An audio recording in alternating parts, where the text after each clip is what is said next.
The Lord's Empire Chapter 597 to Chapter 682. 2 days later, a system announcement sounded out in Zhao Fu's mind. The chaotic world stone steel had finally leveled up to level 6. Zhao Fu could not help but feel excited, and he immediately went to the chaotic world stone steel and bought the transboundary teleportation channel. Looking at the orb of orange light in his hand, Zhao Fu went to the otherworld gate and fused the orb of orange light into the magic formation underground. The magic formation was immediately activated and gave off waves of orange light.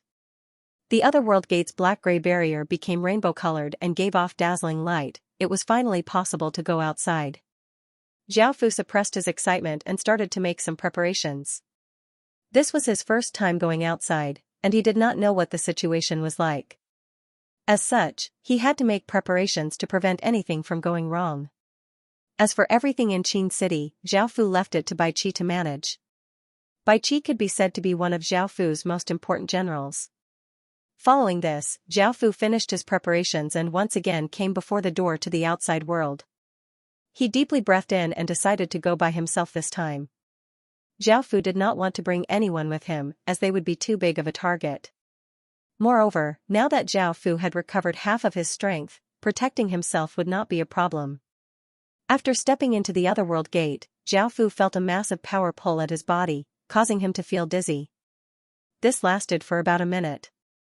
After coming back to his senses, Zhao Fu found that he was on a grassy plain. This was the outside of the legacy land. A trace of a smile appeared on Zhao Fu's face, and he found a hidden place to set up a teleportation channel to return.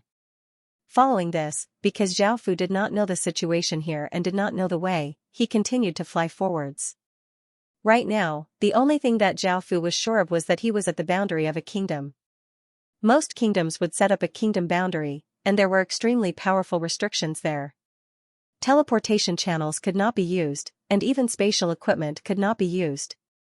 For example, intermediate and advanced spatial rings could not be used, and only top-tier spatial rings could be used. However, they had great restrictions, and they could only take out small items. A kingdom's border was at least 50,000 kilometers wide or even wider.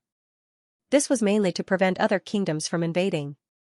If there was no border, others could directly use teleportation channels to come to your city gate. Moreover, with spatial equipment, large amounts of goods could be transported.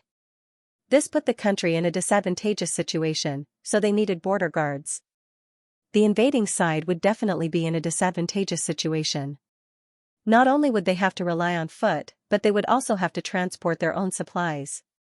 As for the defending army, although their spatial equipment could not be used, they could use the teleportation formation at will, and they could mobilize a large number of people to guard the border. As he flew, Zhao Fu did not see anyone or any villages. If he did not rely on teleportation arrays to travel 50,000 kilometers, it would take him at least 2 days to fly. Of course, he had to find the right direction. On the first day, Zhao Fu did not gain anything, so he could only pass like this. He rested for a while at night and then continued on the second day. At that moment, Zhao Fu discovered that there was a group of carriages in front of them that were surrounded by a group of gnolls.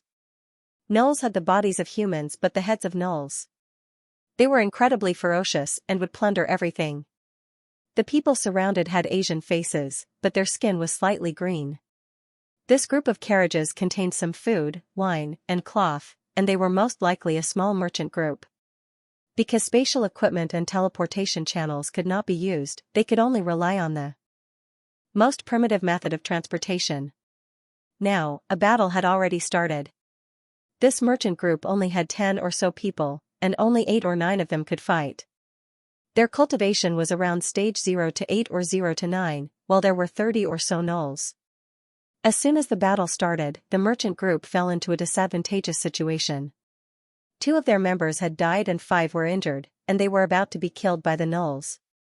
The person in charge of the merchant group was an elderly man with a white beard. His expression was quite unsightly, and his heart sank. He felt that his group was definitely going to die here. These gnolls were not kind people, and even if they handed over their things, they would still kill them. Suddenly, a few rays of sword light descended from the sky, instantly killing 10 or so gnolls. The other gnolls were given a big fright as they saw a black-cloaked figure descend from the sky. Seeing this person descend from the sky, the gnolls immediately ran in all directions because they felt that they were not a match for this person. After all, this person had killed half of their people with just a single attack, so how could they dare to stay here? Seeing the black-cloaked figure descend from the sky, the white-bearded elder immediately led his group and bowed to Zhao Fu as he said gratefully, "Thank you, sir, for saving our lives." Zhao Fu could not understand what they were saying, so he took out a language stone and recorded their language before using it to learn it. Luckily, Zhao Fu had come prepared, or else learning the language would have been a big problem.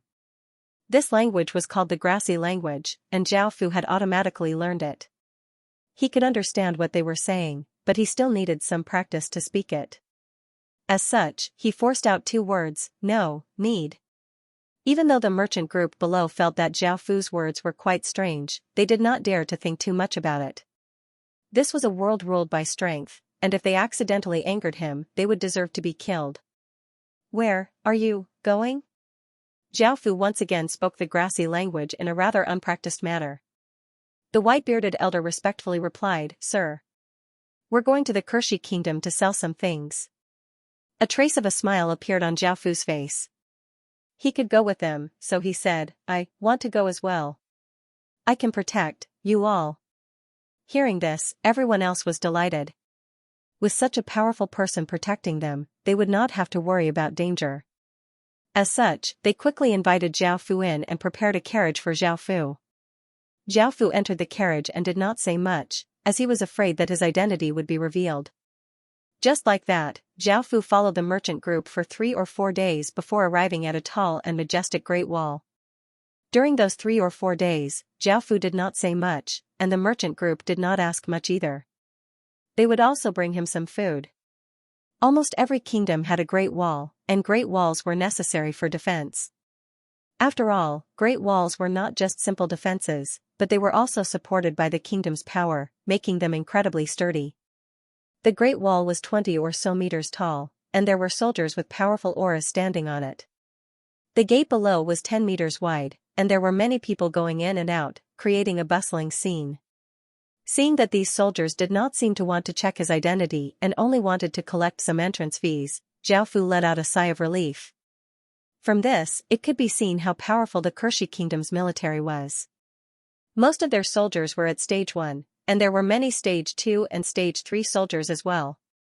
However, only a small portion of the Heaven Awakened World's people had reached stage 1, and stage 1 soldiers were incredibly rare. If they fought, the human side would definitely lose. After all, if the soldiers defending the Great Wall were so powerful, the kingdom's elite soldiers would be even more powerful. Zhao Fu did not know the exact situation for now, and after entering the Great Wall, Zhao Fu said goodbye to the merchant group and quickly went to the nearest city. The place with the most information was, of course, a bookstore. Zhao Fu bought 10 or so books and found an inn to stay in, and he looked through the books that he had bought. Half a day passed, and Zhao Fu gained some rough information.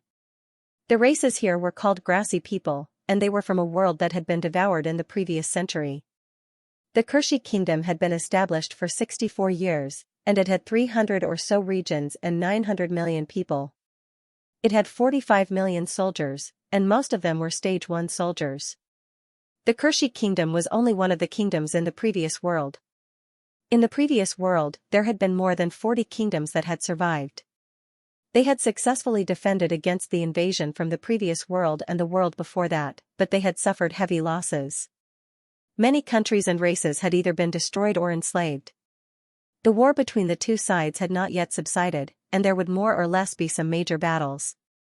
The Kershi kingdom's strength was equivalent to a level 3 barony kingdom, and it was above average out of the 40 or so kingdoms. Some of the relationships between the kingdoms were quite friendly, but there were also some conflicts, making things quite complicated.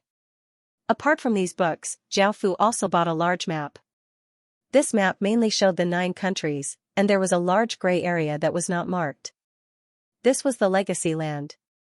Since there were 9 kingdoms near the Legacy Land, they would have to face invasions from at least 9 kingdoms.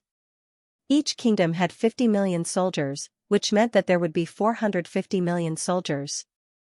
These were all stage 1 soldiers, and adding on their training and battle experience, their battle prowess was not something that ordinary people could compare to. There were also many Stage 2 and Stage 3 soldiers, and if they invaded, they would be quite terrifying. After all, the human world only had 8 billion people.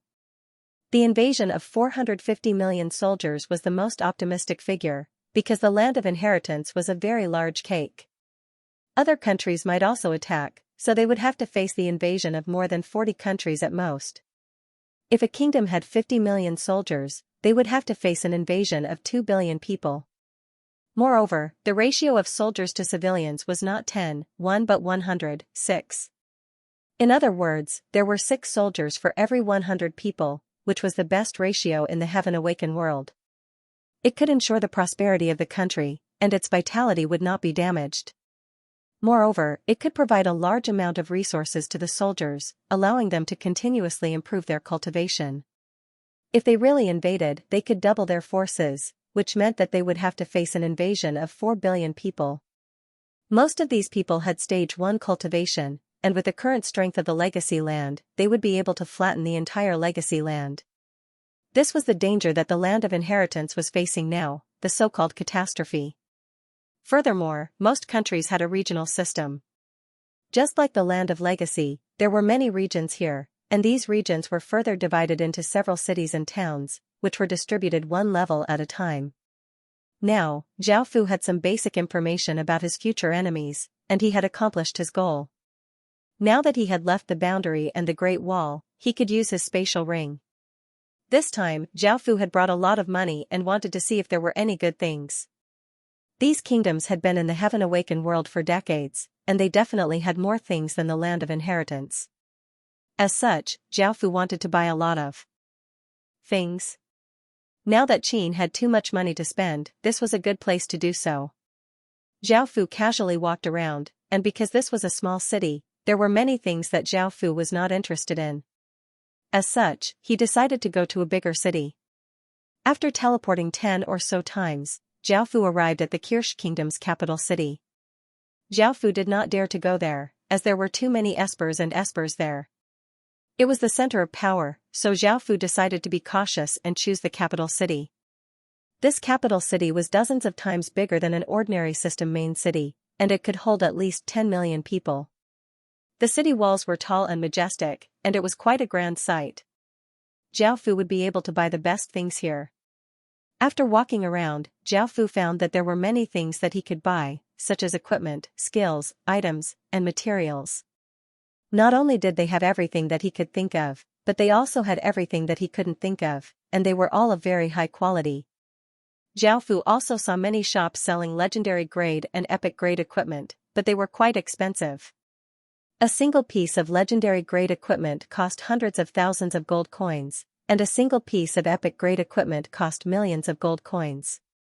Ordinary people would not be able to afford them. There were also many tamed beasts as pets. Some of these pets were quite cute, some were powerful, and some had special bloodlines. Zhao Fu looked around and found a little beast with the Taotai bloodline, a little turtle with the black tortoise bloodline, and a large python with the feathered serpent bloodline. However, they only had a trace of a bloodline and were not very useful, so it was quite difficult to awaken them. As such, Zhao Fu did not buy them. Apart from pets, there were also slaves. Slaves were quite common in the heaven-awakened world, and they were all locked up in wooden cages.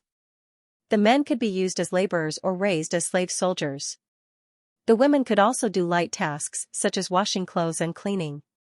However, the beautiful women were mostly slaves, and they only wore thin, almost transparent clothes, making it possible to see any part of their bodies. Of course, they did not have any dignity or power, and as long as they were bought, they would be at their master's disposal, regardless of whether they were dead or alive. This was protected by the law, and it was within their rights. None of these slaves were grassy people, as this was the grassy kingdom. How could there be grassy people as slaves? All of the slaves were from other races, and it was possible that other races would also have grassy people as slaves. Both sides would capture other races as slaves, so slaves were quite common. This was how the strong preyed on the weak was. The strong could do whatever they wanted, and this was the fate of the weak. If humans could not resist, this would be the fate of the weak. Zhao Fu could only look around and feel helpless towards these numb slaves. This was someone else's kingdom, and Zhao Fu could not do anything about it. However, Zhao Fu had long since decided that Qin would not have slavery in the future. As long as they were willing to submit and be loyal to Qin, Zhao Fu would treat them equally and treat them as Qin's subjects. After looking around a few times, Zhao Fu came to a very large and luxuriously decorated shop. This was the largest shop in the capital city, and it was owned by one of the largest financial groups in the Kirsch Kingdom, the Swan Goose Financial Group. It most likely had everything that Zhao Fu was looking for. After Zhao Fu walked in, a beautiful grassy woman walked up and smiled as she said, "Dear guest. What do you need?" Because Zhao Fu had already looked around a few times, he knew what he wanted. Qin did not lack equipment and skills, but legendary grade and epic grade equipment were simply too expensive. It would be better to buy a large number of strategic items to increase his faction's strength. Right now, what Qin lacked the most were talisman stones. After all, Qin had already created talisman equipment, and with how powerful talisman equipment was, it would be one of Qin's trump cards. "Do you have talisman stones here?" After some practice, Zhao Fu could already speak the grassy language. The beautiful grassy woman smiled as she started to introduce the shops to Zhao Fu. Most of the talisman stones here were blue grade, and there were some white grade talisman stones as well. However, they could only be sold in large quantities, which was exactly what Zhao Fu wanted. "I want all of your rune stones. It doesn't matter what grade they are. It doesn't matter if they are white or gold. Take them out," Zhao Fu said with a trace of a smile. The grassy woman's smile froze, and she said, "Dear guest. We sell white talisman stones for 1 gold coin each, and there are 600,000 of them. Blue talisman stones are 10 gold coins each, and there are 50,000 of them. Silver talisman stones are 100 gold coins each, and there are 4,000 of them. Gold talisman stones are 1,000 gold coins each, and there are 50 of them. Just the white rune stone alone would cost 600,000 gold coins." This was not something that she could make a decision on. Adding on the other rune stones, she was even more unable to make a decision. "That's right. I want them all," Zhao Fu confirmed. The grassy woman's smile widened, and she hurriedly invited Zhao Fu into a private room before reporting this matter to the manager. A while later, an even more beautiful grassy woman came in and smiled as she said, "Guest, I'm here to see you. I'm the manager here, and my name is Ruashi. I brought what you wanted." Zhao Fu nodded. With a wave of his hand, a pile of gold coins appeared, just enough to buy all the talisman stones. Rahi hadn't expected the man in front of her to be so straightforward and generous. He didn't even think one. 5 million gold coins was a big deal. After counting the gold coins, Rahi handed the storage ring with the talisman stones to Zhao Fu and put away the gold coins. "Do you still have a tree of life here? If you can't find any living ones, dead ones will do. Also, I need fruits of life," Zhao Fu said. Hearing that Zhao Fu wanted more items, Rahi was delighted and said, "We have 3 living trees of life that cost 1.5 million gold coins each, 8 dead ones that cost 500,000 gold coins each, and 16 fruits of life that cost 100,000 gold coins each." After all, the tree of life had to be cut down, so the original tree of life could be kept. Zhao Fu thought for a moment before saying, "I want 5 dead trees of life and 1 fruit of life." Rahi first left, and when she came back, she spent another 2.6 million gold coins. Zhao Fu didn't feel any heartache because he could now construct water of life and mass-produce talisman equipment. This was especially so since he could buy high-grade talisman equipment, so Zhao Fu wasn't in a rush. Outside the legacy land, he could find anything he wanted. Of course, the prerequisite was that he had money. "Guest, do you have any other requests?" Rahi was quite happy, but she maintained her smile and asked gently and politely to Zhao Fu. "That's all." Zhao Fu felt quite satisfied and packed his things, and he prepared to leave. At that moment, Rahi took out a violet card with a goose engraved on it and handed it to Zhao Fu as she said, "Esteemed guest, this is the Swan Goose Financial Group's VIP card. Esteemed guest, this is the VIP card of our Swan Goose Financial Group.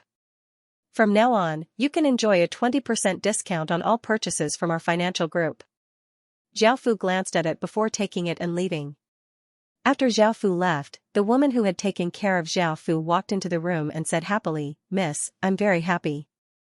He must be a major figure." Rahi smiled and nodded. Zhao Fu had spent 4 million gold coins, which was equivalent to 10,000 copper coins. 4 million gold coins was equivalent to 40 billion copper coins, which was equivalent to the entire region's wealth. For him to be able to take out so much gold coins so easily, his identity was definitely not ordinary. Within the Kershi kingdom, there were less than 20 factions that could be so extravagant. Even though Zhao Fu was wearing a black cloak, Rahi could sense a faint noble aura from Zhao Fu, and she guessed that Zhao Fu was a prince of some kingdom. They would never have guessed that Zhao Fu came from the legacy land. With the heaven domain boundaries protection, no one could enter or leave the legacy land. If Zhao Fu had not prepared so many things, he definitely would not have been able to leave. After leaving the shop, Zhao Fu went to other places and bought some talisman stones. They were mostly white and blue grade talisman stones, and there were very few advanced grade talisman stones. After buying the talisman stones and the tree of life, Zhao Fu thought about it and decided that there was nothing else for him to do. As such, he left the Kershi kingdom and flew for a few days before returning to the teleportation channel that he had set up. It had been around a week since Zhao Fu had left, and by the time Zhao Fu returned, red plum plains had already been cleared out. Only after Zhao Fu entered the legacy land did he receive a system announcement. System announcement. Your faction has unified red plum plains, and a massive amount of fate has flowed into Qin City. System announcement. Your faction has unified 2 regions, please set up the main and secondary regions. System announcement. Only by establishing a great city in that region can it fuse with the region heart. Now that Zhao Fu had returned safely, everyone let out a sigh of relief. Zhao Fu did not tell them what had happened in the outside world because he wanted to set up the main and secondary regions first. He needed to properly discuss the outside matters.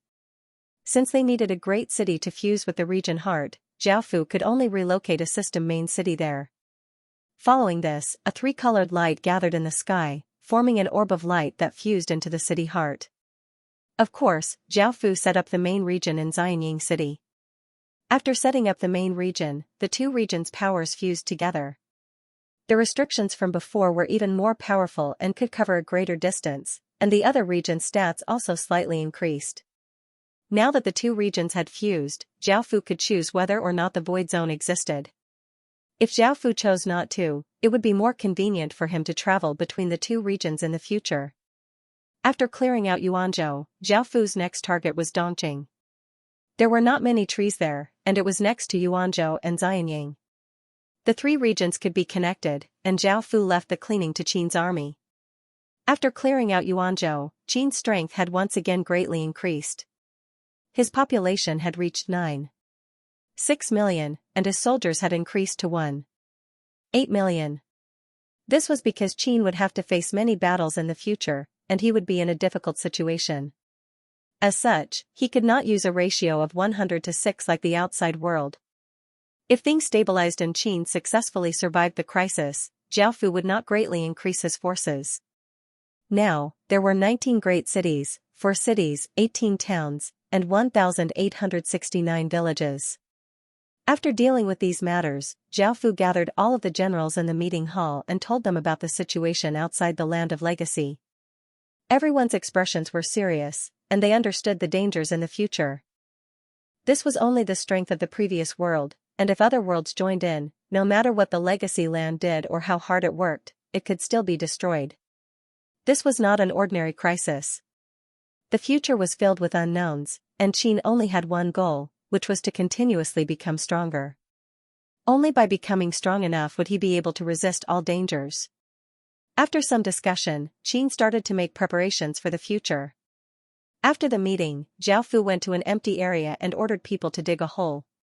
Zhao Fu wanted to start building a fountain of life. Due to the limited conditions, Zhao Fu could only build a low-grade fountain of life. The soldiers followed Zhao Fu's instructions and dug a hole that was 30 meters wide and 250 meters deep. They then started to build the walls of the well. The walls were made of wood that was at least 10 years old. This was not difficult, as there were many 10-year-old trees. The 5 dead trees of life were also cut into pieces and made into the walls of the well. However, they would only be used every 50 meters. After doing all this, Zhao Fu collected the blood of 100,000 elves according to Zhao Fu's instructions. That was to let 100,000 elves bleed a little. This was also very simple. Qin now had more than 400,000 elves, so it was very easy to do. Next, Zhao Fu used the 100,000 elves' blood to draw runes on the walls of the well. After he finished, Zhao Fu took out a green fruit. This green fruit was as big as a fist, and it was very round and smooth. It gave off a faint green light and a sweet fragrance. It was a fruit of life. Regardless of whether it was the tree of life or the fruit of life, they all had different grades. The older they were, the higher their grades would be, and the higher the quality of the water of life they would produce. However, due to the limited conditions, Zhao Fu could only use these. He dug a shallow hole next to the well and placed the fruit of life into it. Then, he covered it with soil, and the entire well started to change, giving off a faint green light. The blood-red runes that had been written on the walls of the well seemed to have come to life and fused into the walls of the well. The walls of the well, which were made of wood, seemed to have a life of their own as they started to wriggle and grow. The pieces of wood completely connected without a single crack, and finally, the walls of the well seemed to be made of a complete tree trunk.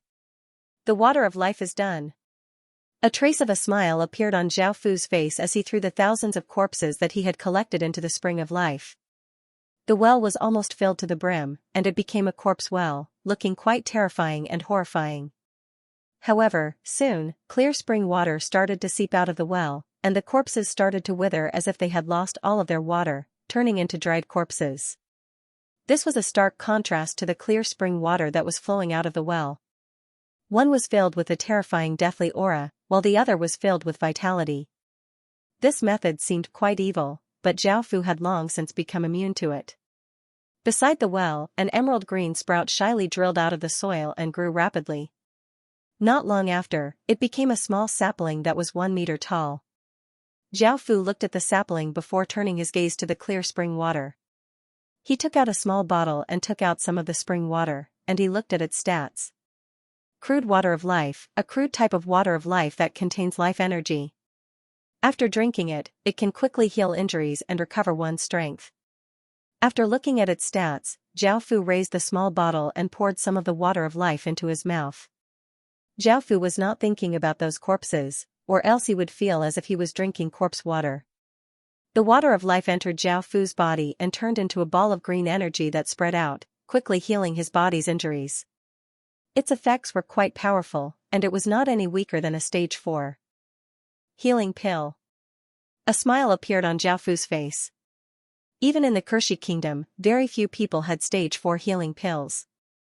Ordinary soldiers still used stage 2 healing pills, and the Kershi kingdom was quite powerful, so they used stage 2 healing pills.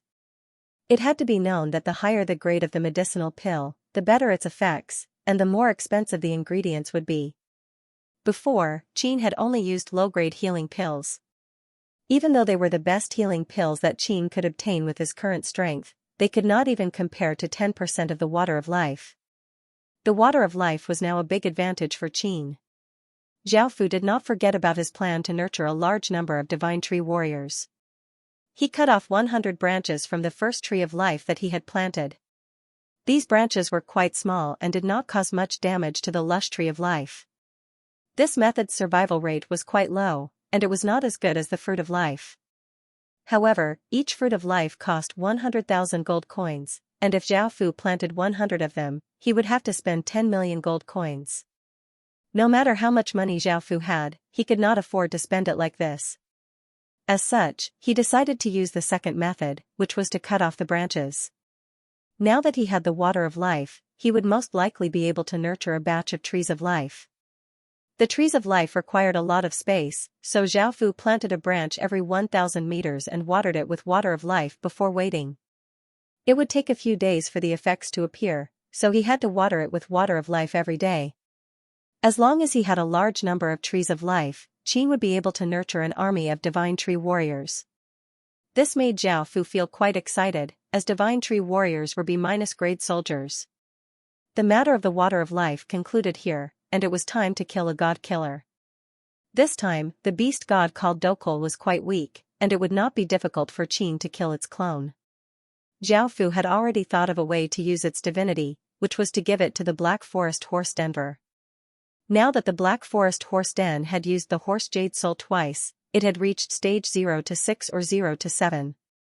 Most of the warhorses in the Grassy Kingdom were called Azure Qilin horses.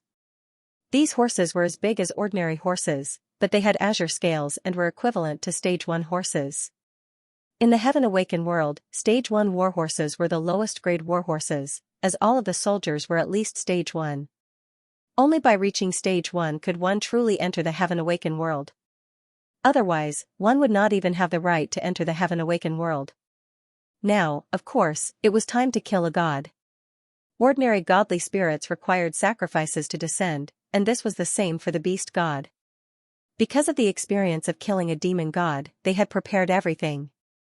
This time, the ordinary soldiers did not participate, and it was mainly the 23 city lords who acted. Just like last time, Jiaofu prepared tens of thousands of livestock and a few people who were unwilling to surrender, and they were tied to wooden pillars. The priest loudly chanted an incantation on the altar, causing a massive formless energy to spread out from the altar. The people and beasts tied to the wooden pillars felt a chill and fear, and they started to struggle and cry out. However, no matter how much they screamed or struggled, it was useless, and their bodies quickly withered as they screamed. The scene was quite terrifying, and those screams could cause anyone's hairs to stand on end. Streams of blood-red aura gathered in the sky, forming a massive pressure. The priest shouted out in a respectful and pious voice, "Great beast god Dokul, your most devout follower, Sikar, offers a sacrifice to all souls and requests your descent." Boom! A massive explosion sounded out as the blood-red chi in the sky continuously roiled and formed a massive vortex. A massive, barbaric, and powerful aura suddenly descended, covering the entire underground region, and the atmosphere became incredibly oppressive. The countless people and beasts tied up held and died. Whether it was their souls or blood-red chi, they were all absorbed by the vortex. A horse giving off a white divine light appeared at the center of the vortex.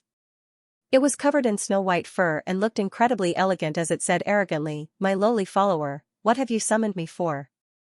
Jiaofu looked at Dokul and did not have much of a reaction.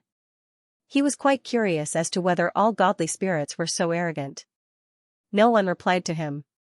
After the priest was successfully summoned, he quickly left. As a priest of Dokul, he was under Dokul's control, and Jiaofu didn't have anything to change his profession, so he let him leave. The scene was a little awkward, and after Dokul finished speaking, the whole place fell silent. Dokul looked at the 20 people below him, and didn't feel like they were his believers. He had a bad feeling, but as a god, how could he be scared off like this? Facing these 20 or so people, Dokul did not put them in his eyes at all. This was the confidence of a god. How could he be afraid of weak humans? Moreover, most of these people were only at the third order. "You'd best kneel on the ground and worship me and beg me to spare you, or else I'll make you taste the wrath of a god." Dokul was quite angry and gave off a powerful aura. Jiaofu lightly laughed and gave the order to attack, and the city lords unleashed their city lord seals.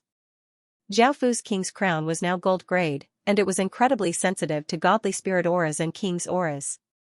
Sensing Dokul above him, it became quite excited and continuously trembled. Dokul's expression fell. It had never thought that these people would all be city lords.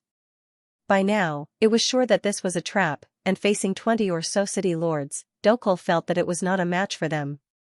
However, it would only lose a clone, so Dokul didn't want to run. It wanted to make this person suffer its wrath. Now, even if it wanted to run, it would not be able to because there were many restrictions in the underground region, including the Golden Dragon's absolute restriction. This was to prevent the demon god from descending again, and it would also weaken Dokul.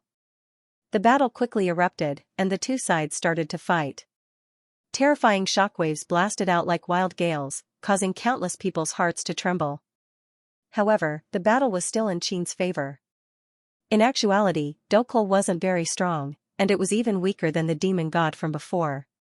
It was definitely a low-grade god, and because of the absolute restriction, it was unable to use its true body's power, so it was suppressed by the city lords. Roar! Dokul furiously roared and exploded out with a large amount of white light as it furiously counterattacked. Being suppressed by this group of people made it feel incredibly humiliated, and it wanted to kill everyone present. Clang, clang, clang, countless chains shot out from the air, binding up Dor, who was about to explode out. Zhao Fu had acted, but his power was limited and he could not use his nation armament, so the others also joined in. Everyone pulled on a chain and sent all of their power into it, causing the chains to gain even more power and give off all sorts of lights as they tightly bound Dokul. Following this, everyone pulled Dokul towards the heaven and earth refining formation. Dokul resisted in anger and humiliation. He roared loudly, wanting to kill everyone present. He wanted everyone present to die a horrible death. But in the end, he was still dragged onto the heaven and earth refining formation. Boom, the thousands of crystals on the heaven and earth refining formation turned into dust, and a formless energy grabbed onto Dokul's body. Dokul felt a sense of danger and desperately resisted. The other city lords gritted their teeth and vigorously pulled on the chains, causing them to become taut and not allowing Dokul to break free. Dokul's body was covered by that formless energy, and his flesh started to peel off, causing him to howl in pain. Zhao Fu looked at the 1,000 energy stones and felt that it was not enough. Before, he had refined a dead god, and now that he was refining a living one, it was not enough, so Zhao Fu added another 1,000 energy stones. These crystals once again turned into dust, and another massive wave of energy grabbed onto Dokul. This wave of energy caused Dokul to give a final howl before its body collapsed and turned into countless motes of light that floated down. A white tongue of flame that was as big as a fingernail appeared. This was Dokul's divinity. It was much smaller than the demon's divinity from before, but Zhao Fu was quite satisfied with it. This god-killing process had been successfully concluded, and a smile appeared on Zhao Fu's face as he fused this divinity with the Black Forest Horse Denver. Because Dokul was a horse, it was quite suitable for a horse Denver. After fusing, the Black Forest Horse's name became Black God Horse, and its strength reached stage 1 to 5, making it more powerful than ordinary stage 1 warhorses. After successfully constructing the Fountain of Life and killing a god, Qin was filled with joy, but the others were not. They madly attacked, putting China at a great disadvantage. The northern, southern, and eastern sides were all under immense pressure, and the western side had completely collapsed because the Indian side had gathered another 30 million players to attack China. The other smaller countries also started to attack, and they no longer chose to defend. This caused China to feel a sense of crisis, and it seemed that it was impossible to defend against the invasion. After all, China had to face 21 countries. Within an elegant room in the ancient clan, a peerlessly beautiful woman knelt on the ground. She was tall and slim, and her skin was snow white. She had a pair of large breasts, and every part of her body was perfect. She gave off the aura of a loving mother. She was Nu Lu, Nuwa's descendant, and she was the #1 beauty on the ancient beauty rankings. Elder, please agree to my request, Nu Lu said resolutely as she knelt on the ground. An elderly woman sighed and said, "Do you really have to do this? You've been with Big Brother Xianxia since you were young, and you've always said that you wanted to marry him. In our eyes, you're already a couple, so do you really want to end everything and marry someone else?" Nu Lu nodded earnestly, having already made her decision. The elderly woman couldn't help but try to persuade her, saying, "You need to understand that he's not a good person. Not only is he cruel, but he's also incredibly violent and lustful. He already has many women, and he'll have even more in the future. Do you know that you're jumping into a pit of fire?"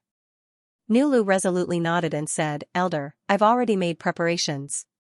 Not only will we be able to stop the shift in fate this time, but I'll also be able to guide him in the future. This will save countless people's lives. As the king with the most potential in the world, he won't just be able to influence China's situation in the future, but he'll also be able to influence the world's situation. I believe that everything I've done will be worth it." Seeing that she couldn't persuade her, the elderly woman could only agree. The Ying family's Zhao Fu was forced to wake up, and he felt quite displeased as he asked, "What's going on?" The bodyguard said a few words, and Zhao Fu nodded and went to the living room. By now, Qiao Fengzi and a woman were already waiting for him. When Zhao Fu saw this woman, he couldn't help but feel quite surprised.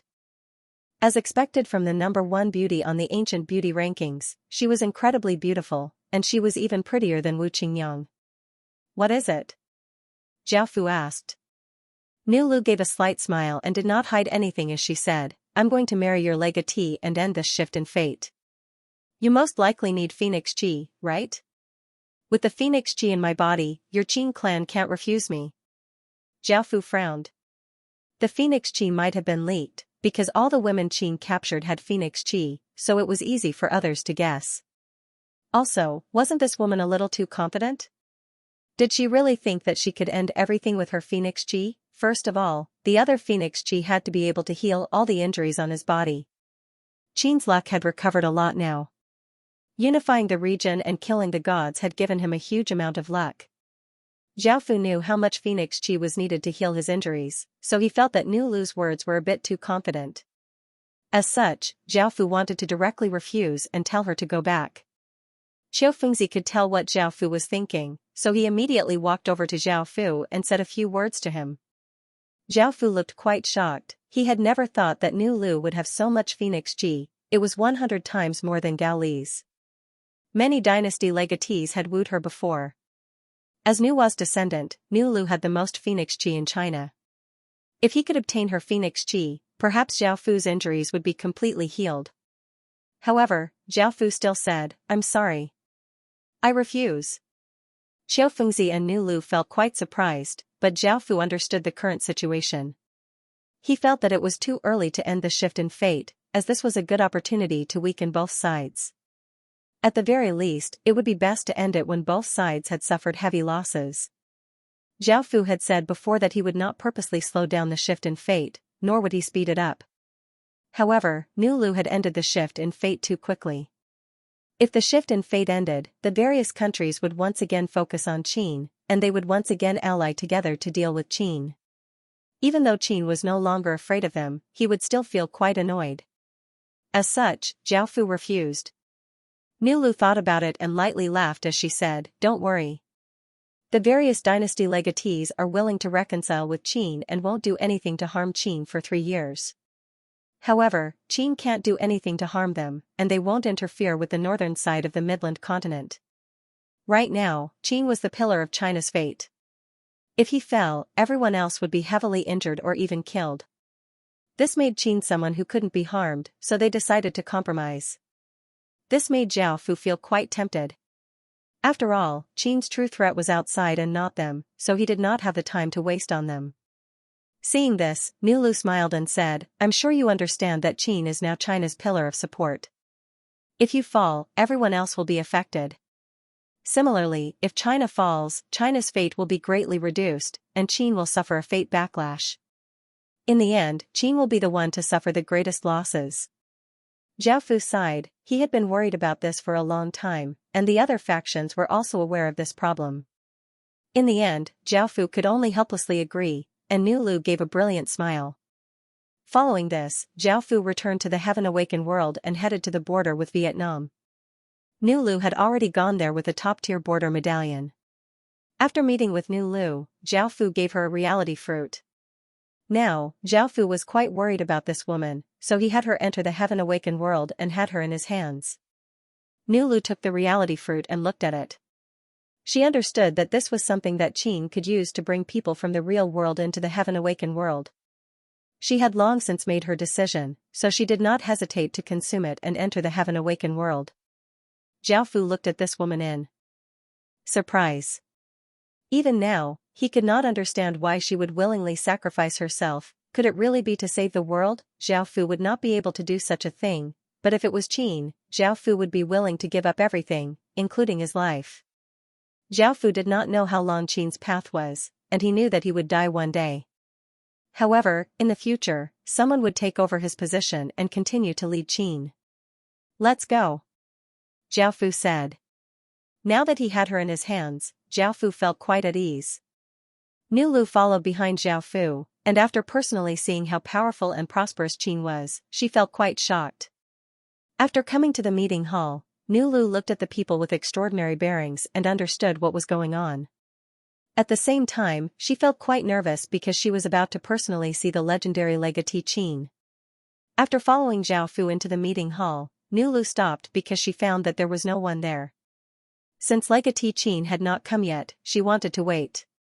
However, she suddenly saw Zhao Fu walk up and sit on a chair, and everyone respectfully bowed and called out, "Your Majesty." Zhao Fu took the imperial decree from Shanru and looked at Nulu as he lightly laughed and asked, "What? Are you surprised?" Nulu came back to her senses and couldn't help but laugh as she said, "No one would have thought that you were Prince Qin, and the Ying family would never have thought that Prince Qin, who they were searching for, was in the Ying family this entire time. You've tricked everyone in the world." Zhao Fu smiled as he said, "That was just a temporary measure. Prince Qin's cloak of mystery is what makes people respect him." Hearing this, Nulu nodded.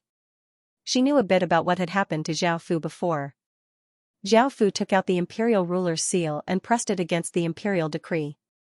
The imperial decree immediately gave off waves of golden light and became extraordinary, and it was filled with the aura of nobility and power. Woo! Prince Qin has conferred Nulu the title of imperial concubine, and Qin's kingdom fate approves of it. Zhao Fu waved his hand, and the imperial decree turned into a golden light that entered Nulu's body. Suddenly, golden phoenix chi flooded out, instantly covering the meeting hall. Everyone present was shocked to see Nulu's phoenix chi. Scree! A piercing phoenix cry sounded out as the Emperor Phoenix statue, which had been a crystal, once again turned into a golden phoenix that flew in the sky. Nulu's phoenix chi also flowed into the sky. Boom! After absorbing countless traces of phoenix chi, the golden phoenix exploded out with a massive aura and gave off a brilliant golden light, dyeing the entire world golden. The golden phoenix's body suddenly became 30 or so meters long, many times larger than before. A small golden phoenix flew into the meeting hall and entered Zhao Fu's body. Countless traces of golden light passed through Zhao Fu's body, and the backlash from Zhao Fu's fate was instantly healed. Boom! An explosion sounded out in all directions, and everyone in the Midland continent heard this massive explosion.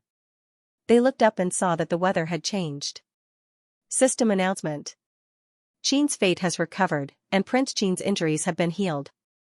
The shift in fate has ended. Notification. The great shift of fate has ended, and all invaders' statuses have been cancelled. Killing Chinese players will not give you any bonuses, and occupying Chinese territory will not give you any additional fate. Notification. Congratulations to China for successfully defending against the invasion.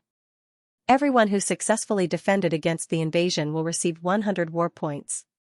Notification. Right now, China should be getting rid of the invaders.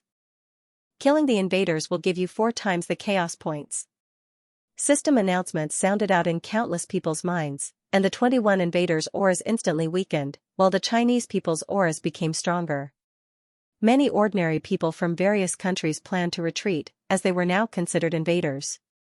If they continued to stay here, they would be attacked by China. In this world where benefits were paramount, the ordinary people of the various countries were originally there for the bountiful rewards.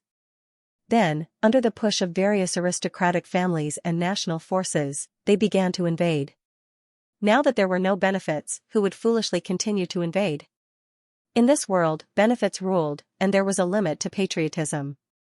For example, who would hand over all of their assets? Perhaps there were very few people who would do so, but could the number of people who didn't hand over be proportional to the number of people who didn't? Also, why did people resist when there was tyranny? Wasn't it because their benefits were being harmed? Now, the players' equipment, skills, and cultivation were worth hundreds of thousands of chaos points, and who would throw those hundreds of thousands of chaos points into the fire? Before, China had been so cowardly because they hadn't been prepared and couldn't defeat them, and they didn't want to lose any benefits. Before, when they had attacked Qin, they had been so enthusiastic because the various dynasty legatees and factions had given them massive rewards. Otherwise, who would do something that had no benefits? Some people might say that they weren't afraid of anything and wouldn't retreat in the face of any enemy. If they didn't have anything, of course they would be like that. However, there were things worth hundreds of thousands of chaos points, and if they died, everything would be gone. In fact, those things could even change one's fate, so would one continue to advance? If one could do it, how would one know that others could, no matter who it was, whether it was China or any other country? people prioritized their own benefits. If their benefits weren't being harmed, they wouldn't resist. Now that China had massive rewards, their morale continued to rise. Countless people came to the borders through border medallions, while the invading ordinary people only wanted to retreat. One reason was that there were no more rewards, and the other was that they had already obtained benefits, so they wanted to leave in a hurry. China's counterattack started. Facing Russia in the south of the Midland continent, China gathered 20 million people and defeated Russia in one fell swoop. The proud and elegant Oleg's expression became quite unsightly when he saw his army collapse, and he could only retreat.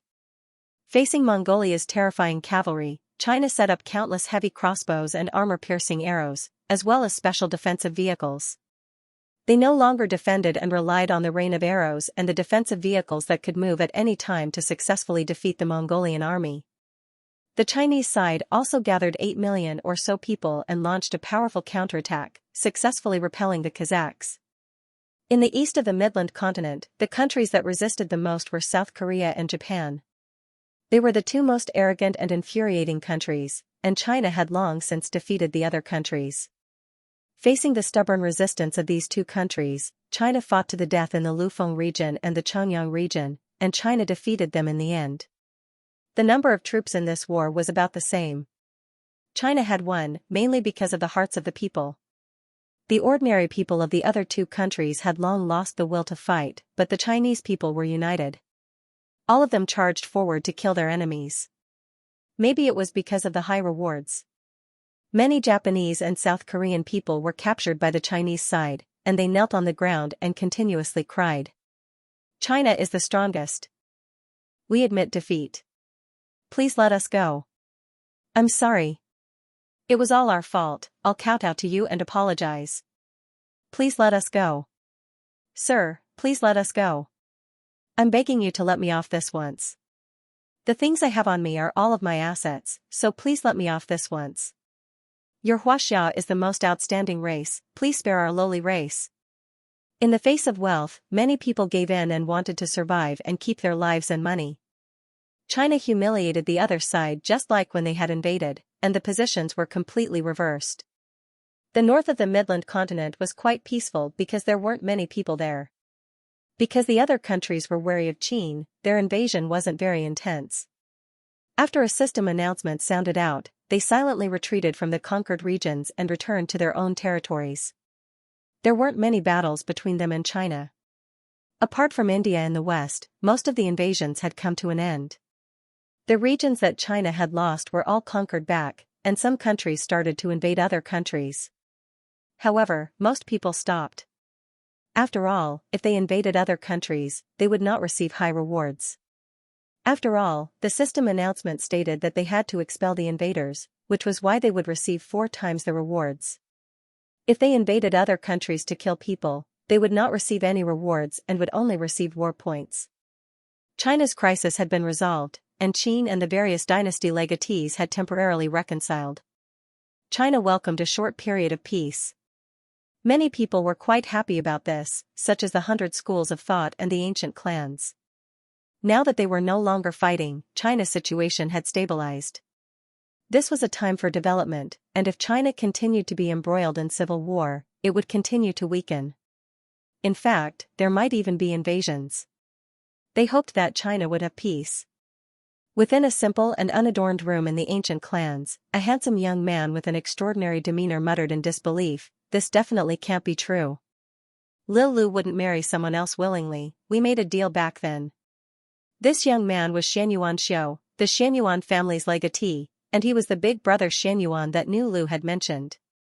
Thinking about how he had grown up with Nu Lu, as well as those sweet and innocent promises, Xianyuan felt as if his heart was being torn apart. Tears flowed out of his eyes as he continuously shook his head, unable to believe this was true. The elderly woman sighed and said, "Lil Xiao, Nu Lu made her own decision. Back then, I tried to persuade her against it, but now that the transfer of fate has stopped, it means that she has married Qin's legatee and has become someone else's woman.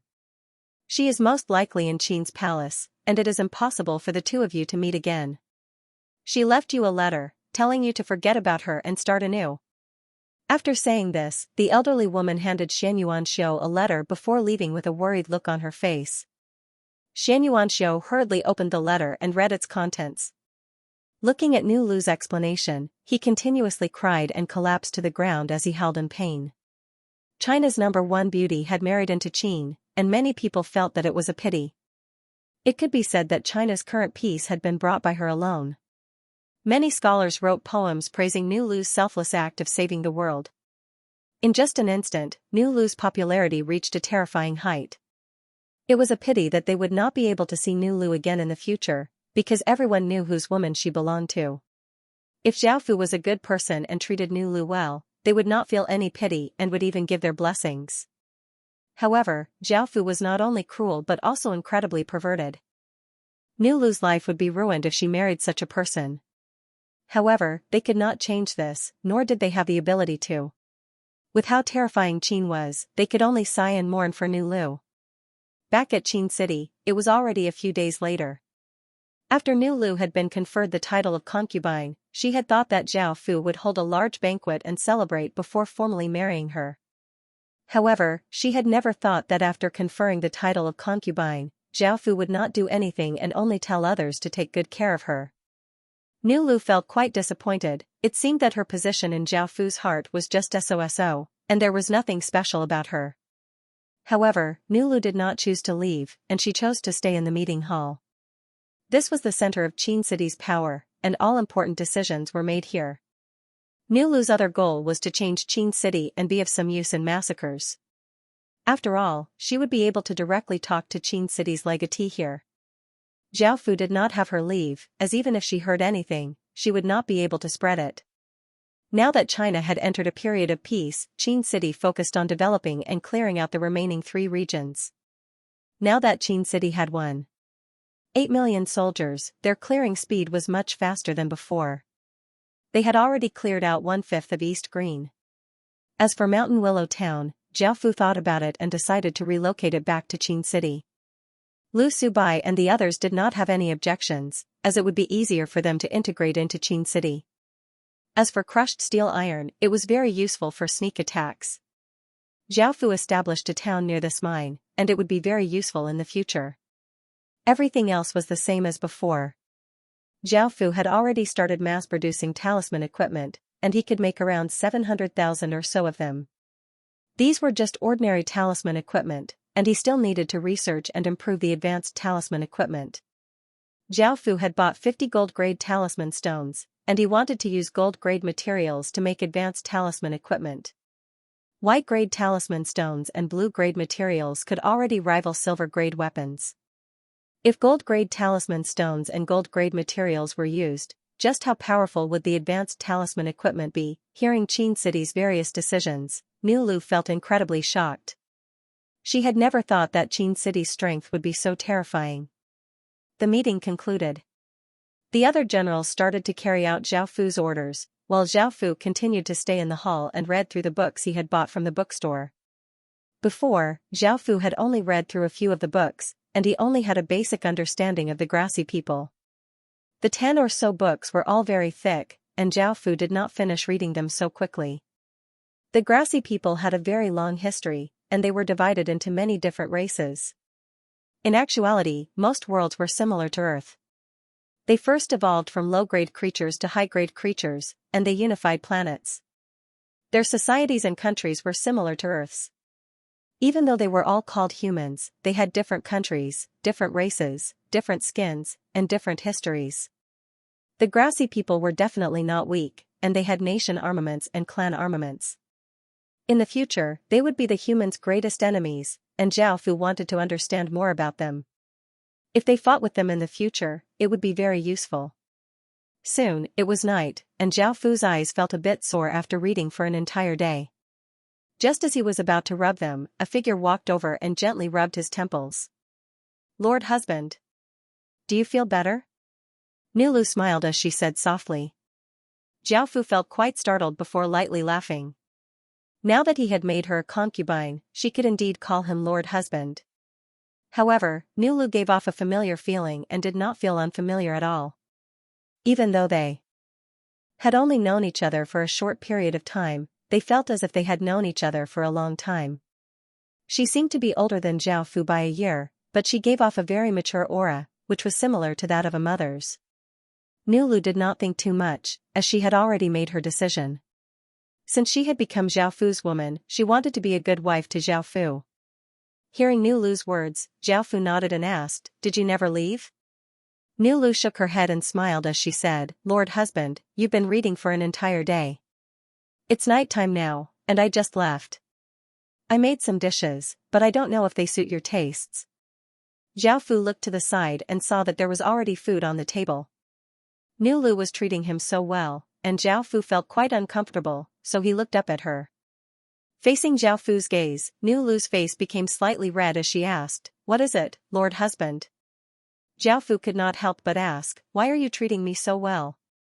There's no need for you to do so, right? I know that I don't have enough charm for you to like me so easily. You entered Qin City to end the shift in fate, right?" Nulu lightly laughed as she replied, "So it's because of that. You're my man now, and we're going to live together for the rest of our lives, so of course I have to treat you well." Zhao Fu didn't know how to reply to her, and he had never thought about this for his entire life. He suddenly fell silent. "Lord husband. The food is getting cold," Nulu said with a trace of a smile, breaking Zhao Fu's silence. Zhao Fu came back to his senses and nodded. He put down the book and came to the table. He picked up his bowl and chopsticks and tasted the food, and he found that it was quite good. Nulu looked at the book that Zhao Fu had placed beside him, and she found that it was written in a special language. It was not an Outlander language, nor was it written in any other language. "Lord husband. What book is this?" Nulu could not help but ask out of curiosity. Zhao Fu did not hide anything and told her what had happened outside. Nulu's face instantly became pale. She had never thought that there would be such great danger in the future. "Can't Lord husband spread this news? That way, all of humanity will be able to make preparations," Nulu said worriedly as she sat next to Zhao Fu. Zhao Fu looked at her and replied, "That won't do. If the entire world finds out and the heaven domain boundary closes early, all of humanity, including Qin City, will perish. The Heaven Awakened world nurtures experts, and only experts can survive. In the future, humans won't just have to face the grassy people but the true Heaven Awakened world." After hearing Zhao Fu's explanation, Nulu understood and felt quite glad that she had been able to enter Great Qin, or else she would not have known about these things. She asked, "Fu, and Zhao Fu, Lu Zhao Fu." Lulu understood and felt that Qin was to Qin's Fu was. At Nu Lu, Qin, Zhao, Zhao Fu, Lu Lu Li, and Fu, Fu, and Lu Zhao. Zhao Fu and Fu felt, not, and asked, and was Li Zhao Fu and asked, and asked, and asked, and asked, and he Lu Fu and Fu. And said. Nulu came back to her senses and smiled as she picked up her bowl and chopsticks. She did not say anything else and only asked if the food suited Zhao Fu's taste and what he liked to eat. After the two of them ate, Zhao Fu continued to read while Nulu stayed by Zhao Fu's side. Sometimes, she would brew some tea and bring it to Zhao Fu while she did some embroidery. The next day, Zhao Fu woke up. Late last night, Zhao Fu had ordered people to bring Nulu back to her room. Suddenly having someone who seemed like family made Zhao Fu's closed-off heart feel quite touched, and he felt quite uncomfortable. On that day, Zhao Fu received news that the advanced talisman equipment had been successfully made. Zhao Fu grinned and looked forward to it. Nulu did not come. She now understood Zhao Fu's personality and understood that Zhao Fu had not fully accepted her. This would take time, so Nulu did not bother Zhao Fu in case Zhao Fu became annoyed. However, her relationship with Zhao Fu had already surpassed the relationship between Zhao Fu and other women, so Nulu was quite satisfied. Zhao Fu went to Shi Qianhua's room and received a sword that he handed over. This was a piece of equipment made from gold materials and gold talisman stones. This sword was different from ordinary talisman equipment. It was covered with runes, and the blade was black. It was 1 meter long, and there was a golden rune that gave off a faint golden light at the point where the blade and hilt connected. The entire sword gave off a powerful and mysterious feeling. Xing, Zhao Fu sent in his cultivation power, and the sword devoured Zhao Fu's power before giving off a clear sword hum. The runes on the sword lit up, and a sharp sword wind spread out. Xianxia, who was standing by the side, felt that the sword chi was about to cut open his skin, and he quickly retreated a few steps. This sword's power was quite shocking, and Zhao Fu casually swung out, causing a sword light to flash out and leave a 10 or so meter long gash on the ground. This sword's power could rival a trash epic grade weapon, but it required a lot of cultivation power, and it required one to have at least stage 3 cultivation to use it. However, this was still quite shocking. Even trash epic grade equipment was still epic grade equipment, and the power it contained surpassed legendary grade equipment. However, this sword only gave Zhao Fu the stats of a gold piece of equipment, and it did not have as much power as an epic grade weapon. Zhao Fu started to feel quite excited. This was a piece of talisman equipment made from gold materials and gold runes, and its power could rival epic grade equipment. Zhao Fu had bought 50 gold talisman stones, which meant that he could make 50 pieces of advanced talisman equipment. That was equivalent to 50 pieces of epic grade equipment. Zhao Fu thought about his soldiers holding a pile of epic grade equipment on the battlefield and slaughtering everything in their path. How could Zhao Fu not be excited? Could the Kershi kingdom or any other kingdom achieve this? If he could obtain a large amount of advanced talisman equipment, Qin would have the power to defend against invasions.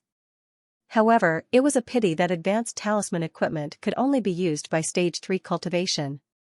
However, if he used silver runes and silver materials to create silver talisman equipment, its power would rival a trash legendary grade equipment. Zhao Fu thought about it and took out a piece of silver talisman equipment. Indeed, it could rival legendary grade equipment, but he needed stage 2 cultivation to use it. Zhao Fu had bought 4,000 silver talisman stones. If he could make all of them into talisman equipment, wouldn't that mean that Qin would have 4,000 pieces of legendary grade equipment? This was simply too exciting. Qin would truly be invincible, at least in the legacy land.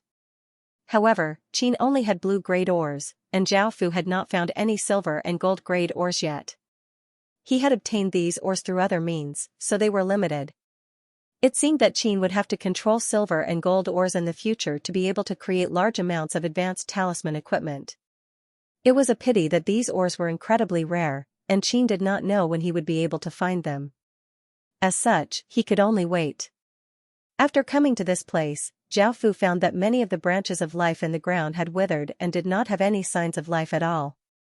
However, some of them seemed to be full of life and had grown roots into the ground, and their leaves were even greener than before. Zhao Fu counted and found that there were around 70 dead branches and 30 living branches, which was quite good.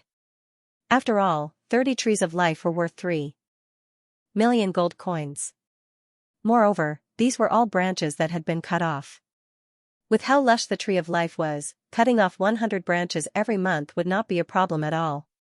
Qin could already nurture a large number of divine tree warriors, so it was no longer a problem. However, these living branches of life still needed some time to grow, and only when they became large trees would they be able to be used. Now that Qin had the water of life, he could catalyze these small trees. Zhao Fu was quite satisfied with the results here, and Zhao Fu planned to go to the outside world again. His main task was to buy a large number of talisman stones. Not only did he need white talisman stones, but he also needed advanced talisman stones. The 700,000 white talisman stones that he had bought and the 100,000 that he had bought in the legacy land only amounted to 800,000. Qin now had 1.8 million soldiers, and this number was continuously increasing. As such, the supply of talisman stones could not meet the demand. Apart from this, Zhao Fu also wanted to create talisman armor that had powerful attacks. If it also had powerful defenses, it would be able to increase Qin's battle strength by many times, so he lacked talisman stones. There were also stage 1 corpses. After greatly increasing his soldiers, Qin still had 150,000 stage 1 corpses left. After continuously clearing out East Green, Qin's population was continuously increasing, and Qin's military strength would once again increase. Hundreds of thousands of corpses would definitely not be enough, and Qin's main task was to clear out the 4 regions and not attack the other regions. As such, he would not be able to obtain corpses. However, it was possible that the outside world could provide a large number of corpses. After all, most of the soldiers outside were stage 1, and there were even Stage 2 and Stage 3 corpses. If he could obtain their corpses, Qin's strength would once again increase. These were Zhao Fu's two main tasks. After preparing for a while, Zhao Fu once again stepped into the Otherworld Gate and arrived outside the Legacy Land. Because he had a map, Zhao Fu did not have to fly around randomly, and he was able to fly directly towards the Kirsch Kingdom. When he had bought the talisman stones, Zhao Fu had said that he would continue to buy more talisman stones. With the Swan Goose Financial Group's strength, they would most likely have a lot of them. When he came to the private room of the store, it was still Ruashi who received Zhao Fu. Guest. We've already prepared the talisman stones you wanted. Most of the talisman stones in the Kirshi Kingdom are here. Ruashi said with a smile. Zhao Fu nodded and asked, how many? Ruashi replied, 1. 5 million white talisman stones, 200,000 blue talisman stones, 20,000 silver talisman stones, and 500 gold talisman stones. That's a total of 6 million gold coins. Guest, you have a VIP card, so you can enjoy a 20% discount. Zhao Fu was quite shocked. The Swan Goose Financial Group had bought so many talisman stones, far surpassing what Zhao Fu had expected. However, it was still quite expensive. Even with a 20% discount, it still cost more than 5 million gold coins. Zhao Fu felt quite pained to spend so much money, but this was a resource that Qin desperately needed, so he had to buy it no matter how expensive it was. Zhao Fu also prepared a spatial ring and placed the gold coins within it before handing it to Ruashi. Ruashi took the spatial ring and looked at it, a brilliant smile appearing on her face. She then handed the spatial ring containing the talisman stones to Zhao Fu. Zhao Fu took the spatial ring and looked at it, but he did not find anything wrong with it. Guest. This is our Swan Goose Financial Group's VIP card. In the future, you can enjoy a 30% discount on everything you buy from our financial group, Ruashi said as she handed over a 3-colored card. Zhao Fu had spent 10 million gold coins here, which was an unimaginable amount of wealth. For someone with so much money, it was only right that he be given a VIP card. For Ruashi to be able to do such a thing, her status in the financial group had greatly increased. Zhao Fu took the card and hesitated before saying, Manager Ruashi, I need another item. I also need one more item. I wonder if your consortium can get it. Ruashi felt quite delighted. She had never thought that Zhao Fu would need something else. At the same time, she became even more curious about Zhao Fu's identity. There were no more than 5 factions in the Kirsch Kingdom that could easily take out 10 million gold coins. With so much money, one could imagine just how prestigious Zhao Fu's identity was. Guest. As long as you can pay the price, we'll help you obtain anything you need. Ruashi said as she smiled. Zhao Fu felt quite at ease because he did not know where he could obtain countless corpses. The Swan Goose Financial Group was one of the largest financial groups in the Kirsch Kingdom, so they should be able to obtain them. As such, he did not hesitate and said, I need a large number of Stage 1 and above corpses. Ruashi felt quite startled. She had never thought that Zhao Fu would want corpses. Ordinary corpses were useless and could only be buried. Many people in the Heaven Awakened world used incantations of rest, which meant that after death, one would not be turned into an undead, allowing one's soul to rest in peace. The death race was one of the 8 great races, and their race's special characteristic was that after death, they could be turned into members of the death race. In order to prevent this, most people in the Heaven Awakened world would use incantations of rest. Ruashi hesitated and did not directly agree to Zhao Fu's request. After all, selling corpses was quite taboo. After thinking for a while, Ruashi asked Zhao Fu seriously, Guest, do you really need a large number? Do you really need a large number?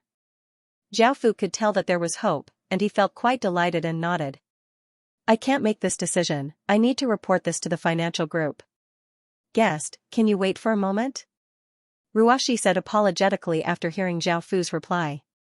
Zhao Fu understood how difficult this matter was, so he agreed. Following this, Ruashi turned and left, and a female attendant brought in some refreshments and tea.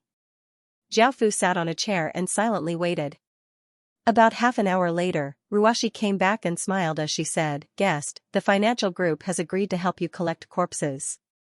However, the price is quite high, Stage 1 corpses cost 20 gold coins, Stage 2 corpses cost 100 gold coins, and Stage 3 corpses cost 500 gold coins. Ruashi felt quite nervous because these corpses were not very useful, and selling them for 20 gold coins each was already quite expensive. After all, 20 gold coins were equivalent to 200,000 copper coins, which was enough for a normal family to live on for a few years. Zhao suppressed his excitement and said calmly, "All right. I'll take all of the corpses." Rahi let out a sigh of relief and felt quite impressed by Zhao boldness. She wondered how much money Zhao had for him to be so generous. Moreover, Zhao had said that he would take all of the corpses, which meant that this was an ongoing transaction, and the profits would be massive. Thinking to there, Rahi felt quite excited and nodded as she said, "Don't worry, guest. We'll help you obtain a large number of corpses, but that will take some time." Zhao nodded and said that he still needed talisman stones, and if he had any, he would buy them, especially high-grade talisman stones. By now, Rahi felt quite shocked at Zhao wealth. He had been buying talisman stones and corpses, just how much money had he spent? This was simply too shocking. Zhao did not care about what Rahi thought. And he turned and left. A few days later, Zhao came back. By now, Rahi had collected 400,000 Stage 1 corpses, 20,000 Stage 2 corpses, and 1,000 or so Stage 3 corpses.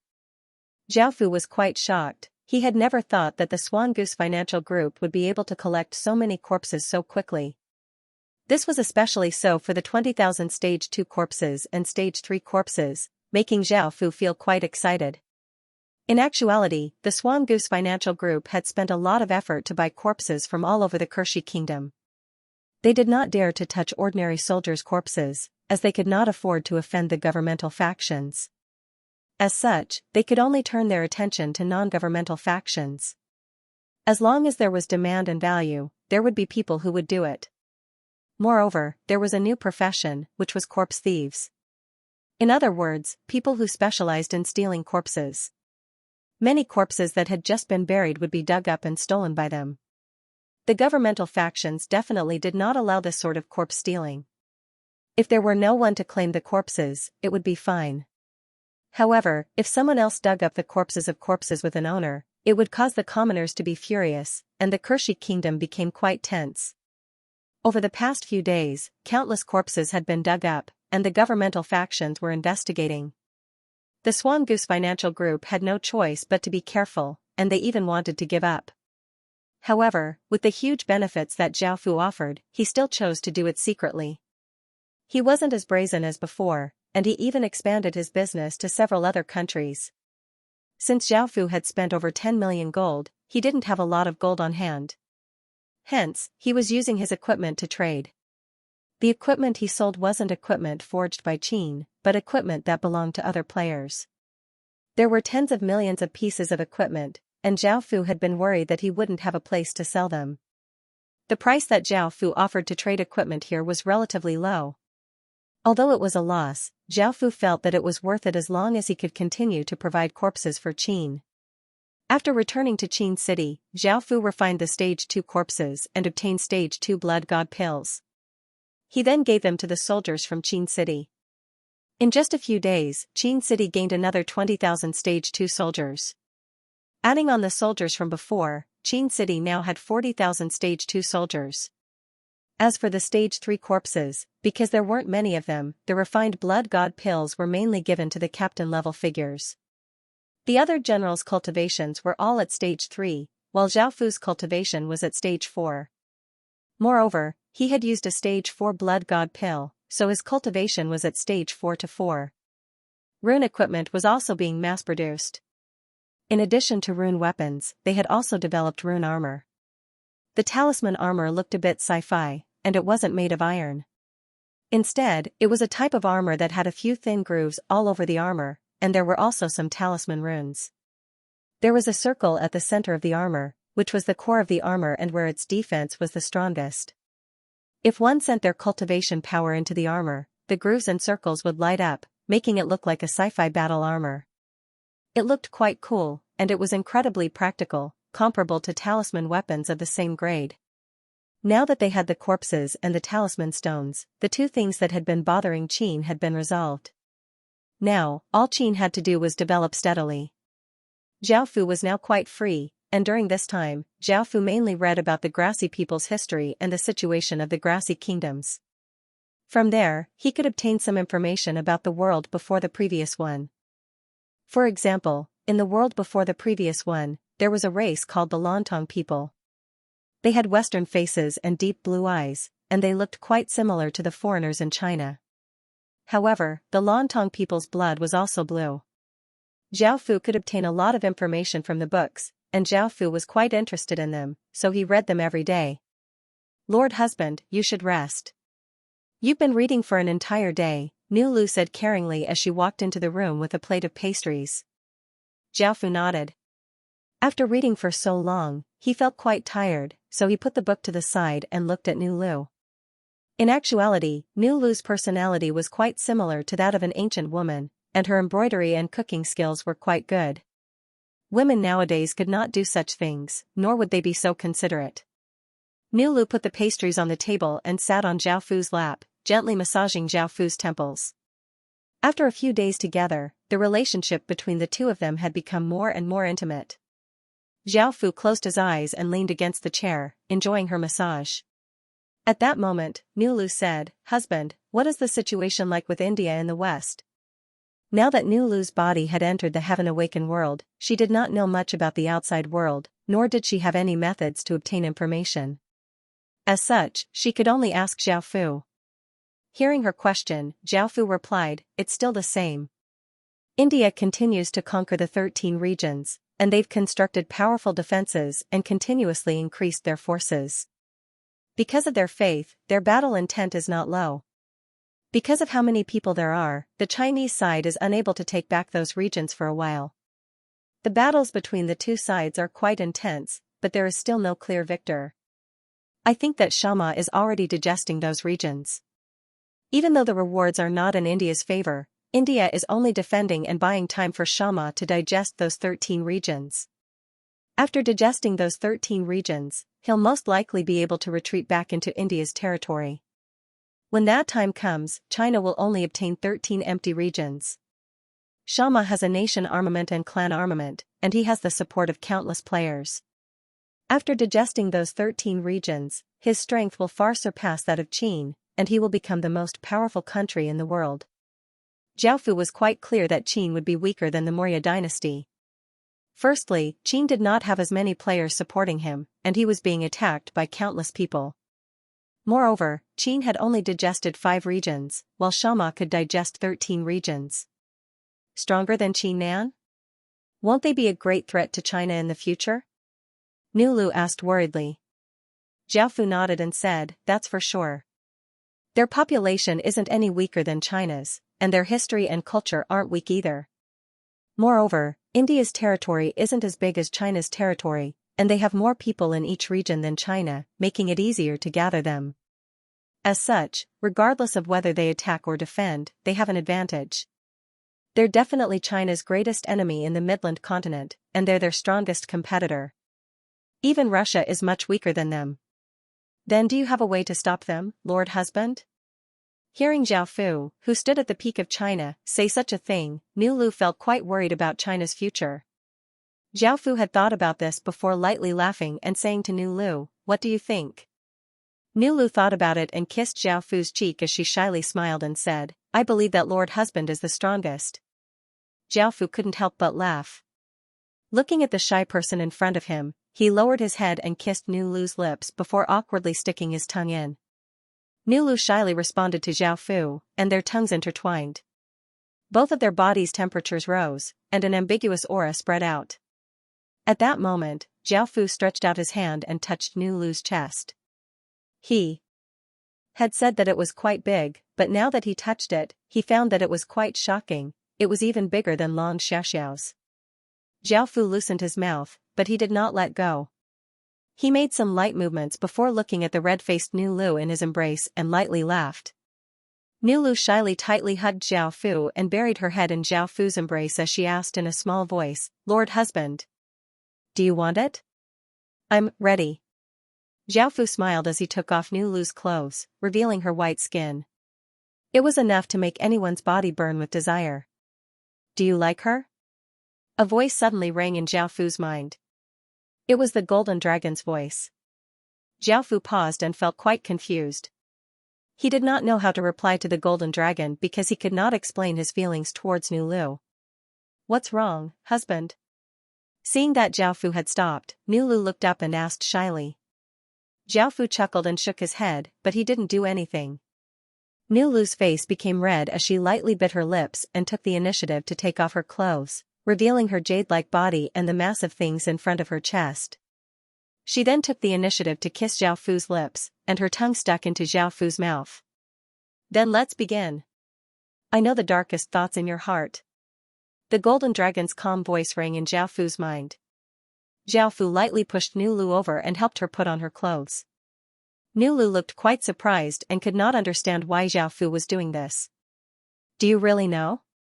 Zhao Fu asked the Golden Dragon with a calm voice. Nu Lu looked quite confused and did not understand what Zhao Fu meant. Seeing how confused she was, Zhao Fu explained about the Golden Dragon, causing Nu Lu to lightly cry out. Her face once again became red as she buried her head into Zhao Fu's chest. The Golden Dragon's voice sounded quite confused as he asked, "Why aren't you continuing?" Don't worry about me. In actuality, I'm also a woman. I know what you're thinking, she's your mother. Alright. What do you want to say? Hurry up and say it. Could it be that your fate dragons are split into men and women? Zhao Fu cut off the Golden Dragon's words. I can't explain things to you right now. What I want to say is, do you want to control India's nation armament and clan armament? The Golden Dragon asked. Hearing the Golden Dragon's words, Zhao Fu felt quite uncertain and wondered if he had heard incorrectly. He asked to confirm, are you saying that I can control other countries' nation armaments and clan armaments? Of course. Otherwise, why would I be talking to you? The Golden Dragon said as he rolled his eyes at Zhao Fu. Zhao Fu felt quite shocked because this was almost impossible. Nation armaments were the most important and fundamental items of a nation, and only the legatee of that nation could use them. Let alone using them, others would not even be allowed to touch them, or they would be devoured by the backlash. Zhao Fu felt quite shocked. As such, Zhao Fu was quite shocked when he heard the Golden Dragon's words. What method is that? Zhao Fu asked after calming himself down. The Golden Dragon replied, that's a bit troublesome, so you need to make some preparations. If it wasn't for the fact that I feel that India is a great threat and that it's better to deal with it as soon as possible, I wouldn't have told you this method. Zhao Fu nodded seriously. As long as he could obtain a nation armament, it would be understandable if it was a bit troublesome. The Golden Dragon explained, Zhao Fu, don't you have the Emperor Phoenix statue? First, capture all of the women with Phoenix Chi in that country's royal family, the more the better. Use their Phoenix Chi to weaken the nation armament's resistance, and then use the Heaven and Earth refining formation to forcefully refine the nation armament. If you still want to use their nation armaments, you'll need to capture at least 100,000 of their people. The more, the better. Have them complete the transfer of fate, and only then will you be able to use their nation armaments. If you want to use their nation armament, it'll be even more troublesome. The method is the same as before, capture all of India's women with Phoenix Chi and use their Phoenix Chi to weaken the clan armament's resistance. That won't do, it'll be best to heavily injure their clan and cause the clan armament to weaken. That way, it'll be easier to deal with the clan armament. Afterward, you'll use the great Heaven and Earth refining to forcefully refine it. You'll also need to capture at least 1 million of their people and have them submit to you. After hearing the Golden Dragon's words, Zhao Fu felt quite shocked. According to what the Golden Dragon had said, wouldn't it be able to steal nation armaments from dynasties? A single nation armament was already so terrifying. If countless nation armaments were gathered together, wouldn't they be able to kill gods and destroy laws? Just thinking about it was terrifying and shocking. Zhao Fu could not help but feel excited, and he asked, will this really work? Also, what's the great Heaven and Earth refining? The Golden Dragon felt quite helpless as he replied, of course it's true. Back then, the Heaven Murder Empire had countless nation armaments. Back then, we didn't have the Emperor Phoenix statue, so it would have been even more troublesome to deal with them. There's also the Great Heaven and Earth Refining, which is to gather 10 people with great fate and great power to gather the heaven and earth fate and refine them. After hearing the Golden Dragon's explanation, Zhao Fu felt much more at ease. However, after thinking about it, he realized that the Heaven Murder Empire, which had such terrifying power, had still been destroyed in the end. This was quite shocking. When thinking about this, Zhao Fu decided not to think about it. Now that he had this method, Zhao Fu had even more reason to make a move against India. I've decided to act against India, Zhao Fu said to Nu Lu in his embrace. Hearing this, Nu Lu kissed Zhao Fu on the cheek and lightly smiled as she said, I knew that husband would definitely take care of this. Zhao Fu laughed. If it wasn't for the fact that the Golden Dragon had said that he could take nation armaments and clan armaments, Zhao Fu would not have been able to make such a decision. Alright. I'm going to return to the real world now, Zhao Fu said. Nu Lu lightly nodded before thinking of something and saying, Husband, I've been in Qin City for so long and haven't told anyone about my family's situation. I've been in Great Qin for so long, but I haven't told anyone about my family's situation yet. Can you help me tell the ancient clans that I'm doing well and that they don't need to worry? Zhao Fu nodded and agreed before returning to the real world. After returning to the real world, Zhao Fu called Mugilin and had him bring over all of the information he had on India. He then had people invite Su Yuyan over. Su Yuyan came before Zhao Fu and looked quite surprised. It had always been very difficult for others to meet with Zhao Fu, and it was the first time that Zhao Fu had taken the initiative to meet with someone, and it was her. What is it? Don't tell me you miss me. Su Yuyan joked as she sat next to Zhao Fu. Zhao Fu lightly laughed as he said, Looks like you're quite narcissistic. I want Flower Moon to help me find information on some people. With Flower Moon's abilities, it should be quite easy. I can consider working with Flower Moon and not act against Flower Moon's people in the future. Moreover, I can protect Flower Moon in the future and even provide a safe place after establishing a kingdom. Su Yuyan's expression became serious and understood how important this matter was. If they could rely on Qin City, Flower Moon would be much safer and would not have to worry about any dangers. Who do you want information on? Su Yuyan asked. Zhao Fu answered without hesitation, I want information on everyone in the Shaler family. The Ying family's influence was huge, but it was limited to China. Although they could find out some information, it was not detailed. On the other hand, Flower Moon's influence was spread all over the world, and they were very good at gathering information. That was why Zhao Fu needed to cooperate with them. Su Yuyan also understood and asked in surprise, Is Qin going to attack India? Zhao Fu didn't mind and nodded. Su Yuyan smiled and said, I can cooperate with Qin on behalf of Flower Moon. Also, what about the 3 of us that Qin captured? It's unlikely that I'll let them go. Now that I've been made a concubine by the Emperor, I can promise to help you take care of them, Zhao Fu said apologetically. What? They were conferred the title of concubines? Su Yuyan asked, pleasantly surprised. She and Flower Moon's people thought that they had been captured by Great Qin's legatee to be used as sex tools to be tortured every day. With how cruel that legatee was, this was quite possible. However, they had become concubines, which had a high status in Qin. Now, they didn't need to worry about them anymore. In fact, Su Yuyan didn't expect that all of the women that Zhao Fu had captured had been made concubines. Zhao Fu lightly nodded in response. Su Yuyan happily leaned over. Seeing that, Zhao Fu didn't have time to react and was pushed onto the sofa by her. Then, Su Yuyan pressed her fragrant lips onto Zhao Fu's and stuck her tongue into Zhao Fu's mouth. Then, they intertwined their tongues and sucked each other. A few minutes later, Su Yuyan's cheeks were red, and she panted as she looked at Zhao Fu. Thank you. It's because of you that Emperor Qin cooperated with Flower Moon and made us concubines. Zhao Fu was quite surprised and hadn't expected such a thing to happen. Looking at this big star, he wanted to explain. However, Su Yuyan lowered her head and kissed Zhao Fu's lips again. A few minutes later, Su Yuyan tidied up her clothes and said coquettishly, I'm going now. If you want to go further, it'll depend on your performance. Seeing Su Yuyan leave, Zhao Fu didn't know what had happened between them. Zhao Fu shook his head and stopped thinking about it. Then, he secretly sent the message to all parts of China, and everyone in China was delighted. They had never thought that Emperor Qin would act against India. India was China's #1 enemy, and all the factions and dynasties feared it greatly.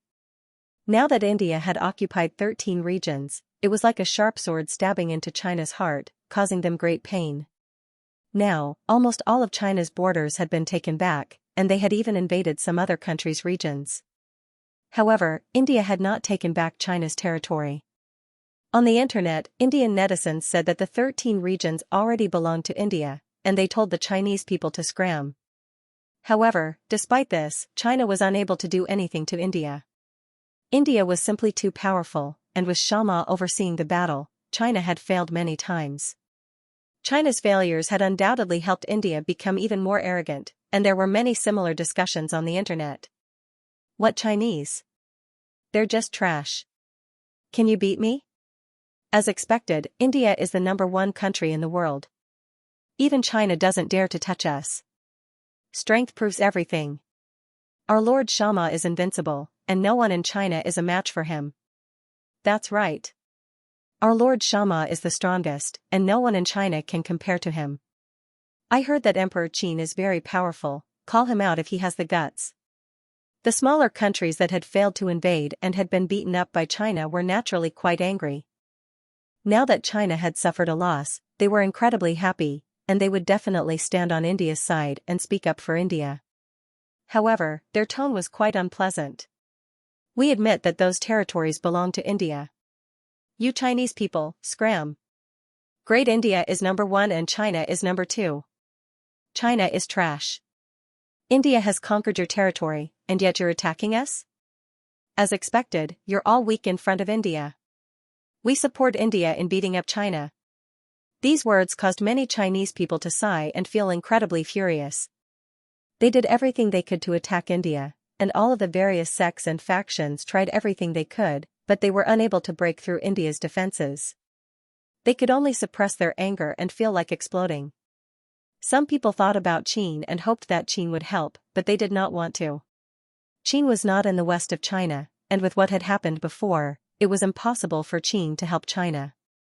Moreover, even if Qin wanted to help, they had only just recovered and could not use any of their fate. How could Emperor Qin be a match for Xianxia? Now, Xianxia had a nation armament and clan armament, as well as massive amounts of fate. Anyone who came would lose. Even the dynasty legatees that were hostile to Qin supported this, as India was slapping all of China in the face. It was a pity that they had tried, but they had all failed. In actuality, they had long since understood that they were inferior to Qin's legatee, and Qin would be able to easily resolve the problems they faced. After receiving Zhao Fu's message and Nu Lu's message, the ancient clans felt much more at ease.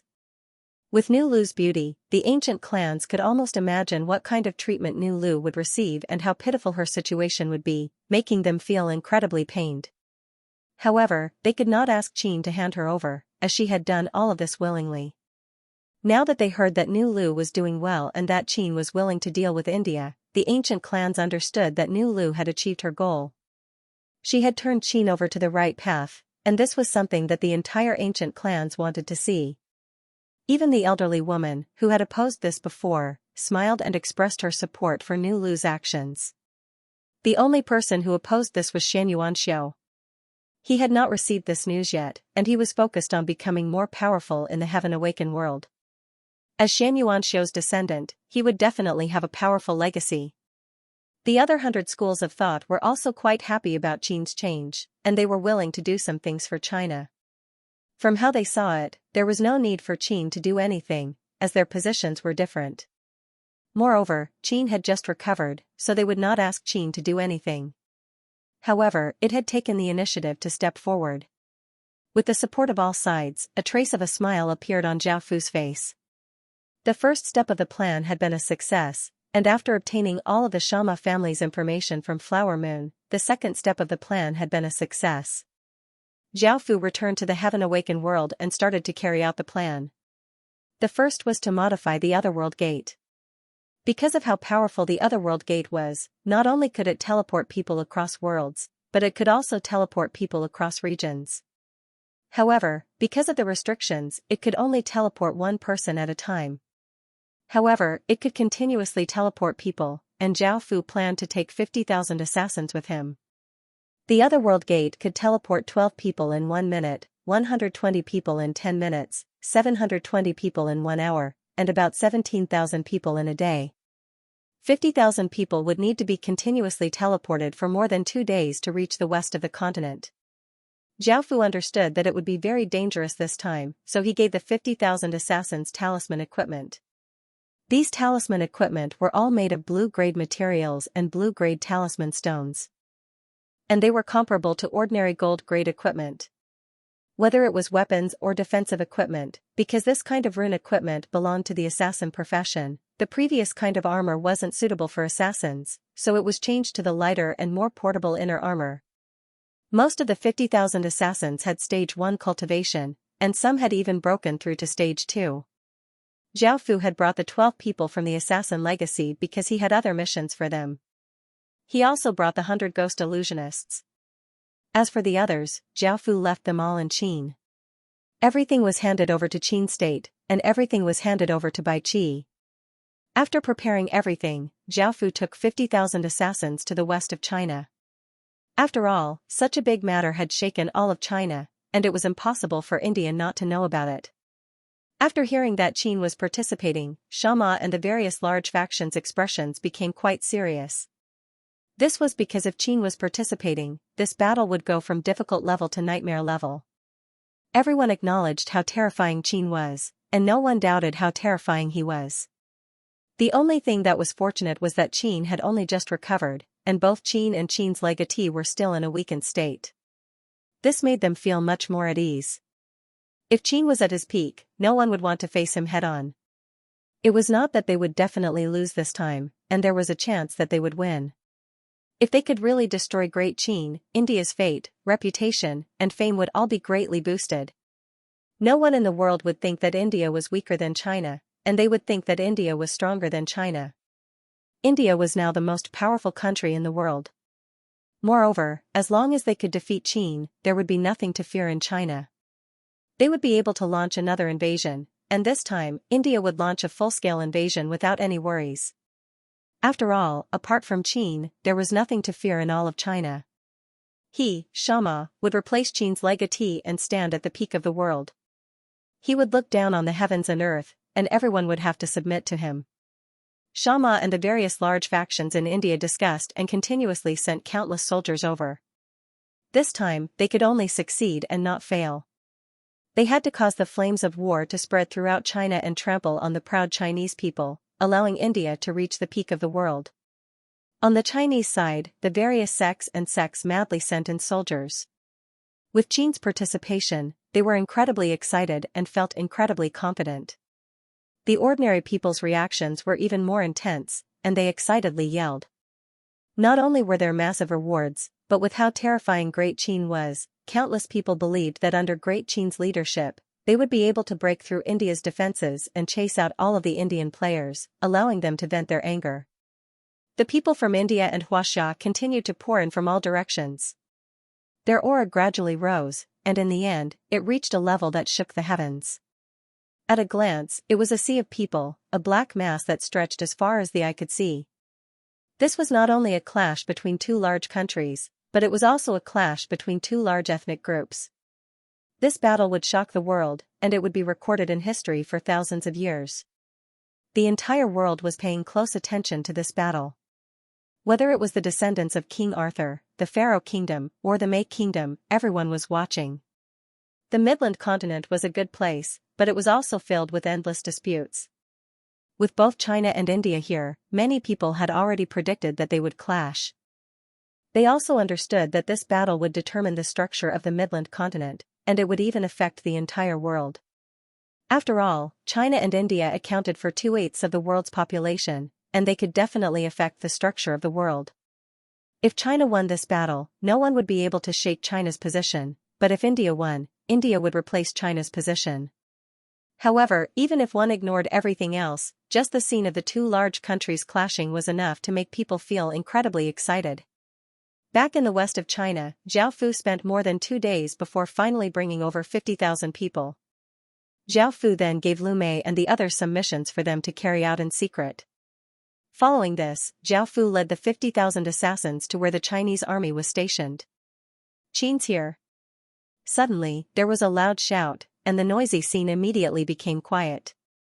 Countless people looked in the direction of the voice. A person wearing a black cloak and giving off a terrifying, mysterious, and noble aura walked out with hooded figures who gave off cold auras. Countless people made way for them and looked in that direction with curiosity, respect, and fear. They were Qin's people, and they were indeed terrifying. The person walking in front was most likely Qin's legatee.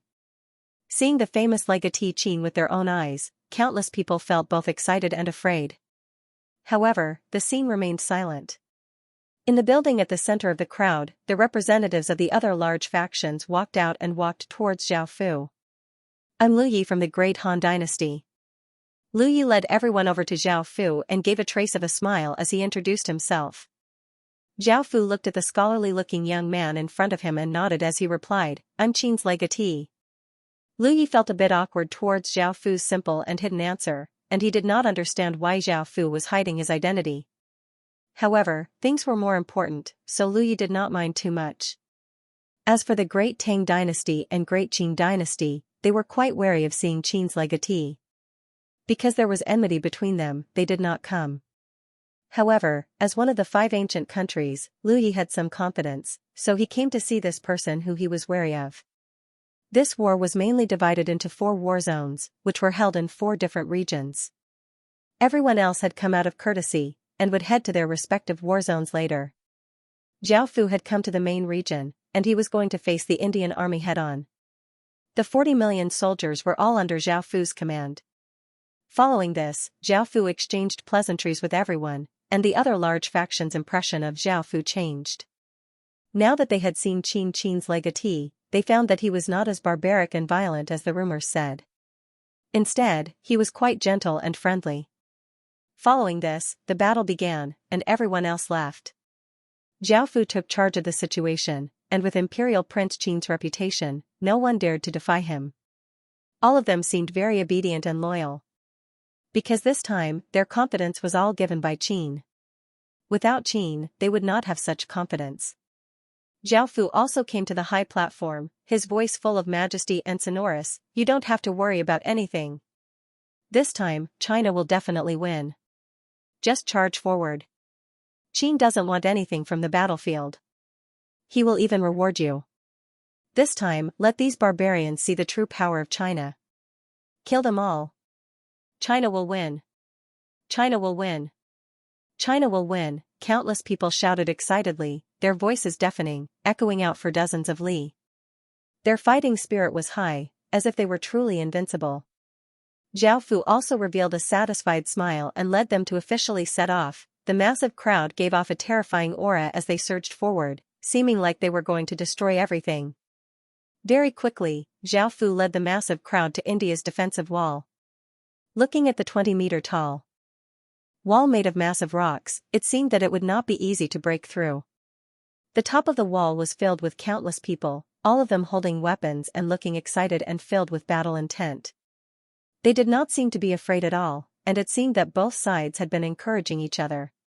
Neither side's battle intent was weak. The 2 armies faced off, and the atmosphere was incredibly tense. Both sides were like berserk beasts, giving off threatening roars. Zhao Fu stood in the air and looked at the Indian army in front of him. He slowly raised his hand and pointed forwards as he said, "Charge." Boom. His voice was like the eruption of a mountain, and the air seemed to explode. The huge wave of people was like a flood, rushing towards the Indian army.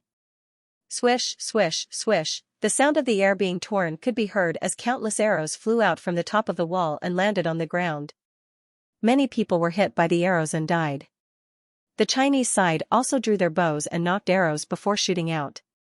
Many people on the top of the wall were hit by the arrows, causing them to cry out in pain.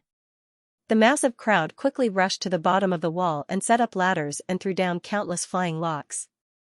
The Indian people on the top of the wall continuously shot down arrows and threw down heavy objects. they even poured boiling oil on them, launching a powerful counterattack. The Chinese side suffered many casualties, some fell from the sky, some were crushed to death by heavy objects, and some were poured boiling oil on them, causing them to cry out in pain. The Chinese side continued to attack, and the scene was incredibly intense. However, their morale had weakened because they had suffered many casualties. However, at that moment, a gray fog covered the 20-kilometer-wide wall, and the people within it lost all signs of life. On Qin's side, the 100 ghost illusionists had made their move. Right now, Great Qin's 300 ghost illusionists were all at least at stage 2, and most of them were just a bit away from breaking through to stage 3. If they didn't have stage 3 cultivation and their willpower wasn't strong enough, they wouldn't be able to break free from the illusion and would be stuck in the dark ghost world. Now that this side was under control, countless Chinese players rushed over and set up ladders to quickly climb up the wall. However, the people on the top of the wall did not dare to enter, because if they did, they would fall into the illusion as well. Seeing that the wall was about to be easily taken down, Xianxia finally couldn't help but act. He took out his City Lord seal, causing a massive aura to explode out. Azure light shot out in all directions, looking incredibly resplendent. The ghostly chi in the dark ghost realm quickly dissipated. Ghost-type skills were very afraid of things that countered ghosts. Xing, a massive black sword light, bringing with it an incredibly sharp sword wind, tore through the air and slashed towards Xianxia. Zhaofu exploded out with the power of the Qin seal and started to attack Xianxia. Facing this terrifying attack, Xianxia slashed out with his saber, sending out a massive azure saber light that collided with the black sword light and exploded. However, after the black sword light exploded, it turned into countless traces of sword chi that shot towards Xianxia. Xianxia was given a big fright and stretched out his hand. A hemispherical azure barrier appeared in front of him, blocking the countless traces of black sword chi. However, the Sanskrit chanting stopped, and the ghostly chi on the wall once again started to spread out. However, Xianxia was not in the mood to worry about this, and his expression became serious because a person had appeared in front of him. He knew who this person was. Only Qin's legatee had such power, and he was the person that Xianxia feared the most. If Xianxia only used his City Lord seal's power, he definitely wouldn't be able to defeat Zhaofu. After all, Zhaofu had a great City Lord seal and 23 City Lord seals, while Xianxia only had a great City Lord seal, so he definitely wouldn't be able to defeat Zhaofu. Boom! An explosion sounded out as Xianxia tilted his saber and exploded out with a terrifying aura. An azure aura flame erupted around his body, and Xianxia's clothes fluttered in the wind. Xianxia's power had reached its peak, and he looked like a peerless expert. Zhaofu gripped the Sin Dragon sword, and his expression became serious. He first closed his eyes and lightly breathed out before suddenly opening them and exploding out with his City Lord seal and King's power. A berserk gale spread out as a massive black aura flowed out from Zhaofu's body, surrounding Zhaofu and covering Zhaofu's body. Zhaofu's body could not be seen at all, and only his blood-red eyes could be seen. Within the black aura, they looked like two blood-red gems, giving off a brilliant blood-red light. His aura was just as terrifying, making him seem like a demon. Arg! Xianxia was the first to attack, and he instantly rushed towards Zhaofu. He slashed out with his saber, sending out a massive azure saber chi towards Zhaofu like a gale. Xing, the black aura gave off a sword hum as a massive black crescent flew out. It was incredibly sharp, and it seemed as if it could easily tear apart space itself. As it flashed by, the black aura around Zhaofu dissipated. Bang! The black crescent moon instantly split the cyan gale in two. The cyan gale exploded and turned into an even more berserk gale that spread out. The people below were directly cut into several pieces by the cyan gale. The scene was bloody. Xianxia held his saber and casually slashed out, destroying the incoming crescent. Suddenly, Zhaofu's body blurred as he disappeared and reappeared above Xianxia in an instant. The Sin Dragon sword gave off a large amount of sword light as he slashed downwards, sending out a black sword light that seemed as if it wanted to split apart everything. Xianxia's pupils constricted as he raised his saber with both hands and blocked. Bang! A muffled explosion sounded out as the sword and saber clashed, causing sparks to fly everywhere. Sarah's body was sent flying back 10 or so meters before he stopped. His expression was serious as he looked at Zhaofu, and a trace of blood leaked out of his lips. With your current strength, it's impossible for you to defeat me. Now, submit to me. Zhao Fu's voice was domineering and dignified, carrying with it a terrifying demonic sound that could shake one's soul. Xianxia's expression became savage, and the Azure City Lord seal within his body continuously trembled. Bang! A loud explosion rang out as the cyan flames exploded. However, Sarah's figure disappeared. In the next second, she appeared before Zhao Fu and slashed at Zhao Fu. Clang! The sound of metal clashing could be heard as Zhao Fu raised his sword to block the incoming blade. However, at that moment, Sarah's leg kicked out, striking Zhao Fu's waist and forcing Zhao Fu to retreat by 7 or 8 meters. Prince Jean is just SOSO. Sarah gave a loud laugh. Zhao Fu's expression became cold as he raised the Sin Dragon sword and pointed it at Sarah. Countless traces of black water vapor quickly gathered towards Zhao Fu. Swish! The water vapor instantly formed a 100-meter-long water sword that stabbed towards Sarah in the time it took for a spark to fly off of a flint. Sarah barely dodged to the side, and the clothes on his shoulder were slashed open. At that moment, Zhao Fu gripped the 100-meter-long water sword and slashed horizontally towards Sarah. Sarah raised his saber and blocked the water sword, but he was still forced back by the massive force. Zhao Fu once again swung the 100-meter-long water sword, sending out a massive sword wind that seemed to cover the heavens and earth as it ferociously smashed towards Xianxia. Sarah coldly harumphed and gripped his saber with both hands. His muscles bulged, and his veins could clearly be seen. Traces of azure crystalline aura rose up from Sarah's body, forming a massive and ferocious-looking bird behind him. Scree! As the massive sword wind rushed over, the ferocious-looking bird spread its wings and gave off an ear-piercing cry. Corporeal sound waves spread out and dissipated the sword wind. Sarah's saber shined with azure light as the ferocious-looking bird flapped its wings and shot out like an arrow, giving off a ferocious aura as it shot towards Zhao Fu. Seeing this, Zhao Fu raised the 100-meter-long water sword and vigorously slashed out, destroying the ferocious bird and causing it to dissipate into azure aura. However, the 100-meter-long water sword also turned into countless traces of water vapor and disappeared. However, Sarah suddenly appeared behind Zhao Fu and raised his saber as he slashed at Zhao Fu. Zhao Fu had long since expected this, and he slashed out with his sword, sending out a sharp sword arc. Sarah's expression fell and she immediately retreated. She circulated her power and formed an azure energy barrier around her body. Swish! The sword arc flashed, and the green energy barrier was broken apart. A horizontal wound appeared on Xianxia's chest, and blood flowed out, dyeing his clothes red. Luckily, most of the power had been blocked by the energy barrier, so Xianxia's injuries were not very serious. Roar! A massive dragon's roar sounded out, shaking the surroundings. Zhao Fu raised his sword, and a massive sword aura spread out. A water dragon spiraled in the sky, giving off an extremely terrifying aura, and the clouds in the surroundings were all scattered. At that moment, Zhao Fu's blood-red eyes looked at Sarah, and the icy killing intent caused Sarah's heart to feel a chill. Sarah was greatly startled and hurriedly used all of her strength to block with her saber in front of her to defend. Zhao Fu raised his sword and slashed down towards Sarah. The water dragon spiraling in the sky gave off immense power as it swooped down and slammed into Sarah like a bolt of lightning. Boom! In that moment, the water dragon smashed Sarah into the ground, resulting in a massive explosion. The ground cracked, and a 100-meter-wide crater appeared. Dust filled the air, making it impossible to see what was going on. The massive battle between the two of them caused the two armies below to feel quite shocked. They had never thought that both of them would have such terrifying power. However, seeing that Sarah had been smashed into the ground, Qin's legatee evidently had the upper hand, and the Chinese side's morale immediately became stronger. On the other hand, the Indian side looked at their lord Sarah, who seemed to have lost, and their morale weakened. Zhao Fu stood in the air and looked at the center of the crater. He understood that things would not end so easily, as from the beginning, Sarah had only used his city lord seal's power.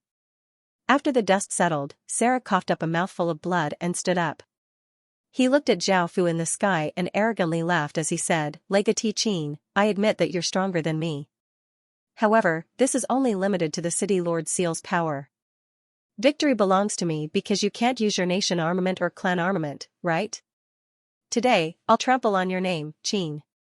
Zhao Fu did not reply to Sarah's words, and he charged down from the sky towards Sarah. Boom!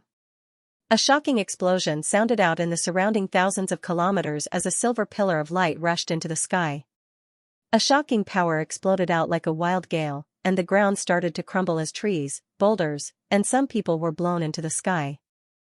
The clouds in the sky started to swirl as countless clouds madly gathered, forming a massive vortex with the silver pillar at the center. From a distance, this place seemed to be covered by a layer of haze, and an oppressive aura covered the entire region, causing countless creatures to flee in all directions. Xianxia had finally used the full power of his nation armament. It seemed that Xianxia had made up his mind to kill Great Qin's legatee, trample on Great Qin's name, and replace China at the peak. Xianxia had made up his mind to kill Great Qin's legatee and trample on its name. Zhao Fu felt quite shocked as he looked at the stone pillar descending from the sky. This was called the Pillar of Ashoka, and it was even more powerful than ordinary nation armaments. As expected from the Maurya dynasty's nation armament. Just then, Zhao Fu had rushed towards Xianxia, but he had been forced back by that massive aura. Xianxia coldly laughed and pointed at Zhao Fu, and a silver ray of light shot out from his finger. In an instant, it sent Zhao Fu flying, and the terrifying power slammed Zhao Fu's body into a mountain hundreds of meters away. Countless cracks appeared on the mountain, and Zhao Fu's entire body seemed to be embedded into a stone wall as he lightly coughed up a mouthful of blood. This nation armament's power was quite terrifying. Right now, Zhao Fu could not use his nation armament because Qin's fate and origin qi had only just recovered, and if he used it again, it would harm his foundation. The countless people in the other regions could sense how terrifying and desperate the main region was. Just this aura alone caused them to feel incredibly shocked, and they felt that they would not be able to deal with it. It was likely that only Qin's legatee would be able to face such terrifying power head-on. Lu Ye's expression was quite serious towards this terrifying power, and he felt a trace of worry. He did not know if Qin's legatee would be able to defend against it. If he was unable to defend, they would lose this battle. Even though they had been rivals with Qin's legatee in the past, Qin was now on China's side. If he lost, it would be disadvantageous to all of China. Back at the battlefield, the heavens and earth were dim and yin and yang were reversed. Everything was silent, and there was not even the sound of wind. There was only a five-colored pillar of light that gave off a boundless, ocean-like aura. Scree! A massive cry sounded out from the depths of the hole, seeming to be able to tear apart the 9 heavens. It was incredibly terrifying, and a peacock giving off 5-colored divine light flew out from the hole. The 5-colored divine light covered the entire ground, and a massive aura spread out, causing the heavens and earth to tremble. This peacock was thousands of meters long, and its body seemed to be made of glass. It was incredibly beautiful, and Xianxia was covered with blood on the peacock's body. He gave off an eerie killing intent as he looked at Zhao Fu. Xianxia had never thought that he would be forced by Zhao Fu to use India's clan armament, the peacock god statue. Xianxia did not have any other thoughts, and his heart was filled with flames of fury. He simply wanted to kill Zhao Fu. Looking at Zhao Fu, Xianxia once again attacked. The 5-colored peacock flapped its wings, and a 5-colored aura flooded towards Zhao Fu like a massive ocean. This 5-colored sea occupied the entire sky. It looked beautiful, but it was extremely terrifying. Everything it touched would be turned into nothingness. Even space itself was constantly collapsing.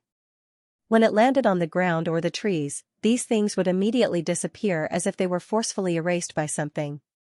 It was extremely horrifying. The 5-colored ocean poured down and quickly covered the ground. Everything disappeared, and some people were inundated.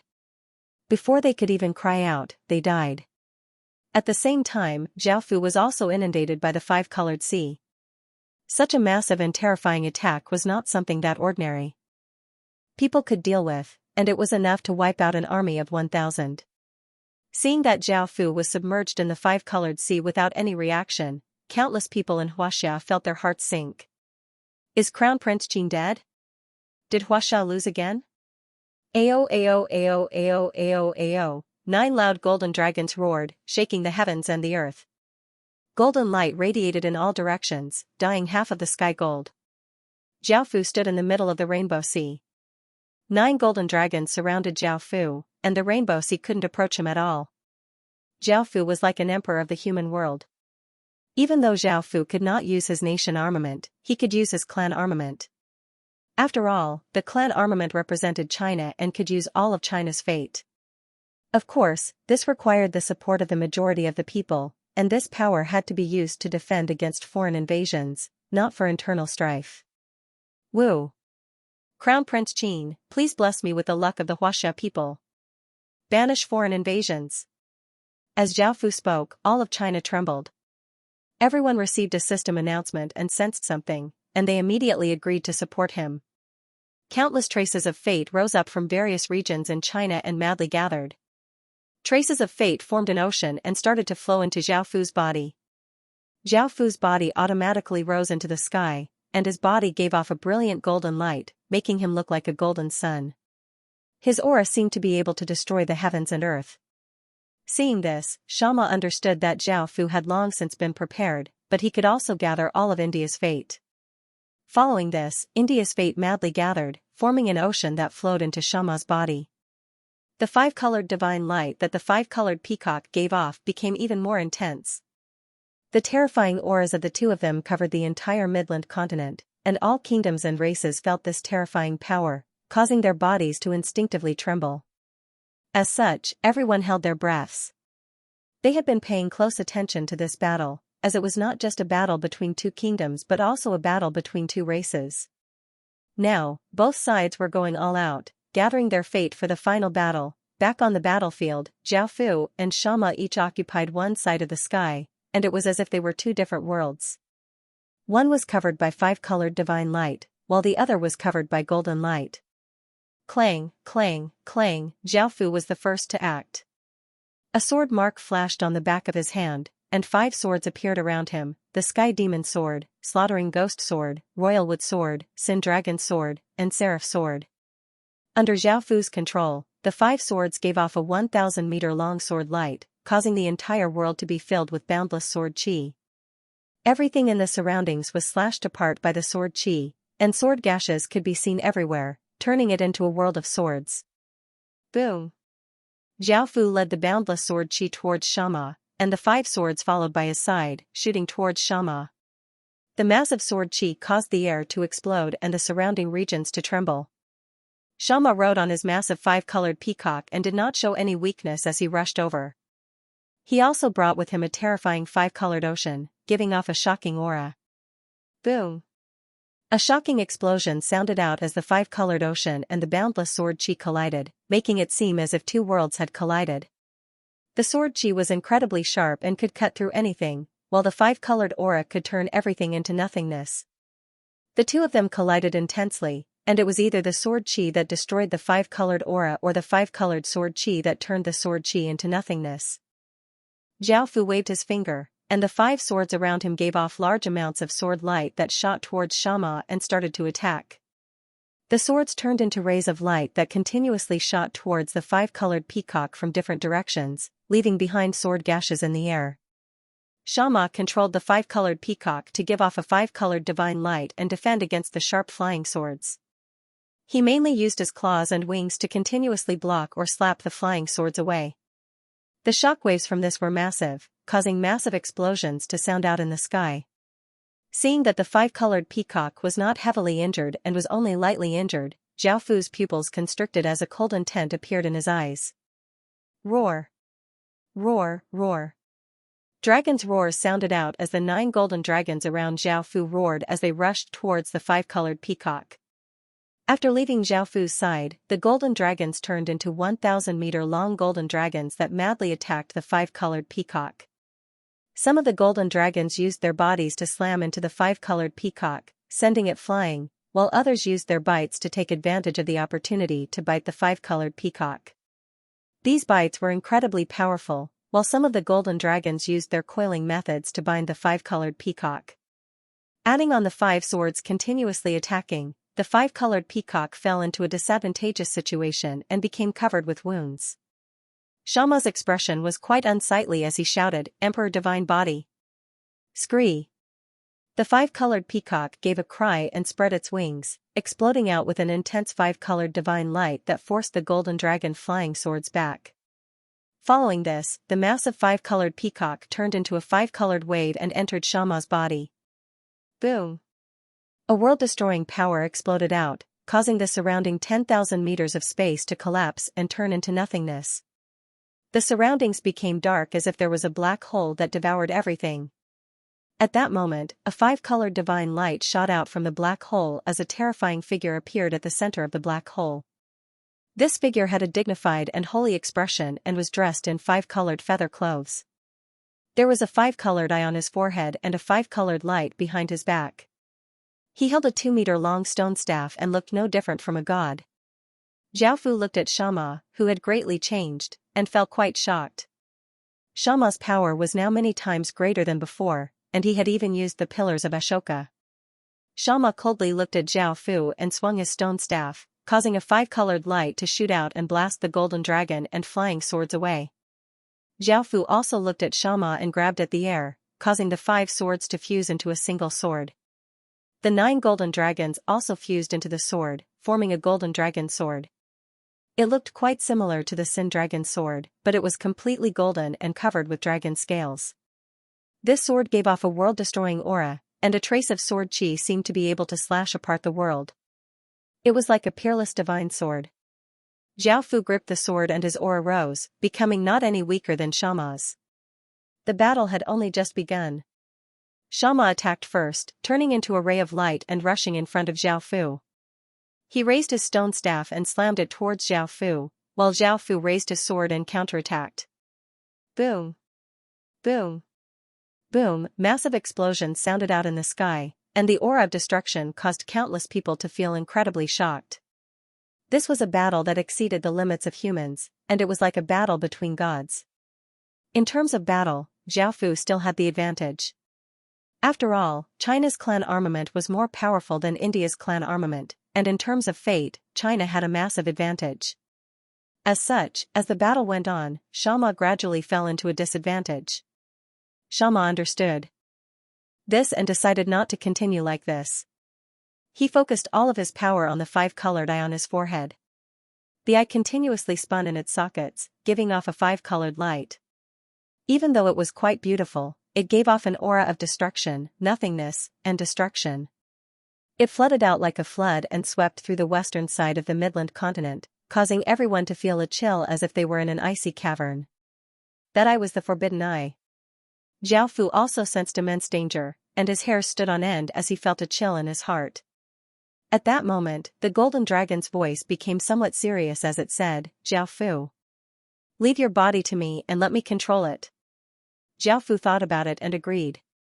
Following this, the golden dragon's consciousness entered Zhao Fu's mind, and Zhao Fu's eyes became 4 pupils, 1 blood red and 1 black. Even though there were no changes to his power, his aura became quite different. Xianxia started to attack and yelled, "All things to nothingness." The entire world trembled as if it was in fear. The 5-colored eye stared at Zhao Fu and gave off a large amount of 5-colored light. Following this, everything in the heavens and earth turned into nothingness. Anything in this eye would be easily erased, and even godly spirits would not be able to resist at all. Heaven and Earth Sword.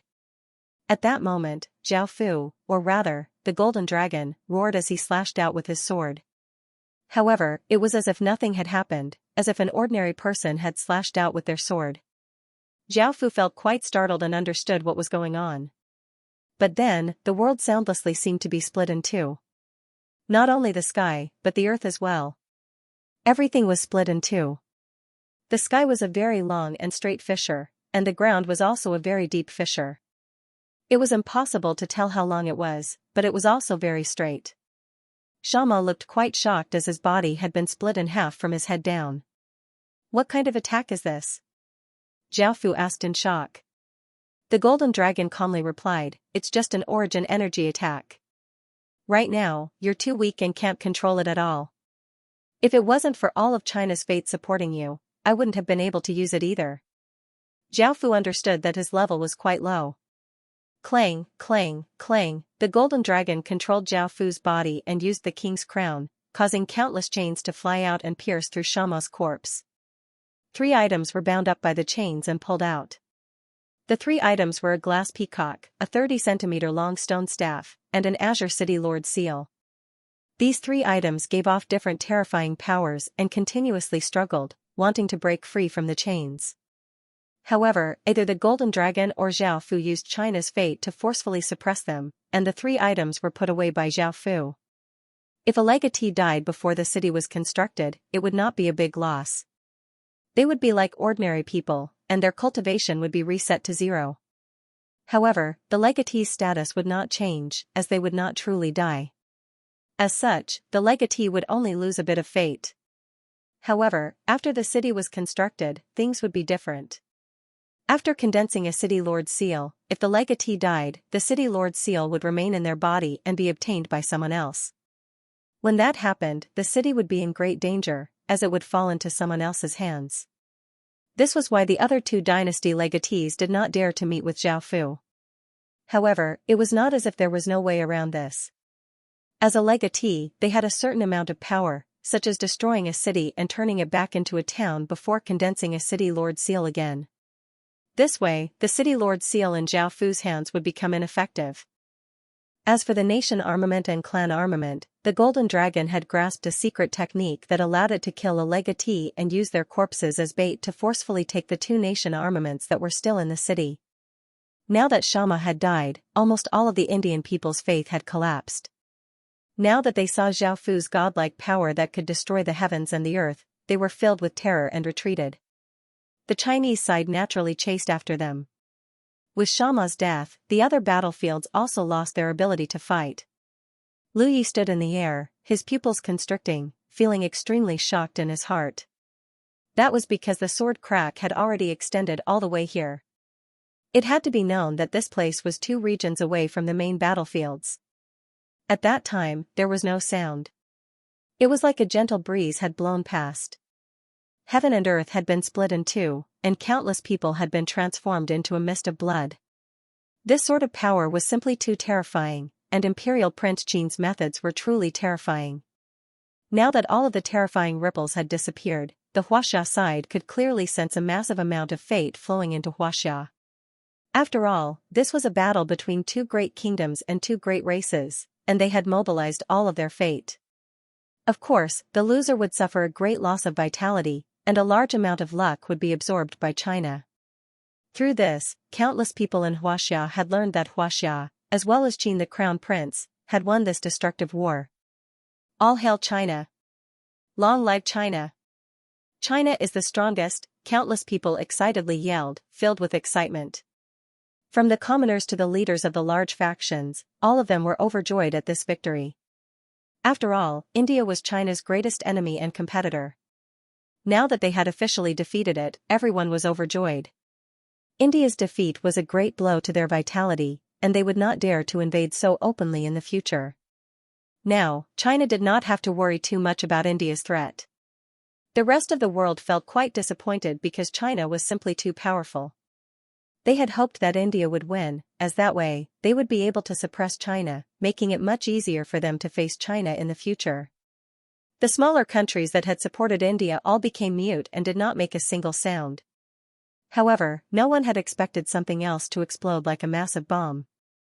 That was, 3 million or so people from India had died. This did not mean that they had died in the heaven-awakened world but in the real world. In the real world, if dozens of people died, it would shake the entire country. However, 3 million or so people had died, and the entire world would be shaken. How could so many people have died? What the hell happened? Countless people felt terror within their hearts. Thinking about how many people had died, their bodies trembled.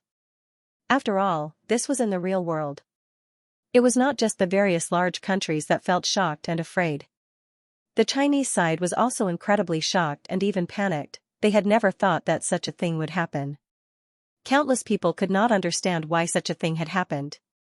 Suddenly, someone thought of something. Qin had participated in this battle, and he had said that China would definitely win. Could it be that Qin had obtained something that could kill players? This guess was quickly confirmed. It was indeed done by Qin. Immediately, the entire world gasped. They had never thought that Qin would have such a method. It was simply too terrifying, and no one dared to oppose Qin. Now that they had died, they would truly die. Moreover, that person did not fear death. This undoubtedly increased the danger that Qin was in by more than 10 times. Those who had opposed Qin still felt a lingering fear. If Qin had used such a method, they would all have died. By now, all of the voices insulting and opposing Qin had disappeared, and no one dared to make a single sound. This was indeed done by Qin, and he had used reality-harming talismans. Before, Zhao Fu had taken out 1 million elites from the army and given each of them a talisman. Of course, before, Zhao Fu had not told them what the talismans were used for. Without the reality-harming talismans, the Indian army would not have retreated.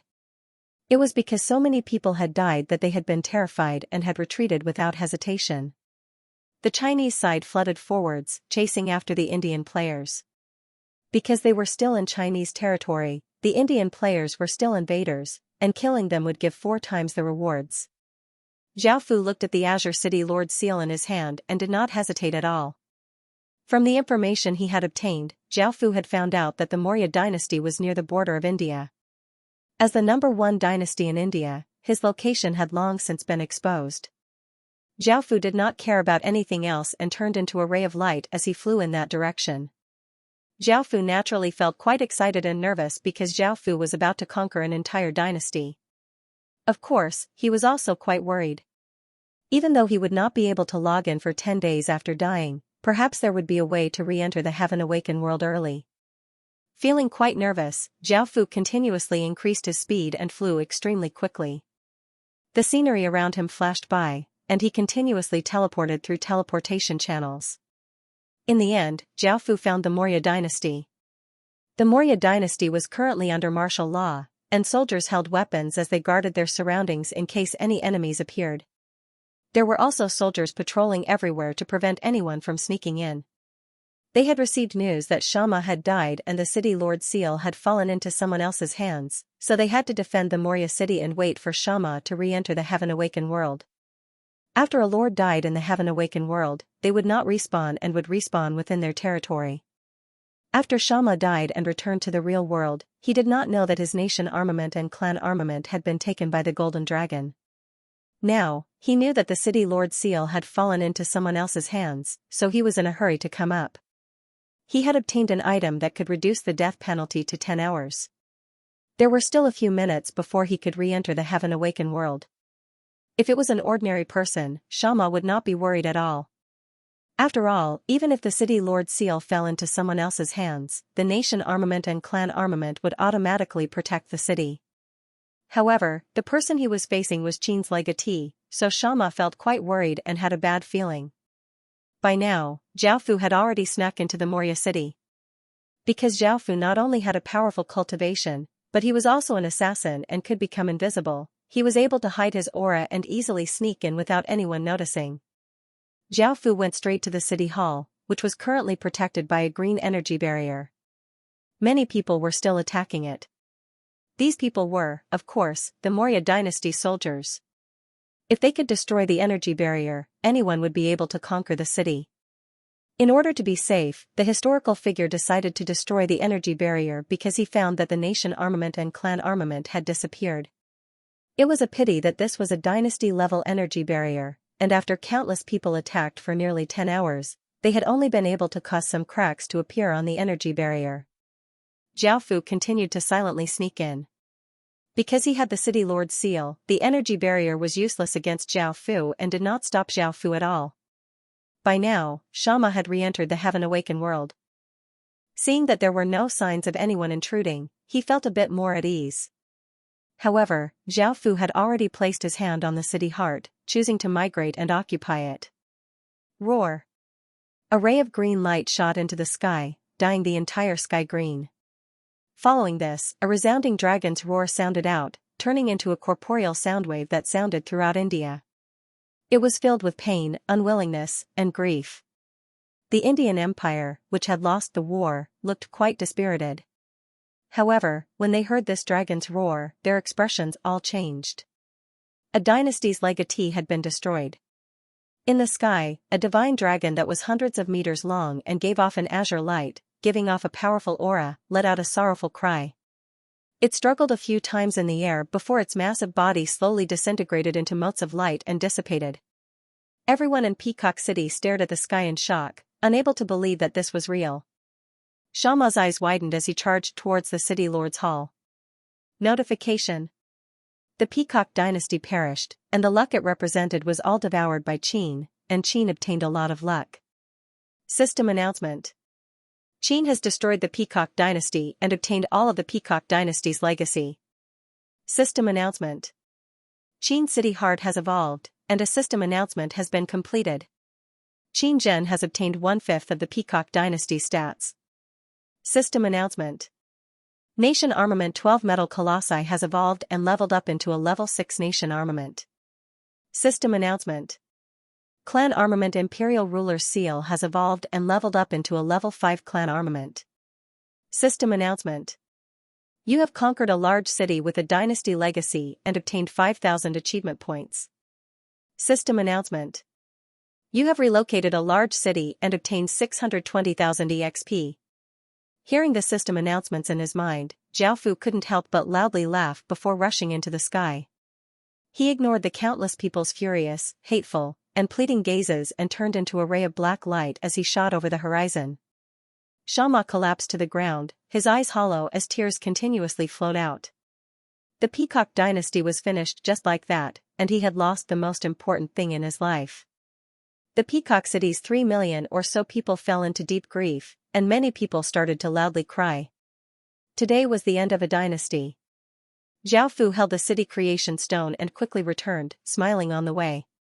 He had actually destroyed a dynasty, and the fate he had obtained caused Great Qin's fate to recover 2/3 of what it had been before. Moreover, his clan armament and nation armament had once again leveled up. The requirement to level up a city heart was to destroy a dynasty, which was equivalent to 5 nation legacies. Haha, his gains this time were simply too monstrous. Not only had he obtained a nation armament and clan armament, but he had also destroyed the Peacock dynasty. News of this quickly spread to the real world, and some Chinese people were incredibly happy.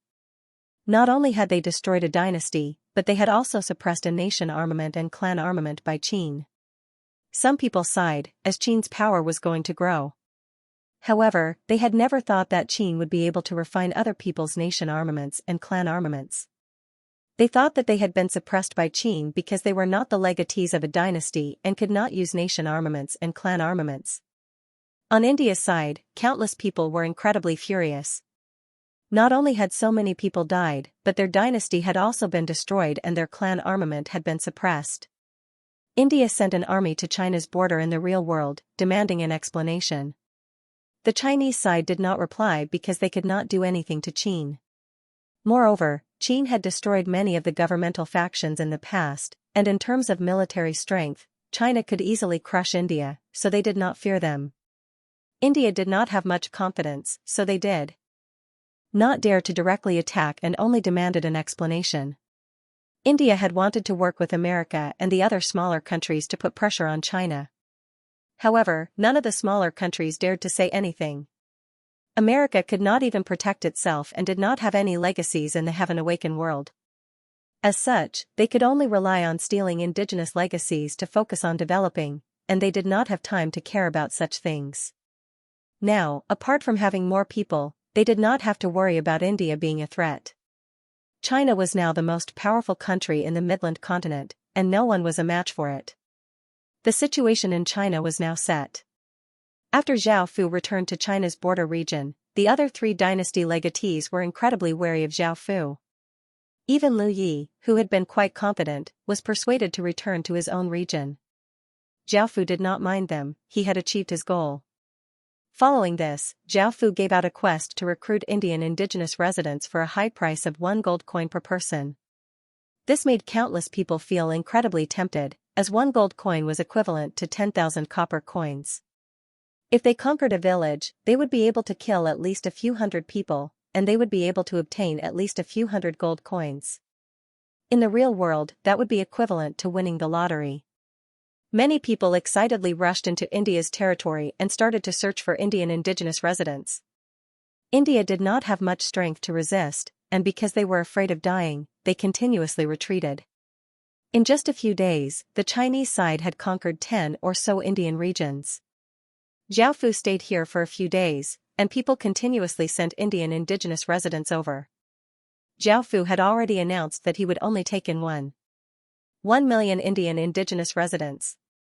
Seeing how wealthy Qin Zhao was, the players all enthusiastically participated and continuously plundered Indian indigenous residents to send to Zhao Fu. The Chinese players did not have good feelings towards these Indian indigenous residents, and they would normally kill them and take their resources. Now that Zhao Fu was buying them, he had saved them, and the players gained a massive income. The Otherworld Gate continuously teleported people every day and night, and after Zhao Fu stayed here for a few days, he returned to Qin Kingdom. After hearing that Qin Kingdom's legatee had left, the Indian indigenous residents started to resist. By now, the Indian indigenous resident Zhao Fu had bought 100,000 indigenous residents and brought them back to Qin Kingdom. He continued to buy more and teleport them back. Now that he could refine a nation armament, Zhao Fu had a trace of a smile on his face. Before, Zhao Fu had rebuilt the Maurya city. It had originally been a large city, but after being relocated, it had become a basic city, which was quite a pity. Zhao Fu gave the position of city lord to Bai Shihan for now. The Maurya city was legendary grade, and its stats were naturally quite good. However, since it was the Indian dynasty, Zhao Fu felt that giving it to an Indian person would be more useful. However, Zhao Fu did not have any Indian people that he could use, so he temporarily gave them to Bai Shihan. If there were any suitable Indian people, he would give them to Zhao Fu. Only Indian people could fully unleash Maurya city's power. Following this, Zhao Fu returned to the conference hall. At that moment, there were 9 Indian women waiting for him. They were undoubtedly very beautiful, and they also had strong phoenix chi. This was a special task given by Zhao Fu to Lu Mei and the others, which was to capture various women of the Peacock Imperial Court. A lot of the information obtained from Flower Moon was about them. The first was around 40 years old and had a good face and a well-developed figure. Even though she was quite old, she had a unique charm and gave off a mature aura. She was called Clement, and she was Sarah's mother. The second one was also quite beautiful. She had a graceful figure and gave off a noble aura. She was called Biyar, and she was one of Sarah's 3 aunts. The third person gave off an elegant aura. Her facial features were exquisite and she had a slim figure. She was called Joey, and she was Sarah's aunt. The fourth was a languid-looking middle-aged woman with a good figure and enchanting looks. She was called Jenny, and she was Sarah's aunt. The fifth was Sarah's aunt, and she was a mature middle-aged woman called Team. The sixth was Sarah's aunt. She had small facial features and a slim figure, and she gave off a weak aura. She was called Ruth. The seventh was Sarah's sister-in-law. She was quite good-looking and had a voluptuous figure, and she gave off a trace of sexiness. She was a widow, and Sarah's big brother had died long ago. The eighth had delicate facial features and a slim figure, and she looked quite lively and cheerful. She was Sarah's little sister, and she was called Daphne.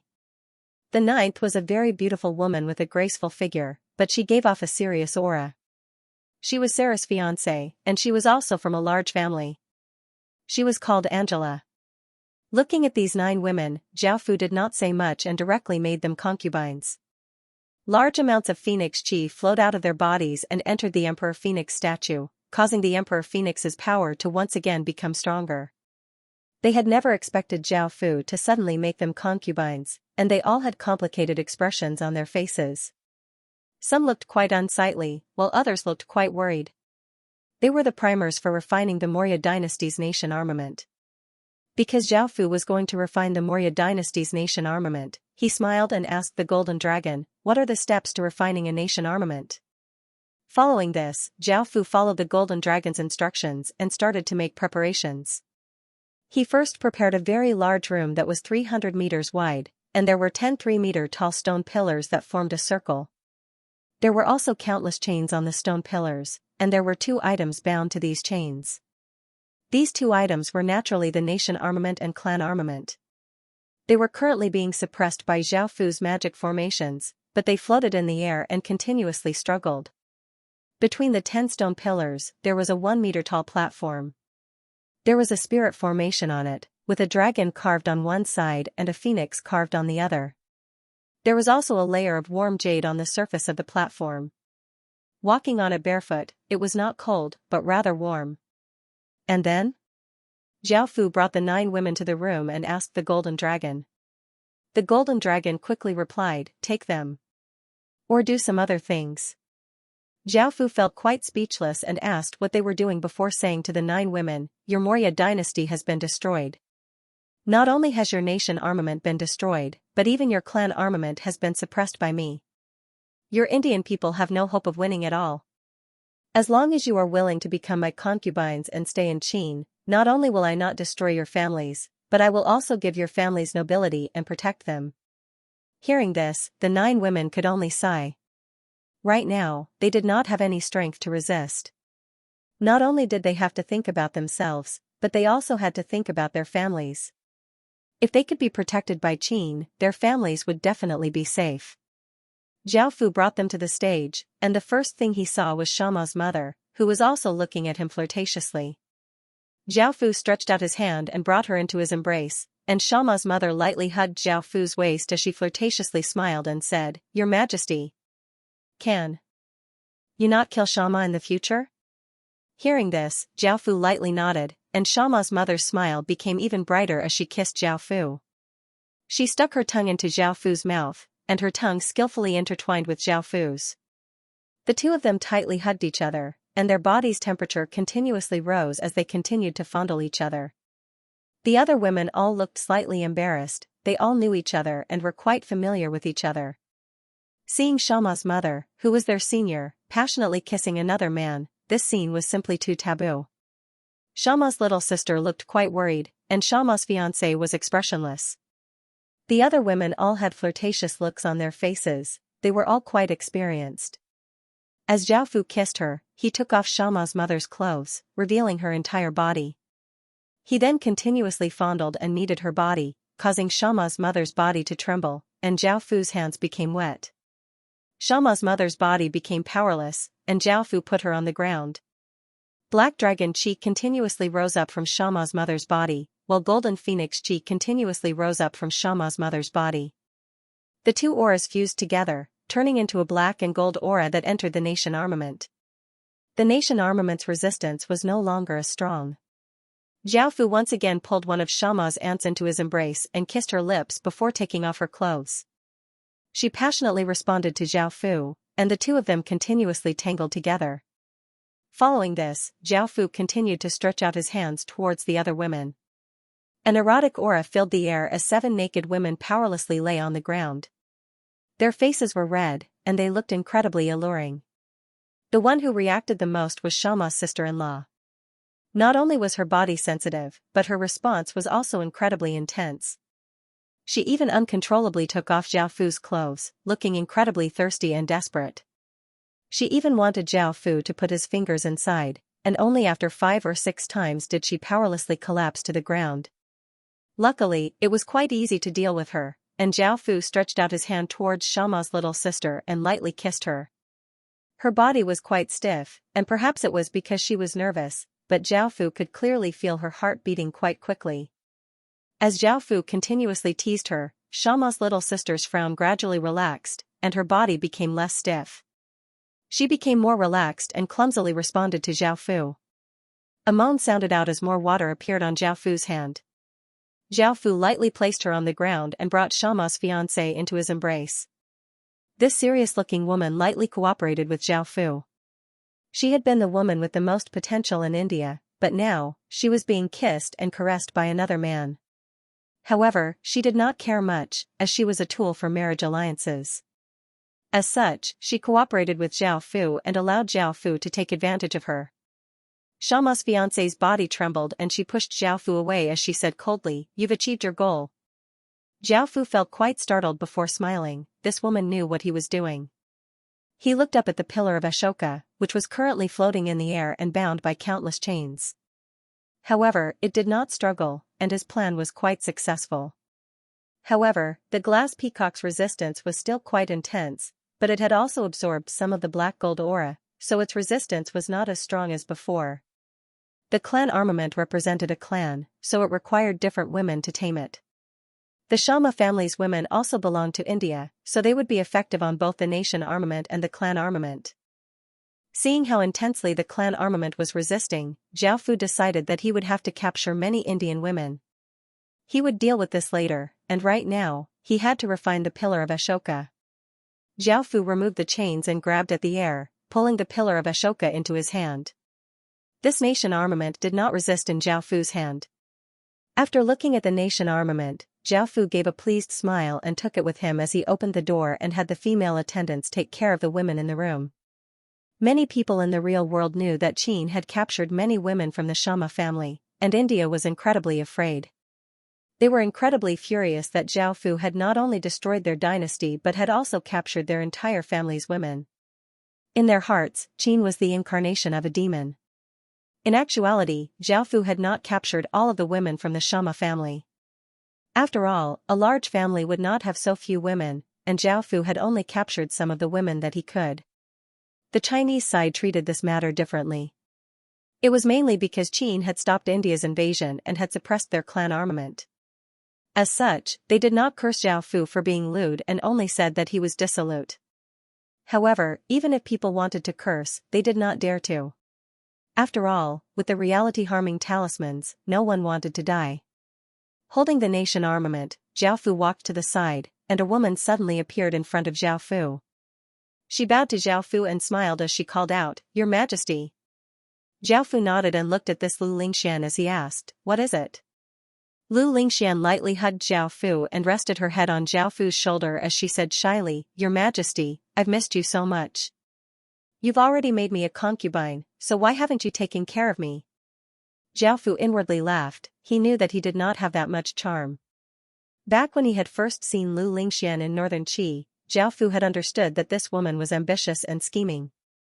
However, ambition was not necessarily a bad thing, as it could make people work harder. Of course, the downside was that they could easily suffer backlash.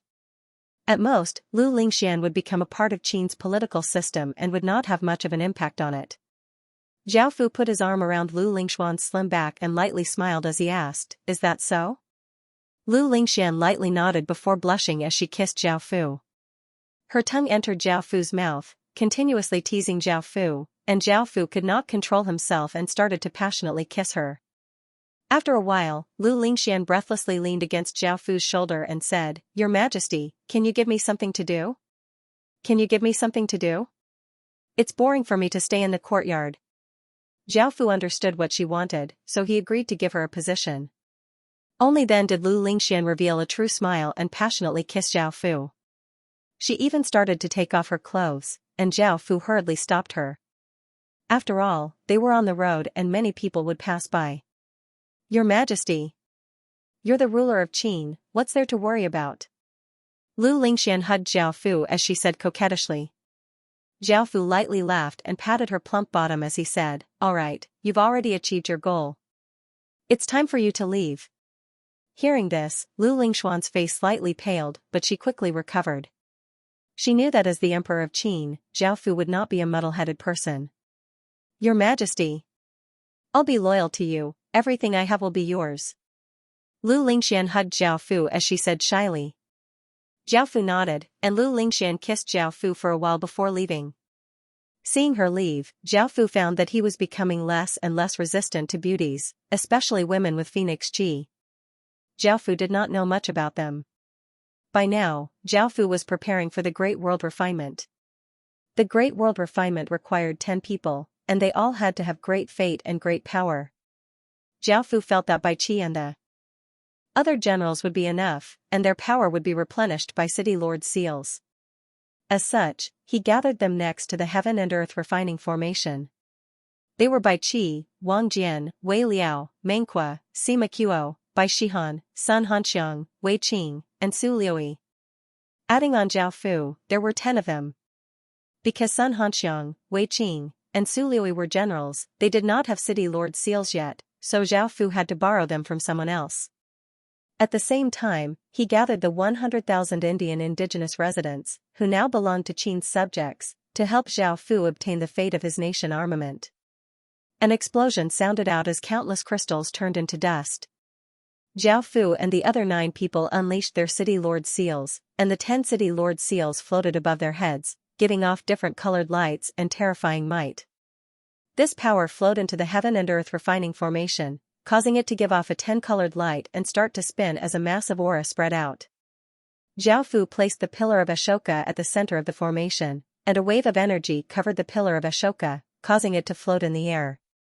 Following this, Zhao Fu looked at the others and signaled for them to act together. The others understood and nodded. Following this, everyone exploded out with their fate, and massive amounts of fate flooded into the formation. Boom! A massive explosion sounded out as a 10-colored pillar of light rushed into the clouds, causing the heavens and earth to change. Countless traces of heaven and earth fate seemed to be drawn over and madly gathered, causing wild gales to blow and sand and pebbles to fly. Countless traces of fate continuously gathered and compressed, and an extremely terrifying aura spread out from the sky. Everyone in the northern side of the Midland continent sensed this terrifying aura and felt a chill in their hearts. Their hair stood on end, and they did not know what was happening. Finally, the countless traces of fate continuously condensed and compressed, forming a 100-meter-wide 4-legged cauldron that gave off a 10-colored light. This cauldron gave off the might of the heavens and earth, and it seemed to be able to shake an entire world and make all creatures submit. Everyone continued to send countless traces of fate and power into the heaven and earth refining formation, and the 10-colored cauldron trembled as an incredibly powerful energy exploded out, scattering all of the clouds in the surrounding 1,000 kilometers. The pillar of Ashoka within the cauldron seemed to be covered by a formless flame, and it continuously changed. The Indian indigenous residents obeyed Li Si's orders and knelt on the ground, shouting that they were Qin's subjects. Traces of fate rose up from their bodies and continuously flowed into the 10-colored cauldron before entering the pillar of Ashoka. The pillar of Ashoka struggled for a moment before stopping, and the carvings on its surface disappeared. Traces of Qin's fate rose up from the ground and flooded towards the rainbow cauldron. The formless flame absorbed Qin's fate and instantly turned into black flames. Under the black flames, the pillars of Ashoka once again went through changes. The carvings on the stone pillars once again appeared. What was different was that there were not only carvings of Indian people but also Qin people. Following this, the changes stopped. The multicolored cauldron dissipated into countless traces of fate, and a stone staff giving off terrifying power slowly descended from the air before hovering above the heaven and earth refining formation. Currently, the pillar of Ashoka not only gave off India's aura but also Qin's aura of conquering. It now completely belonged to Qin and had become Qin's nation armament. Zhao Fu could now use its full power. Everyone withdrew their power, and Zhao Fu smiled. He looked at the pillar of Ashoka and found that he could change its name. After thinking about it, Zhao Fu decided to change its name. After all, Ashoka was the king of India, and now that this nation armament belonged to Qin, the name had to be changed. Zhao Fu decided to name it Nation Stabilizing Pillar. This name meant to suppress fate, and Zhao Fu held the Nation Stabilizing Pillar and looked at it carefully before placing it next to Qin's city heart. Just like the 12 metal colossi and imperial ruler's seal, it received the support of Qin's fate. This matter was concluded here, and Zhao Fu turned his attention to India's clan armament. After all, clan armaments were more powerful than 5 nation armaments, and there were only 4 in the human world. Clan armaments were much more difficult to nurture than nation armaments, and only the 4 great civilizations could nurture them. The 4 great civilizations were Babylon, India, Egypt, and China. Now that India's clan armament had been taken, if he could take the other 2, Qin's power would become even more terrifying. However, Zhao Fu decided to refine India's clan armament first. This required him to capture many women and use their fate to reduce the clan armament's resistance. Zhao Fu heard that India also had a beauty rankings, and Xianxia's fiancée was ranked 6th. If he could capture all of them, that would be enough. After leaving this matter to Qin's assassin, Zhao Fu turned his attention to other matters. By now, East Green had been completely cleared out, and Zhao Fu moved another system main city over and fused it with the region heart, successfully unifying East Green. Xianxia fused with another region, and its various powers became stronger. Zhao Fu renamed East Green to Green Province, making it Qin's second province. By now, Qin's population was 12.6 million, and it had 2 million soldiers. It now had 19 great cities, 5 cities, 26 towns, and 2,279 villages. Qin's strength once again increased, and out of its 2 million soldiers, 1.6 million Stage 1 soldiers and 50,000 Stage 2 soldiers were added. Their next target was Little Valley. Little Valley had many canyons, making it difficult for an army to march through. Hundred Bamboo was a sea of bamboo, and visibility was not good, so Zhao Fu casually chose one. Now that they had 2 million soldiers, they would be able to clear out much faster. Next, Great Qin did not have any large battles and was in a stable state of development. Zhao Fu once again became quite free, and China also calmed down. There were no large-scale battles, nor were there any major events. Everything was developing peacefully, and China welcomed a rare moment of peace. Days passed, and after the massive invasion, China's strength gradually recovered. At that moment, some people suggested invading Japan and South Korea. The methods that China had used to invade these two countries had been incredibly disgusting, and now that China had recovered, it was preparing to take revenge. The Goryeo women all had long legs and were very good-looking, while the Japanese women were all very gentle and cute. On the Chinese side, some people suggested capturing their women to be slaves for the Chinese men to play with. Many of the Chinese men agreed and became incredibly excited. The women did not agree. Even though they were from different countries, they could understand what had happened to them, so they refused to do such a thing. The men thought that since they were doing the same thing, China could do the same. As such, they gathered many people, all of whom were men, and started to invade the two countries. In order to increase their military strength, some people suggested a system of male slaves. They could capture handsome men for the women to play with, as well as people with special interests. This attracted some more people to join. However, those who participated were mostly ordinary players and some small powers. Generally, the major powers and families didn't participate. After all, they were focused on developing. Without sufficient benefits, they wouldn't go so far as to attack another country. In the end, they gathered a few million people and started to invade the two countries. However, the effects were quite average, as most of them were ordinary people and did not have any powerful methods. Most of them were just ordinary people and did not have any powerful methods. In the beginning, they had some success and captured some women and men, but the two countries retaliated.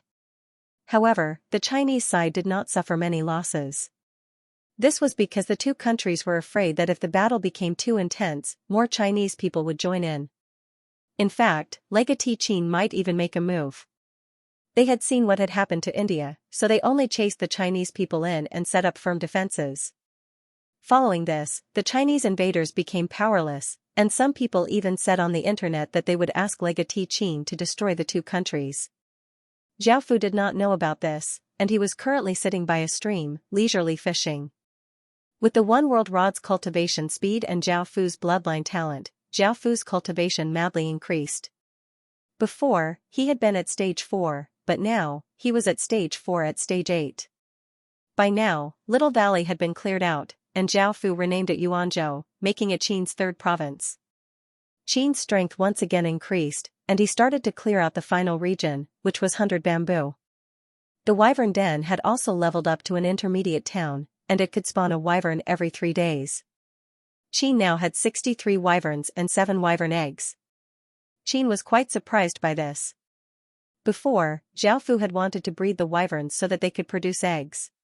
Now that Qin had dragon incubating celestial grass and water of life, they could speed up the hatching process. Normally, they would not have to wait for 2 or 3 years, it would only take a few months at most for the eggs to hatch. With the power of the wyverns, it was worth Qin's time and effort to nurture them. After dealing with these matters, Zhao Fu returned to the real world and planned to fill his stomach. By now, it was winter in the real world, and Zhao Fu had changed into thick clothes and called his bodyguard.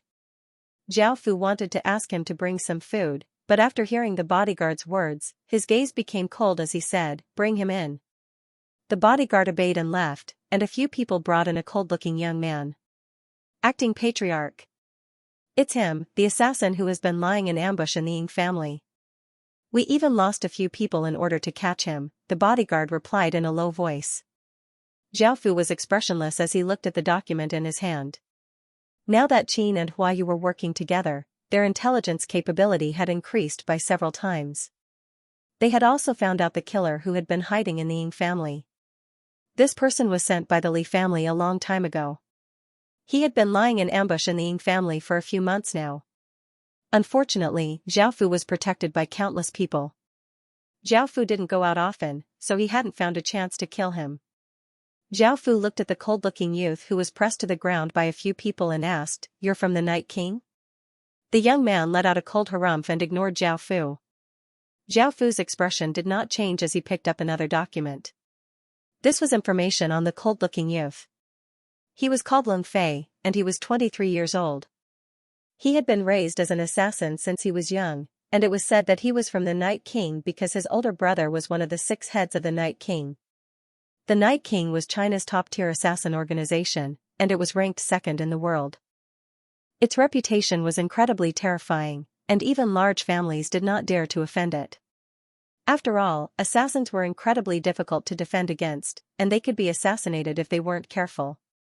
As for the Night King's men, each of them was an elite assassin. They could break through tight defenses and carry out assassinations. Their methods were also strange, making it difficult to defend against them. The Night King was controlled by 7 heads, and each head controlled countless assassins. They were quite powerful and had some influence in the Heaven Awakened world. Their reputation was quite terrifying, and no one dared to offend them.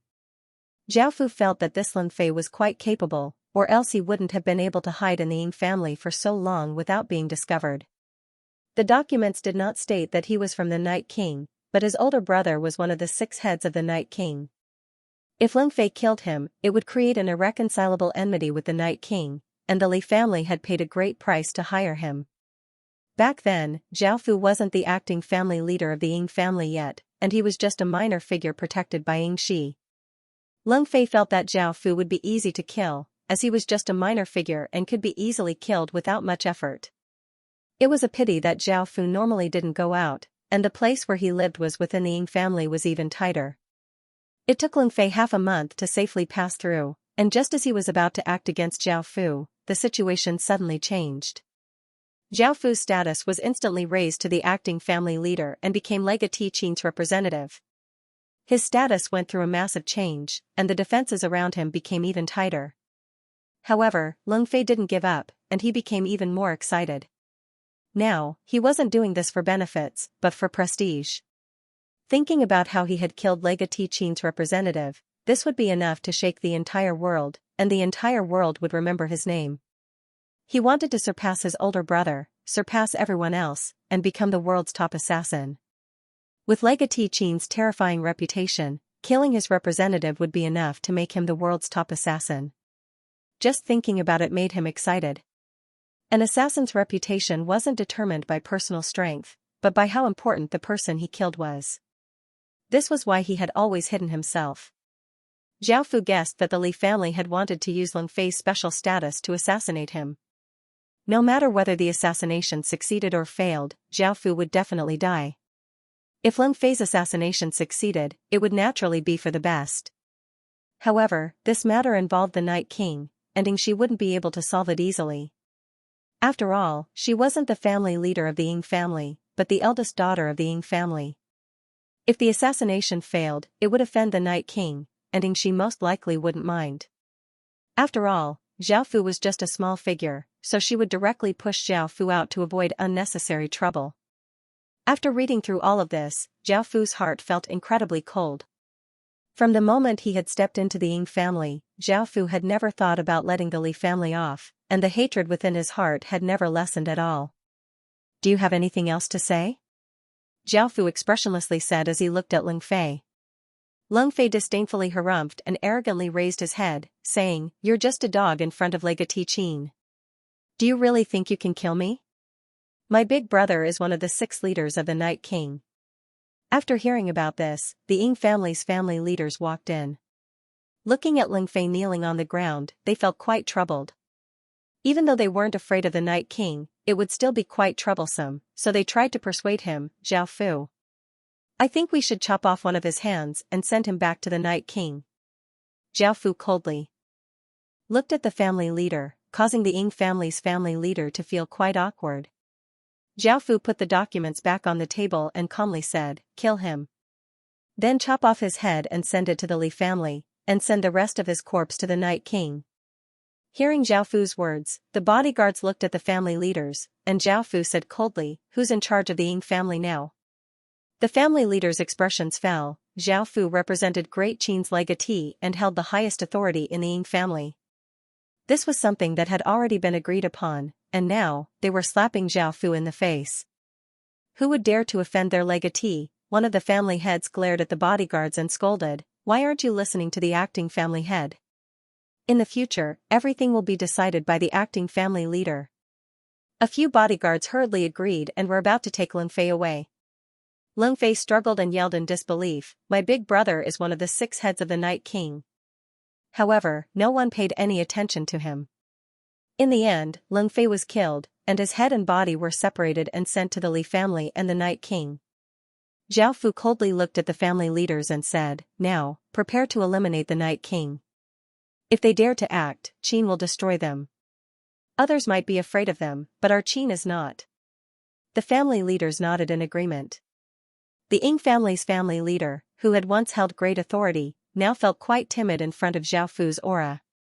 After the bloody head was sent to the Li family's old patriarch was furious and cursed at Zhao Fu. However, he then coldly laughed, now that we've offended the Night King, we'll have a greater chance of killing that bastard. We can't let him continue to develop. The Night King was also shocked. Lin Fei's big brother, Lin Feng, looked at his little brother's corpse coldly and filled with killing intent, and he immediately turned to leave. However, he was stopped by the other 6, and a bald-headed elder said seriously, this matter is related to Great Qin's legatee, and if we don't handle it well, Night King will be destroyed. Your little brother asked for it, I sent people to persuade him a few times, but he still insisted on staying. Lin Feng coldly harumphed. No matter what, Lin Fei was his little brother, and he had to take revenge.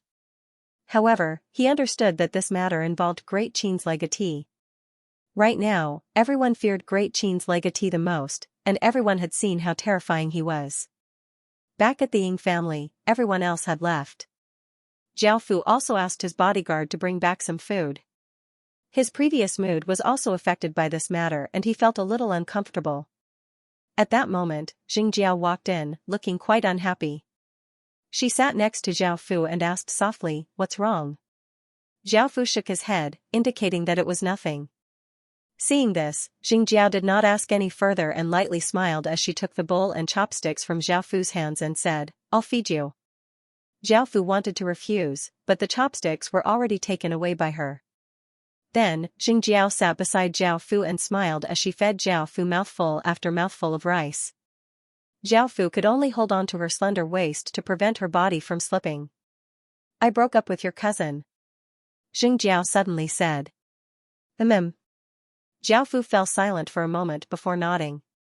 Seeing that Zhao Fu was not angry, Xianxia rested her head on Zhao Fu's shoulder and said with a trace of sadness, seeing him in so much pain, I feel quite bad.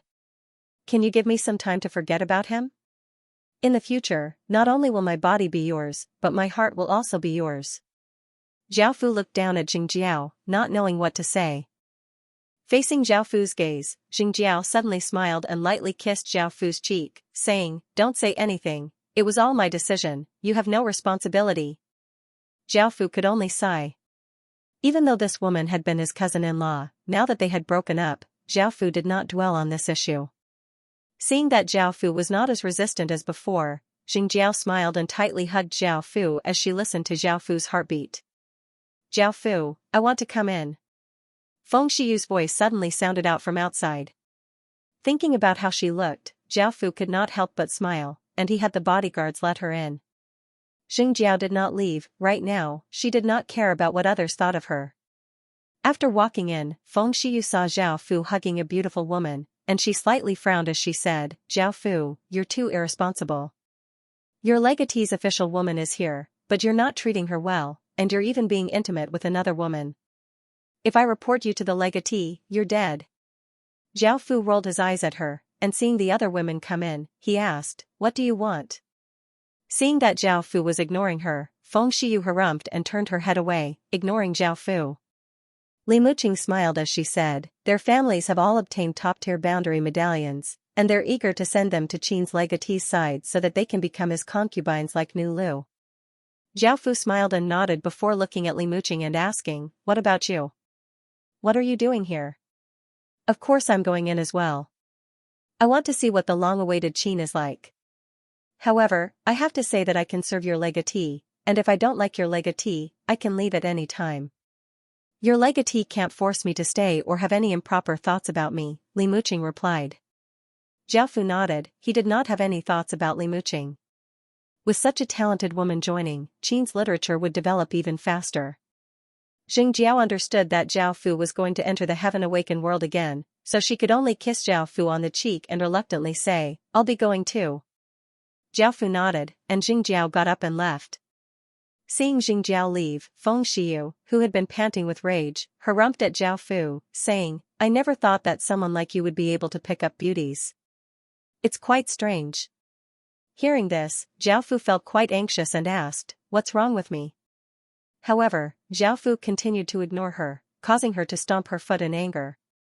Following this, Zhao Fu entered the heaven-awakened world and found the four of them at the boundary region. Right now, Zhao Fu was not wearing his cloak. His delicate and handsome face, jet black hair, and a pair of evil-looking, blood-red eyes could be seen. His body gave off an elegant and domineering aura, making him quite attractive. When the four women saw Zhao Fu, they did not recognize him because Zhao Fu looked quite different from the heaven-awakened world and the real world. Seeing this, Li Muqing was slightly dazed, and after coming back to her senses, her face became slightly red. Humph. He's just a bit good-looking. The man I want must have strength. Feng Xiyu harumphed as she habitually belittled Zhao Fu. Zhao Fu still did not reply to her. He planned to take her back to Qin and see what her expression would be like.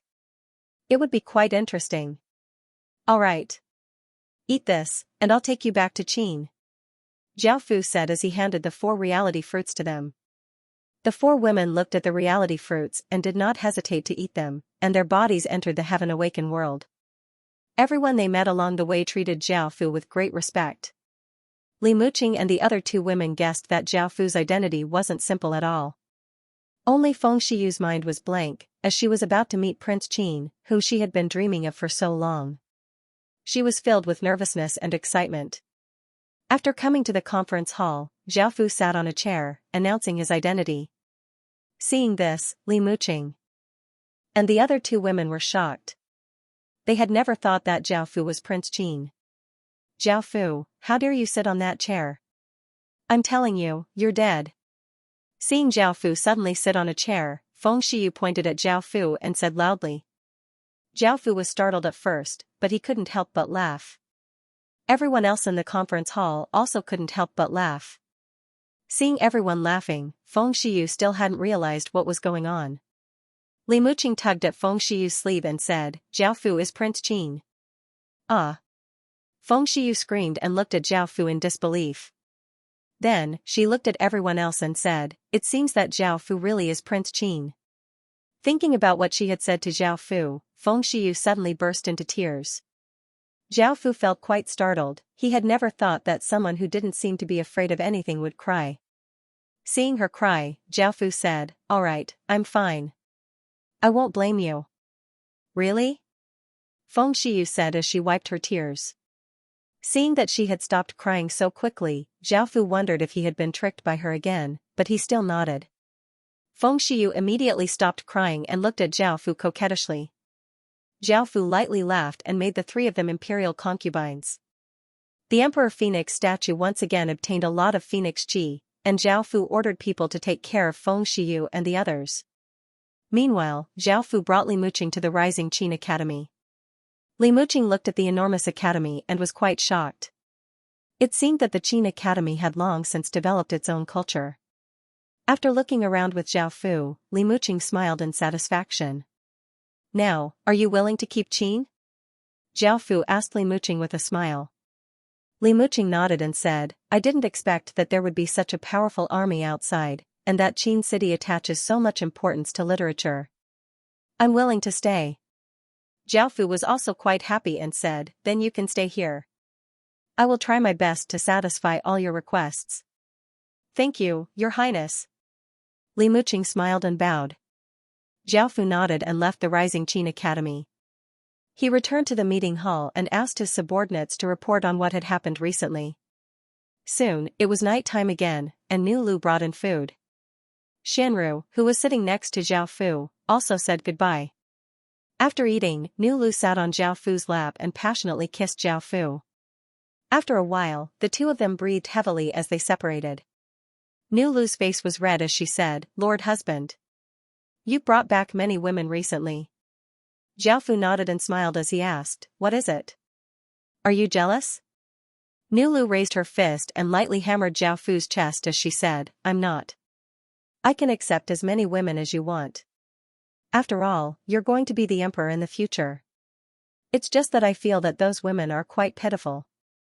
It's possible that they'll stay there for the rest of their lives, living out their lives in loneliness without any happiness. That kind of life is quite miserable. After listening to her words, Zhao Fu fell silent.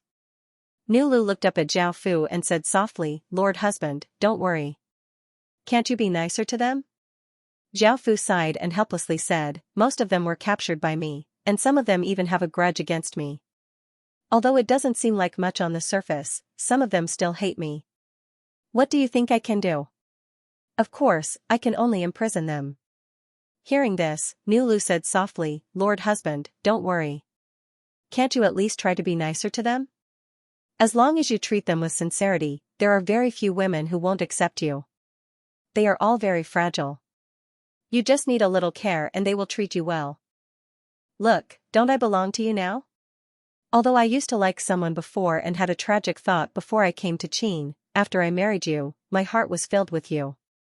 Zhao Fu lightly laughed in disbelief and asked, am I really that charming? Nu Lu smiled and kissed Zhao Fu as she said confidently, of course. Then I'll think about how to treat them. Zhao Fu said after thinking about it. Nu Lu happily said, thank you, Lord Husband. Seeing her happy smile, Zhao Fu also gave a trace of a smile. He stretched out his hand and lifted her chin before kissing her. A few days later, the final region, 100 Bamboo, had been cleared out by 1/3. During this time, Zhao Fu found 2 more Silver Lake legatees. One was a minotaur called Kuka, who had obtained the Silver Lake Immortal's axe, and the other was a dwarf called Dalim, who had obtained the Silver Lake Immortal's hammer. Out of the 7 Silver Lake legatees, only the shield was left, and the others had all found owners. This was a good thing, as Zhao Fu was only one piece away from finding all of the Silver Lake legatees. However, Qin also received some bad news. Many regions had allied together, and they were all near Qin. Their target was, of course, Qin. As Qin cleared out the 4 regions, many people had escaped to the outer regions. With such a large movement, it was impossible for the surrounding regions to not notice. Sensing how terrifying Qin was, they knew that they definitely wouldn't be a match for Qin. As such, they allied with the nearby regions to resist Qin. Moreover, apart from 100,000 system main cities, they also added 50,000 soldiers, making each system main city's army 150,000. They didn't take the initiative to attack and instead chose to defend. Perhaps they still hoped that Qin wouldn't attack the other regions, or else Qin wouldn't have the time to clear out the other regions. Zhao Fu didn't express any ill will and only continuously cleared out the regions. As Qin finished clearing out the 4 regions, the other regions started to feel quite unsettled, and some started to try to make a move against Qin. Right now, the strongest was Qin's eastern side. There were 6 regions allied together, with 21 system main cities and 1 million soldiers. The western and southern sides were formed by 5 regions, and each side had 18 system main cities participating. They had 6 million soldiers. The northern side was the weakest, and it had 4 regions allied together, with 14 system main cities and 1 million soldiers. There were 20 regions participating together, with 71 system main cities and 4 million soldiers. Right now, Qin didn't dare to do anything to the outside world.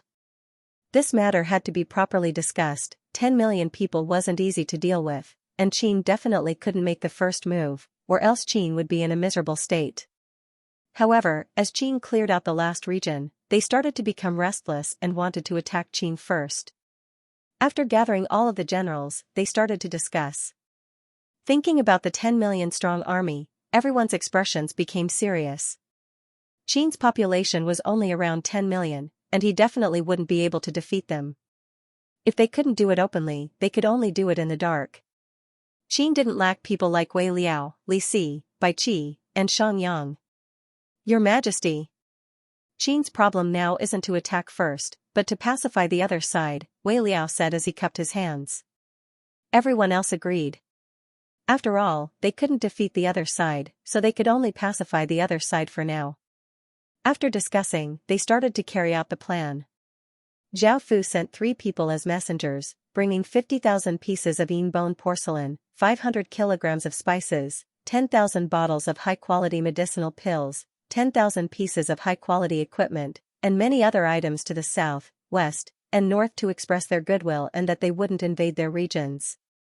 In the 4 directions, the east had 1 million people, the west had 6 million people, the south had 6 million people, and the north had 1 million people.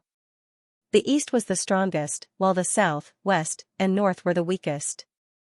Zhao Fu gave gifts to the 3 weaker factions, and only the strongest faction, the eastern side, did not give any gifts. He did not express any thoughts. If the 4 directions all looked after each other, Qin would be able to deal with them one by one. However, Zhao Fu was worried that if he attacked one direction, the other directions would also attack Qin. Qin definitely wouldn't be able to defend against enemies from all directions, so Zhao Fu had to pacify the other 3 factions first. As for the reason for choosing the 3 weaker forces, it was actually very simple. According to the thinking of ordinary people, they would definitely make a few stronger opponents, and then make a move on the weakest. Because the weakest people were the easiest to deal with. After one force was destroyed, there would only be 3 forces left, and the pressure would be relatively less. The others would guess that Qin's purpose was to defeat them one by one. Therefore, they might not accept Zhao Fu's kindness. Instead, they would choose to cooperate with other forces and kill Qin first. After all, it was Qin who was a threat now. Now, Zhao Fu wanted to do the opposite. He wanted to befriend the other 3 weaker ones and challenge the strongest one. Because the 3 of them were relatively weak, they had less confidence, especially in the north, which was the weakest. They were the most anxious because they were the weakest, so they would definitely be Qin's first target. At this time, if Zhao Fu expressed his goodwill, the 3 of them would definitely accept it easily, because they didn't have much confidence in Qin's current strength. At the same time, they would be happy to watch Qin and the eastern forces suffer great losses. That way, their crisis would be over, and they would be able to take down Qin effortlessly. The 3 messengers that Zhao Fu had sent quickly arrived in the 3 directions. Hearing that Qin had taken the initiative to express his goodwill, the factions in the 3 directions were quite shocked and surprised. Not only did the messengers take out gifts and give them to the various factions, but they also told Zhao Fu that they were willing to be on good terms with the various factions and not invade each other. They could even sign high-level contracts to prove that Qin was friendly and that he didn't want to invade their regions. If they wanted to give gifts, Qin could give them gifts every year, and the amount would be many times what he gave them now. Now, Qin's tone was absolutely friendly and didn't have any killing intent at all. The northern faction was the happiest, and the 10 or so city lords sat together to discuss. A fat man said, "What do you think about this?" "I think we can sign a contract with them. Right now, our faction is the weakest, so we'll definitely be their first target. If we sign a contract with them, we won't have to worry about their threats in the future, and we can go back and do our own things." An ordinary-looking young man said, "I think so too. I heard otherworlders say that the faction is called Great Qin, and it's the one who caused those terrifying abnormal signs. It's incredibly powerful, and our faction is the weakest. Let's sign a contract with them. With a high-grade contract, everyone will feel more at ease." "Aye. Let's sign a contract then. In any case, with their strength, we might not be able to stop them. It's best if we can be at peace right now. No one wants their city to be breached and for them to die, said a ruddy-faced elder as he sighed. Hearing this, everyone else nodded and agreed to sign a contract with Qin. The southern faction, a red-faced man said with a smile, I don't think that faction is very strong. Now, they've given in and given so many gifts, hoping that we won't attack each other and express our thoughts of peace. To think that we were worried before. In my opinion, we don't even need to work together, they wouldn't dare to attack us. They've given us so many gifts and are willing to sign a contract. That means that they have peaceful thoughts and have a good attitude. There's no need for us to pay the price of many soldiers dying to attack them, a decent-looking woman said. I don't have any objections. I don't like fighting, and I just want my city to not be invaded and for my civilians and soldiers to be safe. If we can resolve this peacefully, that would be for the best, a scholarly-looking middle-aged man said. After some more discussion, the southern faction agreed to sign a contract with Qin. Looking towards the west, there were many people that Zhao Fu was familiar with. Before, when Zhao Fu had launched the undead disaster, he had threatened many city lords, and many of them had joined the alliance. I think we should consider working together. With how ferocious the other side is, it's best if we can live peacefully. Who knows, he might launch another undead disaster, and we won't be able to stop him. A middle-aged man with stubble said. I don't think so. With how evil and cruel the other side is, I think we should work together to get rid of him in case he causes another disaster. I heard that there are people in the West who want to make a move against him, and I think this is the best opportunity to get rid of him. The one who spoke was the peerlessly beautiful woman in white. Hearing this woman's words, everyone else nodded in agreement. Because they had all signed a contract last time, they felt quite at ease. The woman in white said angrily, he killed so many innocent lives, shouldn't he be punished? Don't you think he needs to be punished? Do you want him to continue acting recklessly? This is the best opportunity to kill him. I believe that we should uphold justice on behalf of the heavens and give justice to the countless lives that have died. Everyone looked at the woman in white and didn't know how to retort. After all, she had a good heart, and they had all seen her cause when she had caused the undead disaster. Their hearts were filled with anger, and it was likely that everyone had been moved by that cruel and inhumane scene. However, even though they were angry, they didn't want to die, nor did they want their soldiers to die. Ai. This isn't a world where good and evil are rewarded, it's a world where the strong prey on the weak. I think I know what to do, a handsome young man said as he sighed. Everyone else also made a decision to sign a contract with Qin. Seeing this, the woman in white could only angrily leave. Then, they turned to look at the eastern side, which was the most powerful faction. A valiant-looking big man coldly harumphed, that faction has sent gifts to the other three factions and is willing to sign a contract, but only our eastern side hasn't. I think they want to attack our eastern side, but I don't know if they're stupid enough to choose the eastern side, which is the most powerful. Right now, we don't know what they're thinking, but we're certain that we'll have to fight them. Let's see if we can convince the other three factions to attack them together. That way, it'll be easier to deal with them. A cold-looking young man said as he sat on a chair. A red-robed old woman said, I don't think we can do that. I've received news that the other three factions have already signed a contract with them, but they chose to attack us. This means that they're quite strong and have some confidence. I think it's better for us to defend. Before we know the situation, we shouldn't attack for now.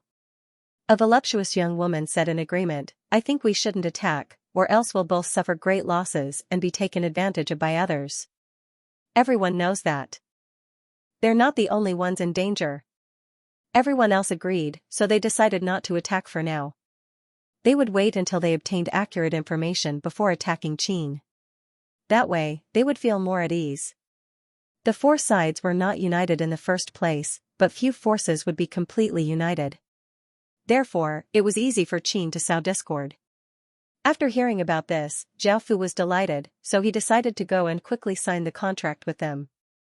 The first to arrive was from the north. Neither side brought any soldiers or generals. Zhao Fu cupped his hands and bowed, showing his humility and politeness. Greetings, everyone. The people from the northern side also welcomed them with smiles. After exchanging a few pleasantries, they began to sign the contract. This contract was to restrict the entire army, so it required a special piece of paper. Zhao Fu obtained an extraordinarily large piece of paper that was 3 meters long and 2 meters wide. Only with such a large piece of paper would the contract be powerful enough. Looking at the large contract, the northern side's factions all gave happy smiles. Only with a powerful contract binding the other side would they feel more at ease. The contents of the contract were, none of Qin's soldiers could attack the northern side's territory or even take a single step into the northern side's territory. Otherwise, all of Qin's soldiers' stats would be reduced by 50%, and their city lords would suffer a backlash and die. The northern side's factions also had to abide by the contract, and their soldiers could not invade Qin's territory, or else all of their stats would be reduced by 40%. The contents of the contract were quite disadvantageous for Qin's side, as their stats would be reduced by 50%, and Zhao Fu would suffer a backlash and die. However, the northern side's side would only be reduced by 40%, which was quite unfair. However, Zhao Fu was still quite satisfied. In order for them to sign the contract, he was willing to suffer some losses. Zhao Fu had long since made his plans, or else he would not have signed such a contract so easily. Following this, everyone felt quite satisfied and took out their city lord seals and pressed them against the contract paper. Zhao Fu also took out Qin's city lord seals and pressed them against the contract paper. The mass of contract paper turned into countless motes of light and entered Zhao Fu and the city lords' bodies. After signing the contract, not only did they let out a sigh of relief, but Zhao Fu also let out a sigh of relief. However, on the surface, they could not tell anything. If they knew about Qin's current situation, it would be quite disadvantageous for Qin. In fact, they might even ally together to attack Qin. After signing the contract with them, Zhao Fu headed south and also signed contracts with them before heading west. However, on the way, four sharp sword lights shot towards Zhao Fu, seeming to be filled with killing intent. The sword aura was incredibly terrifying, and it could cause people's hairs to stand on end. Zhao Fu expressionlessly stretched out his hand, and the sword mark on the back of his hand flashed as the Sin Dragon sword appeared in his hand. Zhao Fu vigorously slashed out, and a massive arc of light easily tore through the air, destroying the 4 incoming sword lights.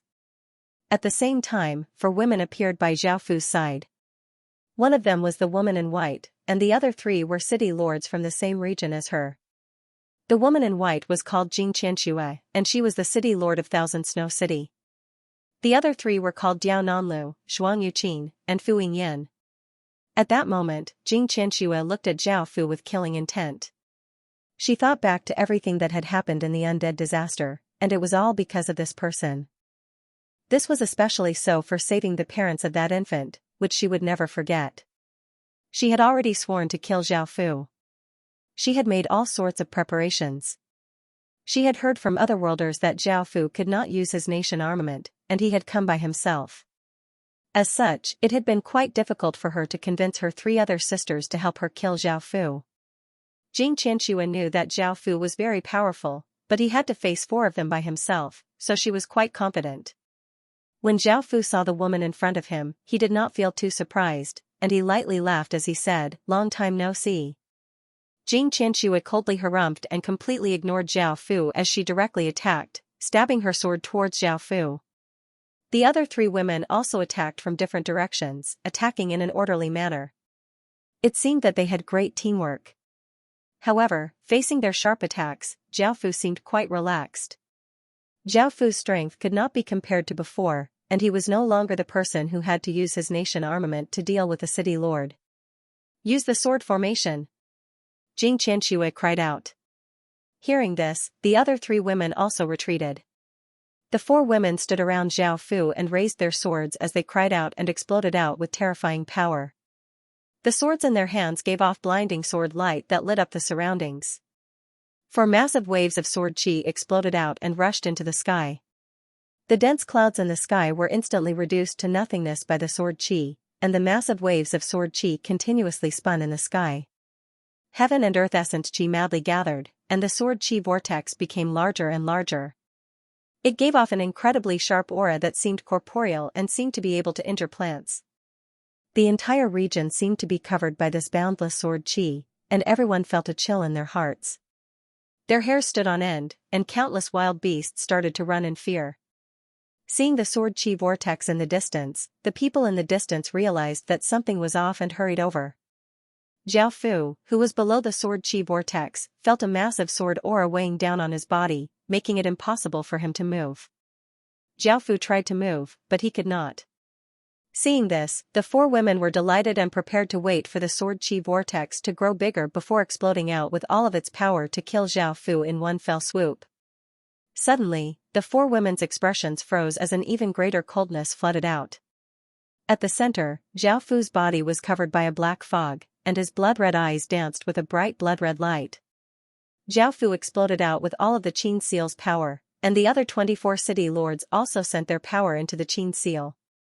Before the four women could react, Zhao Fu had broken through the suppression of the sword chi vortex.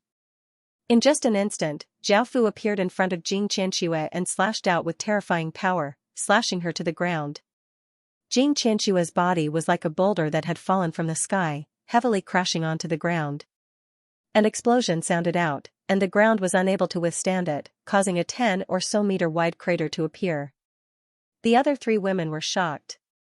They wanted to activate the sword chi whirlpool, but with one less person, the sword chi whirlpool immediately became unstable. At this moment, Zhao Fu appeared in front of the other woman. His sword pierced through her chest, causing fresh blood to spurt out. The woman's expression was one of shock as she fell to the ground, creating a large crater. Seeing this, the eyes of the remaining two women turned cold and glistening with tears. Their expressions hardened and they gave up on maintaining the whirlpool. With a shout, they charged at Zhao Fu. Their relationship was as close as sisters, and they spent most of their days happily together, chatting about this and that. Their relationship was very deep, so when she saw that Diao Nanlu might have died, she lost control of her emotions. Zhuang Yuqin's sword ferociously stabbed towards Zhao Fu, bringing with it a massive sword chi that seemed to want to pierce through Zhao Fu's body. However, Zhao Fu moved to the side, lightly dodging Zhuang Yuqin's sword. Moreover, as the two of them intersected, Zhao Fu raised his sword and unhesitatingly slashed down. A black sword light exploded out, and Zhuang Yuqin was given a big fright. She had wanted to twist her body and use her sword to block, but her arms were instantly cut off by Zhao Fu, causing her severed limbs and weapon to fall to the ground. Zhuang Yuqin held and retreated, but Zhao Fu sent out a roundhouse kick. That kick was filled with immense force, and it heavily smashed into her chest. The sound of bones breaking could be heard as Zhuang Yuqin coughed up a mouthful of blood and powerlessly fell to the ground. Arg! Fu Yingyan's eyes were filled with tears, and she was filled with hatred and killing intent. She roared and slashed out a ferocious sword light, but it was easily blocked by Zhao Fu. Following this, Fu Yingyan attacked Zhao Fu with no regard for her life. She continuously swung her sword, and crescent-shaped sword lights continuously slashed towards Zhao Fu. Zhao Fu also continuously slashed out, destroying the incoming sword lights and causing sword light to fly everywhere. Fu Yingyan could not continue with this sort of concentrated attack, and soon, she felt quite tired. Zhao Fu slashed out horizontally, and a formless sword chi slashed out, tearing through the air. Arg! Fu Yingyan was unable to dodge, and her legs were cut off by Zhao Fu. Her body fell to the ground, smashing out a large crater. At that moment, Fu Yingyan coughed up a mouthful of blood and tried to climb up. However, Zhao Fu descended from the sky and heavily stepped on Fu Yingyan's back. Instantly, the sound of bones breaking could be heard as Zhao Fu's massive momentum seemed to shatter all of Fu Yingyan's bones. Fu Yingyan cried out and coughed up another mouthful of blood. Her gaze became hazy, and she looked incredibly wretched. Not only had her legs been cut off, but she was also covered with blood as she powerlessly lay in the crater. Most of her bones had been shattered, and her body was still leaking blood. Zhao Fu stepped on Fu Yingyan's back, and because her bones had been broken, it was quite soft to step on. Zhao Fu's expression was calm and did not change at all. The four of them had dared to ambush him, but it was a pity that they were too weak, and they had become Zhao Fu's prey. Zhao Fu gave a trace of a smile as he raised the Sin Dragon sword and slashed down towards Fu Yingyan's head. I beg you, don't kill her. A cry suddenly sounded out. Zhao Fu paused and looked at the crying Xianxia as he asked, why? You wanted to kill me just now. Xianxia knelt on the ground, and seeing the three other women's pitiful states, she cried and begged, it was me who wanted to kill you, this has nothing to do with them. No matter how you treat me, I won't resist. Please spare them. Zhao Fu chuckled and said softly, I told you before that you're a good person. But you're all going to die now. After speaking, Zhao Fu once again raised the sword in his hand. Suddenly, a ray of light landed next to Zhao Fu and said in a gentle voice, Your Highness, I'm very happy. Please stop. They can provide Phoenix Chi. Zhao Fu turned to look at Shanru beside him before sheathing his sword. By now, not only had Qin City's city lords arrived, but the western side city lords had also arrived. Both sides looked at the tragic scene in front of them in shock. The western city lords thought about it and immediately understood what was going on, and their expressions changed. Now that we've ambushed and killed their leader, is it still possible to sign the contract? Jing Qianxue has harmed all of them. Seeing that Qin City had brought 10 city lords, the western side city lords knew that if they started to fight, they would not be able to gain any benefits. However, Zhao Fu did not mind this. After all, the army was gathered in the eastern side to defend against the eastern side's invasion. This time, Zhao Fu had not brought any soldiers with him, while the western side city lords had many soldiers stationed there. If Zhao Fu relied on his own strength and did not use the other city lords' strength, he would not be able to defeat the 4 of them so easily. It would be quite difficult for him to kill all of the city lords here. After signing the contract, Zhao Fu looked at the dying women and waved his hand, sending out 2 rays of sword light that turned into 2 figures. One turned into a holy seraph, while the other turned into a beautiful young woman in green. They were Celia and Manai. Manai was the name of the seraph, and Zhao Fu had asked about it before. Both of them had very high healing abilities, one used the Heaven Divine Healing Technique while the other used the Life Healing Technique. Very quickly, the dying women were brought back to life, and their limbs were reattached, and more than half of their injuries were healed. However, they were still quite weak, and the 3 women with the heaviest injuries were still unconscious. Only Jing Qianxue, who was the weakest, was still conscious. Seeing that her 3 sisters had been saved, her tears slightly stopped, and she felt quite guilty. It was she who had asked the 3 of them to kill Zhao Fu together, and she had never thought that they would end up like this. Thank you. Jing Qianxue said gratefully as she looked at Shanru. If it wasn't for Shanru, that person definitely would have killed them. Shanru comforted her and turned to look at Zhao Fu. Sometimes, His Majesty's methods are as cruel as a pervert's. Luckily, he treated them as his enemies, which was why he was so cruel. If he was so cruel to everyone around him, Shanru wouldn't be able to stay by his side. By now, Zhao Fu had forced out the 4 city lords' seals and ordered the 4 city lords to relocate their system main cities over. As for the people and soldiers, it would be too much of a pity if he didn't have them. However, they were separated by a few regions, and Qin simply didn't have the ability to move their people and soldiers back to Qin City under the eyes of the western side city lords. Moreover, without the city lords' orders, the residents and soldiers would definitely resist. When that time came, even a single city lord wouldn't be able to suppress them, and it would take quite a bit of effort to subdue the 4 system main cities. However, right now, Qin City was in danger, and he needed people and a powerful army to resist the eastern side's factions. With the reality-harming talismans, not a single player dared to oppose Qin City. After all, these people were all system main cities and system factions, and the reality-harming talismans were useless against them. After thinking about it, Zhao Fu's gaze fell on Jing Qianxue and he said, I'm not sure. Come with us and move your civilians over. No. Jing Qianxue's expression was cold as she flatly refused. She and her 3 sisters had already fallen into this demon's hands, so how could she bear for her commoners and soldiers to serve such a demon? Zhao Fu lightly laughed. He knew that she would say this, so he said, then I'll kill those 3 women and slaughter the cities. With the power of 10 or so city lords, slaughtering a city without a city lord should be quite easy. The other regions won't care about this. Jing Qianxue was so angry that she was about to cry. Facing Zhao Fu's threat, she could only grit her teeth and agree. She went with Zhao Fu to persuade the commoners and soldiers. Notification. Congratulations, you have conquered a system main city and obtained 5,000 achievement points. Notification. Because you're the legatee of a nation, you conquered a system main city and obtained a large amount of the region's fate. Notification. You have relocated a system main city and obtained 890,000 EXP. Notification. Congratulations, you have obtained 200 war points. System announcement. The 4 system main cities in the Fresh Flower region have been conquered and relocated. Players will no longer spawn in this region. Congratulations. You have conquered a region and obtained a region treasure chest as a reward.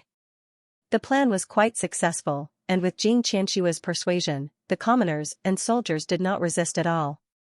They all understood the relationship between their city lords and trusted that Xianxia would not lie to them or harm them. Zhao Fu successfully obtained 4 system main cities, 1.9 million people, and 400,000 stage 1 soldiers. After slowly transporting these people back, Qin City's strength once again greatly increased. Zhao Fu grinned, the 4 of them were like a piece of fat meat that had been delivered to his mouth. After returning to Qin City, Zhao Fu fed the 4 women a lot of water of life, allowing them to recover from their injuries. The 3 women who were more heavily injured also woke up. After receiving the paper from Xianru, Zhao Fu took out the imperial ruler's seal and pressed it against it. He disregarded their objections and forcefully made them concubines. Xianxia's gaze towards Zhao Fu was only filled with hatred and anger, and she did not have any romantic feelings towards him. However, the other 3 women's eyes were filled with terror and terror. Large amounts of phoenix chi flowed out of their bodies and entered the Emperor Phoenix statue's body, causing it to become even more powerful. It was now 40 or so meters long and had terrifying strength, and it was now half as powerful as a nation armament. If it could gather enough phoenix chi, the Emperor Phoenix's power would definitely surpass a nation armament or even a clan armament. Zhao Fu ordered people to take the 4 women away and take good care of them. He did not mind that they hated him, after all, there were many women who hated him. After obtaining the 4 city lord seals, Zhao Fu could give them to Bai Shihan, Sun Hanxiang, Wei Qing, and Su Liuyi. Now that their loyalty was 90, he could give these top-tier items to them. As for the Peacock City Lord seal that he had given to Bai Shihan, Zhao Fu chose the most outstanding Indian person from the Indian people he had bought and promoted him to a general. He gave the Peacock City Lord seal to him, and now, the Peacock City Lord seal's power could be fully unleashed. Following this, Zhao Fu took out a chest covered with gems. This was the region treasure chest. After opening the region treasure chest, light shined out as a shard appeared in front of Zhao Fu's eyes. It looked like a shard of a mask. It was black and made of wood, and it was half as big as a palm. There were some pictures on it, but because it was just a shard, it was impossible to tell what they were. At the same time, the shard gave off an ancient aura. Zhao Fu could not help but feel delighted. This was another desolate blood mask shard. Zhao Fu now had 3, and he only needed 1 more to complete the desolate blood mask. After coming to the city Lord Heart, Zhao Fu put the desolate blood mask shard to the side and allowed it to receive fate's nourishment. However, these 3 desolate blood mask shards don't seem to have any reaction at all, and they don't seem to be able to reassemble themselves. Could it be that they really can't be used? Now that he had the golden dragon, with its secret techniques, perhaps there would be a way. As such, Zhao Fu asked. The golden dragon quickly replied, there definitely is a way. However, we need this kingdom's royal clan because this nation armament is their core item. Only with their help will this nation armament have a chance of being restored, or else the heaven and earth refining formation won't work. I feel that your subordinate Tuoba Qing's aura is quite similar to this desolate blood mask shard's aura. Call her over and give it a try. The golden dragon suddenly said. Tuoba Qing? Zhao Fu thought about it and realized that Tuoba Qing's identity was still unclear. There were still some suspicious points, such as her bloodline. Even now, Zhao Fu did not know what bloodline it was. Xianru seemed to have said before that Tuoba Qing had a massive amount of phoenix chi, and she had suggested that he make her a concubine. However, considering that they were his subordinates, he would feel quite bad if he made a move on them. Now that he heard the golden dragon's words, the suspicions about Tuoba Qing's body could be explained. For example, she had a type of royal bloodline, and with her royal bloodline's power, she would definitely be more powerful than most people. As a member of the royal bloodline, her phoenix chi would definitely be more powerful than most people's. After thinking about it, Zhaofu decided to have Tuoba Qing give it a try. Your Majesty, is there something you need? Tuoba Qing asked with a trace of confusion on her beautiful face. Zhaofu nodded and handed over the desolate blood mask shard as he replied, there is indeed. Drip some of your blood on this. Hearing this, Tuoba Qing nodded and cut her finger, dripping her blood onto the desolate blood mask. The blood quickly seeped into the shard, and the originally unresponsive desolate blood mask shard gave off a devilish blood-red light, illuminating the city hall. As expected, this desolate blood mask was related to Tuoba Qing's bloodline. Zhaofu felt quite shocked as he watched everything unfold. Tuoba Qing was covered by this blood-red light, and she stood there in a daze. She felt the blood within her body boil, and her eyes became blood-red, making her look quite savage and terrifying. Seeing this, Zhaofu stretched out his hand and countless traces of black qi flowed out, covering the desolate blood mask shard and sealing it. He then asked caringly, are you all right? Tuoba Qing came back to her senses and shook her head, smiling to show that she was fine. She then asked curiously, Your Majesty, are you all right? She then asked curiously, Your Majesty, what is this? It gives me a very familiar feeling, and it even sent me some information. Hearing this, Zhaofu was a bit surprised and asked, what message is that? Tuoba Qing thought for a moment before replying with uncertainty, it seems to be about the desolate blood race. There's very little information, so I'm not too sure either. After hearing what she said, Zhaofu could confirm that Tuoba Qing definitely had something to do with the desolate blood shard, and it was possible that she was part of the desolate blood race's royal family. A smile appeared on Zhaofu's face. He had thought that he would not be able to find this race's royal family, but who would have thought that they would be by his side this entire time? Seeing Zhaofu smile, Tuoba Qing asked curiously, what is it, Your Majesty? Zhaofu told Tuoba Qing about this matter, and Tuoba Qing looked quite surprised as she said, before I had memories, I was with Wu Qian and the others and wandered the streets. I don't know my parents and never thought that I would have such a background. Is there anything I can help you with, Your Majesty? At that moment, Zhaofu asked the golden dragon in his heart. Now that he had found this kingdom's royal family, what should he do to restore the desolate blood mask? The golden dragon quickly replied, it's very simple. I'll first take her as a concubine and give her an unused city creation stone so that the city creation stone can spawn races related to her bloodline. I'll then give some of the city creation stones to the races that spawn. Expand this race to 100,000 people and use their fate as the core. With Qin's fate as support, you can restore this nation armament. If it goes through the great heaven and earth refinement, this nation armament will completely belong to Qin. After hearing the golden dragon's words, Zhaofu felt quite happy because this meant that Qin would have another nation armament. However, when it came to marrying Tuoba Qing, Zhaofu felt quite hesitant. If it was an ordinary woman, Zhaofu wouldn't even ask and would forcefully make her a concubine. However, Zhaofu couldn't do such a thing to a subordinate who was loyal to him. Zhaofu told Tuoba Qing about this, and he respected Tuoba Qing's decision. If she didn't agree, Zhaofu could think of other methods. After hearing Zhaofu's words, Tuoba Qing's face became bright red, and she lowered her head as she thought to herself. Seeing her like this, Zhaofu didn't want to make things difficult for her, and he wanted to ask the golden dragon what other methods he had. However, Tuoba Qing suddenly went up and hugged Zhaofu as she shyly replied, I am willing to become Your Majesty's concubine. In response, Zhaofu calmly asked, why? In actuality, even if you refuse, I won't blame you. After all, you've all been loyal to me, and I don't want to let you down. Tuoba Qing's face became even redder as she said in a small voice, in actuality, when Your Majesty brought me, Wu Qian, and the others to Qin and gave us a good life, I started to like Your Majesty a little. Zhaofu couldn't help but smile, he had never had any feelings for Tuoba Qing. He stroked her hair and asked, is that so? Tuoba Qing shyly nodded in Zhaofu's embrace before saying, Your Majesty, can you promise me something? In actuality, Wu Qian also likes you and has been watching you from afar.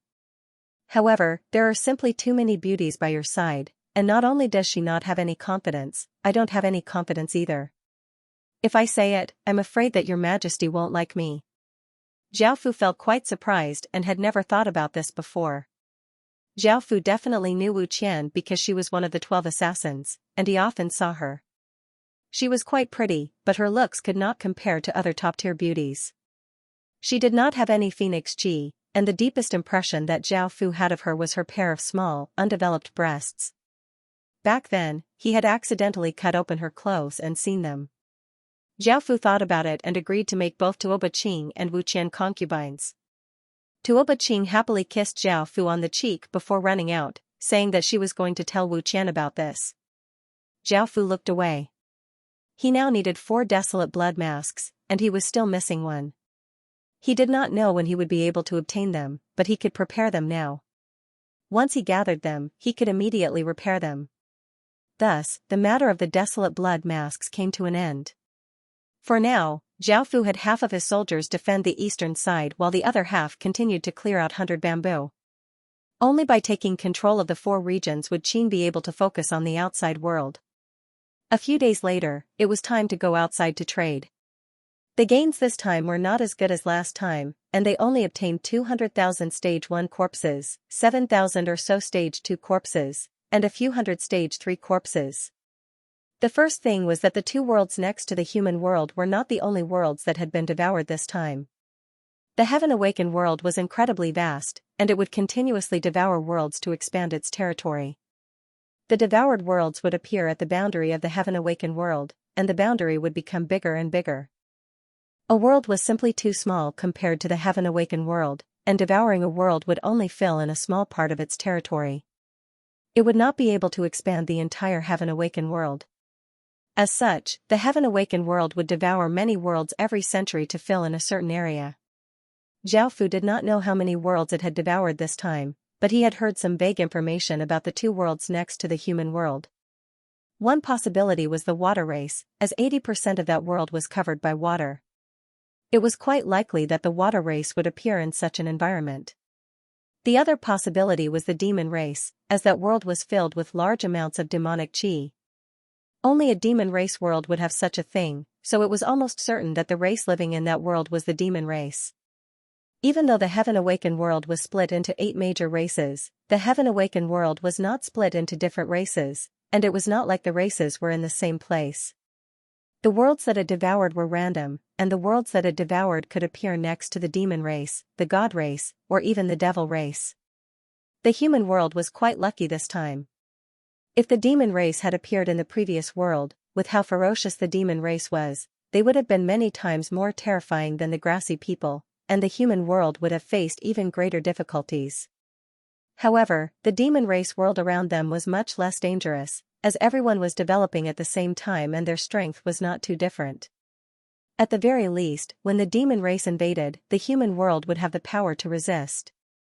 The water race next to the human world was quite safe because they only lived in water and did not need much land.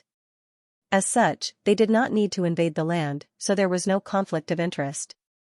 The land area of the legacy land was many times larger than the water area, and there were not many water areas.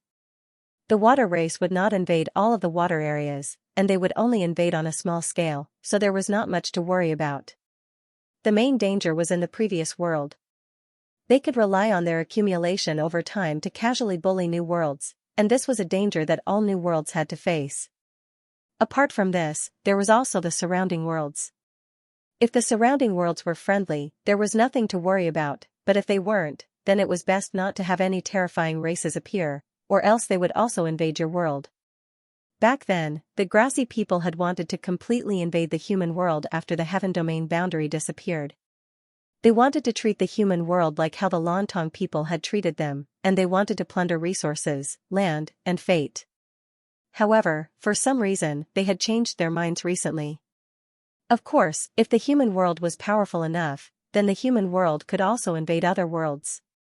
For example, they could invade the water race, the demon race, and even the grassy people. However, the prerequisite was that their race was powerful enough. The second thing was that a level 1 dukedom had appeared in a world near the Lontong world and the Grassy world. This forced the war between the Lontong world and the Grassy world to temporarily stop. After all, a level 1 dukedom's strength was simply too terrifying. If one wanted to become a level 1 dukedom, they would have to unify an entire world. It was said that this world was the devil race's world, and it had a small horn on its head. It was called the Horned Devil Race, and it was even more powerful. As such, it forced the Lontong people and Grassy people to stop fighting. This matter was quite important. If the Horned Devil Race destroyed the Grassy and Lontong worlds, the human world would face an even more powerful enemy. Xiaofu was quite worried about this, and he hoped that the Lontong and Grassy worlds would be able to defend against them. Otherwise, the human world definitely would not be able to defend against them. The two pieces of information that Xiaofu had obtained were both quite important. Not only could they endanger the human world, but they would also decide the future direction of the human world. Looks like we'll need to speed things up, Xiaofu said as he sighed. Right now, Xiaofu felt quite uneasy and worried. Only with great power would Xiaofu feel at ease. After returning to Qin City, Xiaofu told his generals about this matter. After discussing it for a while, Xiaofu gave the order to speed up clearing out 100 bamboo. Qin City was like a massive machine that quickly and efficiently operated. Time passed quickly, and in the blink of an eye, another week had passed. System announcement. Your faction has unified 100 bamboo, and a massive amount of fate has entered Qin City. You have obtained the highest authority in 100 bamboo. System announcement. Your faction has unified many regions. The main region is Xianxia City, and 100 bamboo is a sub-region. System announcement. You need to establish a great city in that region in order to fuse with the region heart. System announcement. Congratulations, your level 1 great city has leveled up into a level 2 great city.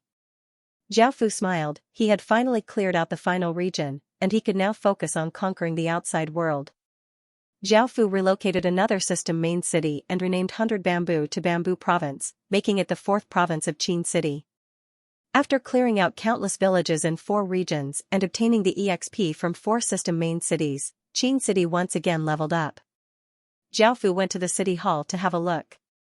Village name, Qin City, Epic, Level 2 Great City Village Area, 9,400 square kilometers Village Territory, 461,800 square kilometers Popular Support, 85 Special Stats, Territory Crop Output plus 160%, Territory Crop Growth Time minus 160%, Population Limit plus 110%, Resident Stats plus 11, Soldier Stats plus 12, Population Attraction plus 130%, High Grade Attraction plus 130%.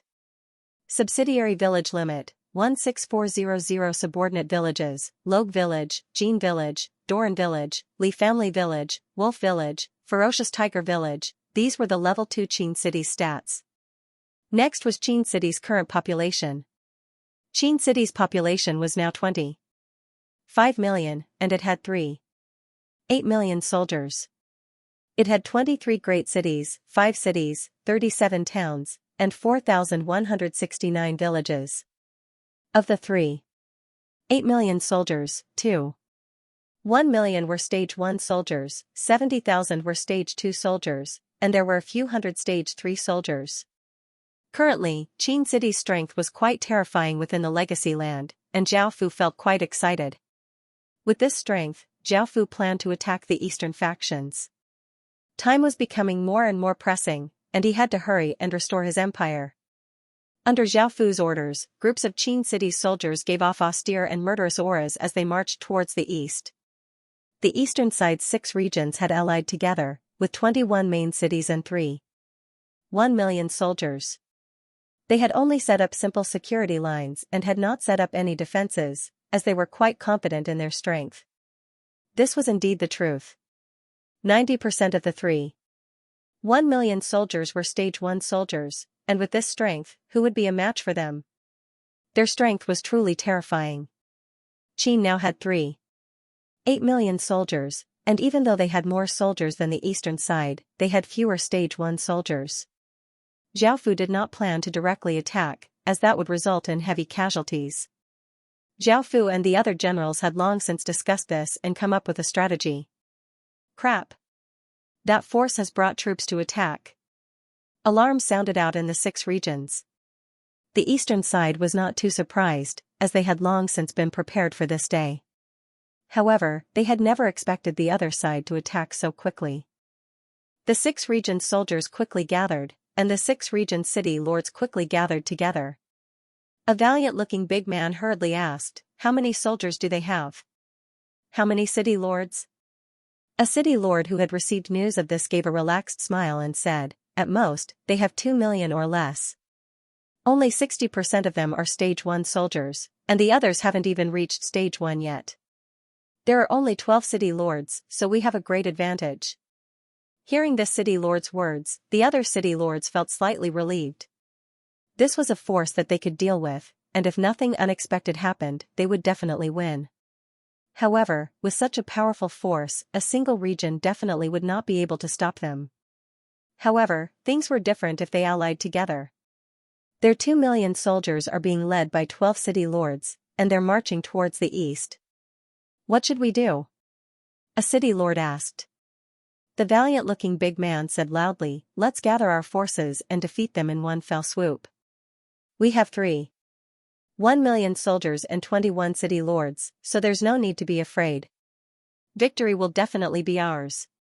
Most of the city lords nodded, agreeing with what he said. On the surface, they had the advantage. However, some people were still worried, and an elderly man said, "I think we should just defend and wait for them to attack. That way, we'll have an even greater advantage.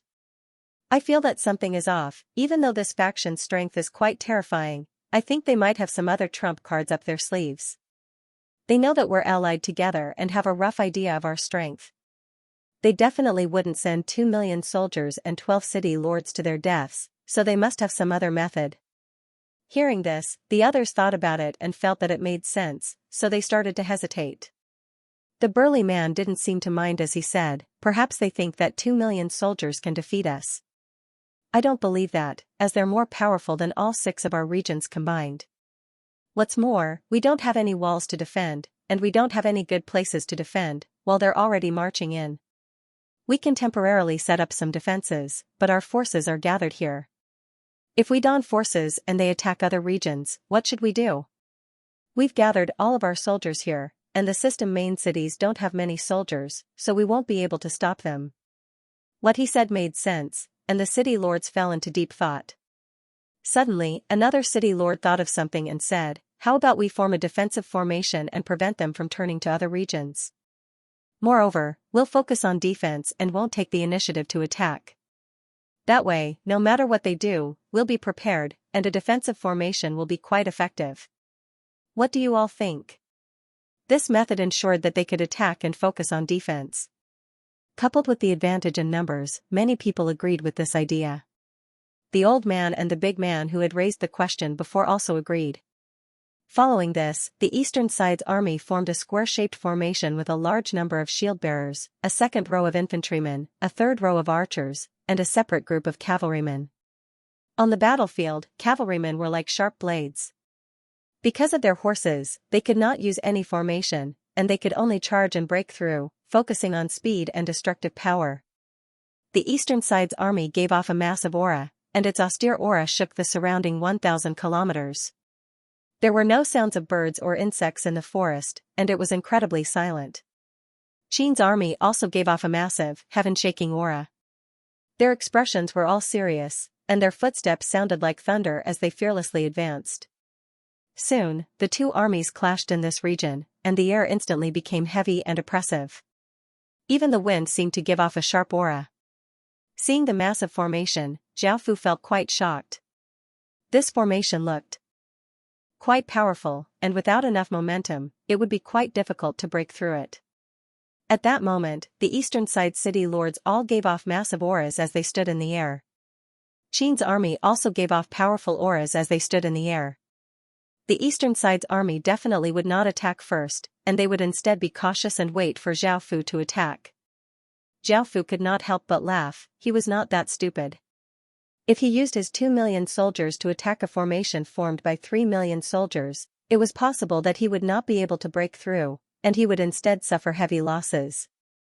However, Zhao Fu's goal was to draw them out so that he could deal with them all at once, and he did not want to directly attack. Retreat. Zhao Fu gave the order, and the massive Qin army started to retreat.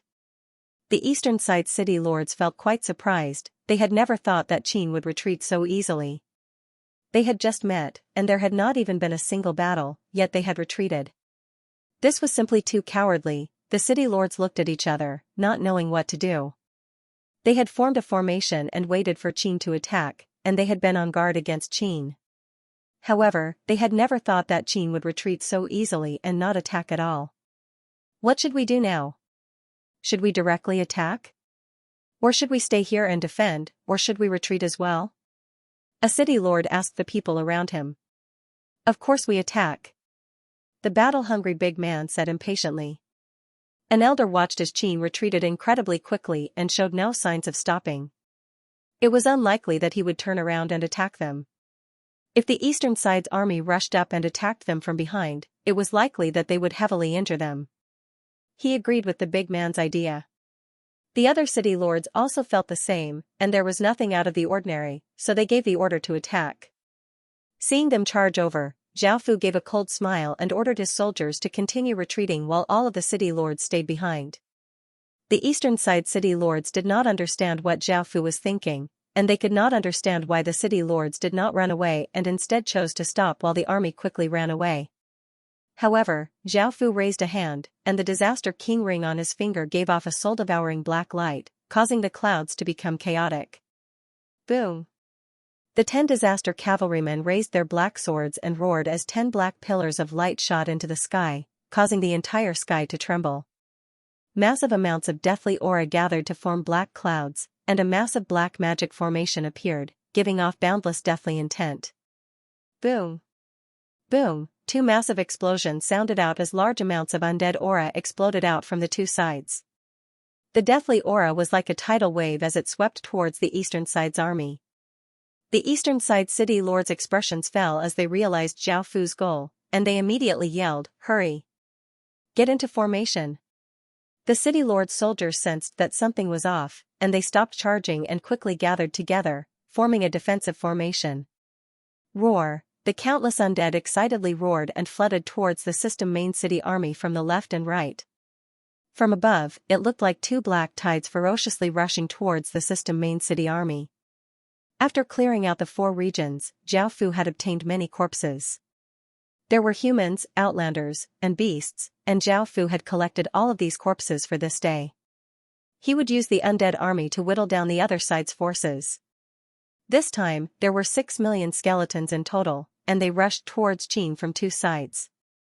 These skeletons were stronger than normal skeletons, but they did not have stage 1 strength. If there were only a few of them, they would have been easily dealt with by the system main city soldiers. However, the undead always relied on numbers to win. The 2 tides of undead gave off ferocious auras as they slammed into the massive army formation. The shield bearers on the outer layer exploded out with all of their strength and held up their shields. The archers and infantrymen ferociously attacked, and all sorts of lights shot out, temporarily stopping the undead army's charge.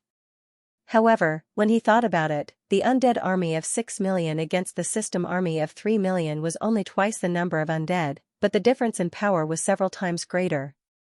As such, the undead army was still stopped by the army formation.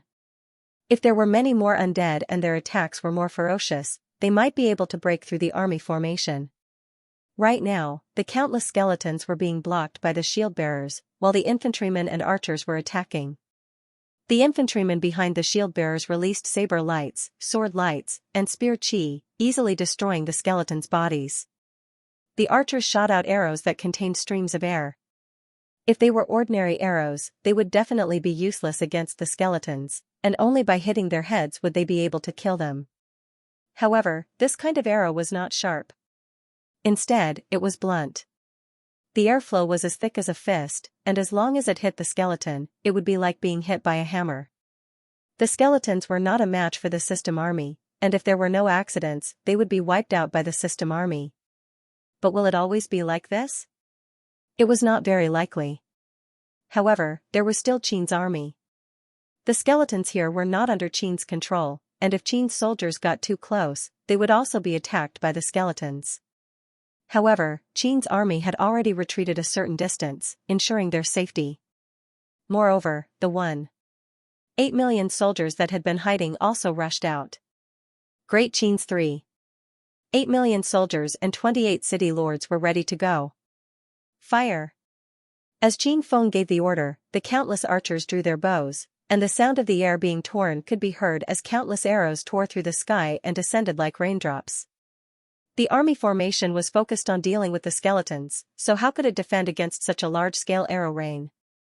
The 21 city lords wanted to attack together, but Qin's city lords turned into rays of light that shot towards the eastern city lords, and a massive battle unfolded.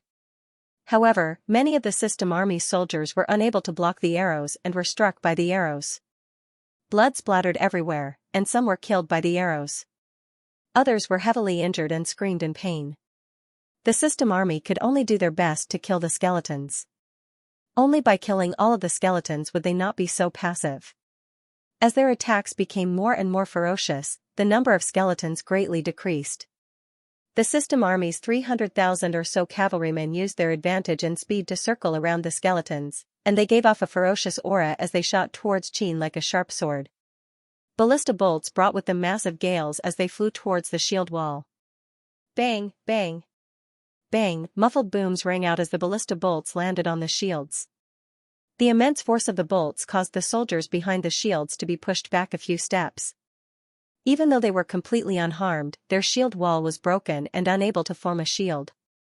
The countless skeletons did not fear death and were only filled with the excitement of killing, and they quickly surged towards these gaps.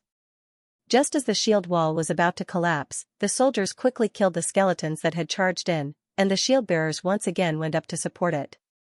They gave off an earthen yellow aura, and their shields also gave off a yellow light.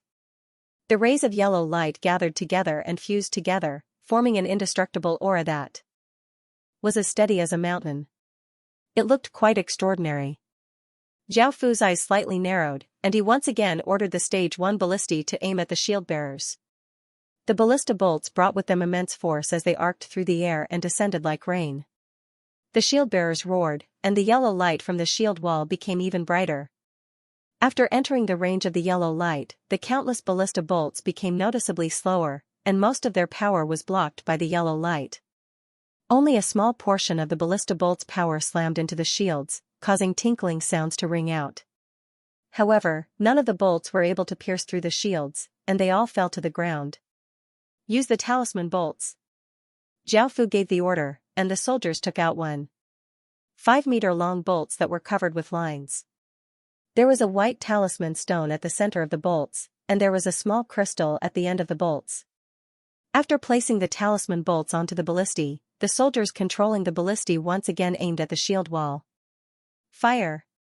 Zhao Fu gave the order, and countless talisman bolts shot out. Boom! Boom! Boom! The talisman bolts turned into massive rays of light that gave off a sharp aura as they tore through the sky, leaving behind faint traces in the air. Bang! Bang! Bang! As the massive rays of light descended, not only did they instantly pierce through the shields, but they also pierced through the shield bearers and the soldiers around them. Blood sprayed everywhere, and their bodies were cut into pieces. The arrows did not stop there, and they continued onwards, destroying everything in front of them. Roughly 10,000 talisman bolts tore open a gap that was tens of thousands of meters wide, and they left bloody gashes on the ground that were dozens of meters long, covered with blood and severed limbs. The countless skeletons sensed the aura of death and madly surged over. The shield bearers were so big that even the shield bearers could not fill them. The shield bearers were so big that they began to collapse. Seeing how powerful these talisman arrows were, Zhao Fu gave a satisfied smile. The talisman arrows were made from blue-grade materials, and adding on the white-grade talisman stones and energy stones, each talisman arrow was worth 10 or so gold coins. Because he lacked talisman stones, Zhao Fu had only made 10,000 of them. The talisman the shield bearers were so that they a him. And a talisman them a him attacks. The battle in the sky was incredibly intense, and terrifying shockwaves shook the surroundings, causing people's hearts to tremble. However, when the city lords saw the shield wall collapsing and the countless skeletons pouring in, their expressions became quite unsightly. At this time, they had already lost, so they did not fight to the death and ordered a retreat. However, it was not that easy for them to retreat. Not only was the castellan tightly entangled by Qin's people, but even the soldiers were entangled by the undead. These undead were extremely disgusted with life, but they stuck to the soldiers like plaster and would not let go unless they were killed. Boom, an eastern faction city lord died under the combined attacks of Qin and a few other city lords.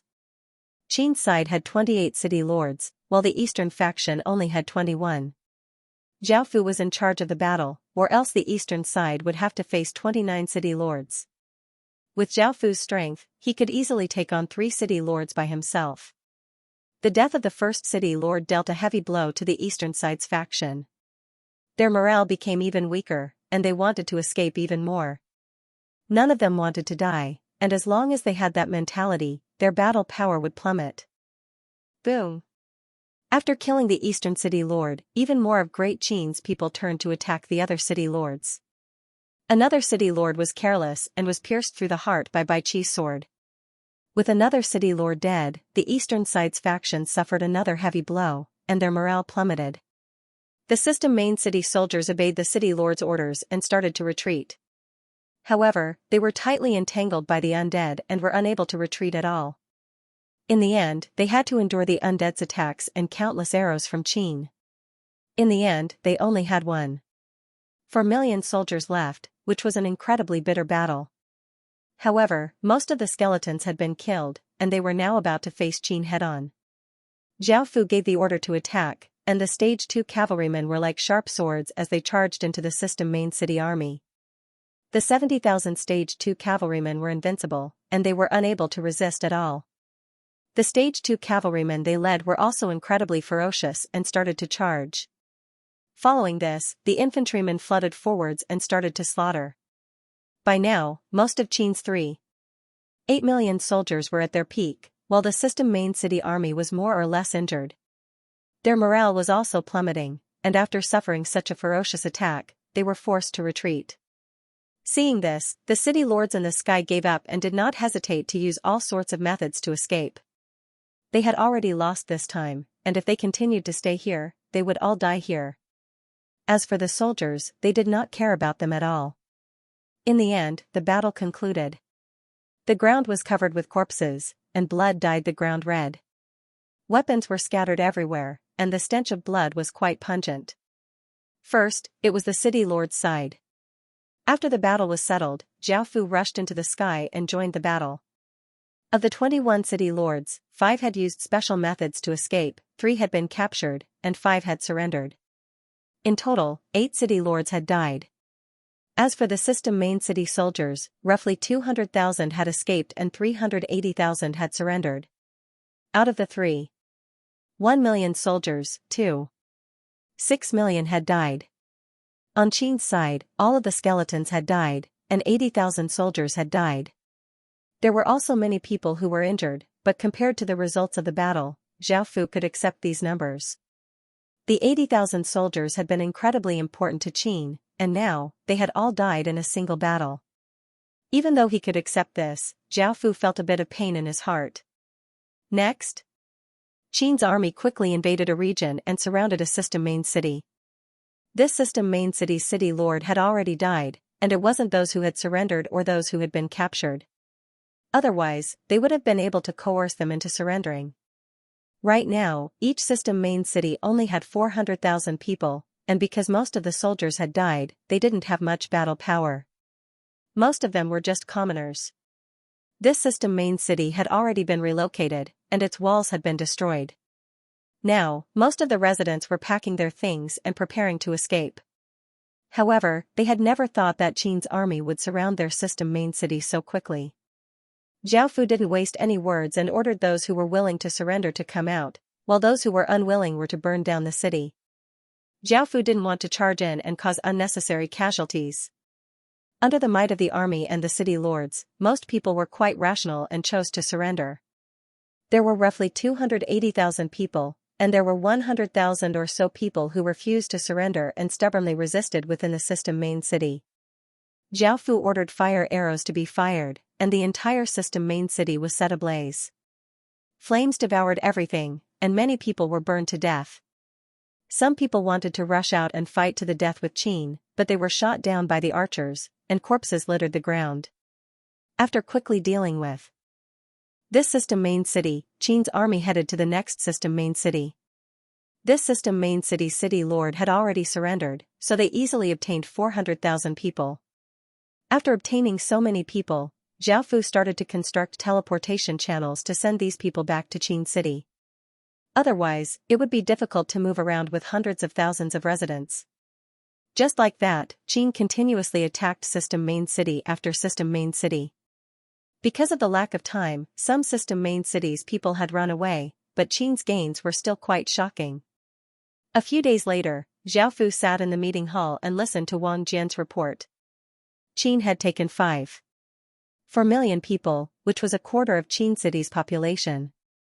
Zhao Fu had to be very careful to pacify them in order to prevent anything unexpected from happening. Apart from people, Qin had obtained countless EXP from relocating 16 system main cities, causing the great city to level up. Moreover, Zhao Fu had also obtained 6 region treasure chests. With how precious region treasure chests were, obtaining 6 at once caused Zhao Fu to smile. The other forces also learned that the Eastern Alliance had suffered a crushing defeat. Some of them were glad that they didn't choose to be enemies with Qin, but they also regretted a little.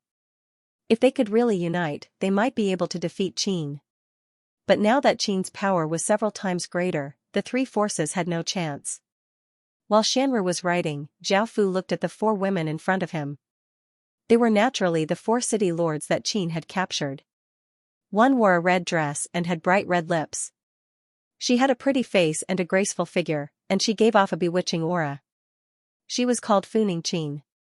The second one was only 15 years old and looked very cute.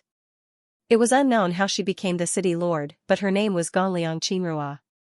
The third was also very beautiful. She had a slim figure and fair skin. She was a typical beauty. Her name was Pang Xiling. The fourth was a mature woman with a mature figure and alluring looks. She was called Li Chun. Zhao Fu glanced at them and started to make them concubines. As city lords, they had a lot of Phoenix Chi, and the Emperor Phoenix's power was also quite great. Now, Qin now had 16 more city lord seals. Zhao Fu did not take away the city lord seals from those who had surrendered, and he gave the remaining city lord seals to those who had performed well. Following this, there were 6 region treasure chests. These were all good items, and they were all incredibly valuable. Zhao Fu was quite excited. After opening the first region treasure chest, light shined out, and a talisman paper appeared in front of Zhao Fu. This talisman paper was blood red, and it was 2 fingers wide and 30 centimeters long. It was quite thin and long, and there were black lines and runes drawn on it. The talisman paper itself gave off a very strange aura. Corpse Transformation Sword, a very evil talisman paper that is incredibly difficult to create. It can turn a corpse into a sword, and the higher the grade of the corpse, the higher the grade of the sword. Zhao Fu felt that this talisman paper was quite effective, and he eagerly opened the second region treasure chest. After the light dissipated, a massive item appeared in front of Zhao Fu. It was another dragon-slaying ballista, and with its power, this second item was quite good. Following this, Zhao Fu opened the third region treasure chest, and a square piece of green jade appeared in front of Zhao Fu. Zhao Fu felt quite curious and looked at its stats. Bluestone Divine Art, S grade, Type, Art, Description, a stone attribute art that gives 1 powerful defense after cultivating. It is one of the most powerful arts. Art? Zhao Fu was quite surprised, there was no shortage of arts in the Heaven Awaken world. Basic arts could be found on the streets, and they could be bought easily. Moreover, they could easily drop from killing creatures. If you had a profession change stone steel, you could carve a basic art into the profession change stone steel, allowing you to learn arts. As such, arts were quite cheap in the Heaven Awaken world. Of course, this was only limited to basic arts. In actuality, arts were split into different grades, just like soldiers. Basic arts were quite easy to obtain, but the higher grade arts were, the rarer they were. Moreover, they required items to carry items, and most people could only use items to learn arts. For example, the bluestone divine art that Zhao Fu had carried was this green jade. Only by using the green jade could Zhao Fu cultivate the bluestone divine art. Even if others knew about it, they would not be able to cultivate it. As for arts, Zhao Fu did not care much about them, as they were all quite low grade. Even if there were some high-grade arts, only a single person could learn them. Zhao Fu did not care much about these arts, nor did he plan to cultivate the bluestone divine art. This was because Zhao Fu had a legacy art, the Qin Heart Sutra. There were a few benefits to cultivating legacy arts.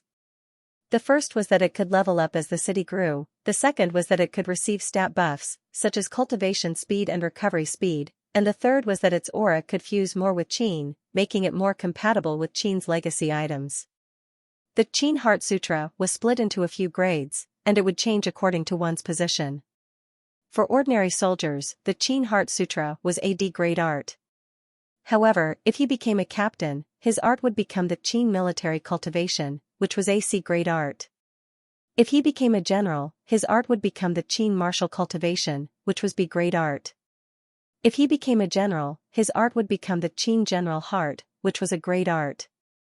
As the ruler of Qin and the future emperor of Qin, Zhao Fu cultivated the Qin King art, which was S-grade art. Zhao Fu was currently cultivating the Qin Emperor art, which was an S-grade art and had many effects. As such, he was not interested in the Azure Stone Divine art, so he would not cultivate it. Moreover, if a person cultivated two arts, their power would become chaotic, and it would be easy for them to go berserk. If the art he obtained did not give him extraordinary abilities, Zhao Fu would not cultivate any other art and would only cultivate the Qin Emperor art. Just as Zhao Fu was about to put the matter of the art aside, the golden dragon suddenly said in Zhao Fu's mind, "Zhao Fu, I have a celestial art. I have an immortal cultivation technique. Do you want to cultivate it?" Hearing this, Zhao Fu felt quite surprised. Because he had the demon god's information, Zhao Fu knew some things. There were records of celestials in the heaven-awakened world, and all of them had the power to destroy the heavens and destroy the earth. They were not within the 6 paths or 5 elements and far surpassed godly spirits. Their power was incredibly terrifying, and it was said that above the 9 great realms was the celestial realm. There did not seem to be any celestials in the heaven-awakened world, and from the demon god's information, Zhao Fu had never heard of any celestials. Celestials were just legends in the heaven-awakened world. Suddenly hearing the golden dragon mention a celestial art, Zhao Fu's heart thumped, and he asked in surprise, "Really?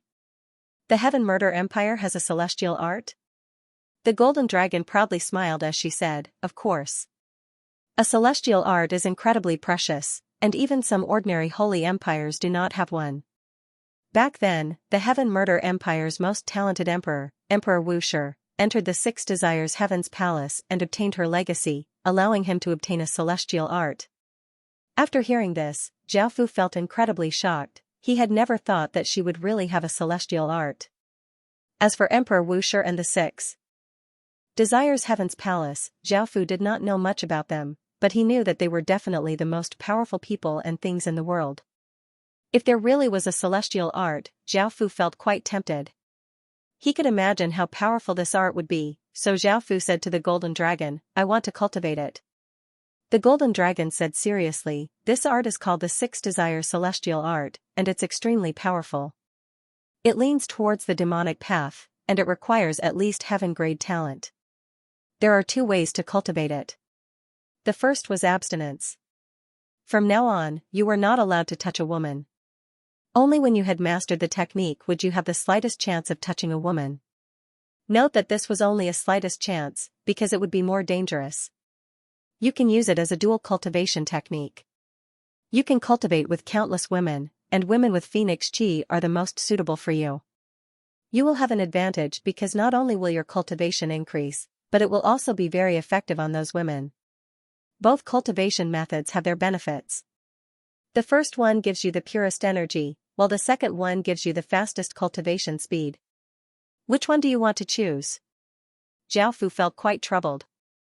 If he chose to abstain, he would have to wait until he had completed the celestial art before he could touch a woman. With how difficult this celestial art was, it would be very difficult to cultivate it to completion. This meant that he might not be able to touch a woman for the rest of his life. This made Zhao Fu feel quite troubled, as this was not what Zhao Fu wanted. Zhao Fu was quite interested in that aspect. However, if he chose the second option, he would be a bit like a stud horse. He would have to cultivate with countless women, and Zhao Fu felt quite reluctant because he felt that it would be too promiscuous. Right now, Zhao Fu's feelings were still sealed off.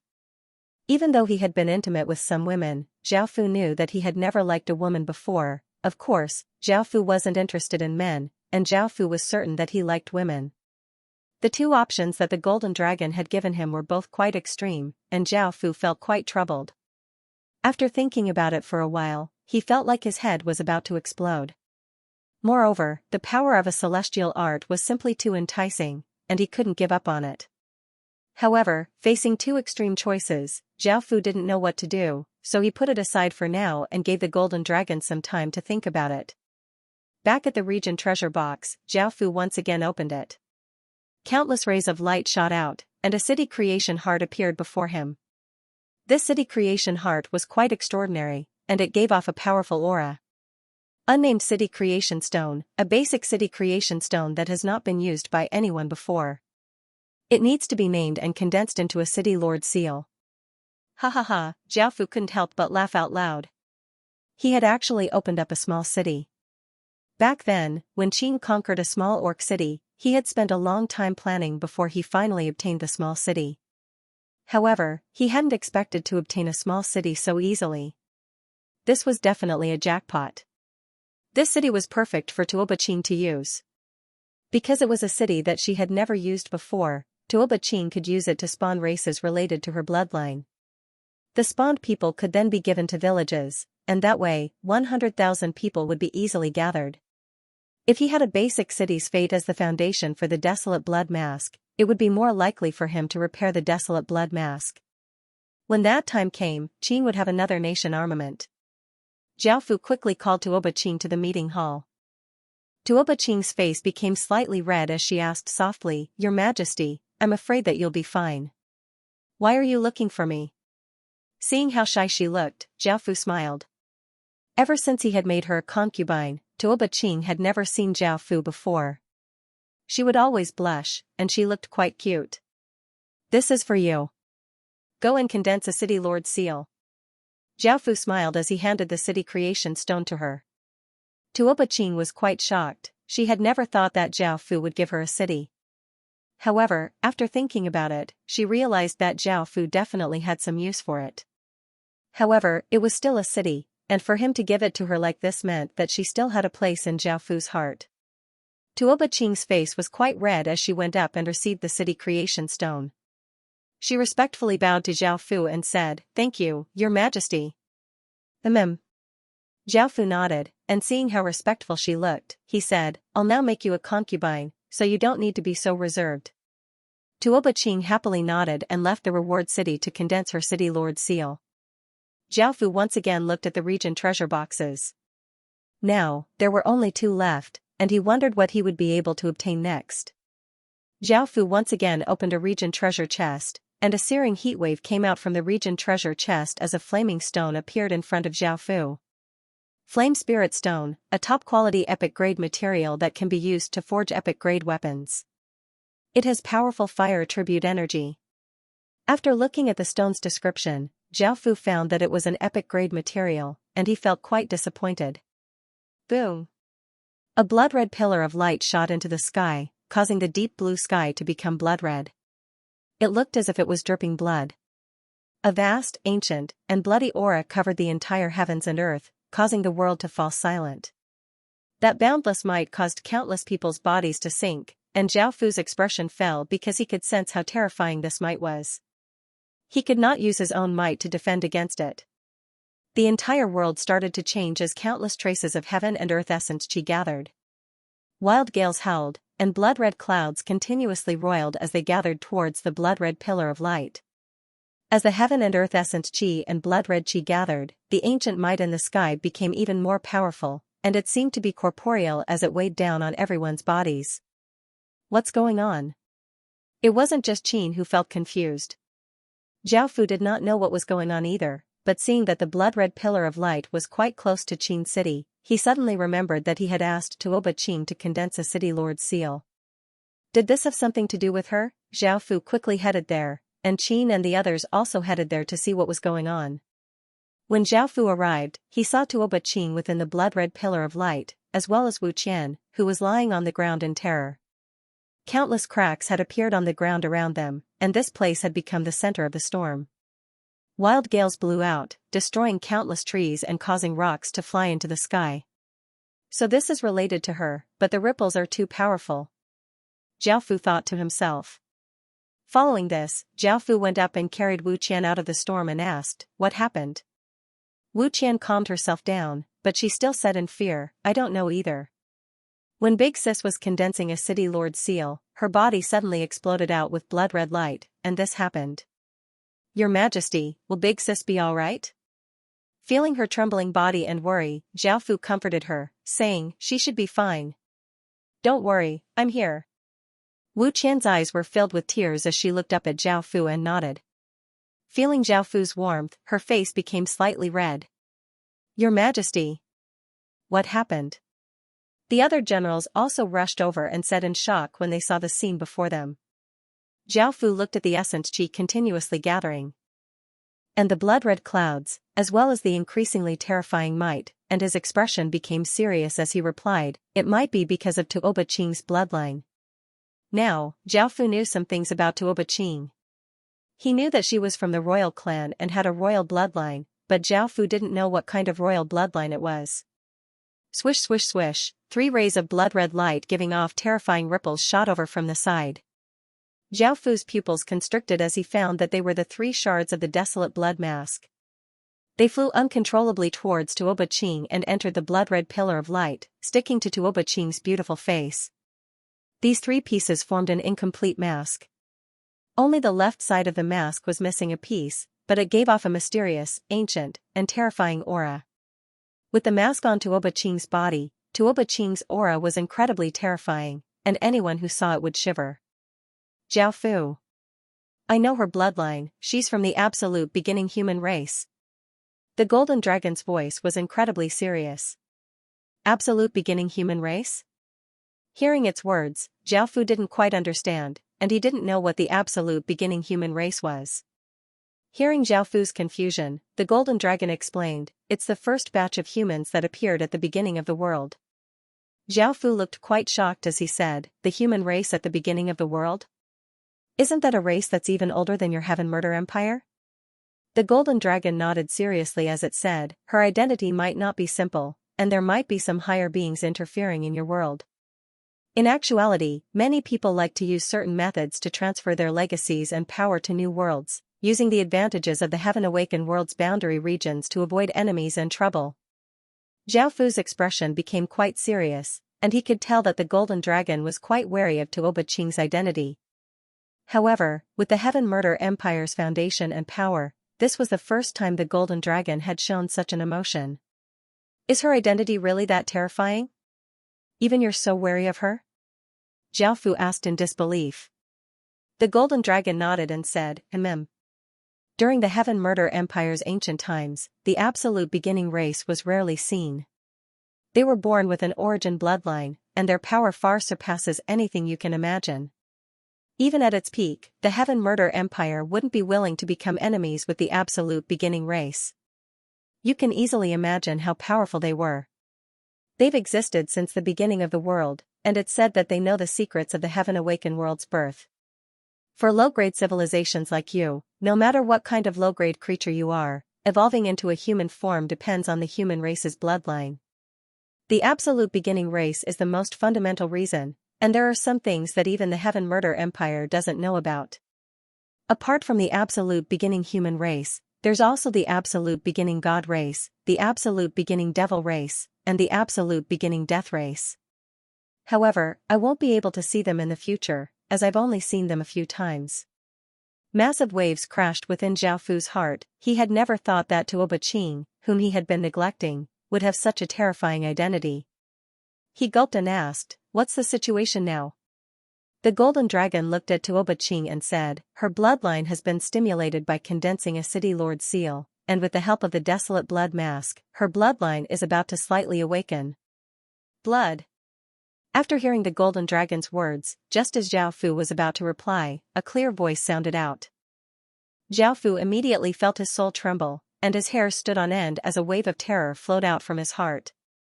Boom! The heavens and earth seemed to explode as a massive shockwave spread out, bringing with it an aura of annihilation. As it swept out, countless blood-red clouds and berserk gales were instantly obliterated. As the shockwave spread out, the ground, trees, and boulders were all obliterated. Qin and the other city lords were given a big fright, and they unleashed their city lord seals to defend, but they were still sent flying by the massive shockwave. Zhao Fu's eyes widened, and he hugged Wu Qian with one hand while unleashing his king's domain with the other. A black barrier with dragon inscriptions appeared, covering Zhao Fu and Wu Qian. Bang! The shockwave still swept out, and Zhao Fu felt a massive force hit him. His body flew back hundreds of meters and heavily crashed into a mountain, causing countless cracks to appear on the mountain. As the shockwave swept out, the ground continuously trembled, and birds flew away in fear. Countless beasts ran in all directions, and a white light flashed behind Zhao Fu, destroying everything in an instant. After a while, only then did the terrifying shockwave stop, and a crater that was tens of thousands of meters wide and 1,000 meters deep appeared in the ground. At the center, a figure seemed to wake up from a dream, and he looked around in shock. By now, Tuoba Qing had gone through great changes. Her jet-black hair had become blood-red, and it reached her hips. Her eyes had become a pure blood-red color, and her beautiful face had become incredibly beautiful. Her temperament had also changed greatly. Not only did she reveal the temperament of a big sister next door, but she also had a hint of devilishness and a trace of heroic spirit. She was very charming. Hell! Massive amounts of phoenix chi flowed out of Tuoba Qing's body and into the Emperor Phoenix statue, causing it to once again go through massive changes. It spread its wings, causing tens of thousands of rays of golden light to shoot out. The Emperor Phoenix became a golden sun that shined in all directions. The Emperor Phoenix's body was originally 40 meters long, and it grew to 120 meters long before it stopped growing. The ripples it gave off were even more powerful and shocking. Tuoba Qing looked incredibly shocked as she looked at the terrifying scene she had created. Not only had Qin been affected, but the surrounding villages had also been heavily damaged. She saw Zhao Fu below and immediately flew down, feeling incredibly apologetic and guilty as she knelt and said, "Please punish me, Your Majesty." Zhao Fu climbed up from the rubble with a trace of blood on his lips. Looking at the kneeling Tuoba Qing and the terrifying scene around him, he bitterly smiled and said, "Get up. It's not your fault." Tuoba Qing hesitated before getting up, and Wu Qian came over to Zhao Fu's side and asked caringly, "Big sis, are you alright? Are you okay?" Facing her concern, Tuoba Qing lightly smiled and shook her head, indicating that she was fine. At this time, the other generals also came to Zhao Fu's side with some injuries. Seeing that everyone was fine, they all heaved a sigh of relief.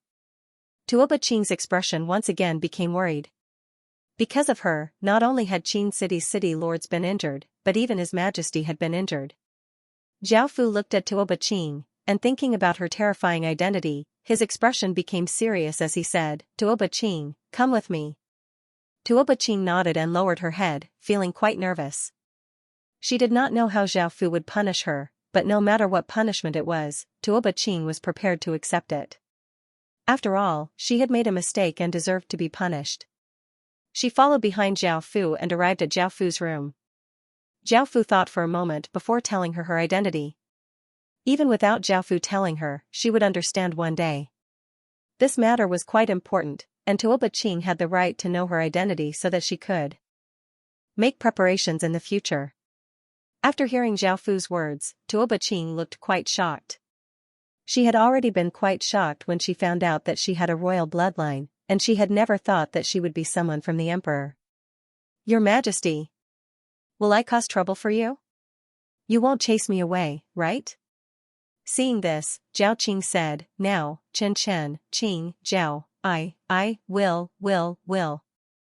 Qing, and 1 1 1 1 and 1, and 1 1 1 1 1 and of Qing, and Emperor, and Tuoba Qing felt incredibly moved, and she leapt into Zhao Fu's embrace and tightly hugged him.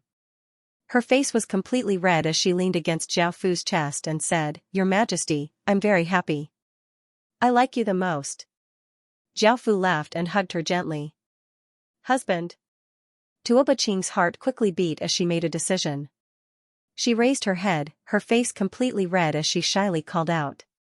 She stood on her tiptoes and lightly kissed Zhao Fu, her tongue sticking into Zhao Fu's mouth. Immediately, Zhao Fu felt as though his head was about to explode. He felt as though his consciousness was being drowned by countless strands of phoenix chi. At this moment, Zhao Fu felt as though he had lost his mind. Switching from defense to offense, Zhao Fu kissed Tuoba Qing forcefully, and his actions became more intense. Tuoba Qing responded shyly, and Zhao Fu started to take off her clothes piece by piece. A series of crashing sounds rang out for 4 hours before stopping. In actuality, a sovereign bloodline gave a great boost in that area, and it was not as if Zhao Fu could not do it. Before, when he had obtained a royal bloodline, Zhao Fu had felt that certain areas had become much more powerful, and he had not dared to open the doors of desire in fear of losing control. Now that he had a sovereign bloodline, those areas had become dozens of times more powerful. If it wasn't for Tuoba Qing's special bloodline and the Emperor Phoenix statue's Phoenix Chi, it would have been very difficult for her to endure, and her outcome would have been quite pitiful. However, Tuoba Qing was powerless as she lay on Zhao Fu's body, panting. Only after a while did she recover a trace of strength. She raised her little fists and lightly hit Zhao Fu, saying, "You scoundrel! It was my first time and you didn't even take pity on me." Zhao Fu smiled apologetically as he said, "I'm sorry. At that time I really couldn't control my body." Tuoba Qing lightly nodded. In actuality, she was not angry, and she instead felt quite sweet as she lay on Zhao Fu's chest. Zhao Fu stroked Tuoba Qing's jade back and said in a promising tone, "Lil Qing, you're my first woman. I'll definitely take good care of you in the future." Tuoba Qing felt quite moved, and she raised her head and looked at Zhao Fu lovingly as she said, "Husband, I'll be yours forever. I'll be yours for the rest of my life." Zhao Fu smiled and hugged her. Before he knew it, it was already night time. Time passed quite quickly, and there were now 6 black orbs of qi within Zhao Fu's dantian. Zhao Fu had started to cultivate the 6 desires celestial art. Back then, Zhao Fu had been in a frenzy, and countless black scriptures had flowed into his mind. Perhaps it was because he had heaven grade, but Zhao Fu had instantly learned it. The core of the 6 desires celestial art was desire, which was the 7 emotions and 6 desires. After cultivating it to the great completion stage, one could even open up an illusion world. As soon as he started cultivating it, Zhao Fu could feel how powerful this art was, and his cultivation power had become many times purer. Bang, bang, it was already night time, and Zhao Fu wanted to call people to prepare dinner because Tuoba Qing was unable to get out of bed. However, at that moment, someone knocked on the door, and Nulu walked in with food. Seeing Nulu walk in, Tuoba Qing's face became bright red, and she buried her head into the blanket, feeling quite embarrassed. Nulu glared at Zhao Fu and said, "Husband, you're really something. You've ravaged little sister Lil Qing for so long, and yet you don't know how to take pity on her." Now, Zhao Fu felt quite awkward because he and Tuoba Qing were both lying naked on the bed. Even though they were both covered by blankets, Nulu had walked in like this. However, Zhao Fu did not feel any dissatisfaction from Nulu, and her face instead became slightly red. Following this, Zhao Fu got up and put on his clothes. "Little sister Lil Qing, I've made some chicken soup for you to nourish yourself." Nulu ignored Zhao Fu and carried a bowl of chicken soup as she sat down next to Tuoba Qing. Tuoba Qing hurriedly got up and put on some clothes as she said embarrassedly, "Big sister Nulu, I'll do it myself." Seeing that Tuoba Qing had recovered so quickly, Nulu felt quite surprised, and she smiled as she handed the bowl to her. Zhao Fu sat at the table and started to eat while the 2 women chatted. Tuoba Qing became a shy little sister, and Nulu became a gentle big sister who knew everything. After the light disappeared, a medicinal pill appeared in front of Zhao Fu. This medicinal pill was as big as a longan fruit and was pink, and it gave off an enchanting fragrance. Zhao Fu smelled a trace of it and felt that something was off, so he looked at its description. Cough, cough, Zhao Fu almost choked on his own saliva. How had he opened this medicinal pill? Zhao Fu had never thought that this was the 10th-ranked medicinal pill from the Disaster Festival. 100 Dragon Sun Pill, a special strengthening medicinal pill that countless men dream of. It is refined from all sorts of yang-type items, and after consuming it, one's body will receive a special strengthening. This strengthening is not temporary but permanent. It is said that with this pill, one would not have to fear even 100 female dragons, which is why it is called the 100 Dragon Sun Pill. Looking at the medicinal pill in his hand, Zhao Fu felt quite curious. Could he really not have to fear 100 female dragons after consuming this? After looking at the description, Zhao Fu felt quite doubtful that he would not have to fear 100 female dragons now that he had a sovereign bloodline. With curiosity in his heart, Zhao Fu consumed the medicinal pill and felt a ball of fire spread out, causing his body to become scalding hot. However, this was under Zhao Fu's control, and after a while, the heat disappeared. Zhao Fu felt the effects and did not know how to describe it. It was just a sovereign bloodline, which did not feel very powerful. However, because it was half of a sovereign bloodline, it was still quite powerful compared to others. After all, a sovereign bloodline was a bloodline that could only be produced by establishing a true empire. Even though the description of the medicinal pill did not say how powerful it was, after consuming it, Zhao Fu had a slight reaction. Looking at Nu Lu's petite figure and massive chest, Zhao Fu could not help but walk over. Sensing Zhao Fu's passionate gaze, Nu Lu's face became red, and she shyly stood up and lightly hugged Zhao Fu. Zhao Fu did not hold back and lowered his head to kiss her lips before taking off her clothes. The banging sounds continued until dawn. When the sun was at the center of the sky, blinding sunlight shone into the room, and Zhao Fu slowly opened his eyes. Looking at the sleeping beauties beside him, he did not disturb them and got up by himself. He had tormented them enough last night. After washing up, Zhao Fu found that everyone in Qin City was looking at him with ambiguous smiles. That smile seemed to have some other meaning, and Zhao Fu immediately understood what they were smiling about. However, he did not care too much about it. Zhao Fu called over his generals and discussed Great Qin's future plans with them. Now that the eastern side had been conquered, the only task left was to completely devour them. They could not be too greedy, as clearing out 6 regions would take a lot of Great Qin's time. Just clearing out 4 regions had already taken a few months, so it was best to digest everything first. Now, Great Qin's population had reached 26 million, and Zhao Fu had increased the number of soldiers to 4.5 million. Before, they had 3.8 million soldiers, which was an increase of 700,000. Now, their mission was to continue clearing out the 6 regions. Once they completely conquered these 6 regions, Qin City's forces would once again greatly increase, and they would be able to carry out their next mission. As Qin City entered the stage of clearing out regions, Zhao Fu's time became much more free. At that moment, Li Wen came to find Zhao Fu, and Zhao Fu smiled when he saw that Li Wen had come. Li Wen had been responsible for exploring the passageway this entire time, and he normally would not come to find Zhao Fu unless there was something important. There were 2 kinds of things. One was that Zhao Fu had gathered all 100 soldier souls, and the other was that something big had happened. Seeing the smile on Li Wen's face, Zhao Fu understood that they had collected another 100 soldier souls, and Great Qin would have another general armament. This general armament should have belonged to Zhang Han, but he did not have a general star, and he was still lacking a few historical generals' corpses. As such, he could only give this general armament to someone else. During the New Year's festival, Zhao Fu had obtained 5 generals.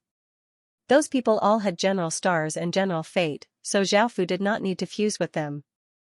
This time, Zhao Fu planned to give this general armament to Li Mu. Compared to the other 4, Li Mu had submitted to Qin City earlier and served Qin City earlier. He had also fused with Qin City the fastest, so he deserved this general armament. These orbs of light are filled with the aura of the Heaven Murder Empire. The Golden Dragon's voice sounded out in Zhao Fu's mind. Zhao Fu felt quite startled. These soldier souls had been obtained from killing the skeletons in the passageway. Zhao Fu now knew who those skeletons were. No wonder they were so powerful, they were soldiers of the Heaven Murder Empire. Zhao did not hide this, as he could not hide it anymore. As such, he told the Golden Dragon about it. They died a worthy death. The Golden Dragon replied and did not say anything else. Zhao felt quite surprised and had thought that the Golden Dragon would stop him. After all, Zhao was killing people from the Heaven Murder Empire, or rather, skeletons. He had never thought that the Golden Dragon would accept this so easily. However, since the Golden Dragon did not care, Zhao did not say anything else. In the distance, Zhao fused the 100 soldier souls into 10 divine soldier souls and gave them to Li Mu. Li Mu respectfully received the divine soldier souls. He had never thought that Zhao would give such an important thing to him. This showed that Zhao trusted him, and Li Mu became even more loyal to Zhao. After receiving the divine soldier souls, Li Mu went to the center of the empty area. The 10 divine soldier souls gave off a faint white light and flew into the sky, forming a circle. Following this, the soldiers within the orbs turned into traces of violet chi and gave off a corporeal might. Boom! Suddenly, an explosion sounded out, causing the entire sky to tremble.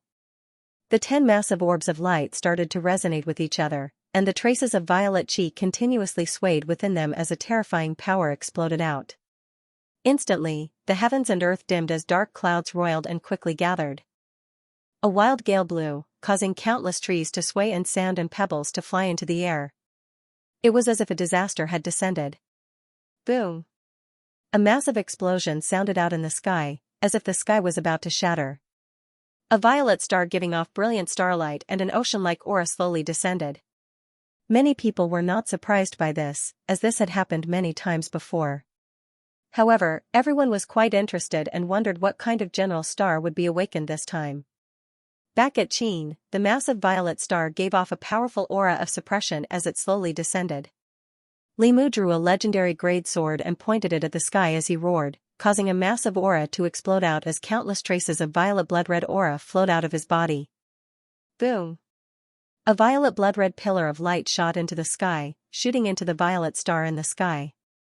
The massive star trembled and gradually became violet blood-red before giving off large amounts of violet blood-red light that illuminated the surroundings. Not only did it give off an ocean-like aura, but it also gave off an evil aura. This evil aura caused countless people to feel quite afraid. This was not the kind of fear that one would feel when facing death, but the kind that one would feel when facing a monster. The unchastity star was called the killing star and imprisoning star in ancient books. It contained a trace of the 7 murder stars' killing intent and a trace of the imprisoning star's ferocious aura. The imprisoning star represented imprisonment and punishment, and it was a type of an auspicious star. However, Lian Jinxing had both of these attributes, so she gave off an evil aura. This evil aura was that she could do whatever she wanted and was completely unrestrained. She could do whatever she wanted and did not care about what others thought of her, which was quite different to ordinary evil auras. After the unchastity star appeared, a purple blood-red pillar of starlight descended on Li Mu's body, causing his aura to change, and the power he gave off became more and more powerful. Following this, the pillar of starlight became smaller and smaller, and it turned and carved the word unchastity on Li Mu's sword before disappearing. After the general armament had been fused, the unchastity star, which gave off an immense aura of suppression, slowly rose up and disappeared into the sky. Zhao asked for the unchastity sword, which had become a purple blood-red color and gave off a ferocious aura. Zhao looked at its stats curiously. Unchastity sword, grade, epic, stats, strength plus 26, intelligence plus 25, constitution plus 20, agility plus 20, description, a legendary grade sword that fused with the unchastity star's power to form a general armament, the unchastity sword.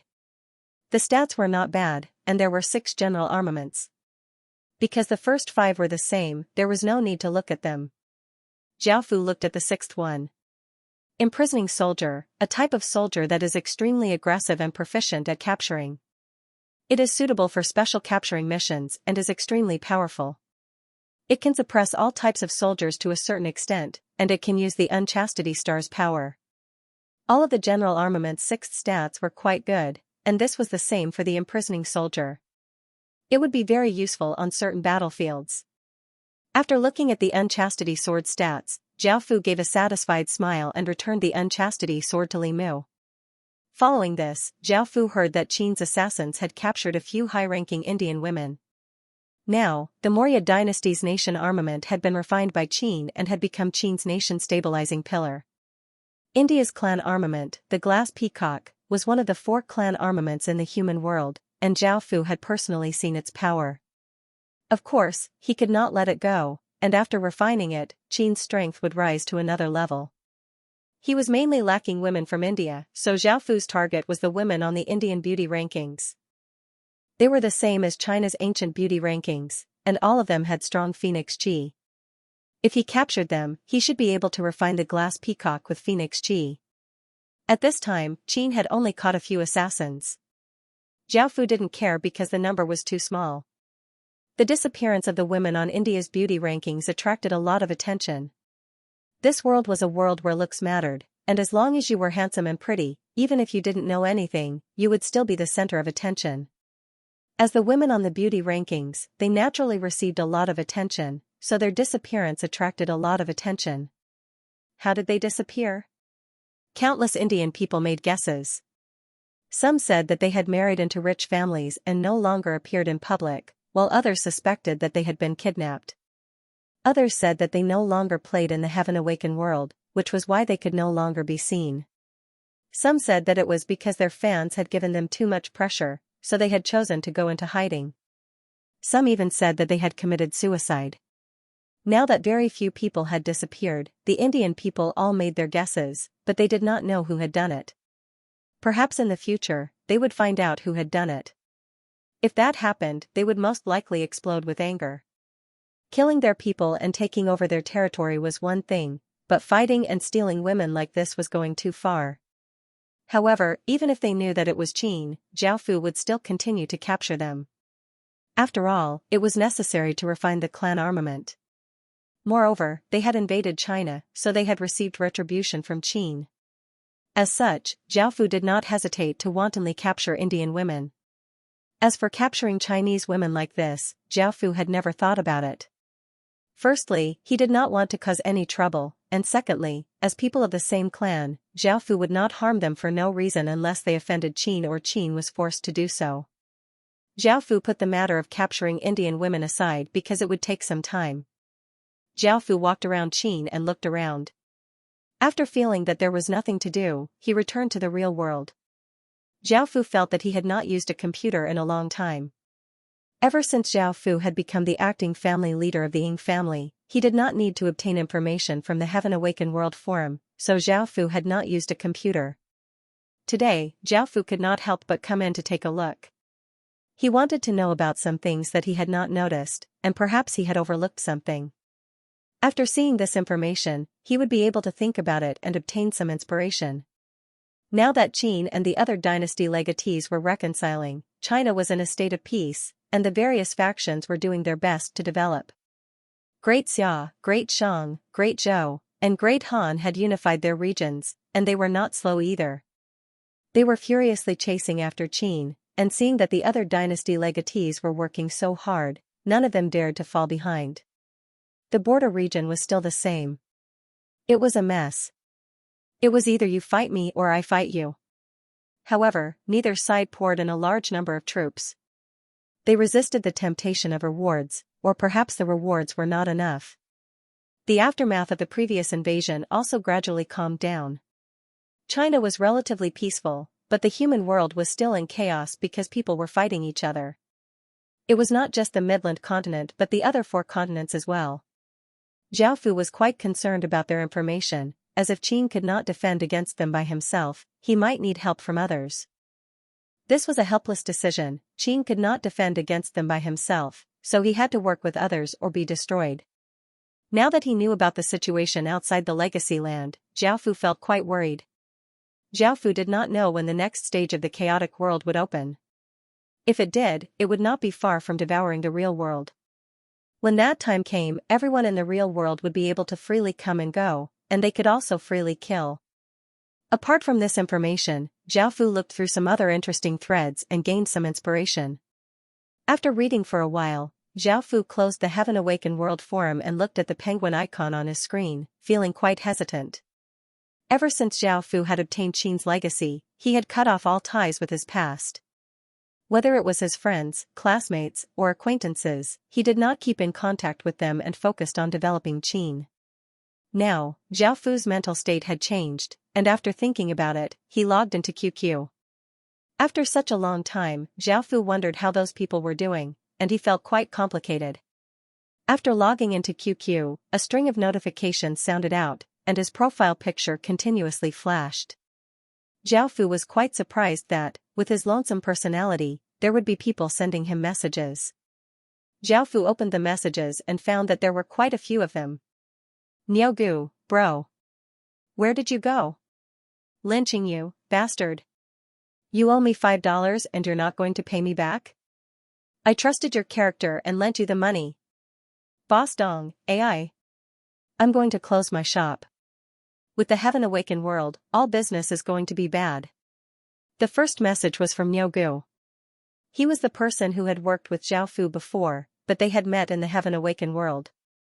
Zhao Fu had pulled him into Heaven's Choice, and he was still under the protection of the Ying family. After Heaven's Choice had been destroyed, he had gone to another region to develop. Zhao Fu had never thought that the first message would be from him.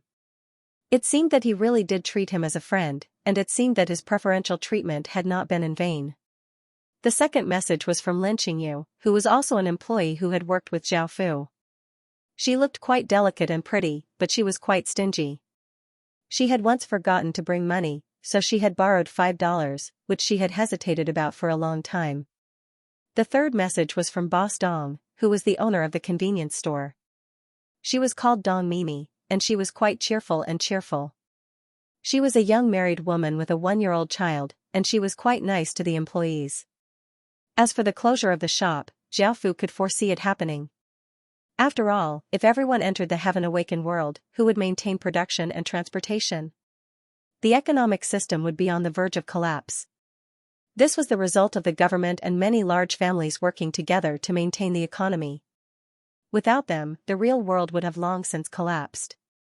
Without production, there would be no consumption, and there would be a shortage of resources. Before the Heaven Awaken world devoured the real world would have fallen into chaos. There was no need to worry about Niaogu.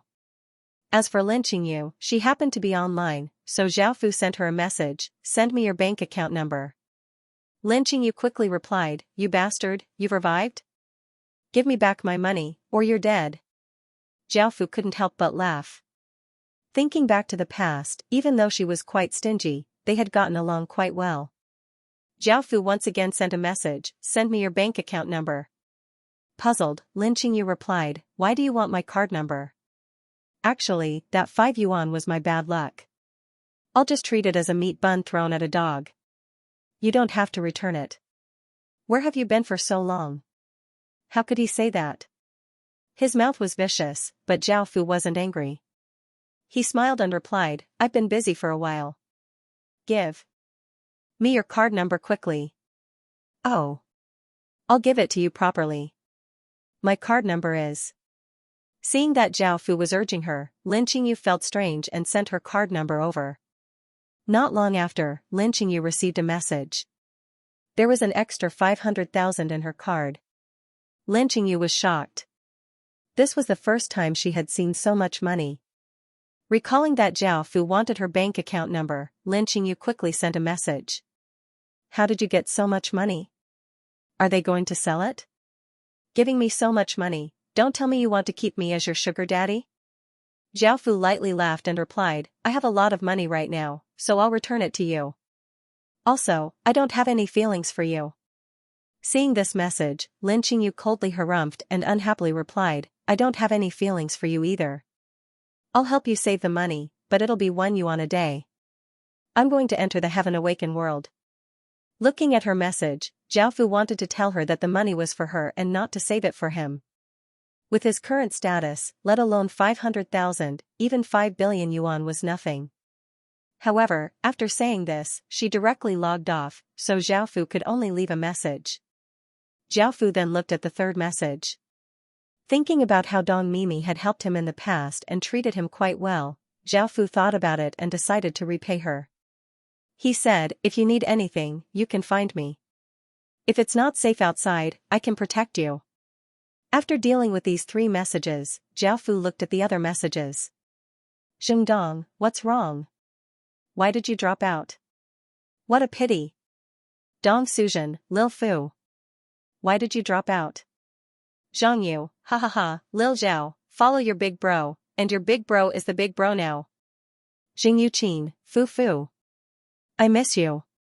Why didn't you tell me you dropped out? I couldn't even get through to you on the phone." The first message was Zhengdong, who was Zhao Fu's class president at university. He was very warm-hearted and loved to help others, and Zhao Fu had a good impression of him. They had a good relationship, and he had helped him many times. Zhao Fu replied, "It's not a pity.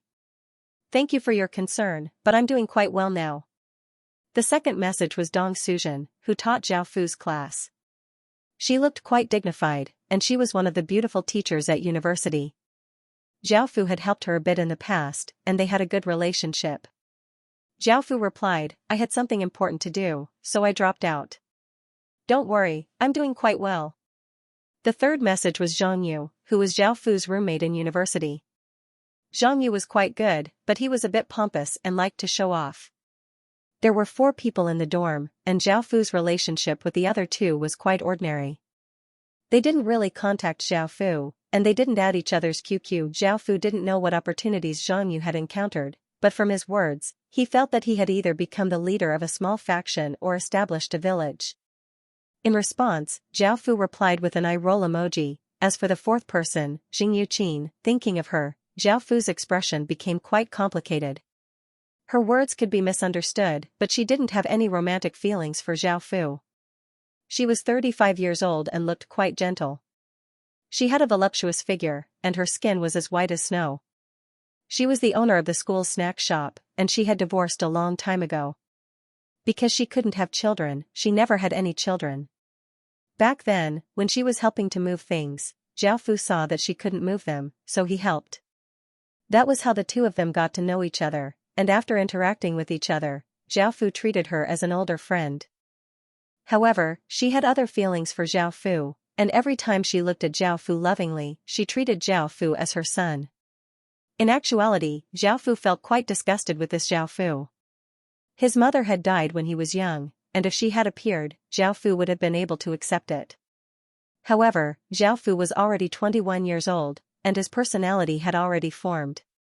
He had become quite cold towards these things and didn't need them anymore. Back then, after Zhao Fu found out about her feelings for him, he rarely contacted her.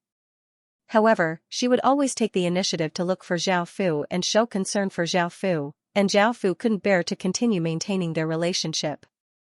However, after dropping out of school, Zhao Fu cut off all relations, so he didn't contact her. After dealing with the 6 messages, there were no more messages. Zhao Fu's social network was still quite cold, and after dealing with these messages, Zhao Fu added 2 groups. One was a high school group. Because they had been classmates for 3 years, Zhao Fu had some feelings for them. In the future, they would all go their separate ways and might never see each other again. This made him feel quite sad, so Zhao Fu added them as well. The other was a university group that Jingdong had created, and he had added everyone in his class. Both groups were active, and there were probably people talking. Zhao Fu opened the first group, which was the high school group. How Kun, Big Brother Gao. You've become rich recently, when are you going to take care of your old classmates?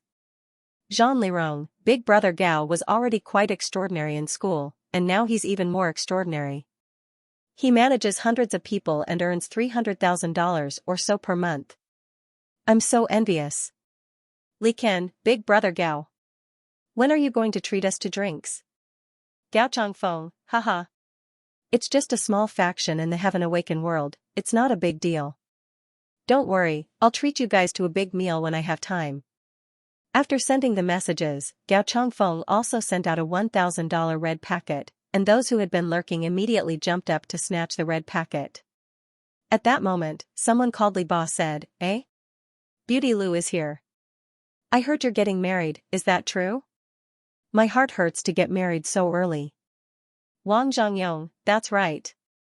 Beauty Lu, are you really getting married? My heart hurts too. Back then, you were the crush of all the boys in our class. Zhu Hong, I also feel sad that such a beauty is going to belong to someone else. Lu Hanyan, you guys are really. I've already been married for 2 years, why don't you guys feel sad? At that moment, Beauty Lu Shi, also spoke, He's quite good, and we've been together for a year or so. I think we can get married. Now that she had admitted to it, the group went silent.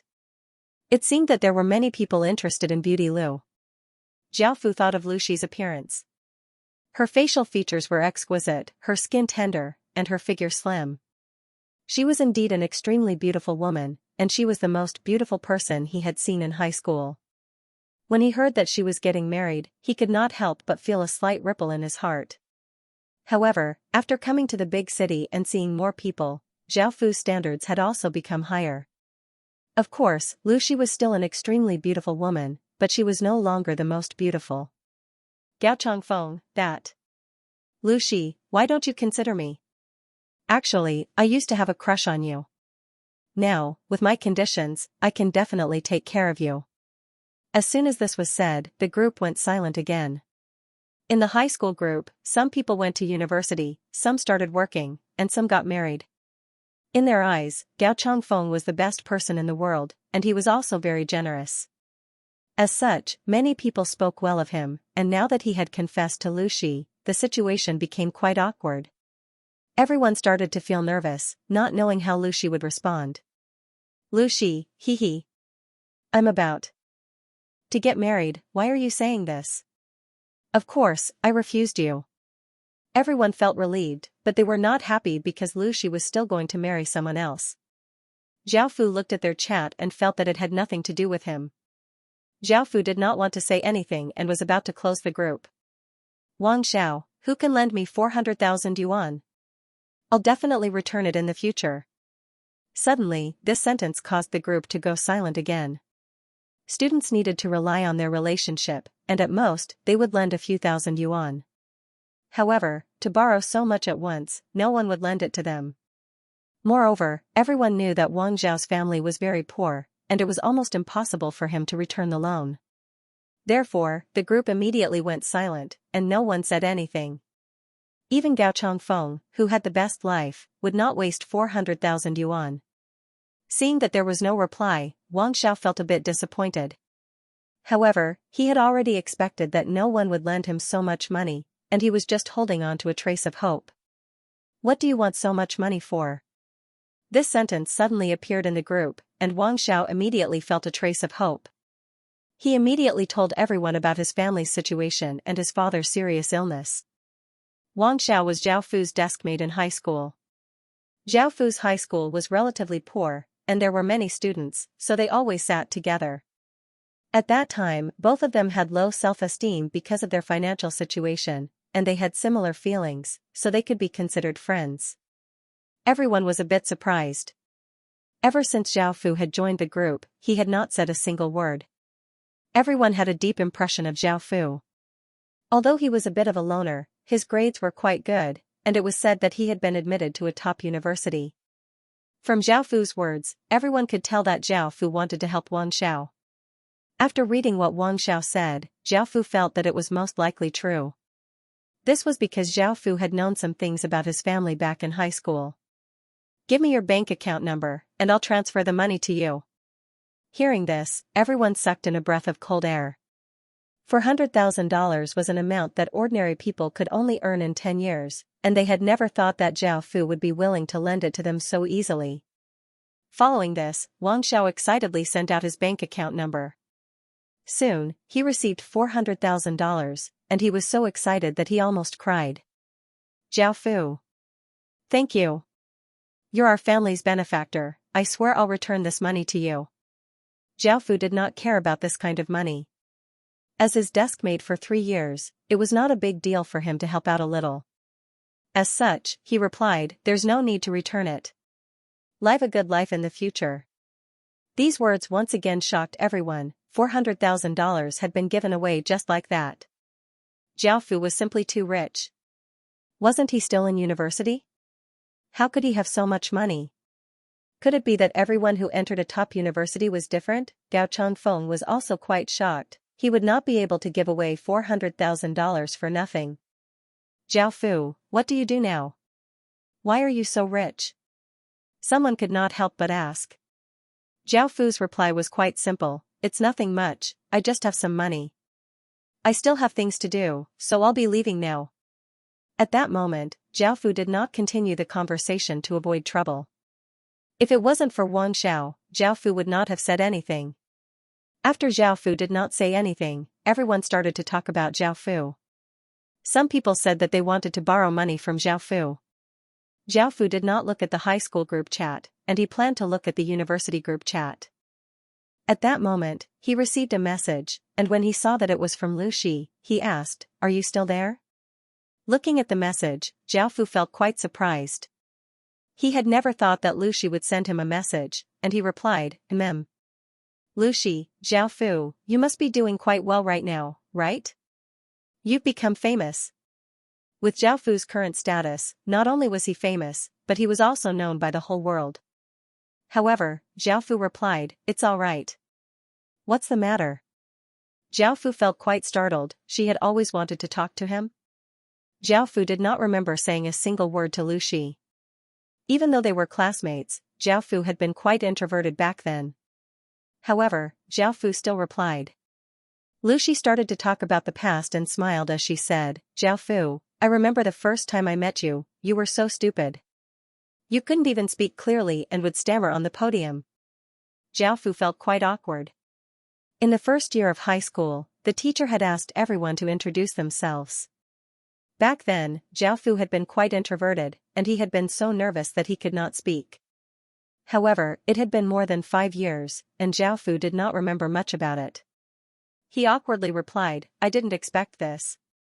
You still remember that you were quite introverted in the past, but you're much better now. Lu Shi, really? Actually, I quite like your personality. Do you still remember the time when we did some cleaning? Zhao Fu felt even more awkward because Lu Shi remembered his dark history, so he could only awkwardly reply. A while later, Lu Shi mentioned 10 or so things about Zhao Fu's dark history, and Zhao Fu had even forgotten some of them. This made Zhao Fu speechless, and he could only reply, I didn't expect you to remember this. Lu Shi, of course. I've been following you since the beginning. Zhao Fu felt that something was amiss, but he did not know what to say, and the atmosphere became quite awkward. Zhao Fu did not reply for a long time. After a while, Lu Shi sent another message, actually, I'm just following you, so don't think too much about it. I'm about to get married, and I just said what I wanted to say in high school. Now that I think about it, it's been so long, and I feel quite regretful. You're finally online today, so I wanted to say it. Seeing her words, Zhao Fu felt quite complicated, and he replied with a heavy heart, I wish you happiness. Lu Shi didn't reply to Zhao Fu. Zhao Fu took a deep breath and turned his attention to the university group. Zhang Hao said, it's getting more and more troublesome. Many of the shops on the street are closed. Only some large supermarkets are selling things, and the prices are very expensive. Lu Anping, prices are constantly rising, money is depreciating. Zhang Qiuyan, yes. The cosmetics I bought before are all out of stock. The Heaven Awakened world makes money too quickly, and it's a 1:10 ratio. Everyone's going to the Heaven Awakened world to make money. Bai Hui, let's not talk about these things anymore. Who are we going to work for in the Heaven Awakened world? Do you know that our old squad leader is planning to create his own force? Zhang Hao exclaimed, no way. The class monitor has no money or power, so how can he build an organization? If we're talking about treatment in our school, the campus bell of the Martial Arts University offers the best treatment. The others are all average. Nowadays, those with a bit of money and power have already built their own organizations. It's hard to choose if there are too many. Zhao Fu had never thought that Wu Qingyang would also be recruiting people. She was the president of the student union and had quite a bit of prestige. Nanchur University was a top university and had many talents, so most people would choose her faction. As for the class monitor's faction, Zhao Fu felt that it was possible.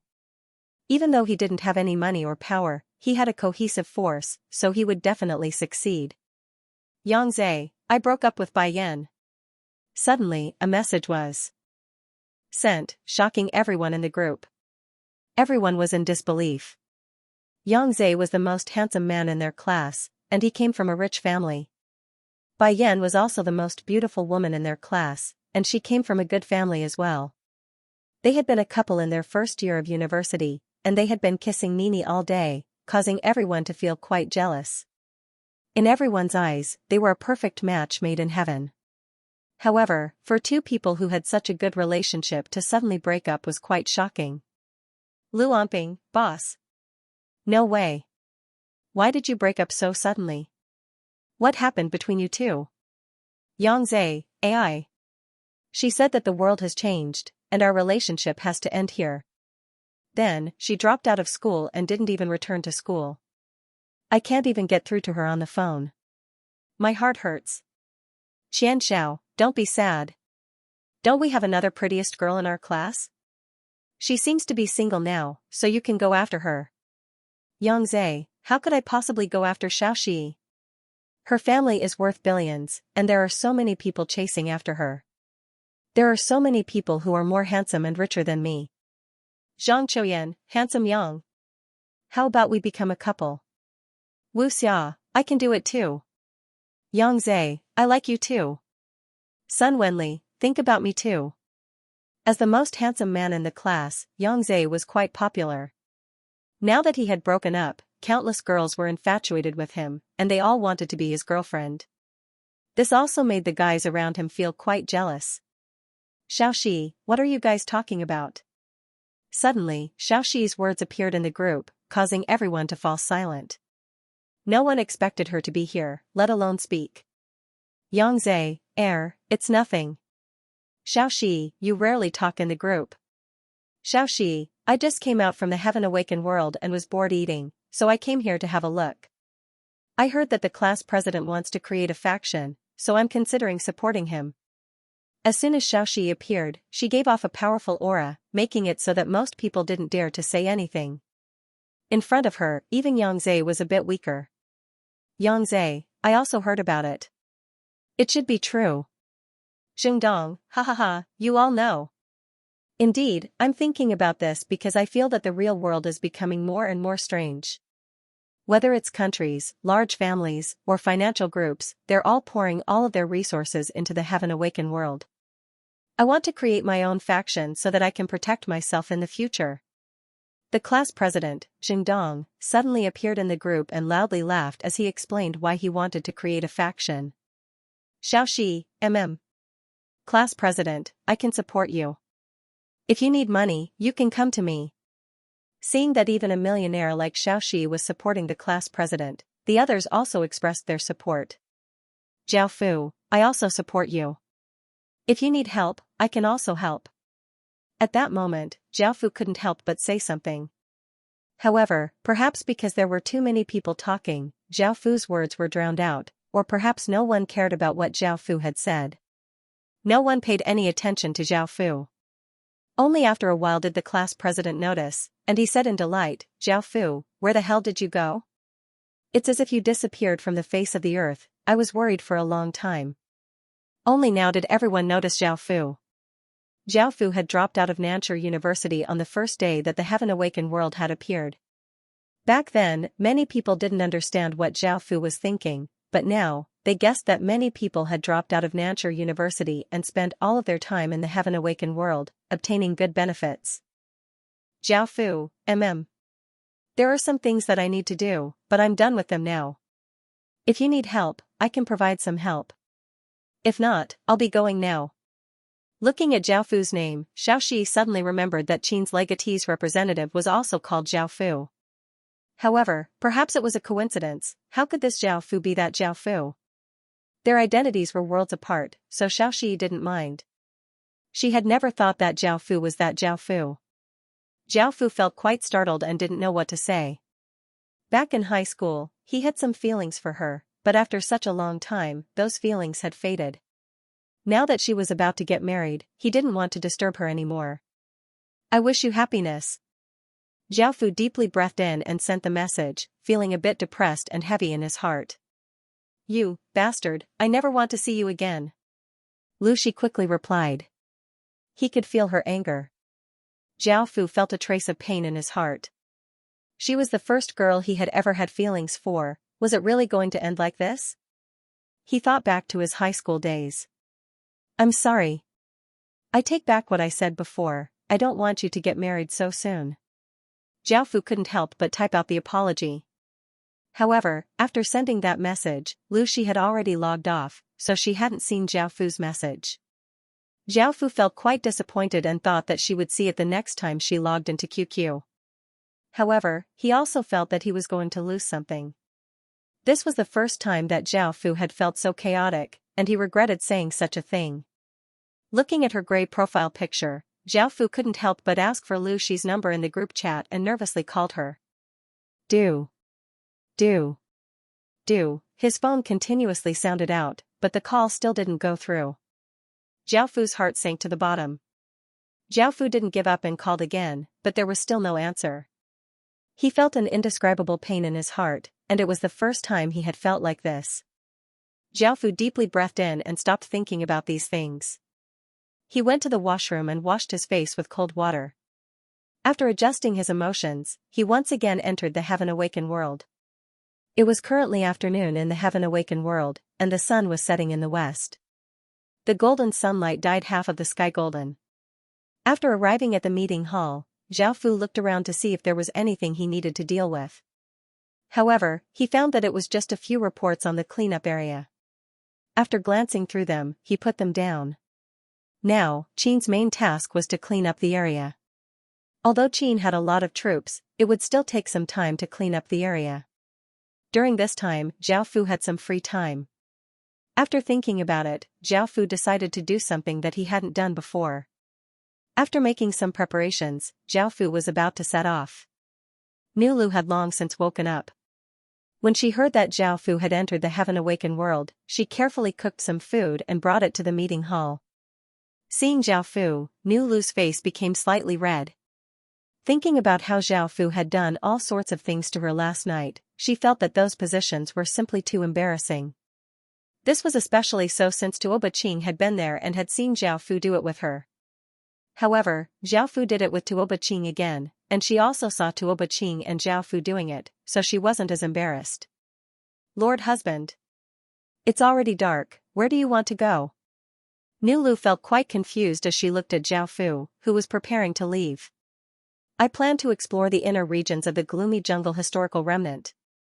Zhao Fu lowered his head and looked through the items as he replied. Nulu nodded and felt a bit disappointed as she said, "Lord husband, how about you eat before leaving? Why don't you finish your meal first?" "These? No need, I'll be leaving now."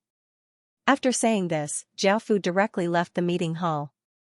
Seeing Zhao Fu leave, Nulu looked quite sad. She felt that Zhao Fu was different today, he had never treated her like this before.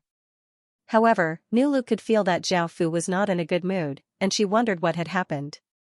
If Zhao Fu had not left tonight, Nulu would have done some shameless things to make Zhao Fu happy. At the same time, ever since she had done it with Zhao Fu, her body had become incredibly sensitive, and when she had looked at Zhao Fu, her lower body had reacted. "Since when did I become so lewd?" Nulu's face became bright red, and she could not help but think of the shameless scene from last night, causing her legs to feel weak. If only I could go with His Majesty. Perhaps I could do it right now. As one of Nuwa's legatees, Nulu definitely had great power. It was just that after coming to Qin City, she had not shown it and had always acted like a virtuous wife. "I can't think about these things anymore." Nulu's face became bright red, and she felt that her lower body was about to explode. "Big Sister Lu. Is His Majesty not here?" Tuoba Qing's face became slightly red as she asked Nulu. Seeing Tuoba Qing come over, Nulu smiled at her, causing Tuoba Qing's face to become bright red, and she lowered her head, not daring to look at Nulu. Zhao Fu quickly arrived at Gloomy Jungle. Even though it was already dark outside, the secret realm was different. The sky here was always gray and did not change. Back then, after Zhao Fu had killed the Goblin King and obtained the king's crown, he had not continued to explore because he had felt that it was too dangerous. As such, the soldiers had only stayed on the outskirts and killed some goblins and minotaurs, and they had not ventured into the inner regions. Now that so much time had passed, Zhao Fu's strength could not be compared to before. Zhao Fu had wanted to explore the depths of gloomy jungle for a long time, but he had not had the time. There were no longer any creatures on the outskirts of gloomy jungle, as they had all been cleared out by Qin City's soldiers. Zhao Fu directly flew into gloomy jungle. The scene immediately became different. Gloomy jungle was a world of ice and fire. Some places were covered in thick ice that gave off a bone-chilling aura, while other places were covered in blazing flames that gave off searing heat. The combination of the two looked quite strange. As soon as Zhao Fu entered, he discovered some creatures that were humanoid and 1 meter tall. Some of their bodies were made of ice and gave off white chilling aura, while others were made of flames that gave off intense heat. These were all ice spirits and fire spirits, and they were part of the spirit race. Because their bodies were made of energy, they were creatures that had been born from energy. Their strength was equivalent to stage 2 to 5, and they were quite strong. Taking on a minotaur by themselves would not be a problem. After all, they were magic professions and had ranged attacks, so they could easily defeat a minotaur by kiting. If Qin City's soldiers had come here before, they would have suffered great losses. The ice spirits and fire spirits here were quite powerful, and their fireballs and ice shards were all strengthened and had great destructive power. Zhao Fu flew in from the sky, and his movements were quite large. Immediately, a sky full of fireballs and ice shards flew towards him, forcing Zhao Fu to return to the ground. The ice spirits and fire spirits here had some intelligence, and after Zhao Fu landed on the ground, they hid in the distance and continued to attack, not coming close at all. Zhao Fu unleashed his king's domain, and as the fireballs and ice shards slammed into it, they shattered, but the black dragon inscription barrier was not damaged at all. Facing these ice spirits and fire spirits, it was quite troublesome for Zhao Fu to attack. After all, these ice spirits and fire spirits attacked from afar, while Zhao Fu used his sword, which was a close-range attack. Zhao Fu did not want to chase after them and kill them one by one, as that would be too troublesome. As such, he could only use large-scale attacks to instantly kill them all. Just as Zhao Fu was about to take out the Sin Dragon sword, he heard her harumph act as if she did not want to pay any attention to Zhao Fu. Last night, when Zhao Fu, Niu Lu, and Tuoba Qing had done it, with her personality, she had been incredibly impatient and wanted to rush out of the sword mark to enjoy it. However, she had been sealed within the sword mark by Zhao Fu and could only watch, making her feel incredibly angry and wronged.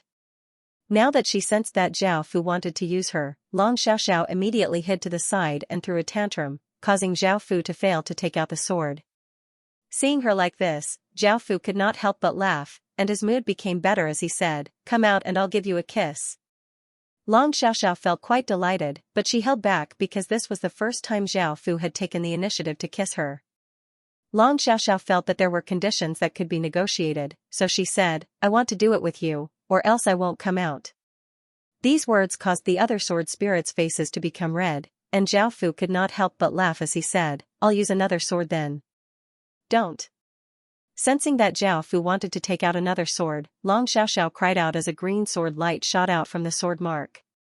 A sword appeared in Zhao Fu's hand, and a figure appeared and tightly hugged Zhao Fu. She vigorously kissed Zhao Fu, and her tongue quickly entered Zhao Fu's mouth.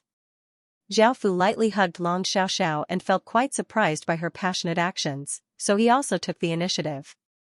After a while, Long Xiaoxiao reluctantly left Zhao Fu's lips, but in the next second, she couldn't help but kiss Zhao Fu. She didn't know why, but Long Xiaoxiao felt that after Zhao Fu cultivated the 6 desires immortal art, his body had become more attractive. It was dozens of times larger than before. Aya! Long Xiaoxiao covered her head and let go of Zhao Fu.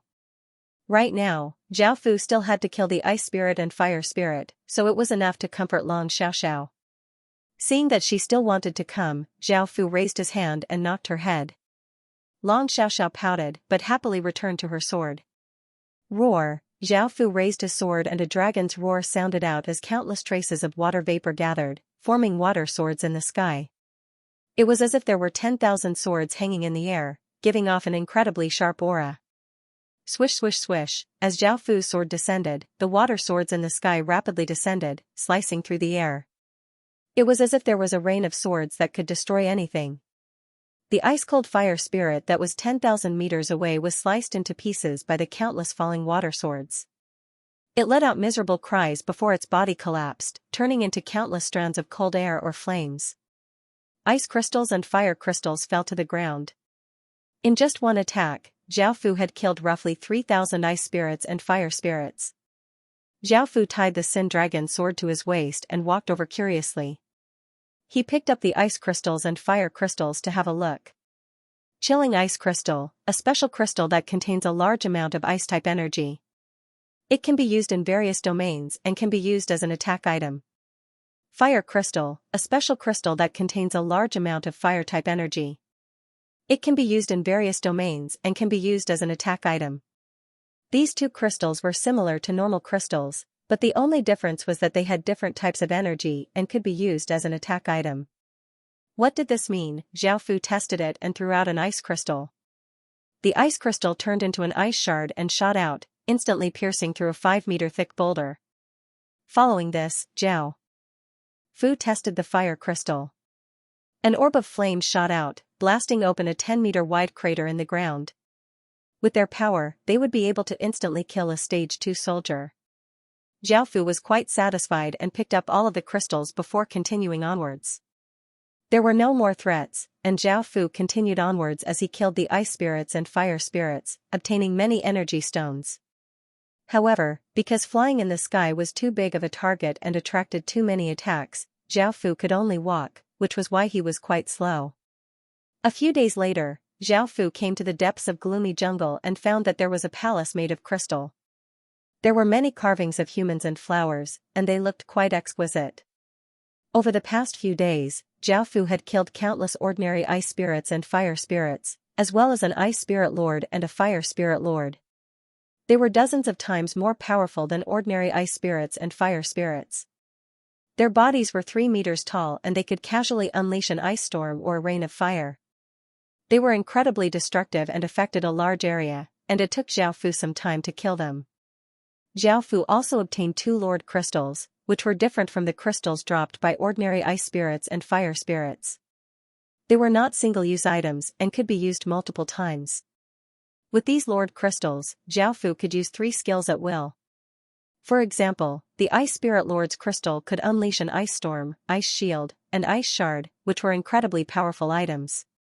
After coming to the depths and seeing the Crystal Palace, Zhao Fu's expression became serious. Even though this place did not seem to be dangerous, as the core of this place, it was definitely not simple and there was definitely something dangerous here.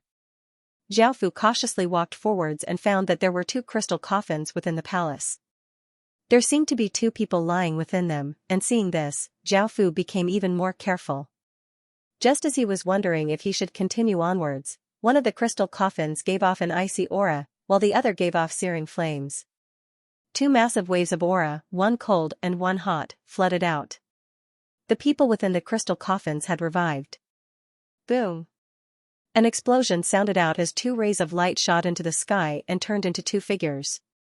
These 2 figures were both women, and they were incredibly beautiful. Their skin was as white as jade, and they had long hair that reached their legs. Their figures were quite slim, and they wore very little. They only wore bikinis that covered their important parts. They also held metal staffs that were 2 meters long and had a picture of a moon at the top. They gave off a faint light and looked like a treasure. One of them had fiery red eyes, and she was called Binoche, while the other had icy eyes, and she was called Koresh. The 2 of them stood in the air and gave off a massive aura that shook the surroundings. Their eyes were currently on Zhao Fu. Seeing them appear and sensing their power, Zhao Fu's expression became serious as he gripped the Sin Dragon sword. The fire bird brought with it a wave of heat, and Zhao Fu expressionlessly slashed out with his sword, slashing out a wave of water that split the fire bird in half, causing it to turn into flames and disappear. Bang! Suddenly, a 7 or 8 meter long ice shard shot out and appeared in front of Zhao Fu. Zhao Fu leapt back and flew into the air, causing the ice shard to pierce 4 or 5 meters into the ground. Roar! Zhao Fu swung his sword, causing countless traces of water vapor to gather into a dragon that gave off a massive dragon's roar and slammed towards the two women.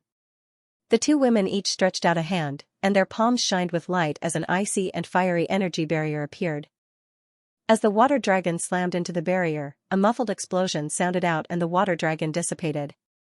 Binoche coldly harumphed and raised her staff, causing 100 or so fireballs to appear in the sky. They were all as big as watermelons, and there were 100 or so of them, giving off immense heat. A trace of killing intent appeared on Karash's cold face as she also raised her staff, causing 100 or so ice shards to shoot towards Zhao Fu. Swish, swish, swish, the fireballs and ice shards flew incredibly quickly towards Zhao Fu, leaving behind traces of light in the air. They arrived in front of Zhao Fu in an instant. Zhao Fu sent his king's power into the Sin Dragon sword, causing it to give off a large amount of sword light. Zhao Fu continuously swung his sword, sending out arcs of sword light that destroyed the fireballs and ice shards, and he continued to fly towards the two women. Against magic users, close-range combat was more advantageous. Moreover, Zhao Fu was a melee fighter to begin with. Binoche and Karash could tell what Zhao Fu was trying to do, but they did not retreat. Instead, they flew to either side of Zhao Fu and attacked from both sides. Zhao Fu was now on the defensive, and he was being attacked from both sides. He could only passively defend and could not use any of his attacks. At this time, if only there was one more person, it should be easier to deal with the two of them, Zhao Fu thought in his heart. But this time, Zhao Fu was only one person, but Zhao Fu also had other methods. Seizing an opportunity, Zhao Fu flew out of the two women's pincer attack and raised the Sin Dragon sword, sending a black sword light into the sky. Godly Hell's Gate. A black hole appeared in the sky, and strands of demonic chi gushed out. In the next moment, roars rang out, and countless demons rushed out, attacking the two women. Facing the countless demons, the two women felt quite disdainful. Even though there were many demons, they were too weak and could not pose a threat to them. Binoche's staff descended towards the countless incoming moons, and a fireball quickly spun within the moon at the tip of the staff, giving off a searing aura and causing the surroundings to be covered in heat. Who? Countless flames spewed out from the top of the magic staff, forming a sea of flames that burned towards the countless demons. The demons were unable to resist and howled miserably. However, at this moment, a figure suddenly appeared behind her. In terms of hiding his aura, Zhao Fu was not weak at all. Assassins were also the nemesis of sorcerers. Xing, Zhao Fu exploded out with all of his power and sent it into the Sin Dragon sword, causing it to hum. The sword gave off countless traces of sharp sword chi, giving off an incredibly dangerous aura. Boom! Zhao Fu slashed down, and Binoche hurriedly used her staff to block. However, she felt a massive force hit her, and her body heavily crashed to the ground, smashing out a few craters that were 10 or so meters wide. On the other side, Karash used her ice sword and easily killed the demons. She just happened to see Binoche being hit by Zhao Fu's sword, and she felt quite startled. In that instant, Zhao Fu appeared in front of her and slashed out horizontally, sending her flying hundreds of meters and crashing into an ice wall. A bang sounded out as the entire ice wall collapsed. "I'll kill you." A fierce cry sounded out as a trace of blood leaked out of Binoche's mouth. She raised her staff, and a fiery formation appeared beneath her feet. Massive amounts of fire attribute energy gathered towards her, and a terrifying heat spread out, seeming to twist the space around her. The sky became a fiery red, and it gave off a suffocating pressure. As Binoche chanted a forbidden spell, an even more terrifying aura descended from the sky. Zhao Fu looked over and saw that dozens of flaming meteors were about to fall from the sky. Following this, Zhao Fu did not hesitate and used the king's crown with all of his strength. Countless chains shot out from the ground, forcefully, breaking through Binoche's magic defenses and binding her, interrupting her casting. Binoche immediately suffered a backlash and coughed up a large mouthful of blood. However, the meteors in the sky did not disappear, and they instead continued to fall with terrifying destructive power. Luckily, they had lost control of themselves and were easily dodged. Bang, bang, bang, massive meteors smashed into the ground, causing the ground to violently tremble and deafening noises to ring out. A destructive aura spread out, creating a shocking feeling. 100-meter-wide crater appeared in the ground, and the inside of the crater was scorched black from the intense heat. These meteors destroyed everything in the surrounding 10,000 meters, and they also interrupted Karash from casting a forbidden spell, causing her to suffer a backlash. She coughed up a large mouthful of blood, and her face became quite pale. The power of a forbidden spell was great, but it was also difficult to use, and the backlash was also great. Xiaofu smiled and waved his hand, sending out countless chains that bound Karash. Following this, Xiaofu threw the two of them to the side and walked towards the crystal hall with anticipation. After walking into the crystal hall, in addition to the two crystal coffins, there was also a crystal platform in the middle. This crystal platform was 1.5 meters tall and 1 foot wide. It was rectangular in shape. On the stone platform, 2 hexagonal crystals floated in the air, emitting resplendent light. One was fire, and the other was ice. Xiaofu gave a trace of a smile as he picked up the 2 hexagonal crystals and looked at their stats. Fire Origin Spirit Crystal, a crystal that contains fire origin and can be used in various domains. It can also be fused with a city creation heart to form a special city creation stone that can spawn races with fire bloodlines. Ice Origin Spirit Crystal, a crystal that contains fire origin and can be used in various domains. It can also be fused with a city creation heart to form a special city creation stone that can spawn races with an ice bloodline. Ice and fire bloodline? Xiaofu thought about it.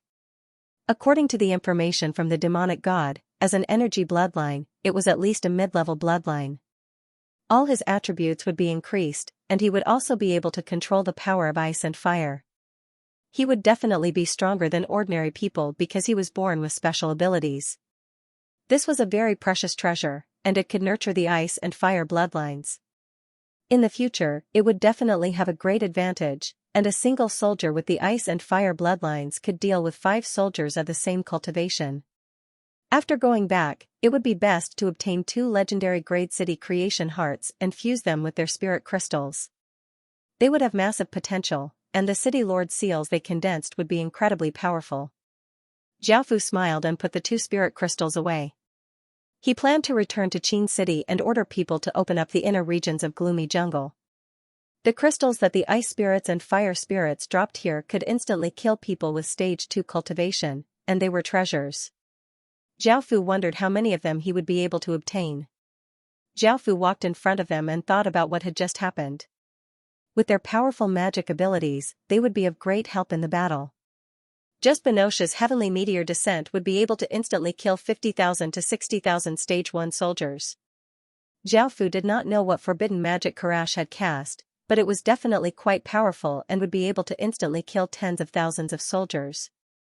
It would be great if he could subdue them. Do you want to surrender? If you're willing to submit to me, I won't kill you. Xiaofu said to the 2 women. Binoche ferociously glared at Xiaofu and yelled, "You filthy and lowly person, how could I, the great Binoche, submit to you? I'll burn you alive and listen to your screams." Karash's expression became cold as she said with killing intent, "You despicable person, I'll slice off your flesh bit by bit and make you die in pain." Xiaofu laughed. These 2 women still did not understand the situation and did not know whose hands they were in. Xiaofu was the one who could do anything to them. Seeing how they're acting, it's impossible for them to submit. Should I kill them? That's a pity. Xiaofu thought about it and realized that he still had the omnipotent golden dragon, so he asked, "Do you have any good methods to make them submit?" The golden dragon rolled her eyes at Xiaofu and said, "You know the answer to that. Isn't the 6 desires celestial art a method to train female slaves? That's the best method." Xiaofu looked quite awkward and asked, "Is there no other method?" The golden dragon nodded and said, "There are other methods, but they don't seem as good as the 6 desires celestial art." All right. Xiaofu had no choice but to look at Binoche.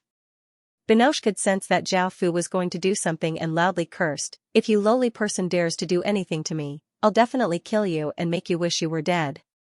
Hearing her curse at him, Xiaofu did not get angry and only smiled as he looked at her with a pitiful gaze. He came before Binoche and pinched Binoche's mouth. Binoche struggled as she glared at Xiaofu, as if she wanted to kill Xiaofu 100 times over. However, at that moment, Xiaofu's lips had already kissed her, and their lips were tightly pressed together. A large amount of black qi flowed out of Zhao Fu's mouth and into Benoche's mouth. Benoche's resistance gradually weakened, and a blush appeared on her face as her eyes became lustful. She took the initiative to extend her tongue into Zhao Fu's mouth, hungrily searching for something. Zhao Fu kissed Benoche back and took off her clothes, which were not much to begin with, and started to do all sorts of lewd things.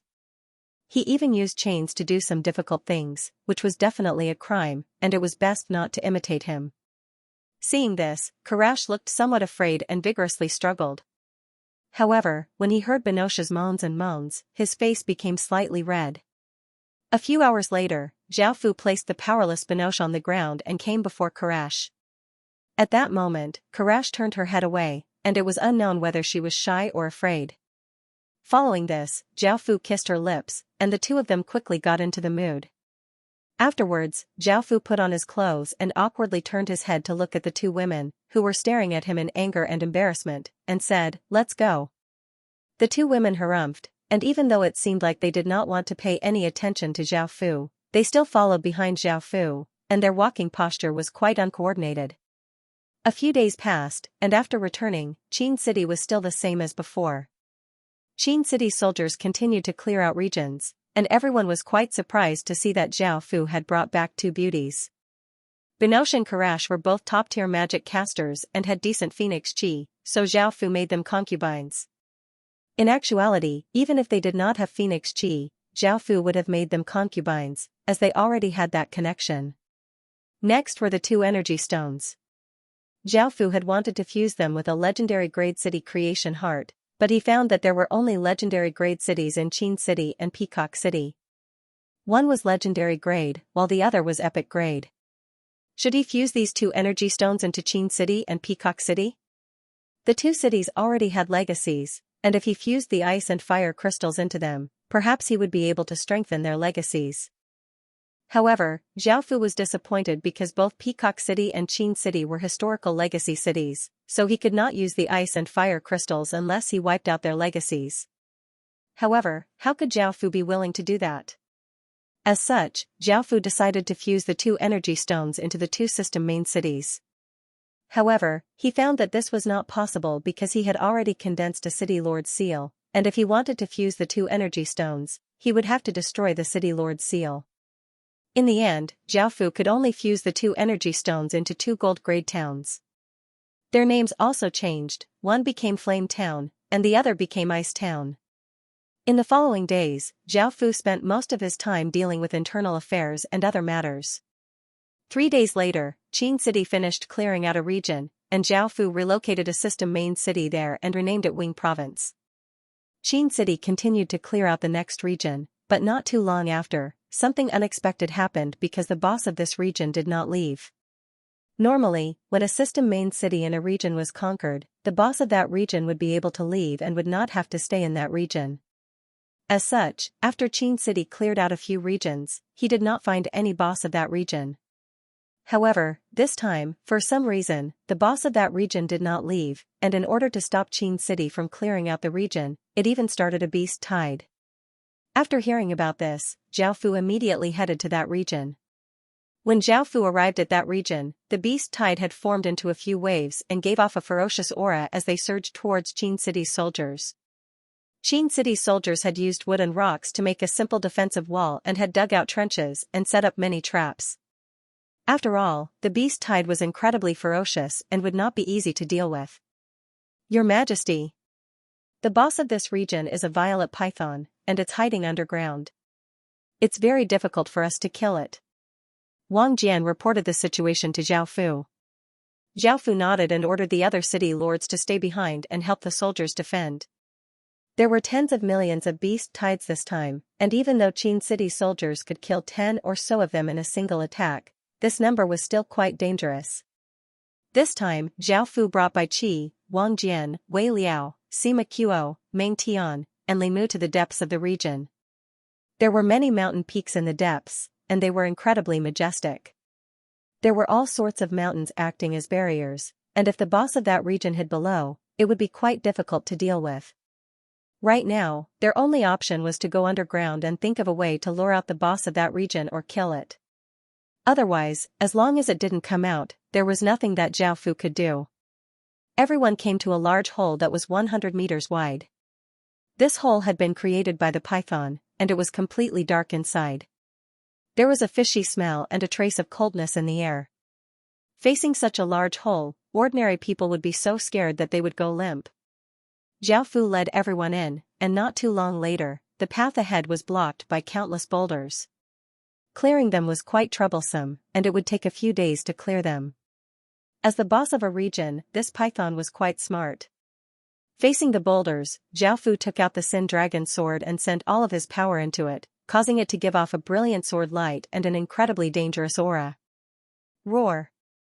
Zhao Fu slashed out with all of his strength, and a water dragon flew out, bringing with it immense power as it rushed towards the pile of rocks. Another muffled explosion sounded out as the water dragon smashed into the pile of rocks, causing countless rocks to shatter into pieces. The pile of rocks in the way was immediately cleared out. Seeing Zhao Fu's power, everyone felt quite shocked. Following this, they continued onwards, but they had not expected to run into another boulder. They started to clear it out, and after walking for a while, they ran into another boulder. Everyone could only walk for a short distance and clear out the boulders. Zhao Fu did not do anything and left it to his subordinates, so they moved quite slowly. A few hours later, they did not see any more boulders, but many snakes appeared. These snakes were all different colors and gave off a fishy smell. They were evidently venomous. Everyone became quite wary. They did not have to worry about snakes below stage 1, and even if they were bitten, they could block it with their cultivation. However, there were many stage 2 and stage 3 snakes here. If they were bitten by stage 2 and stage 3 snakes, it would be quite dangerous. However, Zhao Fu did not have to worry, as he had a poison spirit constitution, making him immune to these snakes' venom. However, Zhao Fu had to take care of the others, so he unleashed his king's domain and a black dragon inscription barrier covered the 7 of them, while Bai Qi and the others used various methods to kill the snakes. As everyone continued onwards, more and more snakes appeared, and they became more and more ferocious as they bit at Zhao Fu and the others with no regard for their lives. However, no matter how many snakes there were, they were all blocked by Zhao Fu's king's domain. When their venom hit the king's domain, it sizzled and corroded, but it did not affect the king's domain at all. After all, Zhao Fu's king's domain had been strengthened. Everyone continued onwards, and the space became larger and larger. Soon, they arrived at a space that was thousands of meters wide, and they encountered 4 100-meter-long snakes. When Zhao Fu's group stepped into this place, the 4 snakes were incredibly fast and shot over like black blurs. The 4 100-meter-long snakes were incredibly powerful, causing the king's domain to tremble. The people around Zhao Fu immediately unleashed their city lord's seals and started to fight with the 4 100-meter-long snakes. However, they were facing Bai Qi and the others, who could use General Star's power, which was a high-grade power. As such, they were able to easily kill the 4 snakes, and Zhao Fu collected their venom sacs. However, they were facing Bai Qi and the others, who could use General Star's power. The General Star's power was a high-grade power, so they were able to easily kill the 4 snakes in the end. Zhao Fu then put away their venom sacs. They continued onwards. Finally, they arrived at a space that was 10,000 meters wide. There was a 1,000-meter-long snake that was covered with glowing violet scales and had a violet horn on its head. Its body gave off a terrifying aura. What shocked Zhao Fu even more was the large tree next to it. This tree wasn't very tall, only 10 or so meters tall. Its trunk was thick and 4 or 5 meters wide, and its crown was lush. Its leaves were jade green, and there were many strange fruits growing on it. These fruits were humanoid, and they looked like children sitting cross-legged. They were the color of flesh, and they gave off a faint light, making them look quite mystical. Ginseng fruit? This fruit looked like the ginseng fruit from Journey to the West. Seeing this fruit, Zhao Fu felt quite shocked, and his heart started to beat rapidly. It was said that the 10,000 Life Mountain's 5th village monastery had ginseng fruits, which were called Chao Huandan. They bloomed every 3,000 years, bore fruit every 3,000 years, and ripened every 3,000 years. It seemed that during these 10,000 years, it had only produced 30 fruits. The fruits looked like children who had not yet reached the age of 3 emperors, and they had all 4 limbs and facial features. If a person was fated to smell the fruit, they would be able to live for 360 years, eating one would be able to live for 47,000 years.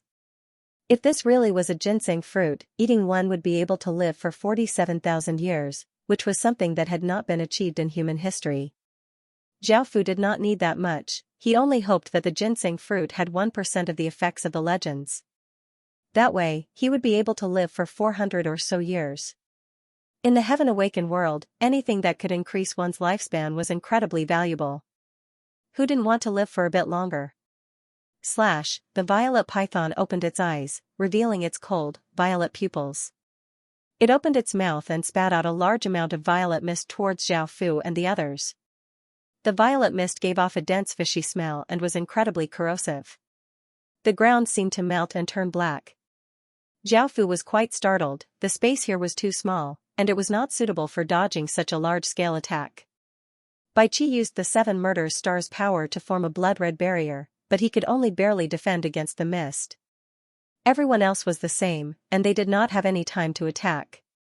The violet python was a poison-type creature, and it had the geographical advantage, making it many times more powerful than ordinary boss monsters. In just an instant, not only were Zhaofu and the others surrounded by the violet mist, but the entire space was filled with it as well. Luckily, the ginseng fruit tree gave off a green light, and the violet mist could not get close at all. Rumble. A rumbling sounded out from within the violet mist as the violet python charged over. In the next second, the violet python appeared in front of Zhaofu, opened its mouth, and bit towards Zhaofu. Zhaofu raised his sword and slashed out a water dragon, which collided with the violet python. A massive shockwave exploded out, causing Zhaofu and the violet python to both retreat 10 or so meters. At that moment, Zhaofu's pupils constricted, he found that this violet python was much stronger than ordinary boss monsters. Bai Qi and the others were within the violet mist, and they used all of their strength to maintain energy barriers, not daring to let even a trace of the poisonous gas enter them. If they breathed in the poisonous gas, their lives would be in danger. Bai Qi. Do you want to leave? Seeing this, Zhaofu had them leave. Everyone else nodded in understanding. If they stayed, they would not be able to help at all, and they would instead be a burden to Zhaofu. As such, they could only leave. Whoosh, the violet python twisted its body incredibly quickly, and it gave off a massive aura as it charged towards Zhaofu. Zhaofu slashed out a sword light, which gave off a sharp sword chi, towards the violet python. The violet python rammed the sword light with its horn, and in the next moment, the violet python arrived before Zhaofu and once again bit towards Zhaofu. Bang! Zhaofu took this opportunity to slash down, opening up a 3-meter-long gash on the violet python's body, causing blood to spurt out. The snake's blood was extremely poisonous, and when it hit the king's domain, it was incredibly corrosive and almost pierced through the king's domain. SSSS. The violet python gave a pained hiss and turned its head as it spat out more violet poison. The violet poison shot out like arrows, and Zhaofu immediately dodged to the side, not daring to take it head-on. Bang! The violet python took advantage of this opportunity and slammed into Zhaofu, sending Zhaofu flying back. The violet python opened its mouth, and the poisonous fog within its mouth condensed into a poisonous ball. It then raised its head, and the poisonous ball flew towards Zhaofu. Zhaofu had just stabilized his body, and seeing the poisonous ball flying towards him, he was unable to dodge. At that moment, Zhaofu sent his power into the Sin Dragon's sword, causing countless traces of water vapor to gather on the Sin Dragon's sword, forming a 100-meter-long water sword. Xing, Zhaofu slashed out, sending out a sharp sword wind that split the poisonous ball in half. The poisonous ball exploded, turning into poisonous fog that spread out. This poisonous fog was many times more intense than the poisonous fog from before, and Zhaofu could only retreat. Seeing that its attack had failed, the violet python furiously opened its mouth and spat out a violet light, which lit up the surroundings as it shot towards Zhaofu. Facing this violet light, Zhaofu's hair stood on end, and he immediately dodged to the side. Bang! A massive explosion sounded out as the violet light hit the ceiling of the cave, causing a 100-meter-wide hole to appear. The violet liquid dripped down and onto the ground, creating small holes in the ground. It looked quite terrifying. Zhao Fu coldly harumphed and slashed down with his water sword. The water that had gathered on the Sin Dragon's sword formed a water sword that shot towards the violet python. SSSS. The violet python gave a pained hiss. Its massive body was unable to dodge, and a massive gash appeared on its body, causing blood to flow out like a fountain. Roar. The violet python almost went crazy from the pain, and its body continuously shined with violet light. Zhao Fu felt a trace of danger, and he unhesitatingly retreated and started to defend. Swish, swish, swish, countless violet snakes of light shot out from the violet python's body towards Zhao Fu. They were incredibly fast, and they arrived before Zhao Fu in the blink of an eye. Zhao Fu unleashed his king's domain and slashed out countless sword lights, destroying the violet snakes of light. However, there were still too many violet snakes of light, and they flooded towards Zhao Fu. Bang! The king's domain shattered, and Zhao Fu was sent flying back and coughed up a mouthful of blood before stabilizing his body. Now that the city lords were defending against the beast tide, it was not convenient for them to use their power, but he could use Bai Qi and the others' power. A black and gold dragon seal appeared, giving off a large amount of black light. A terrifying aura exploded out, sweeping out like a wild gale. Bai Qi and the others felt Zhao Fu's power calling them, and they unleashed their city lord seals and sent all of their power into the Great Qin seal. Boom! An even more berserk energy spread out, and a berserk gale swept through the entire region. The might became even more terrifying, and the surroundings continuously trembled. The violet python felt a sense of danger, but it looked at the ginseng fruit tree and its expression became savage. The python's body gave off a large amount of violet light, which gathered on the horn on its head. The horn gave off a resplendent light that could cause anyone's heart to feel a chill. Clang, clang, clang, the sound of chains could be heard as countless chains shot out from the ground, tightly binding the violet python. The violet python madly struggled, and the horn on its head gave off an even more resplendent violet light. Zhao Fu raised the Great Qin seal, and it gave off the might of a mountain as it smashed towards the violet python, bringing with it countless gusts of wind. The violet python madly roared and lowered its head. It pointed its horn at Zhao Fu and shot out a violet ray of light, dyeing the surroundings violet. Sizzling sounds could be heard as white smoke rose up, seeming to be able to corrode even space itself. Zhao Fu looked at Zhao Fu and said, "Bang, boom." The two massive auras collided, and Zhao Fu's Qin seal smashed towards the python's head like a mountain. Blood flew everywhere, and the violet python held in pain. However, that terrifying violet light only flashed by and instantly pierced through Zhao Fu's shoulder. Zhao Fu coughed up a mouthful of black blood, and his wound became charred black and started to corrode. At that moment, Zhao Fu's poison spirit constitution started to take effect, and the small green grass within his body lightly swayed, giving off an aura of life. It gave off a large amount of green light as it absorbed the poison. Zhao Fu endured the pain and suppressed the poison. He once again raised the Qin seal with all of his strength and smashed it towards the python's head. Bang! Bang! Bang! A few explosions sounded out, and finally, the Qin seal smashed apart the violet python's head. Blood and brain matter flew everywhere, and Zhao Fu received a system announcement that the region lord had died. System announcement. You have killed the violet-scaled python and obtained 10,000 achievement points. System announcement. You have killed the violet-scaled python and obtained a large amount of region fate. System announcement. You have killed the violet-scaled python and obtained 300,000 EXP. System announcement. You have obtained 1 legend point.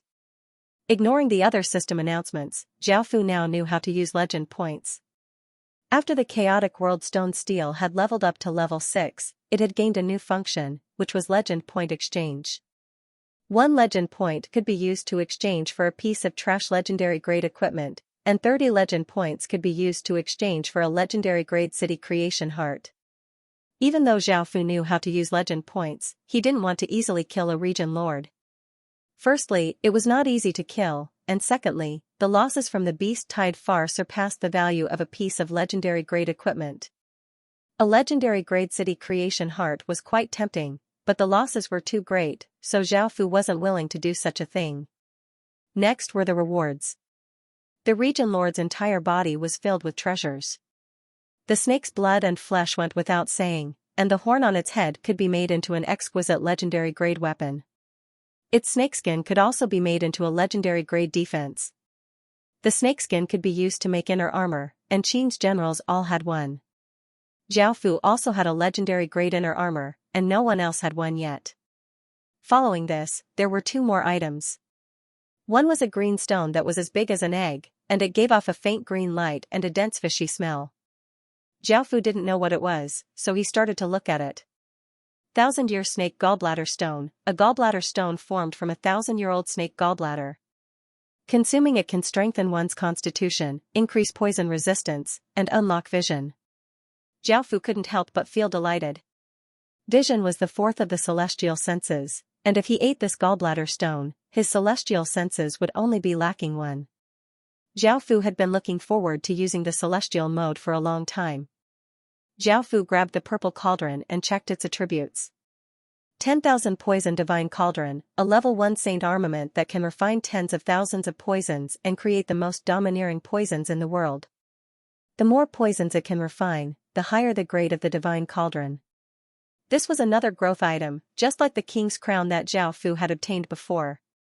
As Zhao Fu continuously collected King's Aura, the King's Crown had long since risen to gold grade, and it was only a step away from breaking through to legendary grade. Zhao Fu was quite interested in the 10,000 Poison Divine Cauldron because poison was a taboo for anyone. Once they were entangled with it, they would definitely not have a good time. If he could refine the world's most poisonous poison, it would definitely be very useful. For example, for assassination, that would be the best. It was worth nurturing. Zhao Fu put away the 10,000 Poison Divine Cauldron and turned his gaze to the gigantic snake's body. It seemed that he still had a corpse-transforming sword talisman that could turn corpses into swords. If he could turn the violet-scaled snake into a sword, it would become a poisonous sword that wouldn't be of a low grade. As such, Zhao Fu took out the talisman paper and prepared to use it. However, he received a system announcement that the purple-scaled serpent's head had been damaged, and its soul had been damaged. The sword created would lack a sword spirit, and its quality would be greatly reduced. As such, Zhao Fu could only give up. His gaze shifted to the dark green tree.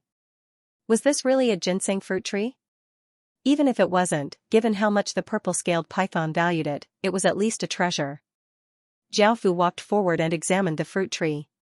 Ginseng fruit tree, a ginseng fruit tree, a treasure tree that can increase one's lifespan. The ginseng fruit it produces increases one's lifespan by 10 years, and each person can only eat one. After looking at the ginseng fruit tree, Zhao Fu felt slightly disappointed. Even though it was also called a ginseng fruit tree, it was quite different from the legendary ginseng fruit tree. One could increase one's lifespan by 10 years, while the other could increase one's lifespan by 47,000 years. However, after Zhao Fu looked through the information carefully, he realized that this ginseng fruit tree was planted with a ginseng fruit. Ginseng fruit trees were divided into different grades, just like the tree of life. The longer it grew, the higher its level, and the better its effects. Right now, the ginseng tree was a 100-year tree, and the next stage would take 500 years to produce ginseng fruits that could increase one's lifespan by 50 years. The next stage would take 2,500 years to produce ginseng fruits that could increase one's lifespan by 250 years. If it grew to the final stage, a single ginseng fruit might really be able to increase one's lifespan by 47,000 years. However, it would take too much time. At that time, there would only be 36 fruits, not hundreds like now. The more lifespan was increased, the fewer the fruits would be. In fact, the fruit of life could not only increase one's life force, but it could also increase one's lifespan by 1 or 2 years. The tree of life had a lifespan of 100 years. A 100-year-old tree of life was a rank 1 tree of life, a 200-year-old tree of life was a rank 2 tree of life, and a 1,000-year-old tree of life was called a world tree. The world trees here could only be considered saplings. Once they grew into world trees, they would take 10,000 years to grow. Only those that took 10,000 years were first-rank world trees. 20,000 years was a level 2 world tree. Both types of trees required a massive amount of time to grow. The ginseng tree, which could increase one's lifespan, was much more difficult to obtain than the tree of life. This was because the tree of life could be found in elf cities, so it was much cheaper. Thinking about it, Zhao Fu felt quite satisfied. Looking at the ginseng fruits on the tree, Zhao Fu plucked one and tasted it. He found that it was sweet and juicy, and it tasted quite good. Zhao Fu planned to transplant the ginseng tree back to the god realm. He would leave some of the ginseng fruits for the generals to use, and he would continue to plant the rest to see if he could grow a large number of ginseng trees. Qin had water of life, so it would be quite easy. Sensing that the battle had ended, Bai Qi and the others returned to the god realm and started to carefully dig up the ginseng tree with Zhao Fu. After the boss of this region had died, the massive beast tide had automatically collapsed, and there were not many casualties on Qin's side. Zhao Fu put away the ginseng tree and started to deal with the purple-scaled python's corpse. He thought about how potent its venom and blood were. Zhao Fu immediately collected the venom and put it into the 10,000 poison divine cauldron. The 10,000 poison divine cauldron would automatically purify the venom and make it even more potent. At the same time, Zhao Fu found that this small cauldron was like a legendary magic treasure. It was only as big as a palm, but there was a space within it that could store many things, and it could be used in the same way as magic treasures. Zhao Fu controlled the cauldron, and it floated in the air. The mouth of the cauldron faced the purple-scaled python, and it gave off a violet light and a suction force that sucked all of the venom and blood into the cauldron. After dealing with these matters, Qin's soldiers continued to clear out the region, and Zhao Fu returned to Qin's side. After returning to Qin's side, Zhao Fu carefully planted the ginseng tree and took care of some other things. He then consumed a 1,000-year gallstone and unlocked vision.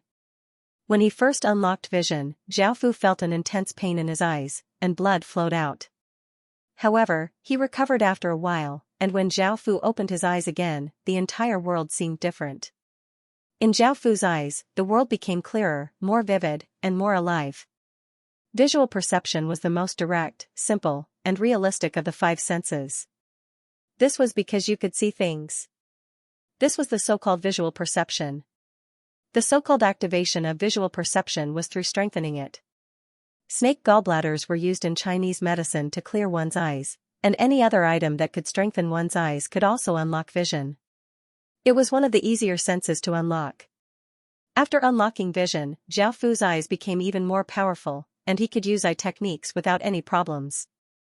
There were many eye techniques in the Heaven Awakened world, but they were very harmful to the eyes. After unlocking vision, Zhao Fu did not have to worry about them. Moreover, after unlocking vision, Zhao Fu's power would increase, and it would be easier for him to use eye techniques. It was a pity that even though Zhao Fu knew about eye techniques, he had never seen one before. He asked the golden dragon, but it did not have any eye techniques. It did not care about trash eye techniques, and most high-grade eye techniques were related to bloodlines, so the golden dragon could not do anything about them. Moreover, when Zhao Fu had obtained the Heaven Killer Emperor's bloodline, he now had 3 pupils. The first 2 pupils were blood red, and the third pupil was white. The blood red pupils had been filled with an evil and terrifying aura, but now there was a white pupil that gave off a trace of gentleness. In ancient times, those with double pupils were called saints and gods, and those who had appeared in the past were all peerless figures who could shake the heavens and earth. Now that Zhao Fu had 3 pupils, who knew what he would be like in the future? He would not be weak either. After returning to his room at night, Nu Lu gave off a flirtatious aura as she leaned over. Zhao Fu thought about what had happened before, and because he was not in a good mood, he had given her the cold shoulder. Just as Zhao Fu and Nu Lu were doing that, Tuoba Qing came into Zhao Fu's room with a red face and joined in. Binoche and Karash both looked like they hated Zhao Fu, but they could not help but lean over and sink in. Zhao Fu felt that the 6 desires celestial art was quite domineering, and it could increase one's desires by hundreds or even thousands. Even a chaste woman would become a slut, and at the same time, Zhao Fu felt that he had lost control of his own beauty. Once the doors of desire were opened, it would not be easy to control it. I want more. Binoche hugged Zhao Fu's neck, her fiery eyes filled with lust. She looked incredibly cute, and she no longer looked as ferocious as before. Zhao Fu lightly laughed as he said, "Didn't you want to kill me before? Why do you want more now?" Binoche harumphed, "It's all because of you, you scoundrel. I hate you the most, but I still want more. Hurry up." Zhao Fu laughed as he pressed down on top of Binoche and started to do it, and the three other women could not help but join in. The next day, Zhao Fu once again gathered his generals. Most of the eastern regions had not reacted yet, and Zhao Fu felt that after resting for a while, they would be able to attack two more regions. These regions were the Southleaf region and the Sunsung region. If they could take down these two regions, they would be able to conquer the eastern regions that Qin had planned. With the Southleaf region's marshy terrain and the void zone, they would be able to conquer the eastern regions. Qin was no longer afraid, and the eastern regions continued to attack. At the same time, Qin could continue to attack the eastern regions, or he could retreat and attack the other three regions. Now, it seemed that the territory that Qin had planned was still too small. However, unifying the territory would allow them to establish a large base and expand outwards, which was quite good. Zhao Fu first obtained information about the two regions. The Southleaf region had 4 main cities, and because it was marshy terrain, it was not suitable for a large army to march in. If they were not careful, they would sink in, so they could only think of other ways to deal with it. Crooked Sun only had 3 cities, and there was nothing special about the other places. Their Stage 1 soldiers only amounted to 300,000. Zhao Fu planned to split up with Bai Qi and quickly take down those two regions. As long as they could take down those two regions and use the Void Zone's power, they would not have to fear the eastern regions. Bai Qi led 16 city lords and 1.5 million soldiers to quickly invade Riversong, while Zhao Fu led 19 city lords and 3 million soldiers to invade Southleaf. There were 5 city lords stationed in Qin City to guard against any unforeseen events. Zhao Fu left Wang Jian behind to guard Qin City. With the current strength of Qin City, it wouldn't be a problem to take down 2 regions. Zhao Fu also didn't want to risk everything, so he left some people in Qin City to guard Qin City. Bai Qi and his soldiers quickly arrived at Crooked Sun City and started to attack. He led his city lords and charged towards the city lords, and the army also started to attack the city lords. When Zhao Fu and his soldiers arrived at the Southleaf region, they couldn't even take a single step forward. The ground was filled with mud, making it impossible for people to walk. If people sank in, the more they struggled, the deeper they would sink. If no one could save them, they would suffocate to death. Most of the Southleaf region was like this, and only around the 4 system main cities could they walk on. Because this place was filled with marshes and fog, it was quite difficult for the army to move. Luckily, Zhao Fu had long since made preparations. Since they couldn't walk on the roads, they froze the roads and put on anti-skid shoes. They then used some sort of positioning method to reach the system main city. Seeing countless enemies swarming in, the system main city was given a fright and immediately closed its gates. The soldiers came to the city walls and nervously looked down at the army of Qin City. Zhao Fu didn't think much and directly attacked. Qin City soldiers flooded towards the system main city, giving off a terrifying aura. Moreover, Zhao Fu left a portion of his soldiers behind in case the other 3 system main cities attacked from behind. Even though Zhao Fu had already set up isolation barriers, it was possible that the other 3 system main cities had a way to destroy isolation barriers, so they couldn't be careless. The 19 city lords around Zhao Fu all exploded out with shocking power, their auras causing the weather to change, and their terrifying auras shook the surroundings. The 19 city lords turned into rays of light as they shot towards the system main city, planning to kill the city lords. Once they killed the city lords and obtained the city lord seals, they would be able to win. Capturing the leader was always the most direct and fastest method. Because of Qin's sudden attack, the players had not retreated yet. They didn't dare to help defend the system main city, and their faces became pale in fear. Qin City had a way to kill a large number of players, so they were afraid that Qin City would use it on them. None of them wanted to die. Many people wanted to leave the Heaven Awakened world, but they were already in battle, so they couldn't leave. As such, they could only hide in their houses. Some people yelled in fear, "Qin City, we don't dare to make an enemy out of you. We don't dare to become enemies with you, so please let us live." Zhao Fu heard their words, but he had already surrounded the system main city and was still attacking. How could he spare them? If he stopped and spared them, he would lose the opportunity to attack, so he ignored them. If they obediently hid together, Zhao Fu might spare them. However, if they dared to help defend the system main city, Zhao Fu would use the reality-harming talismans to kill them all. There weren't many players in this system main city, only about 200,000 or so. Qin city soldiers quickly scaled the city walls, and the city lord was heavily injured by the 19 city lords in just a few exchanges. Looking at everything around him, he could only yell, "I surrender." In front of a massive power, no one was willing to die, and they chose to surrender. However, things were different from before. Qin City quickly took over the system main city and took away all of the soldiers' weapons, forcing the city lord to hand over his city lord's seal. As for the players, Zhao Fu released them as well. The players felt as if a massive weight had been lifted from their shoulders, and their bodies were covered with cold sweat. They felt as if they had just walked through the gates of hell, and they quickly left the system main city, not daring to stay. In the face of true death, they didn't dare to resist Qin City at all. At that moment, the three other system main cities saw this scene and sensed how terrifying Qin City was, and they hurriedly turned and ran. Zhao Fu glanced at them before turning into a ray of light and chasing after them. Soon, blood splattered everywhere, and a headless corpse fell to the ground. Zhao Fu held the blood-dripping head of an elderly woman, and he smiled as he looked at the two injured city lords. Following this, Zhao Fu took a large number of people and soldiers back to Qin City. Zhao Fu had only relocated 4 system main cities, but he only took 3 with him and left 1 with some soldiers. Because this was an important location, Zhao Fu didn't want anyone to interfere. By setting up a city here, they could continue to defend against the eastern regions. Out of the 4 system main cities, only 1 system main city slightly resisted, which was the city lord that Zhao Fu had killed. However, in front of Qin City's army, it was unable to resist at all.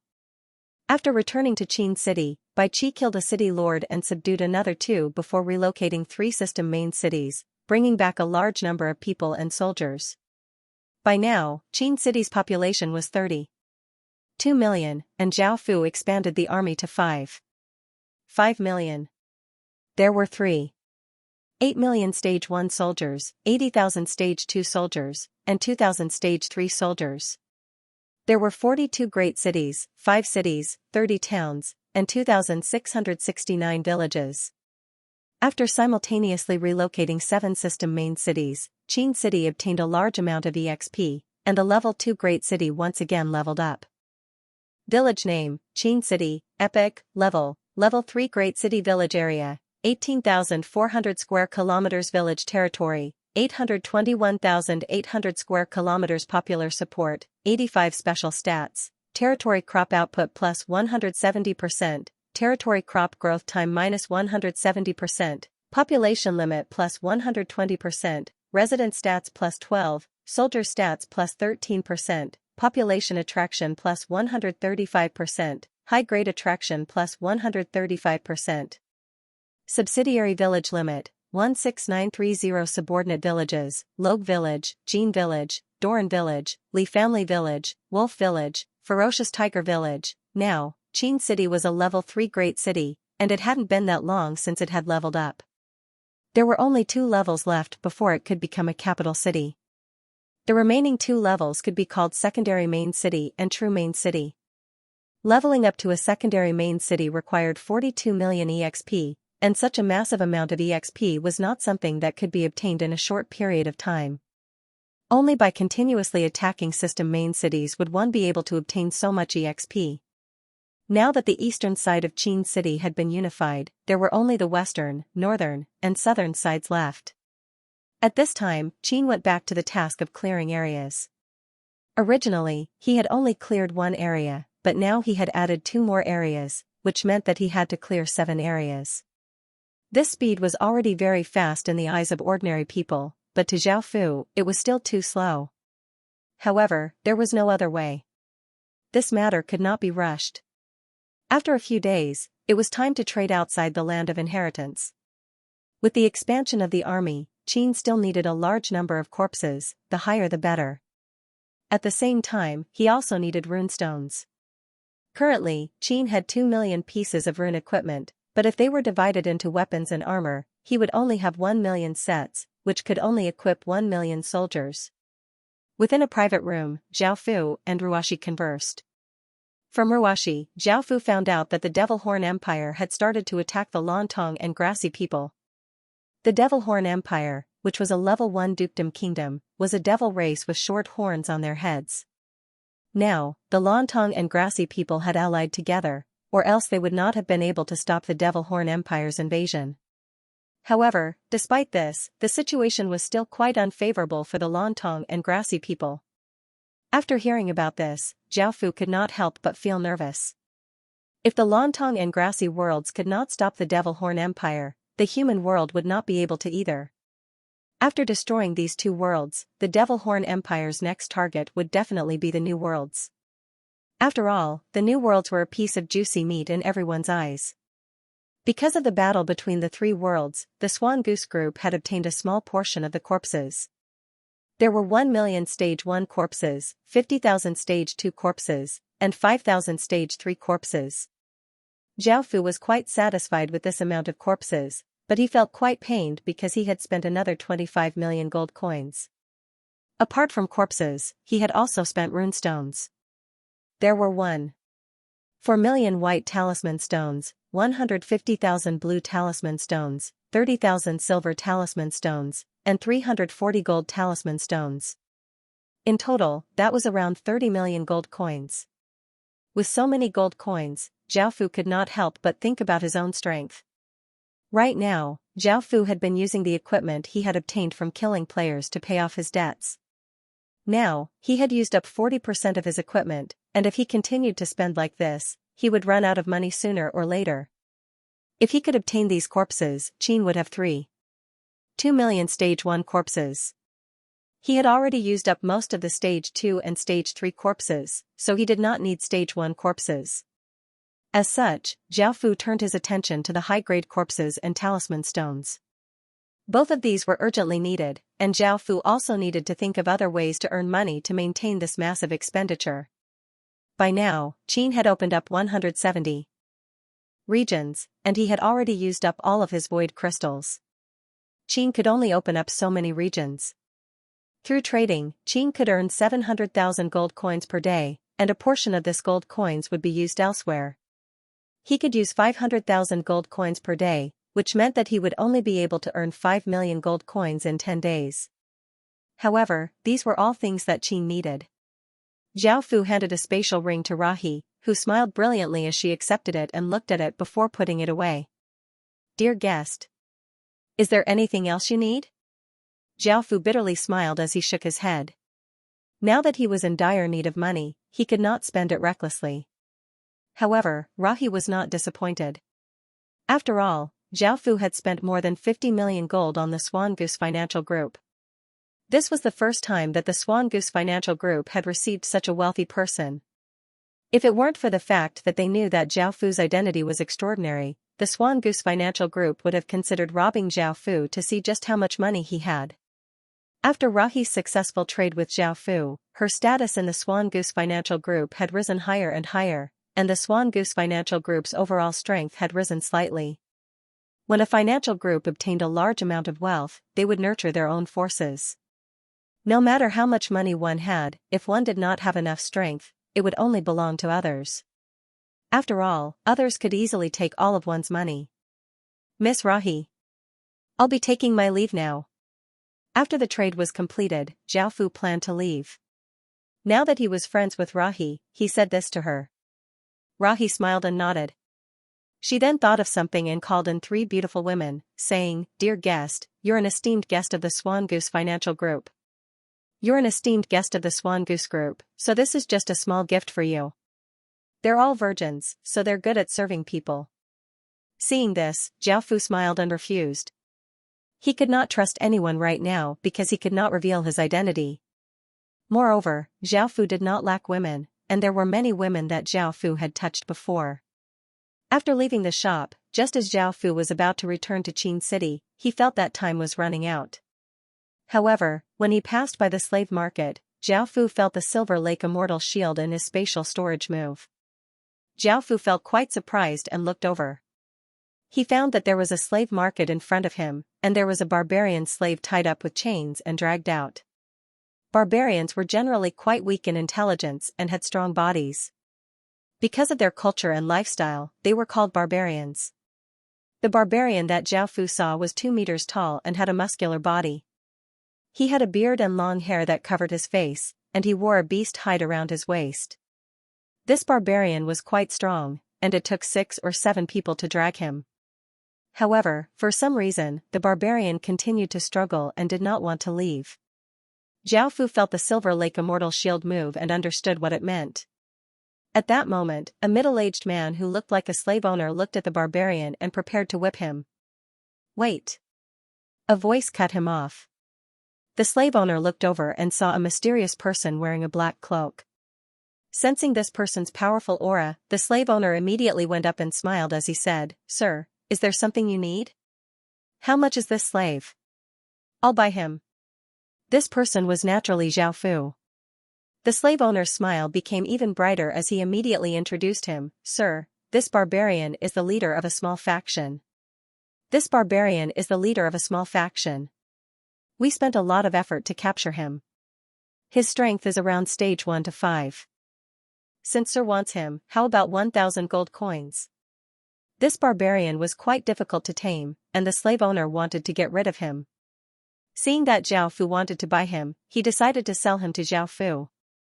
Looking at how powerful Zhao Fu's aura was, he definitely did not care about money, so he raised the price slightly. Zhao Fu did not mind, so he tossed over a bag of money. The slave owner happily took it and looked at it before taking out a piece of paper and giving it to Zhao Fu. This was the contract paper, and after using it, he could decide the life and death of the slave. Zhao Fu took the contract paper and used it. "Sir, do you need us to take it to your place?" The slave master said to Zhao Fu with a smile. For such a barbarian, they provided a delivery service to avoid any accidents. "No need. All of you, let go of him," Zhao Fu instructed. Hearing this, the slave master ordered for the barbarian to be released, and the barbarian stopped and looked at Zhao Fu. He instinctively felt that Zhao Fu was incredibly dangerous, but he still pointed at a small barbarian in a wooden cage and muttered something in barbarian language that Zhao Fu could not understand. Zhao Fu glanced at the barbarian boy he was pointing at. He discovered that the barbarian boy was only 7 or 8 years old. His aura was similar to the barbarian boy's. They should be father and son. Zhao Fu did not say much and casually threw a bag of money with a few hundred gold coins to the slave master, bringing the father and son along. Zhao Fu walked in front while the barbarian boy hugged the small barbarian boy and followed behind. The barbarian boy did not think about running away or suddenly attacking Zhao Fu. Even though they had signed a contract, he was powerful enough to cancel out the contract's power. However, the barbarian boy did not dare to attack because Zhao Fu's aura was simply too dangerous. It was the first time the barbarian boy had seen such a dangerous person, so he did not dare to do anything. After coming to the boundary region, Zhao Fu used the language stone and learned barbarian language before asking, "What's your name?" The barbarian boy cautiously replied, "I'm called Yi Ji, and he's my son, Yi Wu." Zhao Fu nodded and took out the trembling Silver Lake shield from his king's ring and threw it to Yi Ji as he said, "This is yours from now on. If you serve me well in the future, I won't mistreat you." Yi Ji looked at the silver shield and found that it was a legendary grade item. Even though he had led hundreds of barbarians, he had never seen a legendary grade item before. Now that Zhao Fu had casually thrown such an expensive item to him, Yi Ji understood how important he was to him. As such, he and his son knelt down and said, "I, Yi Ji, am willing to serve sir." The small barbarian boy, Yi Wu, was a bit confused, but he still followed his father's words. Zhao Fu smiled and took them back to Qin. Now that he had found the owners of the Silver Lake set, he had one less thing to worry about. Following this, Zhao Fu told the generals about the news that he had received from outside. Now, Zhao Fu was quite worried about this matter. The situation outside was incredibly tense, and this forced Qin to change his mind. He no longer fought in the eastern region, and he instead attacked the other 3 regions. After unifying the 4 regions, he would use the natural defenses of the 4 regions to construct an inner Great Wall. This would give Qin some ability to protect himself. However, there were still 7 regions that he hadn't finished clearing out, which gave him a headache. Of course, he couldn't just leave them there, or else there would be more and more regions in the future, making clearing out even more troublesome. In actuality, the clearing speed was quite fast. With the village compass and the grey wolf's sense of smell, it was quite easy for them to find Zhao Fu's villages. Now, they could clear out an entire region in less than a month, which was many times faster than before. However, the situation outside was quite urgent, and Zhao Fu didn't have much time. Zhao Fu even asked the Golden Dragon about this, but the Golden Dragon's reply was that activating the undead disaster could quickly clear out an entire region. Even if they did this, Qin wouldn't be able to obtain much. A region could provide 2 to 3 million people, and Zhao Fu was quite reluctant to do so. He was also worried that the undead disaster would go out of control. This was because Qin couldn't completely control the undead disaster, and at most, he could only guide it. If the undead disaster caused a backlash, Qin would suffer great losses. Thinking about it, Zhao Fu felt quite troubled, and he couldn't think of a way to resolve this matter.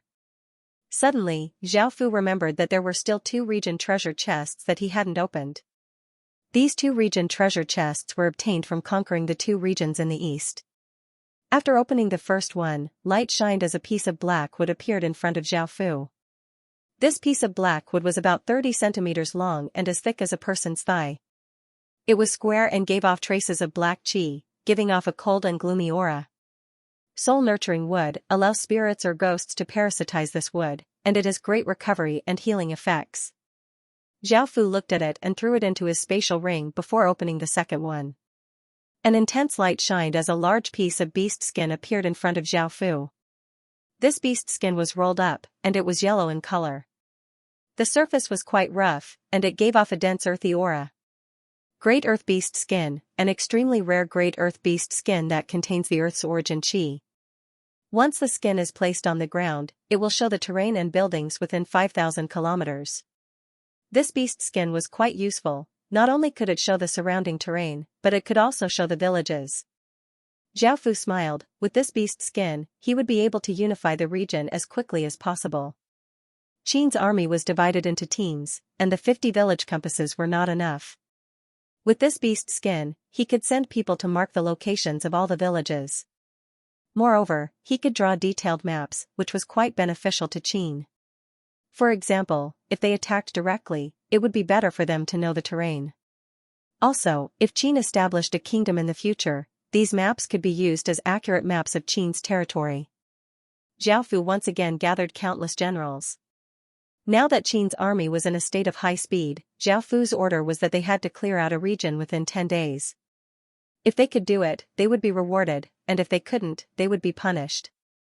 Under Zhao Fu's pressure, the generals didn't dare to relax at all, and they all became very active. This made the soldiers they led all become very nervous, and they would be able to fight even faster.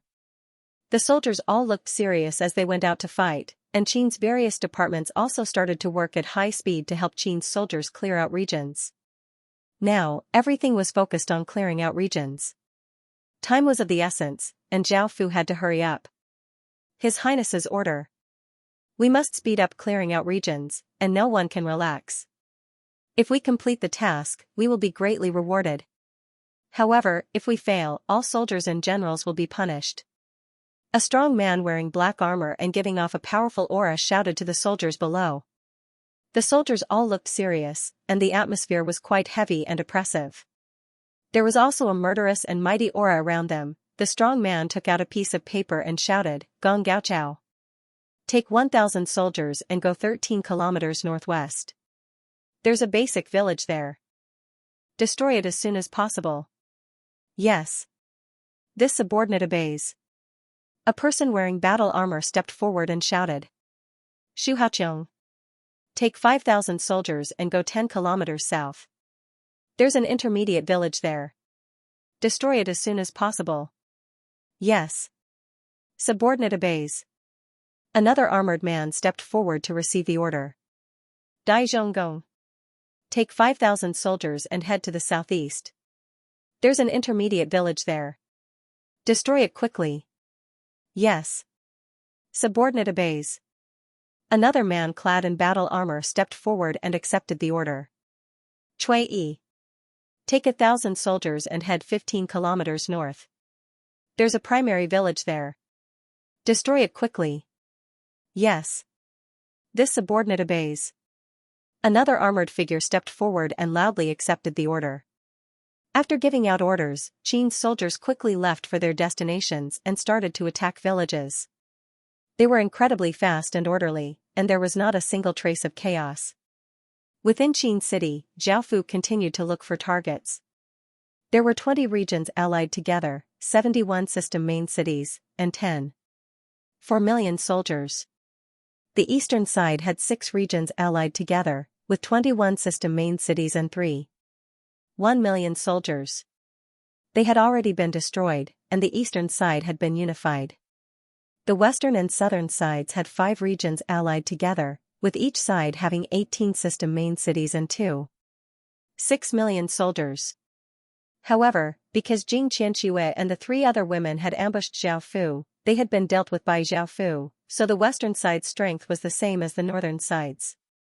The northern side had 4 regions allied together, with 14 system main cities and 2.1 million soldiers.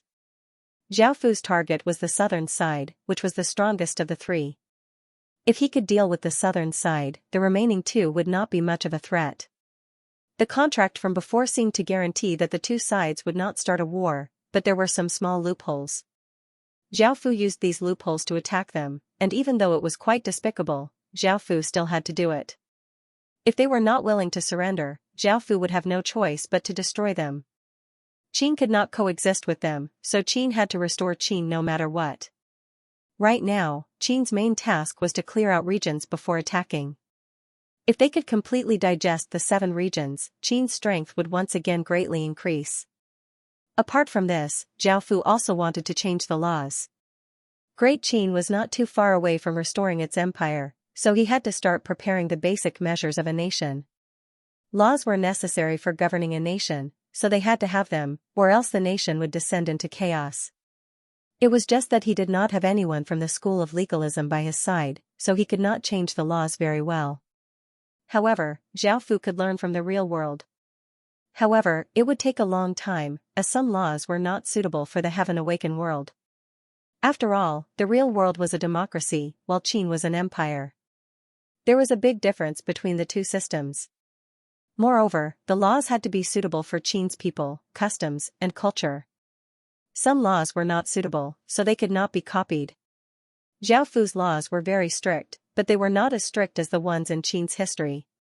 He did not gouge out people's eyes, cut off their noses, tongues, and ears, nor did he chop off people's hands or feet. Those who committed light crimes were fine, but those who committed heavy crimes were all sent to the army. Zhao Fu would set up an army. As for those who committed heinous crimes, there would be all sorts of methods, such as death by 1,000 cuts or skinning. It would take a long time for Qin's laws to take shape, and during this time, Zhao Fu wanted to accept some people from the school of legalism. Moreover, Zhao Fu had also started to build brick kilns. Bricks could not only be used to pave roads, but they could also be used to build houses. Zhao Fu also wanted to build a great wall. Digging up stones from mountains was too inefficient, so it was much faster to use bricks. Using bricks to pave roads and build houses was not a problem, but building a great wall was not possible. After all, it needed to defend against enemies, so it had to be tougher than normal stones. Zhao Fu had ordered people to develop special bricks, and their progress was quite smooth. They would be finished soon. Apart from building an inner Great Wall, Zhao Fu also planned to build an outer Great Wall in the future. As Qin's territory continuously expanded, Zhao Fu would build more outer Great Walls to form a powerful defense, so he needed a large number of stone bricks. During this period of time, Zhao Fu returned to the real world, but because he was completely focused on Qin, he did not pay much attention to anything else. 2 months later, spring had passed, and there were no longer any vibrant green plants, only dark green plants. It was now summer in the heaven-awakened world, and the scorching sun hung high in the sky.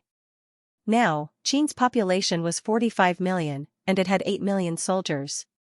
5 million of them were at stage 1, 100,000 were at stage 2, and 5,000 were at stage 3. This was Qin's current strength.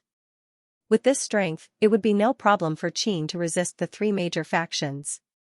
This was the result of Qin's people working together. Qin now controlled 13 regions, and it was many times more powerful than other dynasties. However, Zhao Fu felt that it was not enough, as it was still too weak in front of others. Qin had to become even more powerful. Over the past 2 months, Zhao Fu had built many brick kilns that could produce bricks that were even harder than ordinary stones. They were as hard as steel, and because they added metal powder during the firing process, these bricks would be used to build the Great Wall and city walls in the future. In terms of laws, Xianxia was in charge. Historically, he had been in charge of Qin's reforms, and it was as if history was repeating itself. Of course, changing a law was not something that could be done by a single person, and it required the help of many people. At the same time, Qin started to prepare to attack the southern side. Back when they had signed the contract, all of Qin's soldiers and city lords were not allowed to take a single step into the contracted region. However, Qin had someone else, Qin's assassins, and the contract did not state that Qin's assassins could not enter. Zhao Fu looked at the 100 assassins beside him. They were now the elites of Qin's elites, and they were adept at assassination and concealment.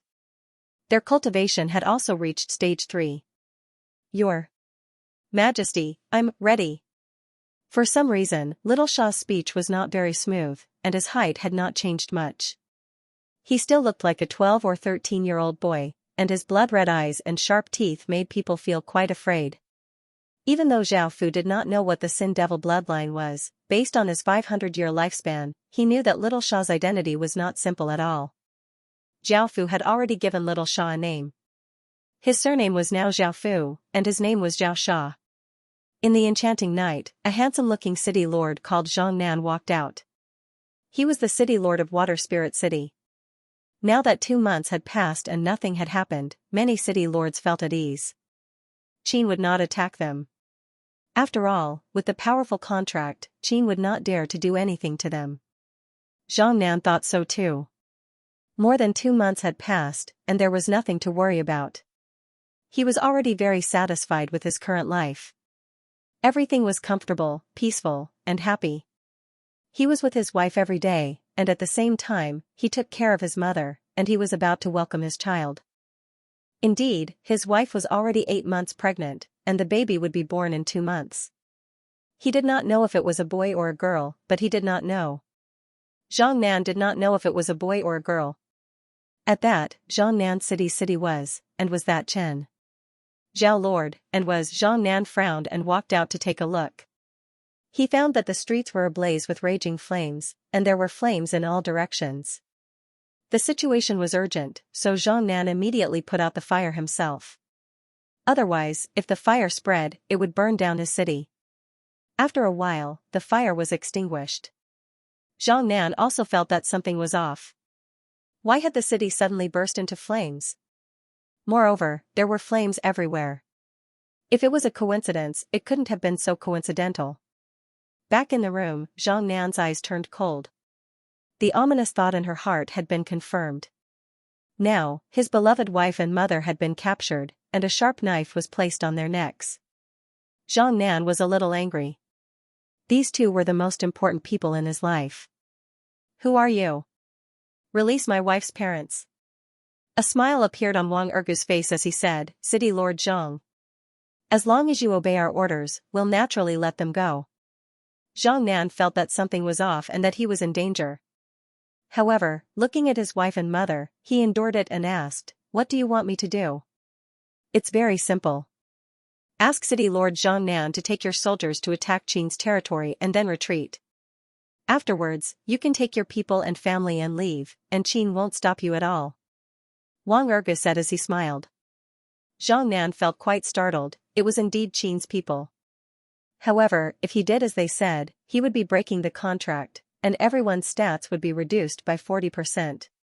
They wouldn't be a match for Qin at all. After all, even if they had stage 1 soldiers, their stats would be reduced by 40%, and the 5 regions wouldn't be able to stop Qin at all. By now, Zhang Nan completely understood Qin's goal, and his expression became incredibly unsightly as he said angrily, so Qin never wanted peace, and yet you're using such despicable methods. Wang Erge didn't mind at all, and he took out a dagger and lightly cut Zhang Nan's wife's bulging stomach. Zhang Nan's wife was so scared that her entire body trembled, and tears continuously flowed out of her eyes. City Lord Zhang. I'll say it one more time, take your soldiers to attack Qin's territory, and you can take your people and run away.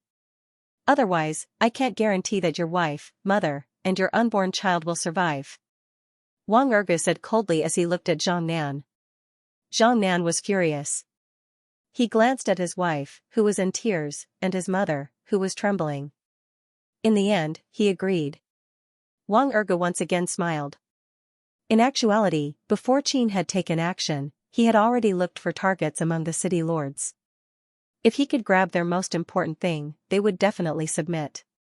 Following this, Zhang Nan gathered his soldiers and made preparations to relocate before starting to invade Qin's territory. System announcement. The southern region has invaded Qin's territory, and the southern factions have broken the contract. All of them have been reduced by 40%. This system announcement was like a bolt of lightning in the night, exploding in countless people's ears. After hearing this, everyone's expressions fell. At that moment, Zhao Fu rode on Black Forest's body and led 8 million soldiers and countless generals. They had long since prepared at the boundary region, and as soon as the system announcement sounded out, Zhao Fu gave the order to attack. The army rushed forwards like a flood, giving off a shocking aura as they charged into a region.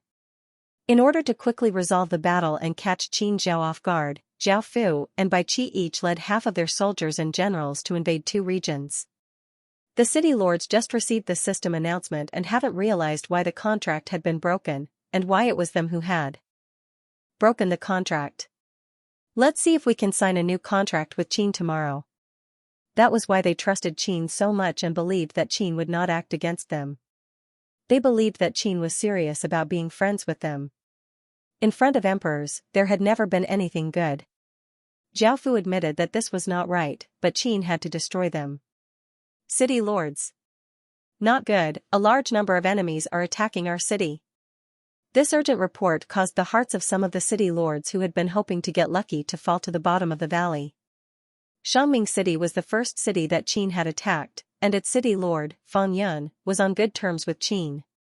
After hearing about this, he hurriedly came to the city walls and saw a massive mass of people. There were at least 20 city lords in the sky, giving off powerful auras.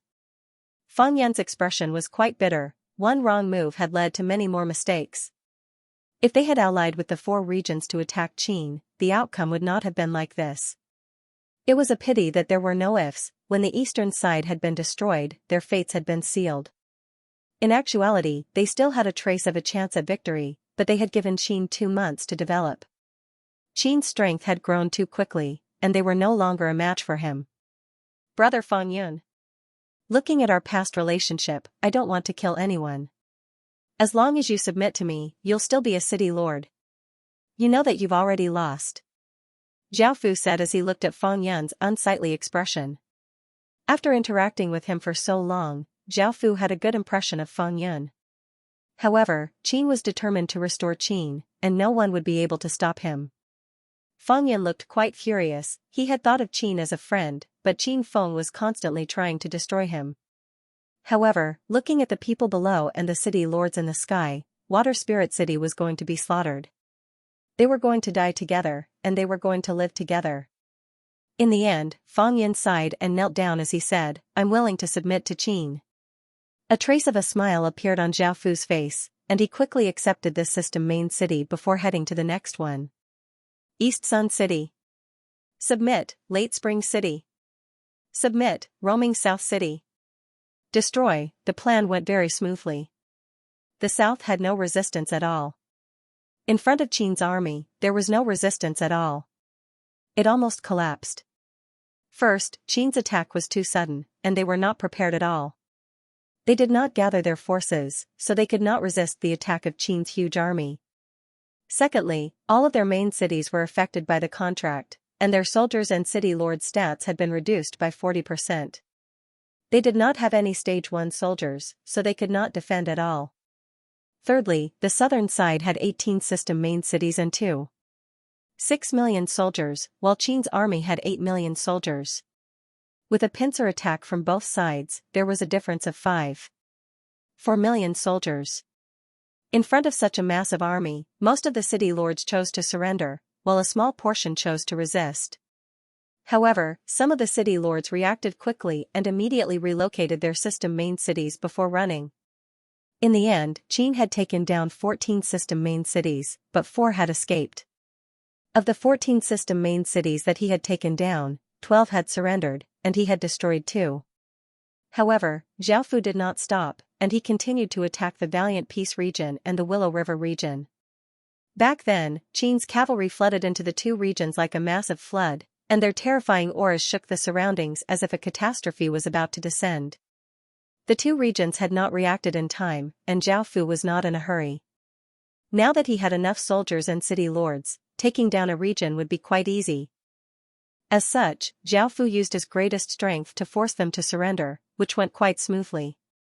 The Valiant Peace region had 3 system main cities and 1 goblin city, and the Willow River region had 3 system main cities. The Valiant Peace and Willow River region had all chosen to surrender, while the Goblin City had been forcefully conquered and its city lord had been killed by Wei Liao. The southern side was finally unified, and the Valiant Peace region faced the central region of the Midland continent. The northern side was flat, while the southern side was filled with mountains. This was a natural barrier that could stop other factions from invading. From the start of Qin's attack to the end, it had only taken a bit more than a day. Qin had taken down 7 regions in a thunderous and unstoppable manner. In total, Qin had taken 21 system main cities, 20 of which were system main cities and 1 basic city. After conquering the southern side, Zhao Fu immediately announced that the southern side's factions had suddenly attacked Qin, causing hundreds of thousands of Qin's residents to die and breaking the contract. As a result, Qin had vigorously retaliated. Zhao Fu did not care if people believed him or not, but this was a way to make the people feel at ease. It was also very effective in making people believe him. In the future, people would say that anyone who believed in Qin's kindness would die under Qin's cunning and cruelty. Now that this news had been spread, the northern side and western side no longer believed in Qin. The southern side had been completely destroyed in just a day, making them feel even more afraid. They were worried that Qin would attack overnight, so they quickly gathered their forces to defend. Now, the northern side and western side had 8 regions, 28 system main cities, and 2 million soldiers. Great Qin had 8 million soldiers, which was more than double that of Great Qin. It was not just in terms of soldiers but also in terms of morale and equipment. As such, they would definitely lose this battle. If Qin had used the same method that he had used on the southern side to break the contract, they would have been in an even worse state. Moreover, the contract could not be easily broken. Now, they felt quite regretful. If they had been able to band together and not trust Qin, it was too late. What do we do now? The city lords gathered together with grim expressions as they thought about their next step and how they could stop Qin. A white-haired elder said, "We can only ally with more regions, only then will we be able to resist Qin. As such, we should quickly ally with the other regions." Everyone nodded. That was the only thing they could do. Otherwise, with their strength, they would not be able to stop Qin. Soon, they would contact the other city lords. The white-haired elder continued to say, "There's also the problem with the contract. We need to quickly think of a way to break it, or else it will be too disadvantageous for us. It would be best if they broke the contract, that way, we would be able to win without even fighting." Everyone's eyes lit up. The contract was disadvantageous to them, and they would lose 40% of their stats. However, the contract was even harsher on Qin. Not only would his stats be reduced by 50%, but the various city lords and legatee Qin would also die from the backlash of the contract. Now, the crux was how to make Great Qin break the contract. No one could think of a good idea, but someone thought of something and said, "It would be great if we could control one of Great Qin's generals and have them attack us. That way, they would naturally break the contract." Now, as city lords and soldiers, they were unable to enter Qin's territory, so how could they control Qin's generals? This was a very difficult problem. The weakest of Qin's generals were at stage 3, and those with stage 3 cultivation were all system main cities generals. However, they were unable to enter Qin's territory, and even if they could enter Qin's territory, they would not be able to control Qin's generals. A young woman said, "I have a secret technique that can temporarily control a person's mind. With my power, controlling a person with stage 3 cultivation shouldn't be a problem." Hearing this, everyone felt delighted. A bearded young man said, "I want to give the position of city lord to someone else and make myself a commoner. That way, even if we don't have city lord's seals, we'll still have stage 4 cultivation and will be able to deal with a stage 3 general.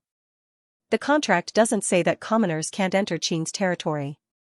Hearing this, everyone felt that this was a good idea and nodded in agreement. The white-haired elder smiled and said, "We'll split into 2 teams. One team will try to rope in the other regions while the other team will capture a Qin general and confuse his mind so that he will attack us." Following this, the city lords left, and most of them went to rope in the other region's city lords. 5 city lords secretly carried out the mission of capturing Qin's generals. The 5 city lords came to the void zone and looked at each other before one of them said, "From now on, we'll be entering Qin's territory. Qin definitely has a powerful warning system, so we have to be careful." The others nodded, and the 5 of them stepped into the void zone. The 5 of them did not dare to fly within the void zone, as they would be too big of a target and would definitely be discovered by Qin. This was the truth, as Zhao Fu had set up a warning line around the void zone to prevent them from attacking.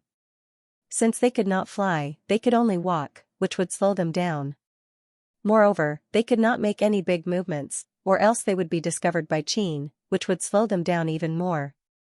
However, as long as they could capture a general from Qin, it would be enough. By now, Zhao Fu had already led a large number of people back. This time, they had obtained another 21 cities and obtained a lot of EXP. They were already halfway to leveling up.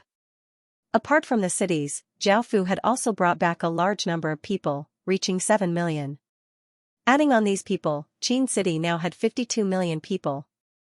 Following this, after returning to Qin, Zhao Fu made Old Logue the city lord, as well as some other generals. Now, their mission was to clear out the 7 regions. It would take them at least a month to clear out these 7 regions, and this was the result of increasing the number of troops.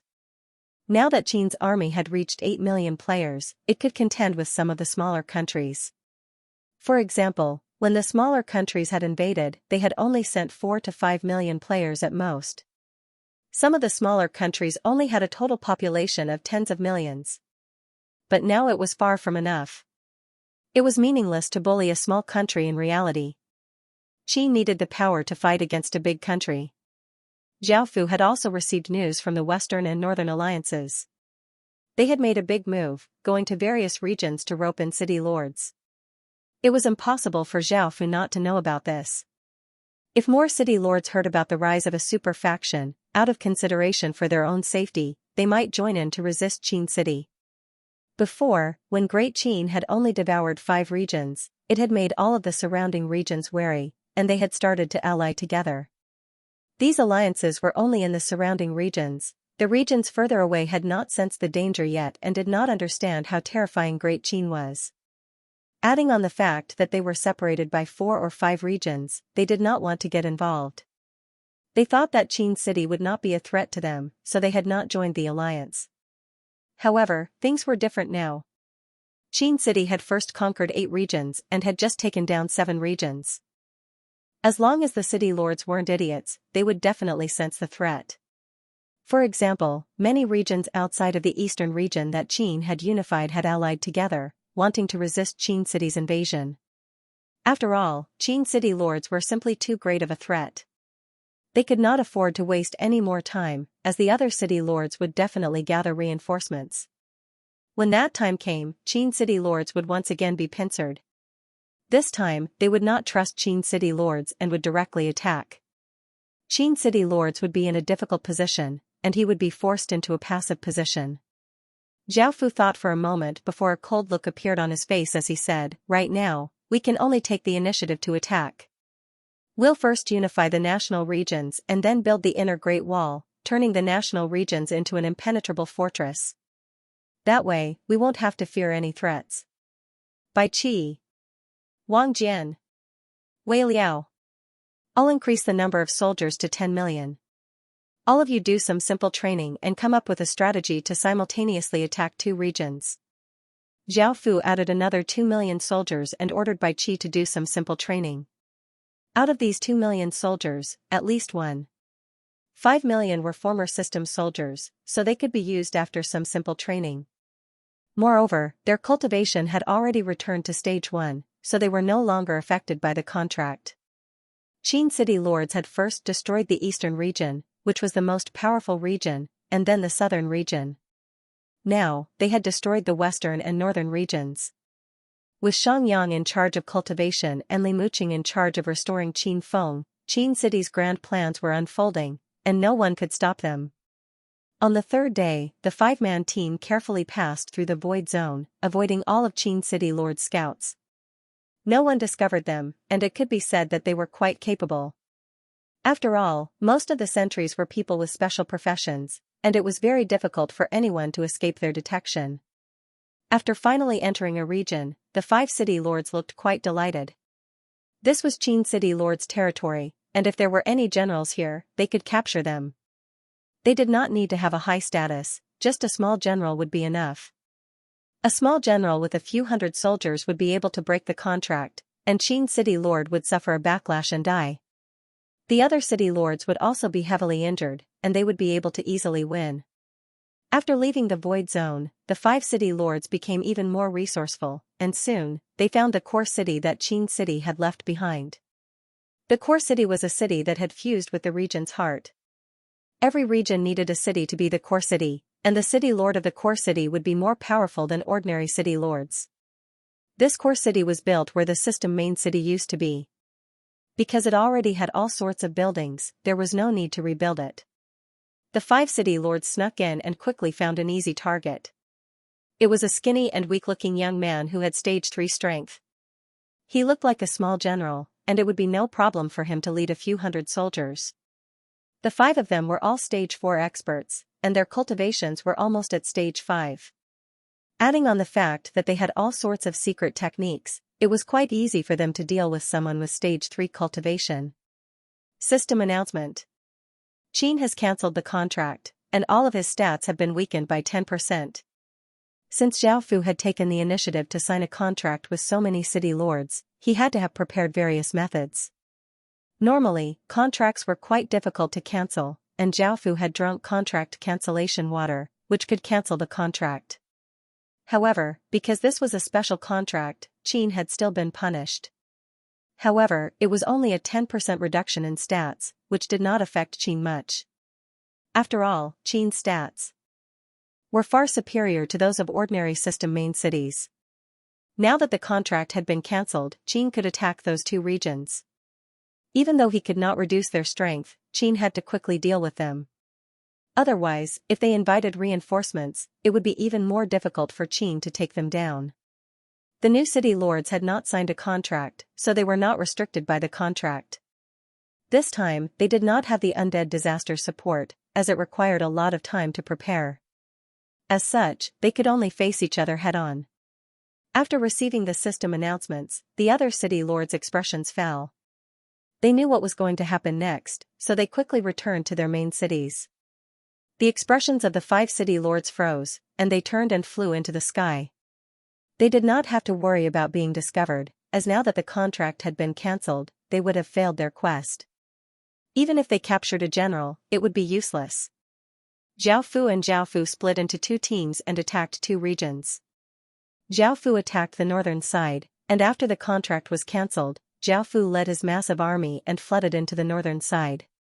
At that moment, Zhao Fu rode on Black Forest and gripped a talisman spear. Behind him were countless Qin's cavalrymen, giving off a sharp aura as if they were ferocious beasts that were about to explode. The system main city army at the front looked quite serious.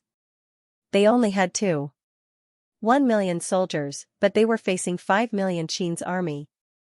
Not only was there a massive difference in numbers, but there were also 30 or so city lords standing in the air, giving off heaven-shaking auras. Right now, their only hope was that the 10% reduction in stats would be effective, or else they would not know how to defend against Qin. They could not retreat, as this was their final trump card. Once they retreated, they would not be a match for Qin at all.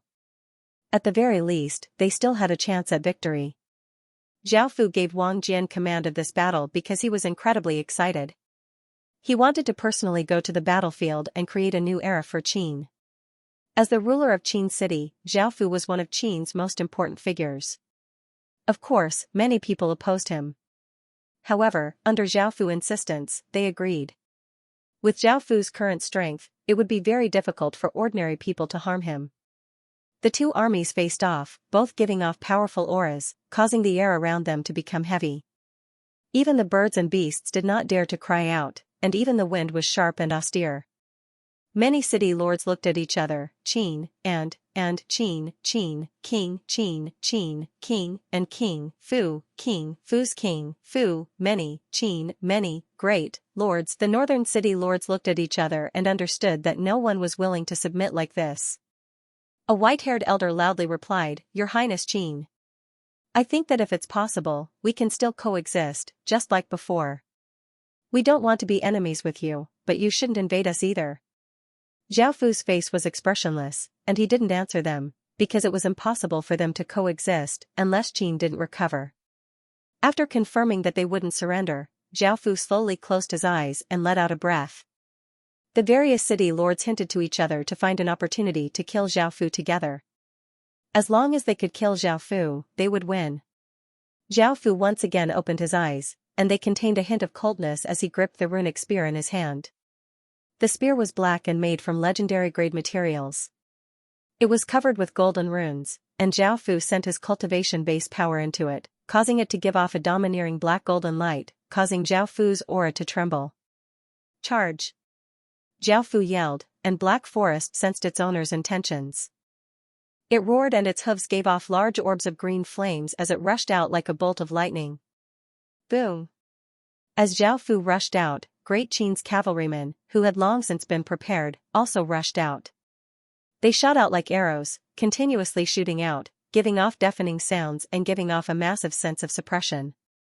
Swish, swish, swish, seeing Zhao Fu and the countless cavalrymen charging over, the system main city army shot out arrows, causing the sky to fill with sharp auras as they covered Zhao Fu and the others below before descending like a torrential rain.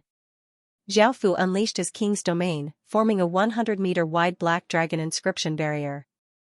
The countless arrows landed on the dragon inscription barrier, causing clanging sounds to ring out, but they weren't able to damage the barrier at all. The other cavalrymen unleashed all sorts of spear lights that gathered together. Adding on the fact that they were galloping on their warhorses, they formed a river of light. The countless arrows were all blocked by the light, and very few of them were able to harm the soldiers. The Qin's cavalrymen gave off a ferocious and boundless aura as they continued to charge towards the system main city army. The system main city army once again drew their bows, and arrows tore through the air towards Qin's cavalrymen. Bang, bang, bang! At that moment, the city lords exploded out with their full power and turned into rays of light as they charged out, wanting to kill Zhao Fu together. However, how could Qin's cavalrymen let them succeed? They also exploded out with their full power and turned into rays of light as they met the city lords. A shocking battle was about to unfold. By now, the cavalrymen led by Zhao Fu had blocked the arrows and were in front of the system main city army. The system main city army was forced to send out 300,000 or so cavalrymen, who gave off ferocious auras as they charged out. Looking at the incoming system main city cavalrymen, Zhao Fu charged at the front with a cold expression as he sent all of his cultivation power into his spear. His black spear gave off a 5-meter-long spear light, giving off a shocking aura. Boom! Zhao Fu rode his horse and charged into the midst of the system main city cavalrymen. His massive spear light gave off thunderous power as he charged into the group of system main city cavalrymen. The people in front of him were instantly pierced by the spear light, causing blood to fly everywhere. The cavalrymen behind Zhao Fu also ferociously charged in. In just an instant, Zhao Fu's spear pierced through the system main city cavalrymen, and the massive cavalrymen also pierced through the system main city cavalrymen with Zhao Fu at the tip of their spears. The system main city cavalrymen seemed to be instantly destroyed by a massive flood. Seeing this, the system main city shield-bearers walked up and formed a firm shield wall. Their shields gave off a white light, increasing their defensive power. Spears were propped up on the shields, and the infantrymen cooperated, preparing to kill the incoming cavalrymen. The archers once again drew their bows and nocked their arrows. However, at that moment, Zhao Fu, who had been charging with the countless cavalrymen, suddenly turned and went around the system main city army. Boom! Boom! Boom! Explosions sounded out as 100,000 rays of light, giving off incredibly sharp auras, flashed past. Countless soldiers blocking in front of them were instantly sliced to shreds, causing blood and limbs to fly everywhere. Following this, arrows descended like rain, and countless people were hit, causing them to cry out in pain. The defensive formation formed by the system main city army almost collapsed, and countless people died on the ground. The scene was incredibly chaotic. Boom! Zhao Fu's cavalrymen once again ferociously charged at the system main city army from the left, causing explosions to sound out. Zhao Fu tightly gripped his spear and shot out countless spear lights, piercing through the system main city soldiers' bodies. As cavalrymen, spears were the most suitable weapons for charging and killing, and all of the Qin cavalrymen held spears as they galloped on their warhorses, piercing through the system main city soldiers' bodies. The system main city army, which had been on the verge of collapse, completely collapsed after receiving such a heavy blow. Seeing this, Wang Jian also launched an all-out attack. All of the infantrymen raised their weapons and roared as they charged towards the system main city army like a black tide. The system main city soldiers were covered with blood, and they roared as they gave it their all and gripped their weapons as they met with Qin's soldiers. Clang, clang, clang, the two armies intensely clashed, and the sound of weapons clashing continuously sounded out. Blood and death spread everywhere, and the sounds of fighting and killing filled the surrounding 10-kilometer radius. On the other side of the battlefield, Bai Qi, Sima Qiu, Wei Liao, Li Mu, and Meng Tian raised their general armaments and roared, causing a massive aura to explode out as different colored pillars of light shot into the sky. The system main city soldiers gave off different auras, and they gathered towards the five of them. Bai Qi formed a blood-red eagle that was hundreds of meters long, Sima Qiu formed a massive blue fish that was hundreds of meters long, Wei Liao formed a massive wolf, Meng Tian formed an azure ox, and Li Mu formed a purple and blood-red leopard.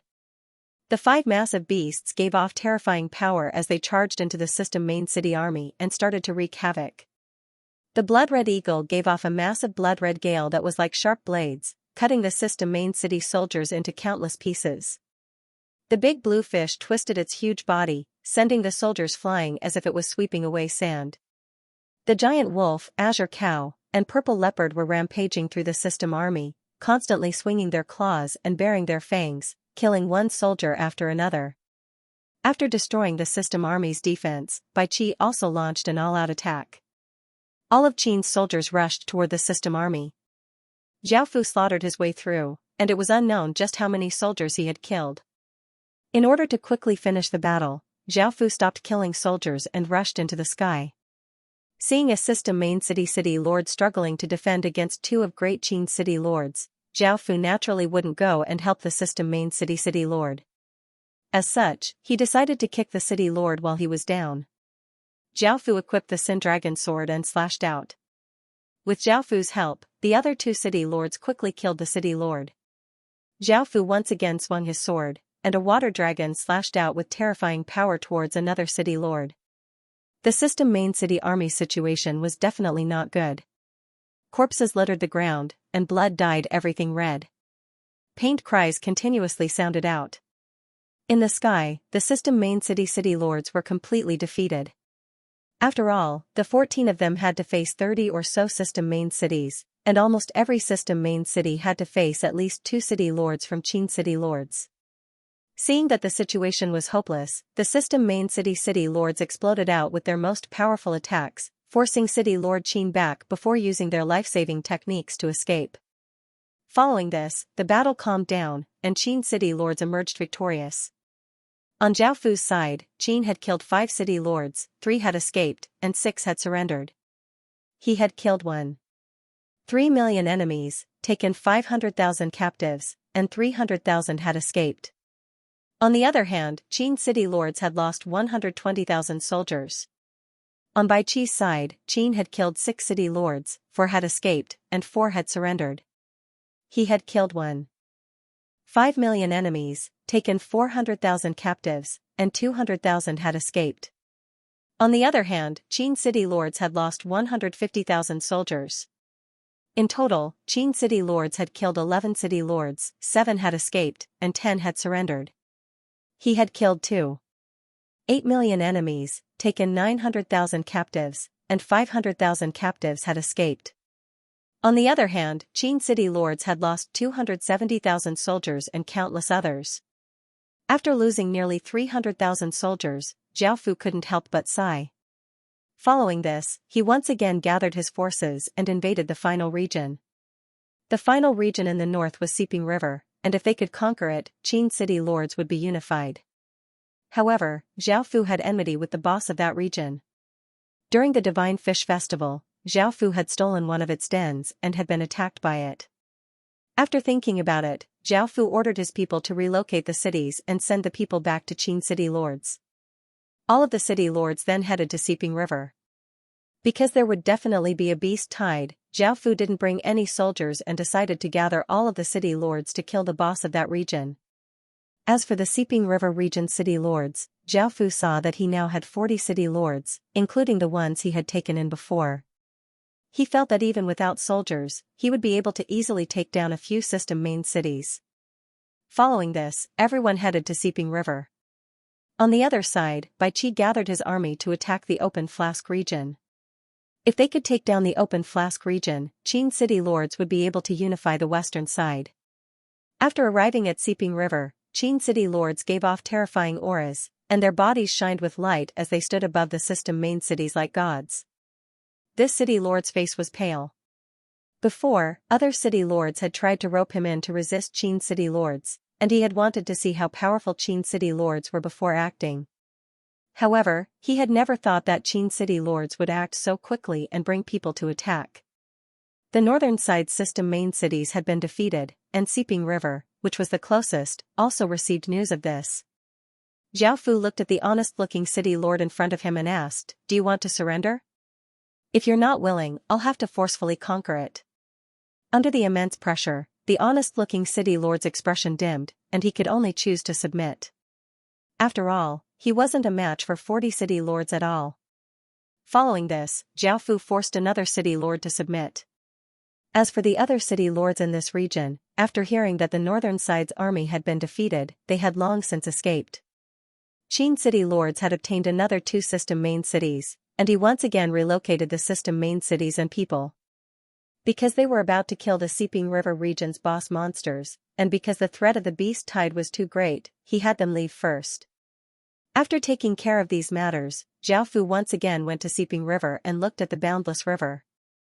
Back then, the Clown Bonefish King had forced Zhao Fu to not even dare to take a step into Seeping River. Now, it was time for him to take revenge. A trace of a smile appeared on Zhao Fu's face as he controlled the Qin seal, which gave off mountainous power, and slammed it against the river. Bang! Almost all of Seeping River was made up of clown bone fish, which were incredibly aggressive and had incredibly sharp teeth. They had almost wiped out all other species. Any random attack from Zhao Fu would cause at least 100,000 or so clown bone fish to die, and the massive shockwaves were enough to draw out the Clown Bonefish King. After all, the senses of a boss monster were quite powerful. Zhao Fu's Clown Bonefish King was also quite powerful. Soon, a 1,000-meter-long fish covered with gray scales appeared. It had a skeletal head and 2 rows of sharp teeth, and it looked quite ugly. As soon as it appeared, it gave off a ferocious aura as it stared at Zhao Fu. After such a long time, the Clown Bonefish King still had some impression of Zhao Fu. Not only had Zhao Fu stolen its nest, but he had also killed its descendants in front of it. The Clown Bonefish King was completely infuriated. "Human! I'm going to eat you and have a good taste of you," the Clown Bonefish King said in a hoarse voice. Following this, the Clown Bonefish King started to attack. Countless water arrows shot out from the river towards Zhao Fu, instantly covering Zhao Fu. At that moment, Zhao Fu unleashed his king's domain, blocking the countless water arrows. Zhao Fu looked at the Clown Bonefish King and laughed as he said, "Let's see who's going to eat who. You're so ugly, so I wonder what your meat tastes like." Roar! The clown bonefish king felt like it was going to explode from anger, and it roared, causing waves to splash out as it prepared to unleash a powerful attack. However, the 40 or so city lords who had been hiding revealed themselves. Immediately, seeing so many city lords, the clown bonefish king did not say anything and turned to run. A boss monster could at most fight 4 city lords, but now, there were 40 or so city lords. Even an idiot knew that it would die. Xiaofu laughed, and countless chains shot out from the shore, binding the clown bonefish king's body. The clown bonefish king vigorously struggled, causing waves to splash out. The other city lords unleashed their city lord seals, causing the heavens and earth to be filled with colorful lights. Terrifying energy ripples spread out, causing the weather to change, and all creatures in the surrounding 1,000 kilometers felt a wave of terror wash over them. The clown bonefish king also felt a wave of fear. It understood that it was about to face the attacks of 40 or so city lords, and it would definitely die. As such, the clown bonefish king desperately struggled, creating massive splashes. However, Xiaofu used all of his strength to pull on the countless chains, making it so that the clown bonefish king couldn't escape at all. However, the clown bonefish king was quite powerful, and Xiaofu could use all of the chain seal's power. Sensing the danger from the clown bonefish king, the other clown bonefish rushed over. The basic clown bonefish weren't a threat at all because everyone was on the shore. Only the elite clown bonefish that knew some skills could attack Xiaofu's group. Attack!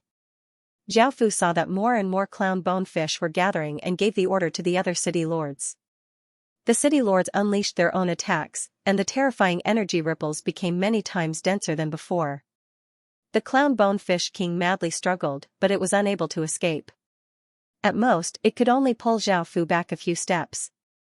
Under the threat of death, the clown bonefish king hurriedly called out, "Wait. Let's talk this out. Let's not attack for now." Xiaofu felt quite surprised, so he told the city lords to stop and asked, "What do you have to say? If you surrender, I'll reluctantly take you in." With the strength of a region boss, it would be best if he could subdue it. However, ordinary region bosses were incredibly arrogant and would never surrender. Before, Xiaofu had killed 2 of them. Apart from the strength of the region boss, Xiaofu also valued the clown bonefish's strength. Seeping River was tens of thousands of kilometers wide and spanned countless regions, and there were countless clown bonefish. If he could subdue the clown bonefish king, he would be able to control all of them. Moreover, Seeping River was a natural barrier for Qin's territory. If he could control these clown bonefish, his defenses would become much stronger and he would be able to deal great damage. This made Xiaofu quite interested. Hearing Xiaofu's words, the clown bonefish king felt quite displeased. It was the boss of a region and was revered by countless creatures, but facing 40 or so city lords attacking it, it felt quite afraid. After all, it was destined to die. But submit to him now? As the boss of a region, isn't that too humiliating? Xiaofu looked at the clown bonefish king and thought to itself. It did not immediately refuse, which meant that there was a chance. Xiaofu smiled as he said, "Take your time to think about it. I'm a bit hungry, and with how big your body is, cutting off a piece of your flesh should be fine, right?" The clown bonefish king felt a chill in its heart, and thinking about how these people would surround it and eat its flesh, it felt quite disgusted. "Wang Jian. Go and cut off a piece of flesh." Xiaofu's voice sounded out. Hearing this, Wang Jian grinned and raised his sword, preparing to cut off a piece of flesh. Everyone else cooperated and took out all sorts of seasonings, preparing to feast. "I surrender." The clown bonefish king yelled as it felt a chill. Xiaofu couldn't help but inwardly laugh, but he didn't show it on his face. Instead, he put on a troubled expression and signed a blood contract with the clown bonefish king, successfully subduing it. Following this, he patted its flesh in pity, causing the clown bonefish king to tremble in fear. Elsewhere, Bai Qi had also successfully conquered the open flask region. He had only obtained 1 system main city, and the other system main cities had all fled. However, Qin's territory had finally been unified, and Qin had conquered 31 regions. From South Leaf in the east to Open Flask in the west, Seeping River in the north, and Valiant Peace in the south, each region was equivalent to a province. Now, Qin's territory was almost as big as China's territory. When he thought about that, Zhao couldn't help but feel quite happy. Now, it was time to clear out the regions. Qin had only cleared out 13 regions, and there were still 18 regions that they hadn't cleared out yet. This was a massive undertaking, and it was not something that could be completed in a short period of time. Apart from this, Qin also had to start constructing the inner Great Wall and use void zones and natural strongholds to form a powerful defense. Only then would Zhao feel a trace of security. Now, Zhao was only lacking a bit of EXP, and Qin's level 3 great city would once again level up. After calculating the gains from conquering the northern and southern regions, Zhao had obtained 24 system main cities and relocated 7.8 million people. By now, Qin's population had reached 60 million people. There were 86 great cities and 6 basic cities. This was Qin's strength. If they could clear out all of the regions and construct the inner Great Wall, Zhao would be able to deal with even a kingdom. Right now, the main task was to clear out regions. However, because a few large battles had just ended and Great Qin had been operating at a high speed, Zhao decided to rest for a while and allow his soldiers to relax for a few days in preparation for clearing out regions. At the same time, Zhao was also preparing to build the Great Wall. Because the border area was long, it would take a long time, so he had to do it early. It would be too late to start after the region was unified. In this world, there were storage rings, so it was not a problem to transport materials and food. In addition to everyone's cultivation, the construction speed should be several times faster than in the real world. These were the two main tasks of Qin, and then there were internal affairs. Xianxia and the others had roughly revised the laws, which would be constantly improved in the future. Now they were ruling the people by law. Li Muqing was helping Qin to restore the Qin style. The Qin style here referred to the culture of Qin, which was based on poetry. According to different cultures, there would be different forms. For example, the Confucian style of Confucianism, the style of harmony, the style of loyalty to the country with patriotism, and the style of martial arts. Each country had its own national style, which represented the culture and image of the country. Therefore, there were Qin styles, Han styles, Chu styles, Zhao styles, Yan styles, and many other national styles. Qin advocated martial arts, and its national style was the style of martial arts. This greatly increased the enthusiasm of the soldiers to fight. For example, the war song of ancient Qin, "How can I say that I have no clothes? How can I say that I have no clothes? Together with my son. The king of the army, repair my spear. Together with my son, how can I say that I have no clothes? Together with my son. The king of the army, repair my spear. Together with my son, how can I say that I have no clothes? Together with my son. The king of the army, repair my armor. Together with my son." Apart from other reasons, the fighting ability of the soldiers was also very terrifying. If the equipment and strength were the same, the only thing that could win was the will. Zhao was also nurturing the ancient Qin style, which was the martial style. This was mainly because of Li Muqing. Zhao did not know any poetry. Now, Li Muqing had a very high status in the eyes of countless students. Some people were even influenced by her and could already write some rough poems. This was a great progress. Zhao could already imagine how the literati of the state of Qin would recite different poems in the future. Now, it only needed a little more experience to level up to the secondary main city, then to the true main city, and then to the capital city. Qin was about to recover his country. Now, everything was in preparation for the recovery. In other aspects, Zhao was most concerned about the dragon nest. Now, the number of Qin's wyverns had reached 128, and the number that could directly participate in the battle was 106. This could already be considered a powerful force, because they had grade 5 strength. There was also the ginseng fruits. Originally, Zhao had planted 300 or so ginseng fruits, but only 30 or so had survived. It seemed that the ginseng fruits were not easy to grow. This was with the help of the water of life. Without the water of life, only a few of the hundreds of seeds would survive. The tree of life was doing quite well. After 2 months, Zhao had pruned its branches twice, and there were 300 or so saplings that had survived. This was 10 times more than the ginseng fruits, but comparatively speaking, the ginseng fruits were more valuable. Right now, in order to grow the tree of life and ginseng fruit trees, Great Qin still lacked something, which was time.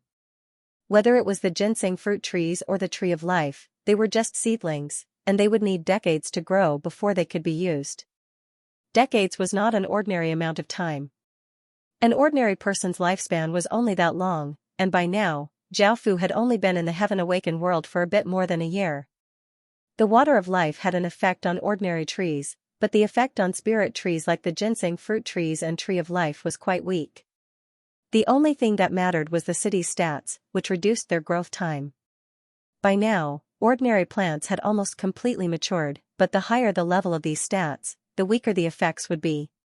Now, Qin's growth time was minus 170%, and because it had been another 2 months, the saplings had grown into small trees that were 3 meters tall and 3 fingers thick. Zhao Fu had no idea how long it would be before they could be used. Right now, Zhao Fu only had 2 options. One was to increase the city's stats, and the other was to find items that could increase their growth. Otherwise, Zhao Fu would have to wait for decades. 3 days later, Qin once again cleared out regions and started to build the Great Wall. These 2 things happened at the same time, and most of Qin's population was focused on these 2 things. Because of the players, Qin's unification of 30 or so regions could not be kept a secret.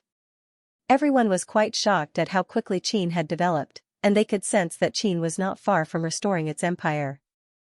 This made countless factions feel quite nervous and afraid. With Qin's current strength, it would be no problem for him to resist an entire empire. Right now, there were no factions that could resist an empire, and if Qin restored its empire, it would be a disaster for countless people. The ones who were the most afraid were Vietnam, as the 2 regions past Seeping River were the borders of Vietnam. Now, they could be said to be neighbors with Qin, and with such a ferocious tiger as a neighbor, there was no one who was not afraid. At the same time, the Vietnamese Guard quickly spread into Vietnam, and now, the number 1 faction in Vietnam was the Vietnamese Guard.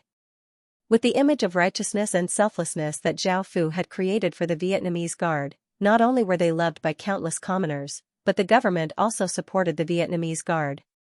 If it wasn't for the fact that the Vietnamese Guard required too many resources, Zhao Fu would have wanted to establish the Thai Guard, Laos Guard, Burma Guard, and Cambodia Guard. That way, when there was a war between nations, Zhao Fu would be able to easily destroy those nations. Conquering the northern side of the Midland continent.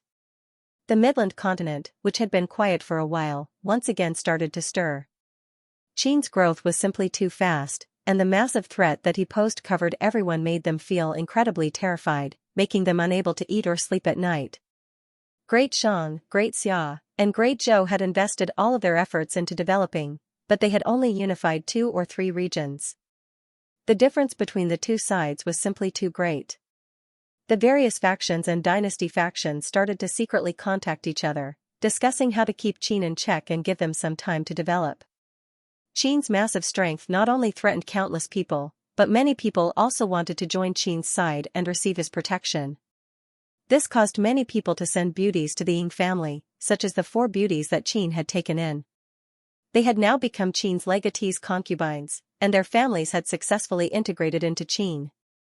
Countless people were envious of them, as they could ride on Qin's coattails. Great Qin's actions caused the ministers of the other dynasties to try to persuade their legatees to take in a few more women with Phoenix Qi. Great Qin's legatee had taken in so many, which was why he had developed so quickly. As an imperial prince of a dynasty, he would definitely not hesitate in this matter. Although Nu Lu, who was ranked first on the ancient beauty list, was already imperial concubine Qin, there were still many other women on the list. CG of the Xia kingdom had already conferred the title of Shishi's descendant, Shi Yuyan, who was ranked 4th, as his concubine. Wang Shihan, who was ranked 6th, who was also the descendant of Wang Zhaojun, was also concubine. Of course, they were only concubines. The empress was of utmost importance, so it would not be so easy to decide who would be concubines. Ranked 2nd was Su Dafei. She was the descendant of Su Daji and the young mistress of the Green Hill faction. She had a charm that could charm all living things. The women of the Green Hill were naturally charming. More than half of them had already been taken into the harem of the great Shang. Su Dafei and Di Wutian were said to be very close. Some said that Su Dafei was already Di Wutian's woman, while others said that Di Wutian had not gotten Su Dafei yet. However, Di Wutian had already recruited the 8th-ranked Zhao Hanyue, who was also the descendant of Zhao Fian, into his harem. He had also recruited the 17th-ranked Xia Ji and the 20th-ranked Dong Xiaowan into his harem and made them concubines. Ji Shenming of the Great Zhou also conferred the title of concubine to the 9th-ranked Bao Yan, Bao Si's descendant. Lu Yi of the Burli Han dynasty also conferred Du Xiaoyu, the descendant of Diao Chan, who was ranked 7th, as a concubine. Most of China's top 10 ancient beauties had already been claimed. Only the 3rd-ranked Wu Qingyang and the 5th-ranked Yang Yuyan were left. Between the two of them, Wu Qingyang was the most charming. After all, she was the legatee of a kingdom and the only legatee among the ancient beauties. Moreover, she was ranked 3rd. If they could obtain her, not only would they obtain a peerlessly beautiful woman, but they would also obtain a dynasty legacy. Moreover, Wu Qingyang's domineering empress aura attracted countless men, and it was said that many dynasty legatees were in love with her. This included great Tang's Li Baiqing. He said that as long as Wu Qingyang became his woman, he wouldn't pursue the matter. After all, Wu Qingyang was Wu Zetian's descendant, and Wu Zetian had once been Great Tang's imperial concubine. Wu Qingyang did not respond to any of this, but she did not reject either. The various dynasty legatees also expressed their patience and welcomed her at any time. Zhao Fu did not know what Wu Qingyang would do, nor did he ask her about it. Thinking about these things, he felt quite depressed. The other dynasty legatees and nation legatees also made other ancient beauties concubines, and 90% of the women at the top were taken. Zhao Fu didn't care too much about this matter. Qin had entered a stable stage of development. Zhao Fu also had some free time and returned to the real world. Thinking about what had happened on QQ and how Lu Shi hadn't replied or called him, Zhao Fu wondered what had happened. After thinking about it, he decided not to call her again. He felt a little uncomfortable. Then, Zhao Fu entered QQ again.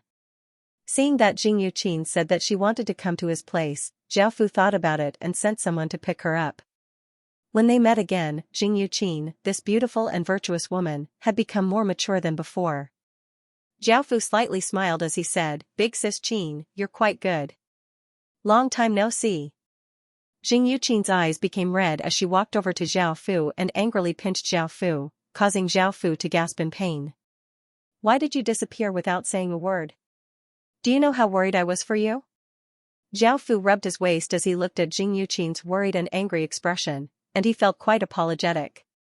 He thought about how well she had treated him in the past, buying clothes for him when he was cold, cooking for him when he was hungry, and taking care of him when he was sick and not doing business. "I was in the wrong." Zhao Fu looked at Jing Yuqin and sincerely apologized, "I'm sorry. Big sis Qin, I didn't think too much." Looking at Zhao Fu, Jing Yuqin lightly harumphed, and her anger dissipated. She asked Zhao Fu how he had been recently, and only then did she feel at ease.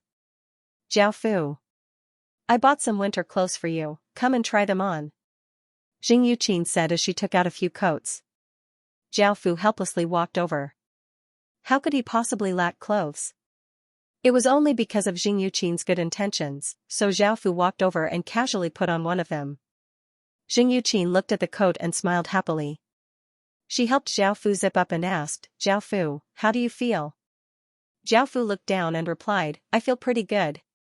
Hearing Zhao Fu's reply, Jing Yuqin did not feel that Zhao Fu liked it, so she said, "Zhao Fu, try these on."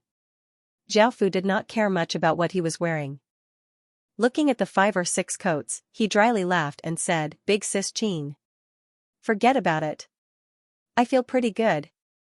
Jing Yuqin patted Zhao Fu's chest and said angrily, "Hurry up. I spent quite a bit of money on these. If you don't try them, how will I know if they were worth it?" Zhao Fu's heart trembled. Looking at Jing Yuqin's gentle and coquettish face, the darkness in the depths of his heart surged out, and Zhao Fu's mind went blank. Suddenly, Zhao Fu hugged Jing Yuqin, and before Jing Yuqin could react, his lips heavily kissed hers. Jing Yuqin's body froze and her eyes widened as she looked at Zhao Fu kissing her. She immediately came back to her senses and tried to push Zhao Fu away, but no matter how hard she tried, she could not break free from Zhao Fu. Woo! At that moment, Zhao Fu's tongue pried open Jing Yuqin's teeth and savagely stirred in Jing Yuqin's mouth. Jing Yuqin fiercely resisted because this young man in front of her was like family to her. However, traces of black qi entered Jing Yuqin's mouth from Zhao Fu's mouth, and the feeling of emptiness that she had felt for 10 or so years caused Jing Yuqin to lose control. She tightly hugged Zhao Fu and fiercely responded to Zhao Fu. A while later, Zhao Fu came back to his senses and quickly let go of Jing Yuqin. At the same time, he found that 6 balls of black qi had appeared around his body. The 6 desires celestial art had appeared in the real world. What was going on? Zhao Fu felt quite shocked. It was the first time he had brought something into the Heaven Awakened world. Even though it was just an art, it was still quite shocking. Before, when Zhao Fu had cultivated the Qin Emperor art, no matter how powerful it was in the Heaven Awakened world, it had no effect in the real world. Jing Yuqin's face became quite red, and thinking about what had just happened, she felt quite ashamed. She vigorously patted Zhao Fu and ran into a room, tightly closing the door. Zhao Fu hurriedly apologized at the door, not knowing why he had lost control.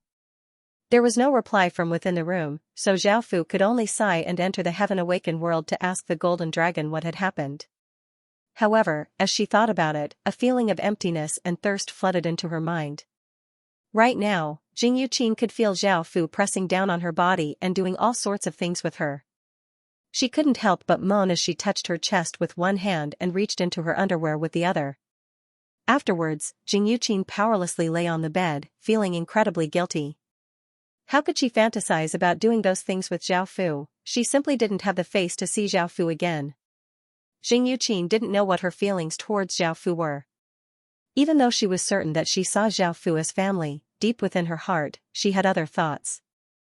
Thinking about that, Jing Yuqin's face became bright red, and she felt that she couldn't continue to stay here. Jing Yuqin packed up her things and planned to put the clothes and pants that she had bought for Zhao Fu into her wardrobe before leaving. She didn't want to see Zhao Fu ever again. However, when she opened the wardrobe, Zhao Fu's aura rushed out, causing Jing Yuqin's legs to become weak. Her consciousness became hazy, and an indescribable sound sounded out in the room. It was that woman who brought out the darkness in your heart, right?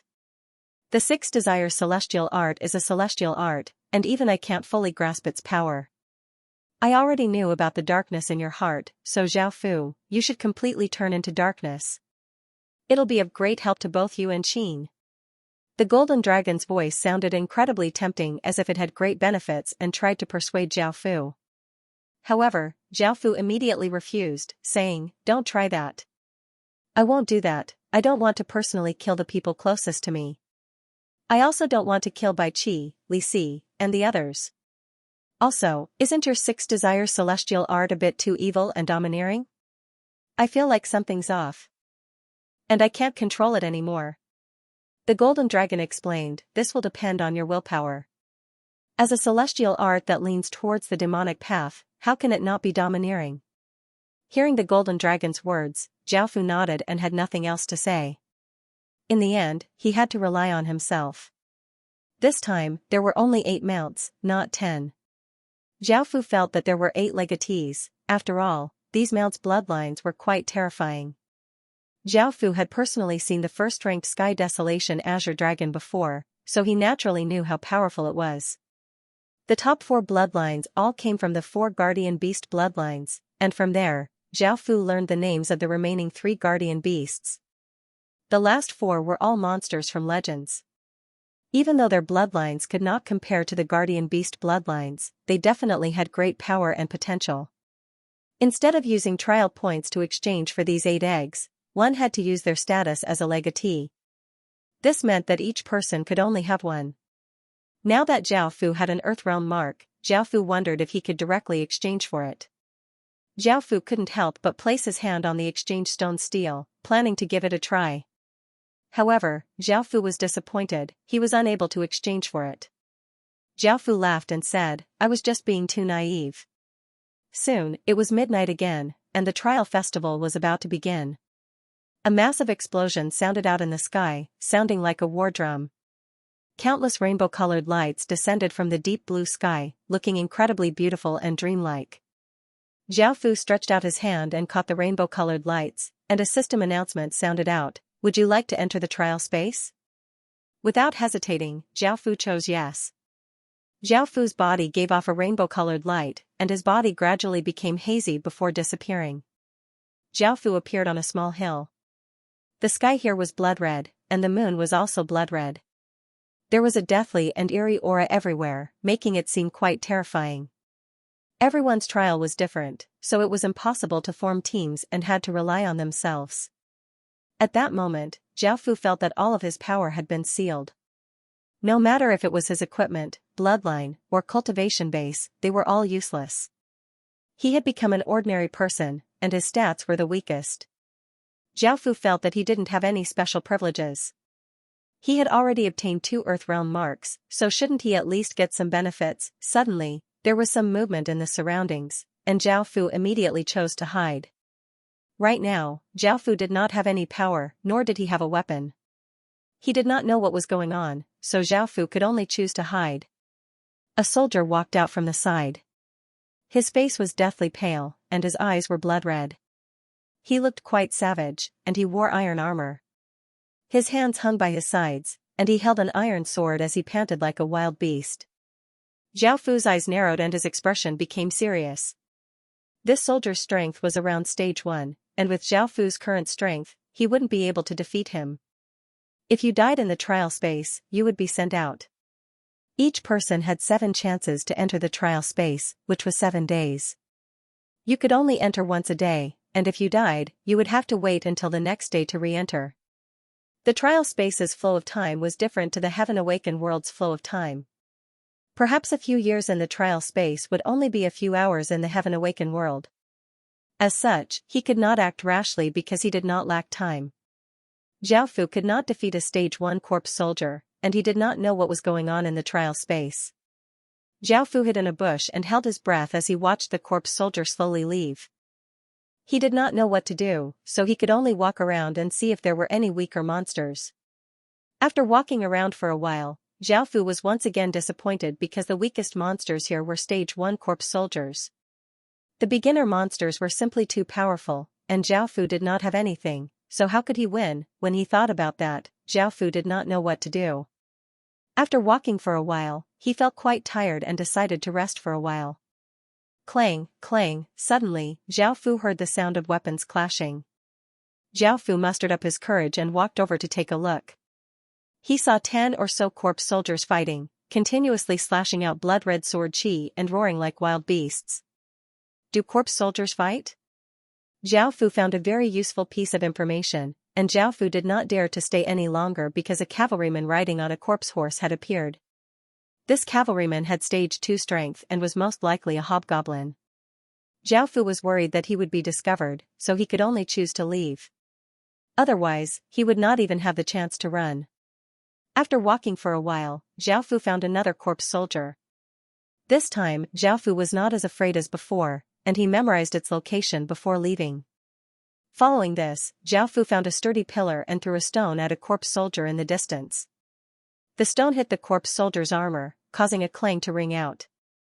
The corpse soldier turned its head and looked at Zhao Fu with its blood-red eyes. In the next second, it roared as Zhao Fu charged over incredibly quickly. Zhao Fu immediately chose to run, but the stage 1 corpse soldier was not slow at all. In just a few moments, the corpse soldier had caught up to Zhao Fu. Sensing the corpse soldier's power at such a close distance, Zhao Fu's hair stood on end, and his heart thumped. Roar! The corpse soldier once again roared, and just as it was about to slash at Zhao Fu, it suddenly crashed to the ground with a bang. Zhao Fu knew that with his current body, he would not be able to outrun a stage 1 corpse soldier. As such, he had tied vines to hidden places along the way. Luckily, these corpse soldiers were not very intelligent, so it was easy for them to fall for his tricks. Taking advantage of the corpse soldier's fall, Zhao Fu once again ran.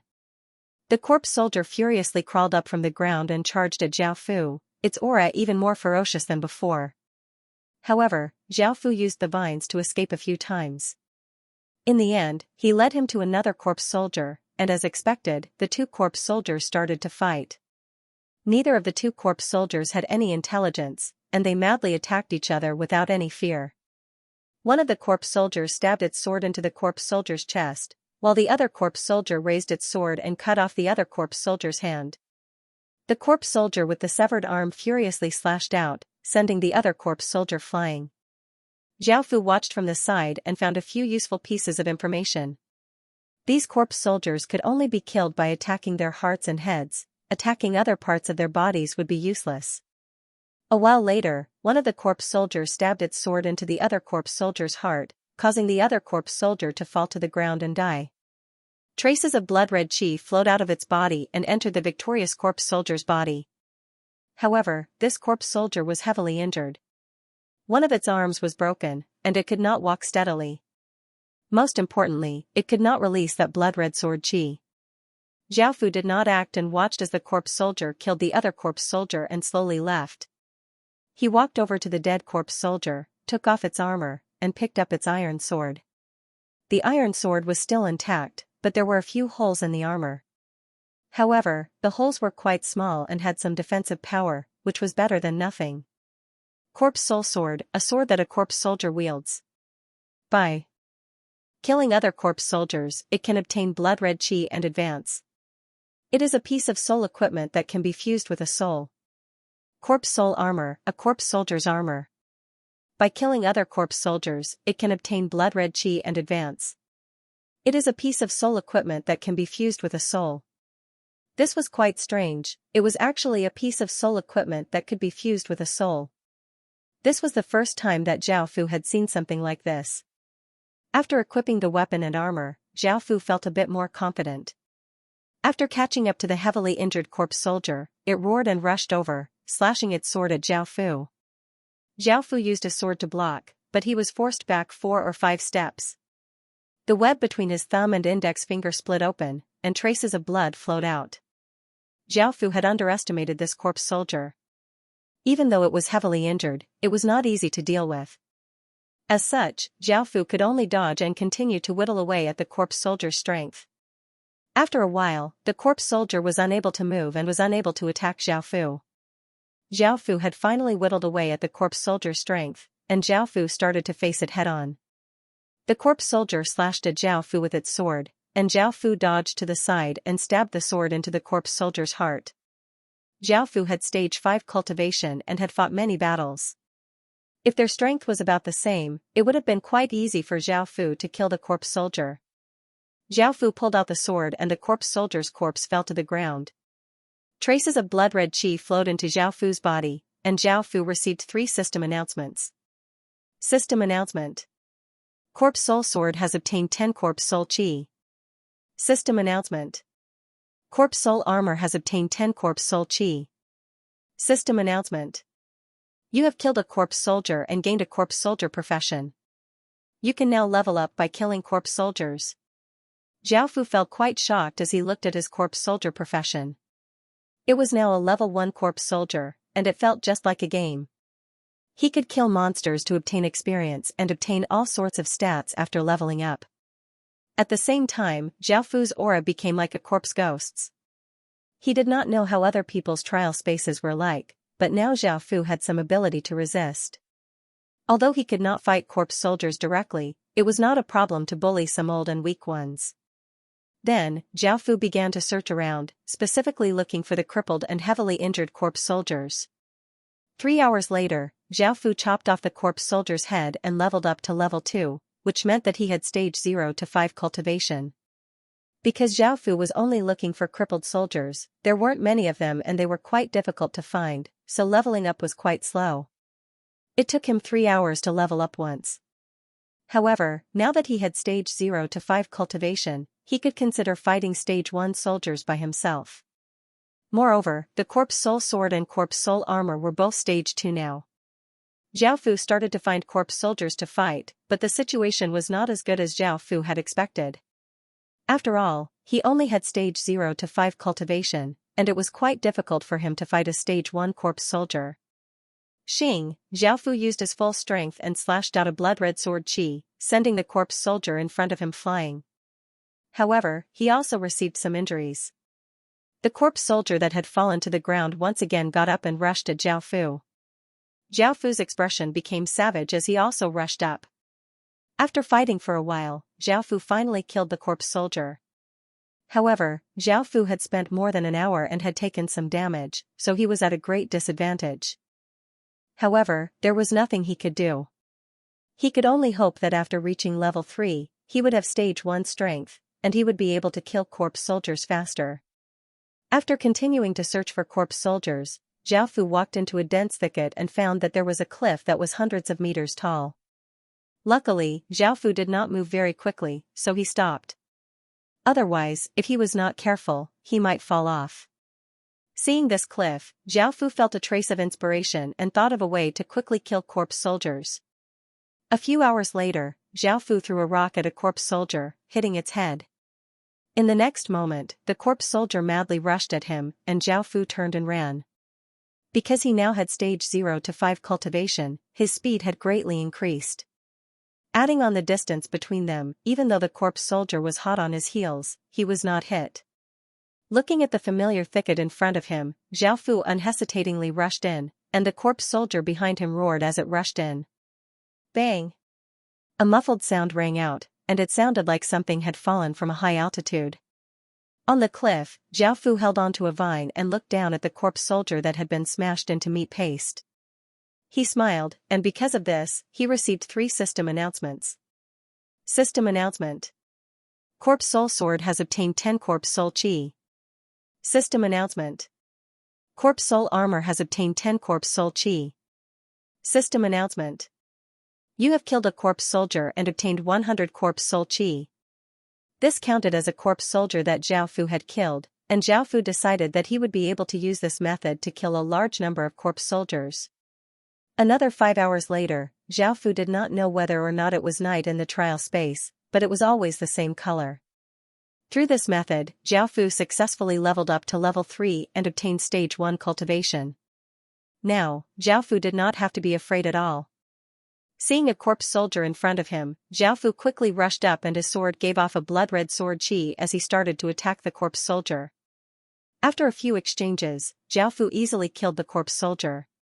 Zhao Fu had thought that he would be able to quickly level up, but soon, a hobgoblin had set his eyes on him, and Zhao Fu was continuously beaten back by him. Before, all of his power had been sealed, and the only thing he could use was his battle experience. However, in front of enough power, battle experience was not very useful. Zhao Fu once again thought of that cliff, and he had wanted to fight openly. However, it seemed that it was better to develop in a sneaky manner. Zhao Fu once again rushed into the thicket, and the hobgoblin followed after him. Another muffled explosion sounded out. System announcement. Corpse Soul Sword has obtained 40 Corpse Soul Chi. System announcement. Corpse Soul Armor has obtained 40 Corpse Soul Chi. System announcement. You have killed a corpse soldier and obtained 400 Corpse Soul Chi. Zhao Fu heard the system announcement in his mind. Hobgoblins gave 4 times as much EXP as normal corpse soldiers, so he could focus on hobgoblins. That way, he would be able to level up more quickly. However, there were some things that Zhao Fu still could not attack hobgoblins riding corpse horses, as Zhao Fu would not be able to outrun them. After some time, Zhao Fu once again leveled up. He was now at level 4, and he had stage 1 to 5 power. Now, Zhao Fu could easily deal with normal corpse soldiers as long as he did not provoke hobgoblins or centurions. A day passed, and Zhao Fu stood next to 10 or so corpse soldiers. Now that he was at level 5, he was no longer afraid of hobgoblins, and he could easily kill them. Zhao Fu continued to search for corpse soldiers. At that moment, Zhao Fu discovered a general riding a corpse horse. Its strength was at stage 4, and Zhao Fu felt that he would definitely obtain something after killing it. After all, this general was a boss. Perhaps after killing it, Zhao Fu would be able to obtain some information about the trial space. Of course, right now, Zhao Fu could not defeat it, but he had other methods. This corpse general and corpse horse were both incredibly fast, and if Zhao Fu relied on his legs, it would be quite difficult for him to outrun the corpse horse. As such, he needed something to restrict its speed. Zhao Fu once again tied up countless vines, because if he could trip the corpse general, he would be able to buy some time. At the same time, he also made some other traps. His preparations were complete. Zhao Fu took out a corpse bow and stood quite far away before shooting an arrow. The arrow was incredibly fast and tore through the air, but it was easily dodged by the corpse general. The corpse general's blood-red eyes looked at Zhao Fu and gave off a ferocious aura. In the next moment, it mounted the corpse horse and sped towards Zhao Fu like a black blur. Zhao Fu was given a big fright. This corpse horse was simply too fast, and Zhao Fu did not hesitate to turn and run. In just an instant, Zhao Fu felt a massive and cold aura sweep towards him from behind, making him feel quite terrified. Zhao Fu gritted his teeth and ran as fast as he could. Ahead was where he had tied up the vines. After running for a while, Zhao Fu finally reached the area where the trap was. Zhao Fu did not slow down, but he looked back and saw that the trap was like this. However, Zhao Fu had failed. The corpse general's eyes flickered with intelligence. It was different from beast-like corpse soldiers and had some intelligence. It quickly discovered the trap, and it either swung its saber to destroy it or easily dodged it. This made Zhao Fu feel quite startled, and he once again increased his speed as he ran. However, in just a few minutes, Zhao Fu felt a sharp saber chi from behind him, as if it was going to cut him in half. Zhao Fu understood that the corpse general had caught up to him, so he dodged to the side. The saber chi slashed a nearby tree into countless pieces, and Zhao Fu was able to dodge this attack. His face was slashed by a few traces of saber chi, causing blood to flow out. However, Zhao Fu did not seem to mind and continued to run. Boom! Another massive saber chi containing terrifying power slashed towards Zhao Fu. Zhao Fu once again dodged to the side. He could only run. If he stayed, he would definitely die. Right now, Zhao Fu's strength was only at stage 2, and he could not defeat a stage 4 corpse general. If he had known that the corpse general was intelligent, Zhao Fu would not have acted so easily. At the very least, he would have been more prepared. Bang! Zhao Fu's body was blasted back, but luckily, he had dodged most of the saber chi and had only been hit by a small portion. However, the power of the saber chi was quite shocking, and another wound appeared on Zhao Fu's body, from which blood continuously flowed out. The corpse soul armor had worked, or else his situation would have been even worse. Gritting his teeth, Zhao Fu crawled up from the ground and ran into the thicket. The corpse general felt quite angry, and seeing that it hadn't killed Zhao Fu, it turned into a black blur and followed Zhao Fu into the forest. SSSSS. The corpse horse missed a step and gave a neigh. Looking at the cliff below, the corpse general was given a big fright, and it immediately came to its senses and pressed its hands against the corpse horse's body. The corpse general's body was sent flying towards the side of the cliff. Arg! Zhao Fu roared and sent all of his power into the corpse soul sword, causing a brilliant blood-red sword light to slash out, seeming to tear the air apart. The corpse general's body was in the air, and it was difficult for it to move. Facing this sword light, the corpse general used its saber to block. Even though it had blocked Zhao Fu's full-powered attack, it was still sent flying down the cliff, causing the corpse general to roar in frustration. Bang! A massive sound rang out as the corpse general's body fell like a boulder, smashing open a large crater at the bottom of the cliff. Seeing this, Zhao Fu let out a sigh of relief, but he felt quite surprised because he hadn't received any system announcements.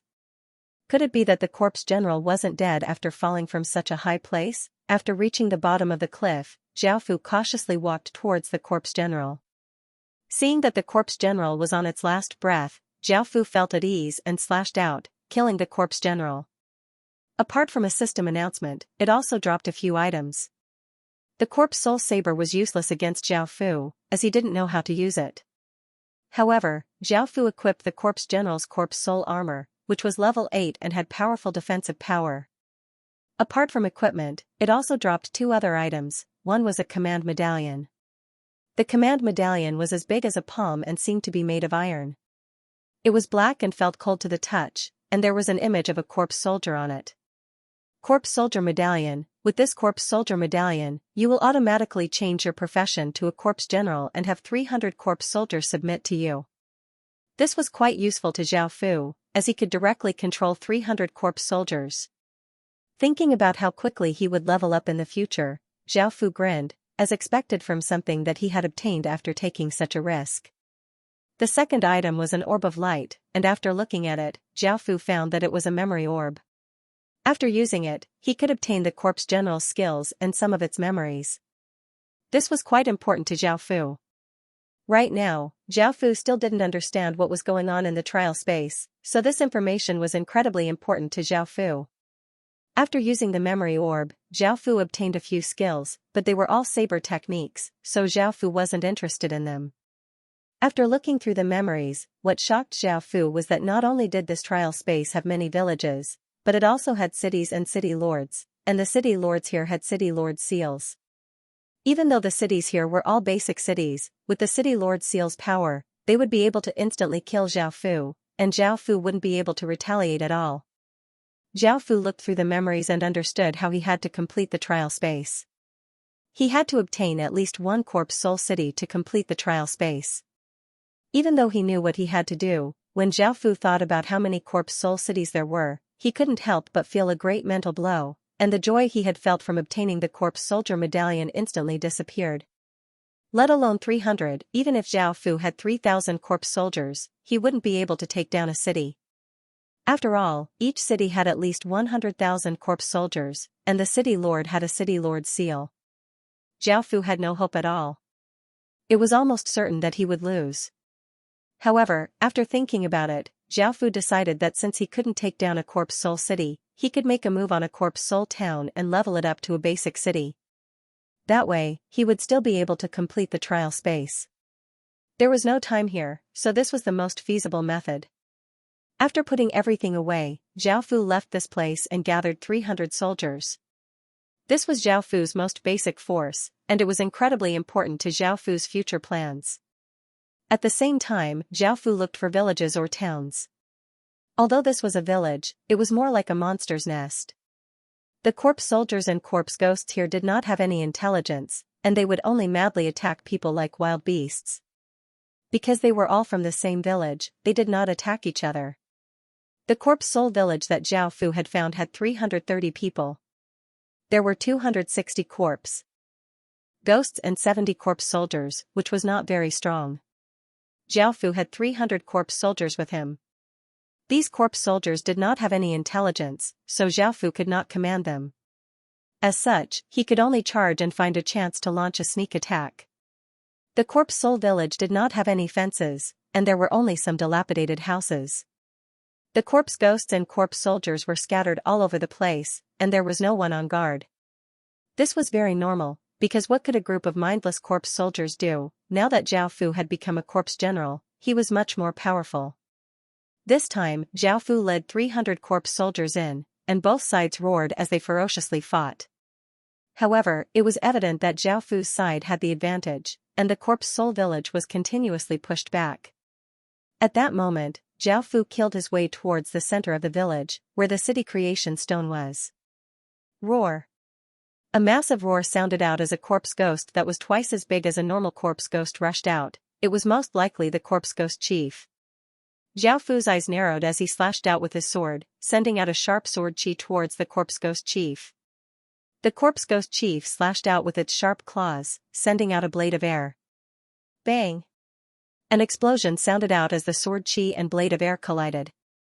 The sword chi destroyed the blade of air and slashed towards the corpse ghost chief.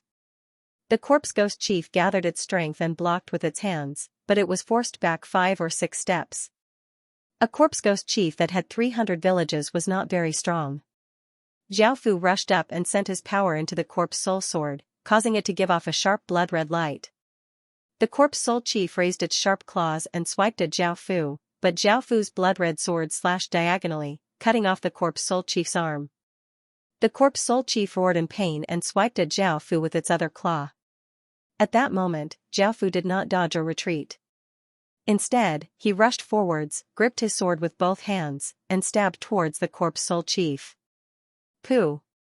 The sword, which gave off a blood-red light, easily pierced through the corpse spirit chief's heart, and it powerlessly fell to the ground. It gave off traces of blood-red chi, which were absorbed by Zhao Fu. After killing the corpse soul chief, Zhao Fu walked into the village hall. Looking at the city creation stone floating in the air and giving off a blood-red light, Zhao Fu walked over and chose to conquer it. A formless ripple spread out, and all of the corpse soldiers and corpse soldiers stopped attacking. The corpse soldiers on Zhao Fu's side also sensed something and stopped attacking. Zhao Fu was quite shocked by this. He found that if he killed the corpse soul chief and conquered the village heart, all of the corpse soldiers would automatically submit. This was a pleasant surprise. This way, Zhao Fu would be able to obtain a large number of soldiers in a short period of time. Moreover, after conquering the corpse soul village, Zhao Fu had obtained some information that the corpse soul villages could be brought back to the Heaven Awakened world, but their attributes would no longer be corpse soul villages. Instead, they would become basic city creation stones, which were unused city creation stones. Right now, Zhao Fu did not relocate the corpse soul village. He looked at the situation and found that there were 328 corpse soldiers and 190 corpse soldiers. He temporarily left them here while Zhao Fu left to look for other villages. Because moving with a large army would be quite slow, it would be better for Zhao Fu to move by himself. After finding a village, he would bring his army over to attack. Apart from this, Zhao Fu also planned to tame a corpse horse to use as a means of transportation. As such, Zhao Fu set up a trap and caught a corpse horse. Following this, he successfully tamed it. With this corpse horse, Zhao Fu moved even faster and searched around. Zhao Fu once again found a corpse soul village. This corpse soul village seemed to have fought with something, as there were many corpses on the ground. There were less than 200 soldiers left. Zhao Fu snuck in and killed the leader before conquering the corpse soul village. The remaining 200 soldiers all submitted to Zhao Fu. Relocating the village also gave EXP, and Zhao Fu gave all of the EXP to the corpse soul village before taking the 200 soldiers back to the original corpse soul village. After bringing the soldiers back, Zhao Fu's army once again greatly increased. Following this, Zhao Fu once again rode on the corpse horse to search for other villages. 3 days later, Zhao Fu returned. Zhao Fu had destroyed 4 basic villages and 1 intermediate village, and his army now had 2,000 or so soldiers. Zhao Fu brought these soldiers and headed in a certain direction because Zhao Fu had found an advanced village. This advanced village had 5,000 people, and Zhao Fu felt that if he used some tricks and had 2,000 soldiers, it would be quite easy to take down this advanced village. After taking down this advanced village, Zhao Fu could use this advanced village as his main village. That way, Zhao Fu would have an advanced village, and he would not have to level up his basic village to an advanced village. Zhao Fu came close to the village and found that there were no corpse generals. There were only a few centurions who had stage 3 strength. Zhao Fu first set up an ambush here because the corpse ghosts did not have any intelligence, so he had to rely on himself. As such, some complicated tactics would not work because the corpse ghosts did not know how to cooperate, so Zhao Fu could only use the simplest methods. Zhao Fu rode on the corpse horse and came outside the village. He used the corpse soul bow and attacked the corpse soul village, easily attracting hundreds of corpse ghosts. Roar! Roar, roar! A large group of corpse soldiers roared as they chased after Zhao Fu. Zhao Fu was not worried at all, as with the corpse horse's speed, he could easily shake them off. Following this, Zhao Fu led them into the ambush and gave the order to attack. The corpse ghosts that had been hiding rushed out and easily dealt with the battle. After dealing with these corpse ghosts, Zhao Fu used this method to attract a few more waves of corpse ghosts. Luckily, the corpse ghosts did not have any intelligence, so Zhao Fu did not have to worry much. In the end, the advanced village only had 3,000 or so soldiers left, and Zhao Fu led his soldiers and charged. Countless corpse ghosts roared as they rushed towards the advanced village, giving off ferocious auras. The corpse ghosts in the village also roared as they met the incoming corpse ghosts, and the two sides clashed intensely. Zhao Fu rode on the corpse horse and quickly discovered the corpse soul chief, and he immediately rushed towards it. Xing, the corpse horse galloped through the battlefield and soon arrived before the corpse soul chief. Zhao Fu's sword ferociously slashed towards the corpse soul chief, while the corpse soul chief roared and charged at Zhao Fu. Half an hour later, there was a trace of blood at Zhao Fu's lips, and he was slightly injured. He had successfully killed the corpse soul lord and conquered the advanced village. Now, he had 4,000 soldiers, which was twice as many as before. Zhao Fu was quite satisfied with his gains this time. 4 days later, Zhao Fu's army had reached 10,000 soldiers. Zhao Fu once again set out because he had discovered a basic town. If he could take down that basic town, Zhao Fu would be able to use it as the center and conquer the outside world. After gathering an even larger army and taking down an advanced basic town and leveling it up into a city, the trial would be completed. Zhao Fu felt that it would be quite quick. After coming to the side of the basic town, it had 30,000 soldiers and a corpse general. Zhao Fu was now at level 8, which was equivalent to stage 3 to 5, so he was not as afraid of the corpse general as before. However, what Zhao Fu was worried about was the corpse general and the corpse general attacking him together. From what Zhao Fu could tell, the corpse general's strength had reached stage 4, and it was even slightly stronger than the corpse general. As such, it would be best to split them up. Zhao Fu planned to lure out waves of corpse soldiers and weaken the basic town before launching an attack. After going to a hidden place near the basic town, Zhao Fu took out the corpse soul bow. His first target was the corpse general. If he did not kill it, it would be very difficult to win this battle. An arrow streaked across the sky like a bolt of lightning, shooting towards the corpse general. Facing the incoming arrow, the corpse general swung its spear, knocking the arrow away. By now, the corpse general had discovered Zhao Fu and led many corpse soldiers towards Zhao Fu. Of course, Zhao Fu immediately turned and ran, and he did not stop for even a moment. He ran as fast as he could because the corpse general also had corpse horses behind him. If he was too slow, it was possible that he would be caught. Zhao Fu successfully lured the corpse general into an ambush and ordered the corpse soldiers to attack, while Zhao Fu and the corpse general started to fight. The corpse general rode on its corpse horse and gripped its spear as it shot out like an arrow, stabbing towards Zhao Fu's chest. Zhao Fu also charged up on his corpse horse, and it was incredibly fast. In just an instant, the two of them clashed. Zhao Fu's body tilted, dodging the corpse general's spear, while Zhao Fu's sword gave off a blood-red light as it slashed horizontally at the corpse general's chest. This strike tore through the corpse general's armor, and the sharp sword light cut into its flesh. Black blood flowed out, dyeing most of its chest black.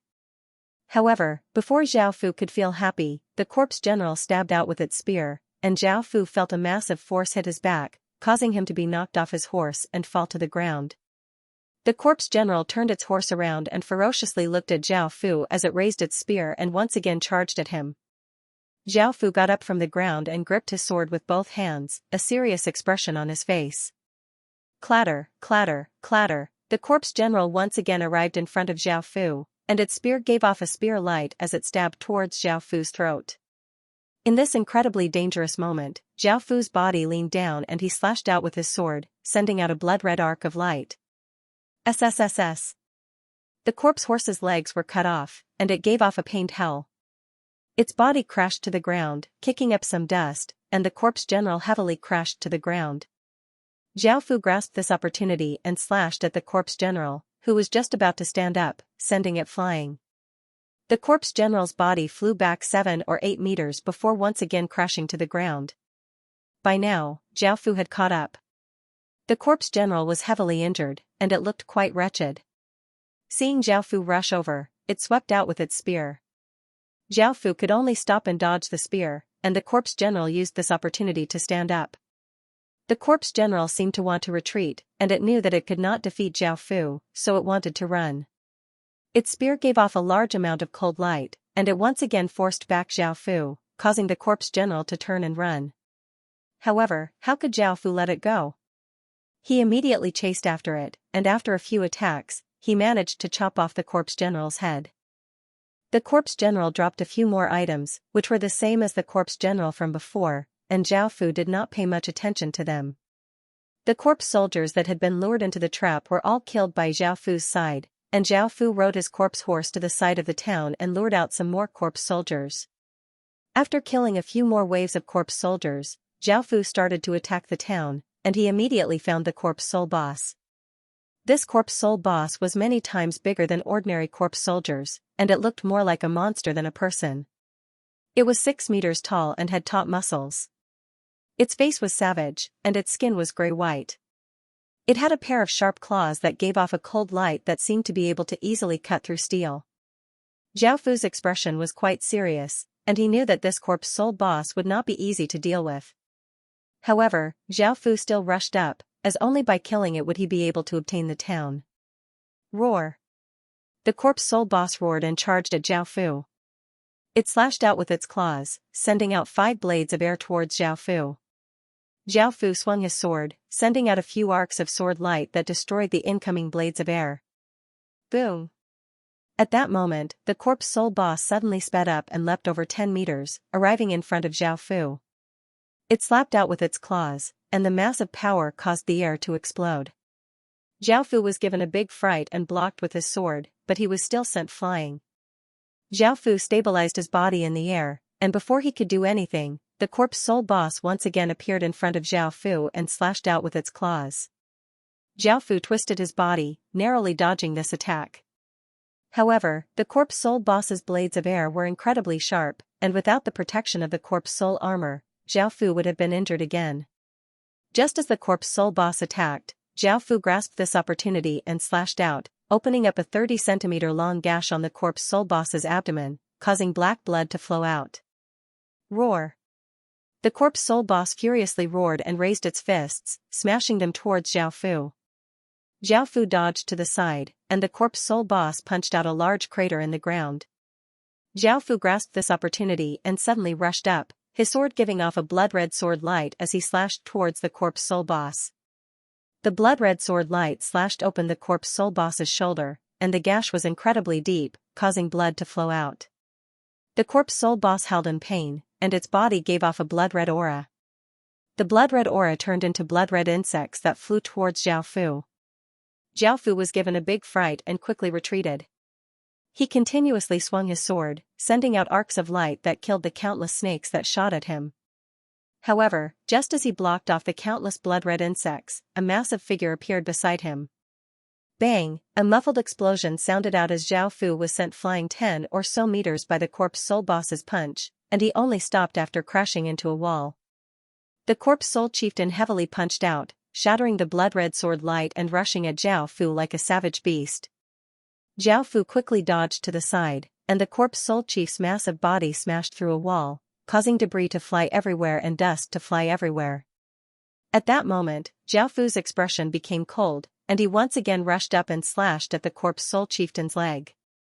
The sword cut open the corpse soul chieftain's leg, but the wound was not very deep.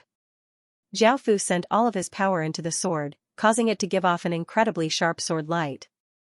The sword light flashed out, cutting open the corpse soul chieftain's leg, so deep that bones could be seen. The corpse soul chieftain held in pain and swiped at Zhao Fu, but Zhao Fu immediately retreated and avoided this attack.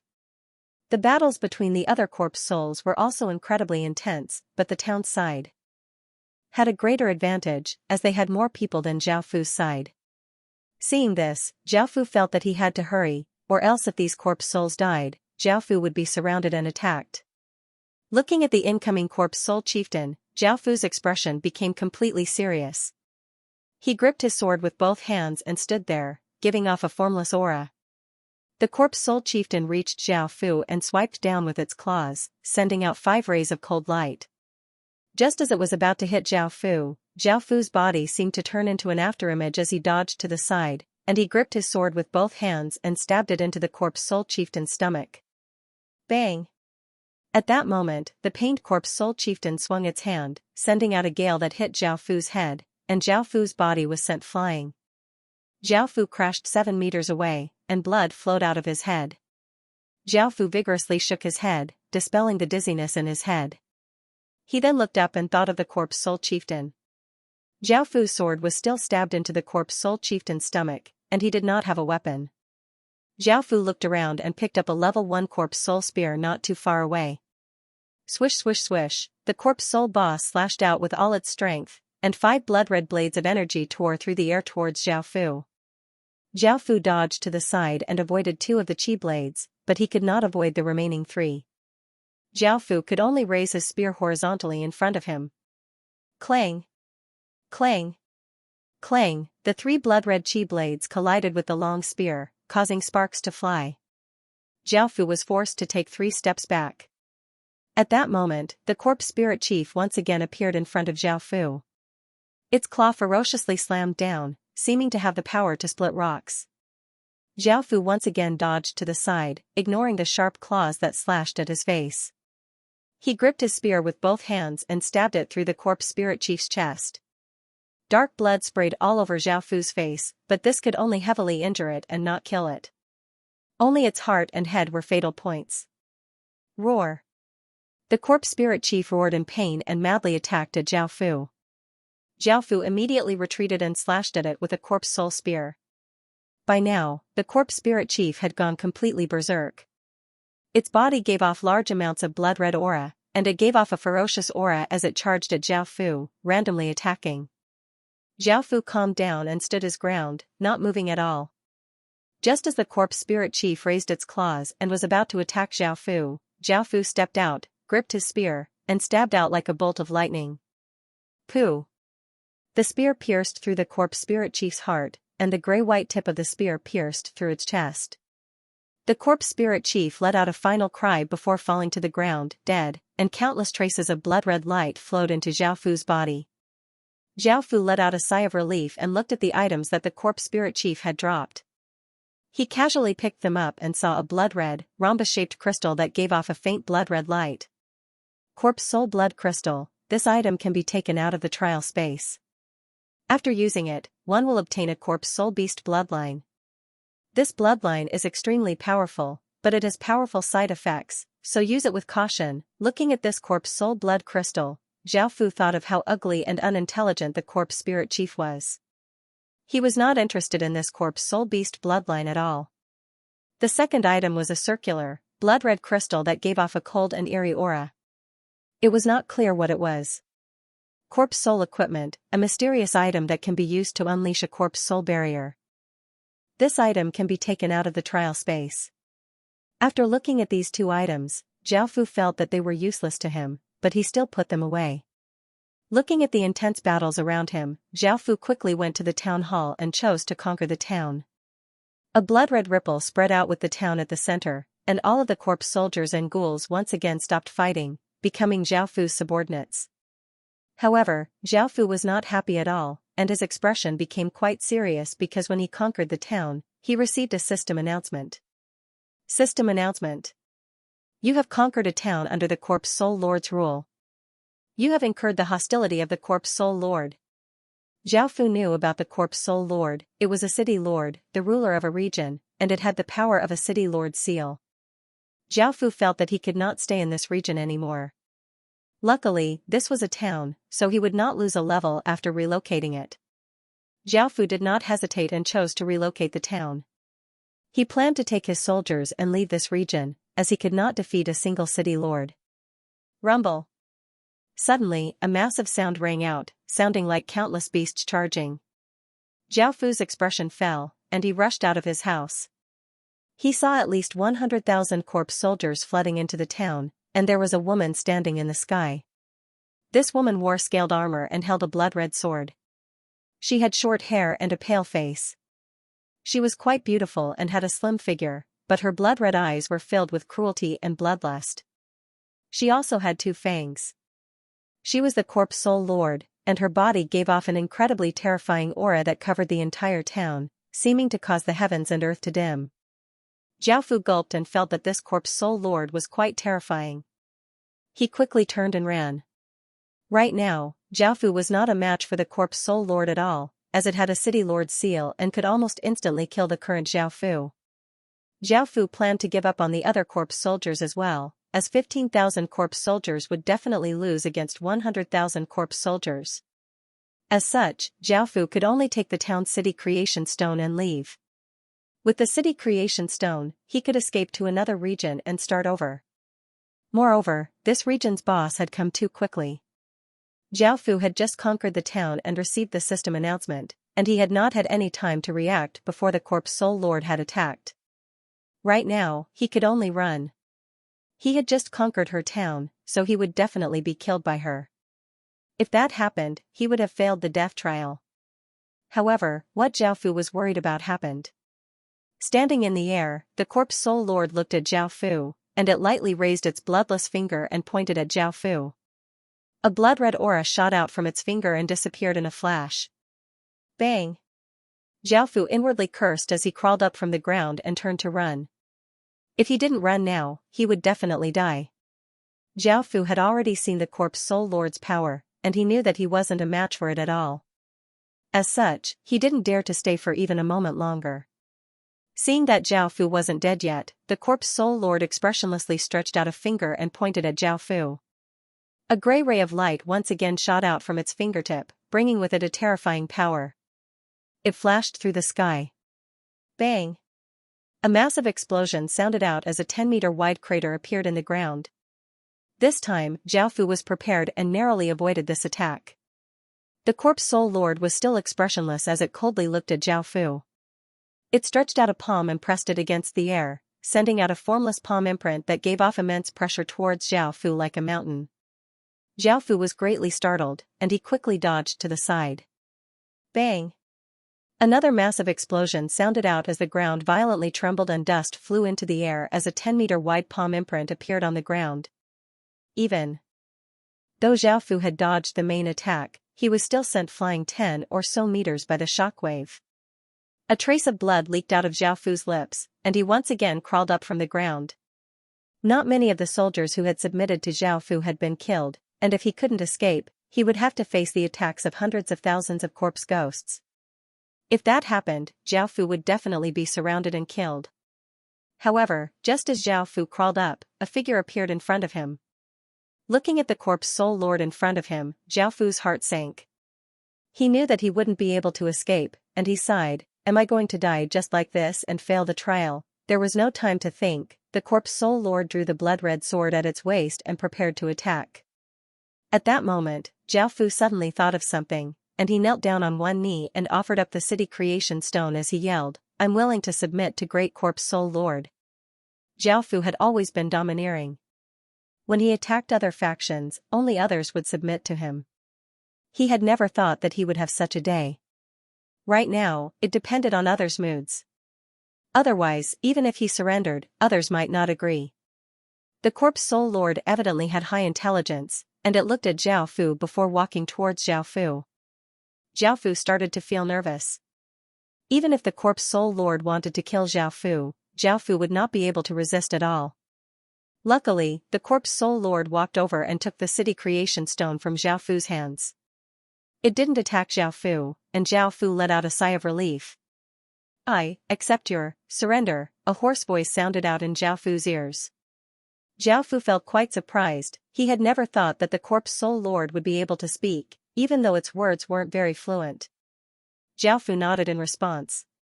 The Corpse Soul Lord took the city creation stone and walked towards the town hall, with Zhao Fu obediently following behind.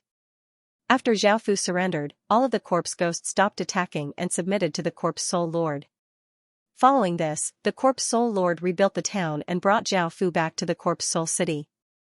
The Corpse Soul City was like a massive gathering ground for monsters. Apart from the Corpse Soul Lord, which had high intelligence, the other monsters' intelligence was quite low. Afterwards, Zhao Fu found out why the Corpse Soul Lord didn't kill him. It found that Zhao Fu could speak very well, so it wanted Zhao Fu to listen to it. It treated him like a toy. Now that Zhao Fu had become a corpse general, his aura was no different from a normal corpse ghost's. If Zhao Fu didn't have this aura, he would definitely be surrounded and attacked by countless corpse ghosts. Zhao Fu stayed in the Corpse Soul City. Now that his life was safe, Zhao Fu planned to find an opportunity to escape. However, the Corpse Soul Lord seemed to know what Zhao Fu was thinking. Whenever it had something to do or was resting, it would tie up Zhao Fu and throw him to the side, making it impossible for him to escape. Ai! Zhao Fu couldn't help but sigh. Now, he could only obediently stay here and try to find another way to escape. A week later, Zhao Fu gave up on trying to escape. Zhao Fu had obtained some information about the trial space, and he found that his previous method was not going to work. Before, Zhao Fu had planned to conquer an advanced town and level it up to a basic city. However, he found that it was impossible to level it up, and all of the villages here could only level up to basic towns. After reaching this level, conquering villages would not give him any EXP. There were only 4 Corpse Soul cities in this trial space, and the 4 Corpse Soul Lords were spread out in 4 directions. The 4 Corpse Soul City Lords did not get along well, and they constantly attacked each other. They had heard that if they could unify the Corpse Soul space, they would be able to leave. It was possible that a miracle would happen, and they would be able to obtain everything they wanted. However, there was only one spot, so the four Corpse Soul City Lords could not do anything to each other. As such, Zhao Fu could only stay and look for an opportunity to obtain a City Lord seal. Since he could not level up a basic city, he could only rely on stealing City Lord seals from other Corpse Soul Lords. Zhao Fu hid within the Corpse Soul cities, and days passed. On this day, Zhao Fu's opportunity finally came. On that day, the Corpse Soul Lord once again came to talk to Zhao Fu, but two other Corpse Soul Lords had brought an army of corpse ghosts to attack. The situation was quite urgent, and the Corpse Soul Lord did not have time to spare. It once again locked onto Zhao Fu and brought its corpse ghosts to fight. Zhao Fu grasped this opportunity and went to a high place to watch the hundreds of thousands of corpse ghosts fight. The scene was incredibly grand, and it was incredibly intense and terrifying. The corpse ghosts roared and rushed up to fight with no regard for their lives. In the sky, the three Corpse Soul Lords started to fight. Of the two attacking Corpse Soul City Lords, one was a teenager and the other was an elderly man. The female Corpse Soul Lord was incredibly powerful, and even when facing the two City Lords, she was not at a disadvantage at all. Zhao Fu did not participate in the battle, and he hid by the side, looking for an opportunity. Xing, the female Corpse Soul Lord, slashed out a massive blood-red sword light that brought with it an incredibly sharp sword wind, sending the teenage City Lord flying. The elderly Corpse Soul Lord ignored the teenage City Lord and grasped this opportunity to slash at the female Corpse Soul Lord. The elderly Corpse Soul Lord's full-powered strike tore through the Corpse Soul armor on the female Corpse Soul Lord's back and sliced into her body, causing blood to fly everywhere. The female Corpse Soul Lord endured the pain and slashed out with her sword. A clear sword hum sounded out as a massive sword light devoured the elderly Corpse Soul Lord's City Lord. The old Corpse Soul Lord howled miserably. Even though it did its best to defend, its body was still slashed open by the sword chi. Blood continuously flowed out, dyeing the old Corpse Soul Lord red. The female Corpse Soul Lord ferociously stabbed towards the elderly Corpse Soul Lord, wanting to kill him in one strike. However, the elderly Corpse Soul Lord was given a big fright and quickly retreated. Bang! The woman stabilized her body and looked furious. A blood-red aura flame erupted around her body, and a powerful might descended, causing the air to become heavy. The young man and elder did not dare to be careless at all and also exploded out with their full power. Explosions sounded out in all directions as terrifying shockwaves turned into wild gales that swept out. The terrifying shockwaves made it so that none of the corpse souls dared to move, and their eyes were filled with terror. In the end, the young man and elder were heavily injured and forced to retreat, and the Corpse Soul army they led also retreated. The female Corpse Soul Lord had successfully defended against the two of them, but she had also been injured. In this trial space, there were no medicines to heal injuries, so one could only rely on one's own healing abilities. As such, one's recovery speed was quite slow. However, as a Corpse Soul Lord, her recovery speed was dozens of times that of ordinary Corpse Souls. Because the Corpse Soul City's Corpse Souls were not very intelligent, they were very loyal to the Corpse Soul Lord and would not do anything to rebel. However, Zhao Fu was different. Zhao Fu looked at the woman lying on the stone bed. Her eyes were closed, and her aura was quite weak. She was not as powerful as before, and she was not as powerful and ferocious as before. Instead, she gave off a trace of weakness. However, Zhao Fu held his sword and slowly walked over. He definitely could not miss out on such a good opportunity. If he lost this opportunity, how could Zhao Fu obtain a City Lord seal in the future? Even though it was quite despicable to kill someone while they were unconscious, how could Zhao Fu kill her at a time like this? When she was at her peak, she could kill Zhao Fu with a wave of her hand. Would he have to face her head-on? If he wanted to pass the trial, he had to do this. He didn't want to continue being treated like a toy, Zhao Fu thought to himself. Gripping his sword, Zhao Fu carefully walked over. Zhao Fu started to feel quite nervous, and he came to the Corpse Soul Lord's side. Zhao Fu deeply breathed in and sent his power into his sword before slashing down towards the Corpse Soul Lord's head. Suddenly, a pair of scarlet eyes opened, and they were filled with bloodlust and cruelty. Zhao Fu was shocked, and his hair stood on end. In the next moment, he was sent flying by an invisible force. As soon as Zhao Fu fell to the ground, a pale hand grabbed Zhao Fu's neck and lifted Zhao Fu's body up. The corpse soul lord's expression was cold, and it started to exert force. Zhao Fu felt as if his throat was going to be crushed, and he could barely breathe. His face became red as he desperately struggled, and his instinct to not want to die caused Zhao Fu to grab the pale white hand, wanting to pry it off. However, facing the corpse soul lord's power, Zhao Fu was unable to move it at all. Zhao Fu's consciousness began to fade. Am I going to die? However, at that moment, the Earthrealm mark on the back of Zhao Fu's hand appeared, and Zhao Fu felt that he could use his king's ring. He sent his consciousness into the king's ring, and he saw that the sword talisman was giving off a strange light. Zhao Fu didn't even think as he took out the sword talisman and stuck it on the corpse soul lord's body. The corpse soul lord felt quite startled and looked at the talisman on its body. The talisman turned into a ray of white light that covered its body, and the corpse soul lord felt a trace of danger. It vigorously struggled and let go of Zhao Fu. Zhao Fu crashed to the ground and gasped for breath as he looked at the corpse soul lord's body being covered by the white light.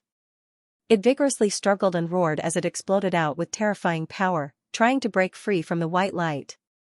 However, the white light seemed to counter the corpse soul lord's power. No matter what kind of power the corpse soul lord gave off, it was all absorbed by the white light, and the corpse soul lord's struggles became weaker and weaker. In the end, a gray-white sword was left in its original position. Zhao Fu was quite shocked. He had never thought that a sword talisman would be able to deal with a corpse soul lord so easily. However, after thinking about it, he realized what had happened. The sword talisman could turn corpses into swords, and the corpse soul lord was a corpse, so it naturally countered it. Another important reason was that the corpse soul lord was heavily injured, or else it would have been quite difficult to turn it into a sword with the talisman's power. Looking at the Earthrealm mark that had just appeared, Zhao Fu grinned. He had some special privileges, or else he would have died a long time ago. Zhao Fu looked at the sword floating in the air and walked over and picked it up. The sword was 1 meter long and gray-white. There was a rhombus-shaped connection between the blade and the hilt, and it felt incredibly cold, as if he was touching an icy corpse. The corpse soul lord from before had automatically become a sword spirit, and it furiously yelled, "Despicable, bastard, trash." Zhao Fu laughed and looked at the corpse soul sword's stats. He was surprised to find that it was a level 1 saint armament, and its stats and power were both quite powerful. This level 1 saint armament had the same power as the Xianyuan sword.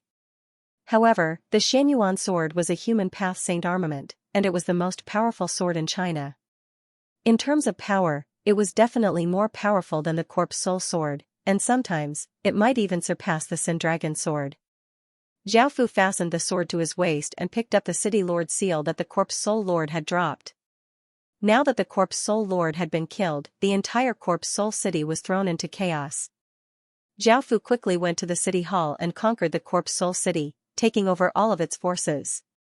System announcement. You have conquered a basic city and completed the trial. You now have 2 choices. One is to stay here and unify the trial space, and your rating will be higher. The other is to leave, and your rating will be lower. Zhao Fu thought about it and decided to stay for the higher rating and rewards. Moreover, Zhao Fu knew that the other 2 city lords were heavily injured, so when the sandpiper and the clam fought, the fisherman would reap the benefits. Zhao Fu could quickly deal with them and then kill the final city lord, easily unifying the trial space. Ha ha ha, thinking about that, Zhao Fu happily laughed, but the corpse soul sword at his waist continuously trembled, not wanting to submit to Zhao Fu. Zhao Fu could not take out items from his space, nor could he take out swords from the sword mark. As such, the corpse soul sword was his best weapon, and it would be quite important in the upcoming battles. As such, he said, "If you want to go outside, you'll have to listen to me." After chatting with the corpse soul lord for so long, Zhao Fu had some understanding of her. He found that she had been here for countless years and had not been able to leave, so she was quite interested in the outside world. Really? As expected, as soon as Zhao Fu said this, the corpse soul sword stopped trembling and gave off the corpse soul lord's expectant voice. Zhao Fu nodded and told her his plan. Hearing this, the corpse soul lord happily laughed. It was the first time Zhao Fu had heard her laugh, even though it was quite unpleasant and eerie. With the corpse soul lord's cooperation, Zhao Fu quickly found where the two corpse soul lords were.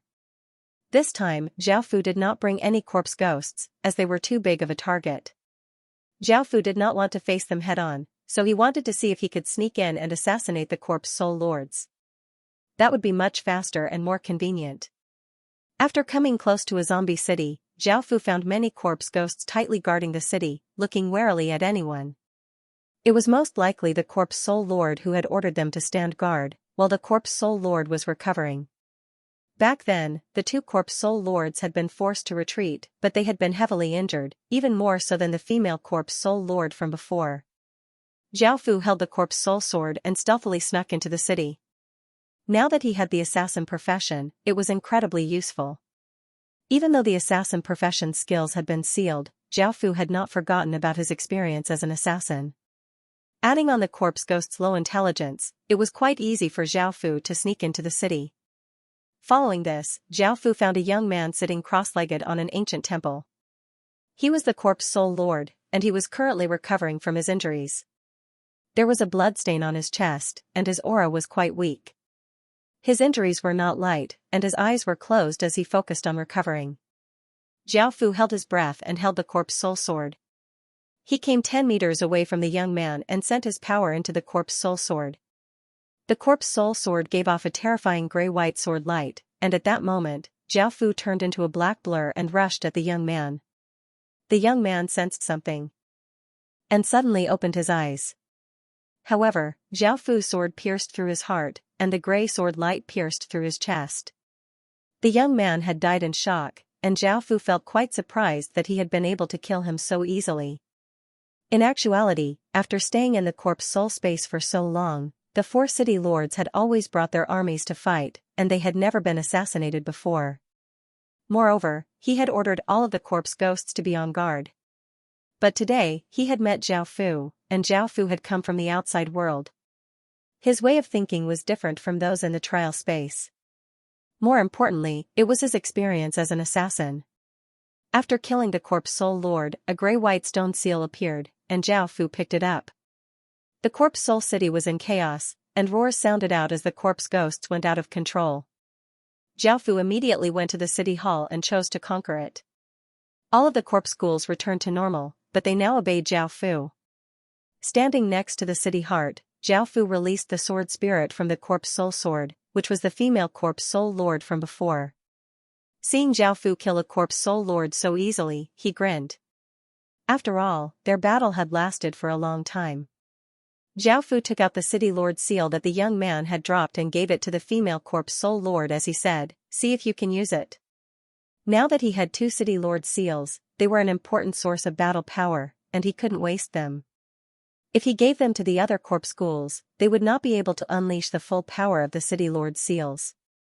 As such, Zhao Fu wanted to give them to the corpse soul lord, who had become a sword spirit, to see if they could use them.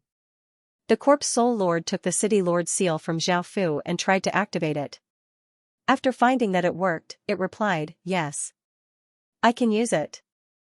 Zhao Fu looked delighted, and he brought her to the next corpse soul city. However, when they arrived, the situation was quite different from what he had expected.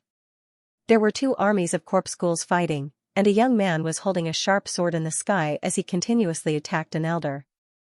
This elder was the corpse soul lord, and it had been heavily injured. Facing the young man's attacks, it could only passively defend, but it was still not a match for him. Zhao Fu and the corpse soul lord hid themselves and looked at this scene. It seemed that he wasn't the only one who had the same thoughts as him. "Are we going out to fight?" the corpse soul lord asked Zhao Fu. Of course, they couldn't go out right now, and it would be best to wait until both sides had used up most of their energy. Zhao Fu replied, "Hide all of our auras and wait for an opportunity to act." The corpse soul lord seemed to understand, but it still nodded. Boom! A massive explosion sounded out as the young man slashed out a terrifying sword light that seemed to tear through space towards the elder. The elder was already heavily injured, and adding on the energy he had expended, he was unable to defend at all. His body was slashed open, causing blood and organs to spill everywhere. A gray-white city lord seal floated in the air, giving off a faint light. The pale-faced young man, who had just used a powerful attack, looked delighted and prepared to grab the city lord's seal. Suddenly, a sword light shot towards the young man, and he was given a big fright and tried to dodge to the side. However, another sword light flashed past, opening up a gash on his back, causing blood to flow out. There are two enemies. Enduring the pain on his back, the young man quickly retreated, and he saw a man and a woman appear. He recognized the woman as the other corpse soul lord, but he didn't recognize the other. Facing two city lords, the young man hesitated because he knew how powerful the female corpse soul lord was. After thinking about it, he decided to retreat. However, Zhao Fu wouldn't give him this opportunity. After another massive battle, Zhao Fu chopped off the young man's head and obtained another city lord's seal. After obtaining 4 city lord's seals, Zhao Fu once again received a few system announcements. System announcement. Congratulations, you have unified the corpse soul region. Your grade has reached the highest grade, and you have obtained 5 million trial points. System announcement. You have obtained the blueprint for creating corpse soul equipment. System announcement. You have obtained the corpse soul blood lake. After staying here for so long, he had finally completed the trial, and Zhao Fu let out a sigh of relief. Zhao Fu didn't care too much about the trial points. What he cared about was the corpse soul equipment. Corpse soul equipment could fuse with souls, and it dealt a certain amount of damage to all creatures with souls. It was even more effective against undead creatures, and it was many times more effective than holy light items.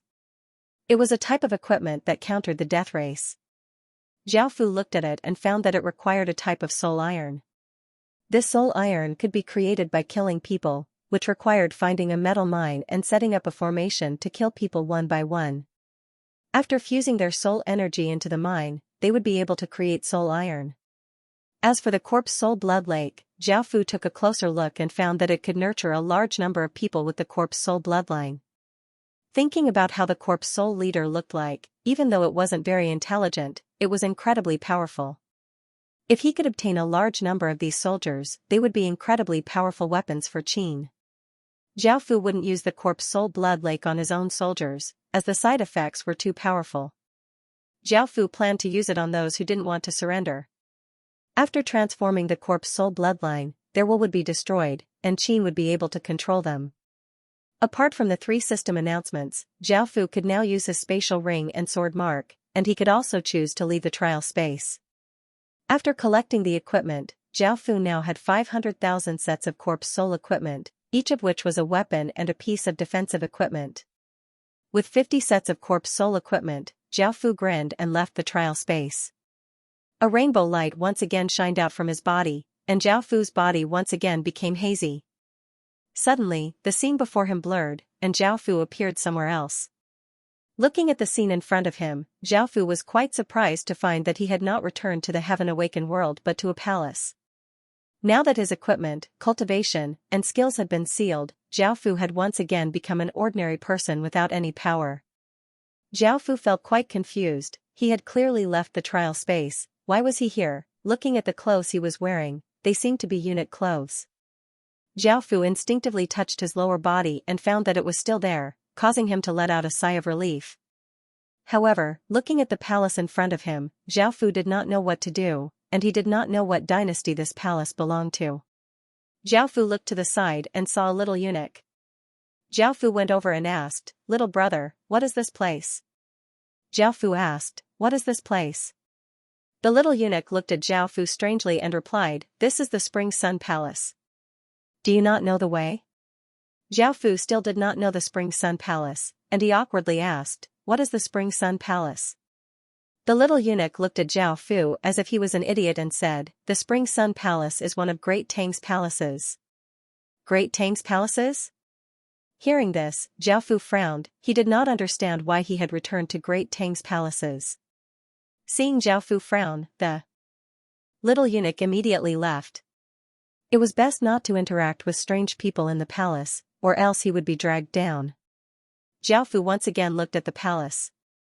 This was most likely another trial, but all of his power had been sealed, and there was no way to increase his power here.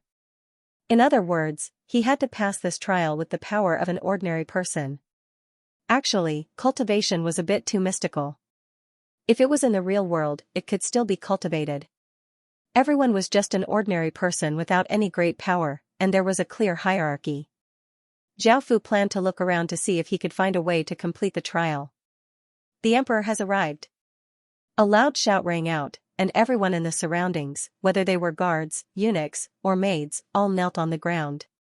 Zhao Fu half knelt as well. As a Chinese person, kneeling was a very important thing, as it represented one's dignity and integrity. There was an ancient saying that a man's knees were filled with gold, and he could kneel to both the heavens and his parents. With Zhao Fu's experience, he would only kneel to his mother, and if he was forced to, he would only kneel on one knee. After all, even Zhao Fu would feel humiliated. Zhao Fu slightly raised his head and saw a pale-faced middle-aged man wearing a dragon robe walk in with a group of eunuchs and palace maids. Of course, Zhao Fu did not recognize this emperor, but since this was Great Tang's palace, this emperor was one of the Great Tang emperors. As such, Zhao Fu obediently lowered his head. The emperor walked with his people and did not pay any attention to the kneeling eunuchs and palace maids. However, one of the old eunuchs looked over and found that Zhao Fu was half kneeling, and his gaze became cold as he said, "Damned servant, not kneeling in front of His Majesty." The old eunuch did not say anything because this was just a small eunuch's matter. There was no need to anger the emperor and make the emperor unhappy. The old eunuch left with the emperor, and everyone else stood up. Zhao Fu also stood up, but in the next moment, Zhao Fu was pressed down by two guards. Zhao Fu felt quite startled and realized that someone had seen him kneeling. Immediately, by now, Zhao Fu had already expected this outcome. After all, not kneeling to the emperor was a crime punishable by death in ancient times. However, Zhao Fu did not have any strength at all, and no matter how much he struggled, he could not break free. Under the two powerful guards, Zhao Fu was brought into a room and pressed down on the ground. A few muscular men holding large rods walked in and did not say anything as they viciously hit Zhao Fu's body. The immense pain caused Zhao Fu to struggle and cry out in pain. However, the muscular men did not show any mercy and continued to swing their rods, vigorously hitting Zhao Fu. The flesh on Zhao Fu's back was now completely mangled, and blood dyed his clothes red.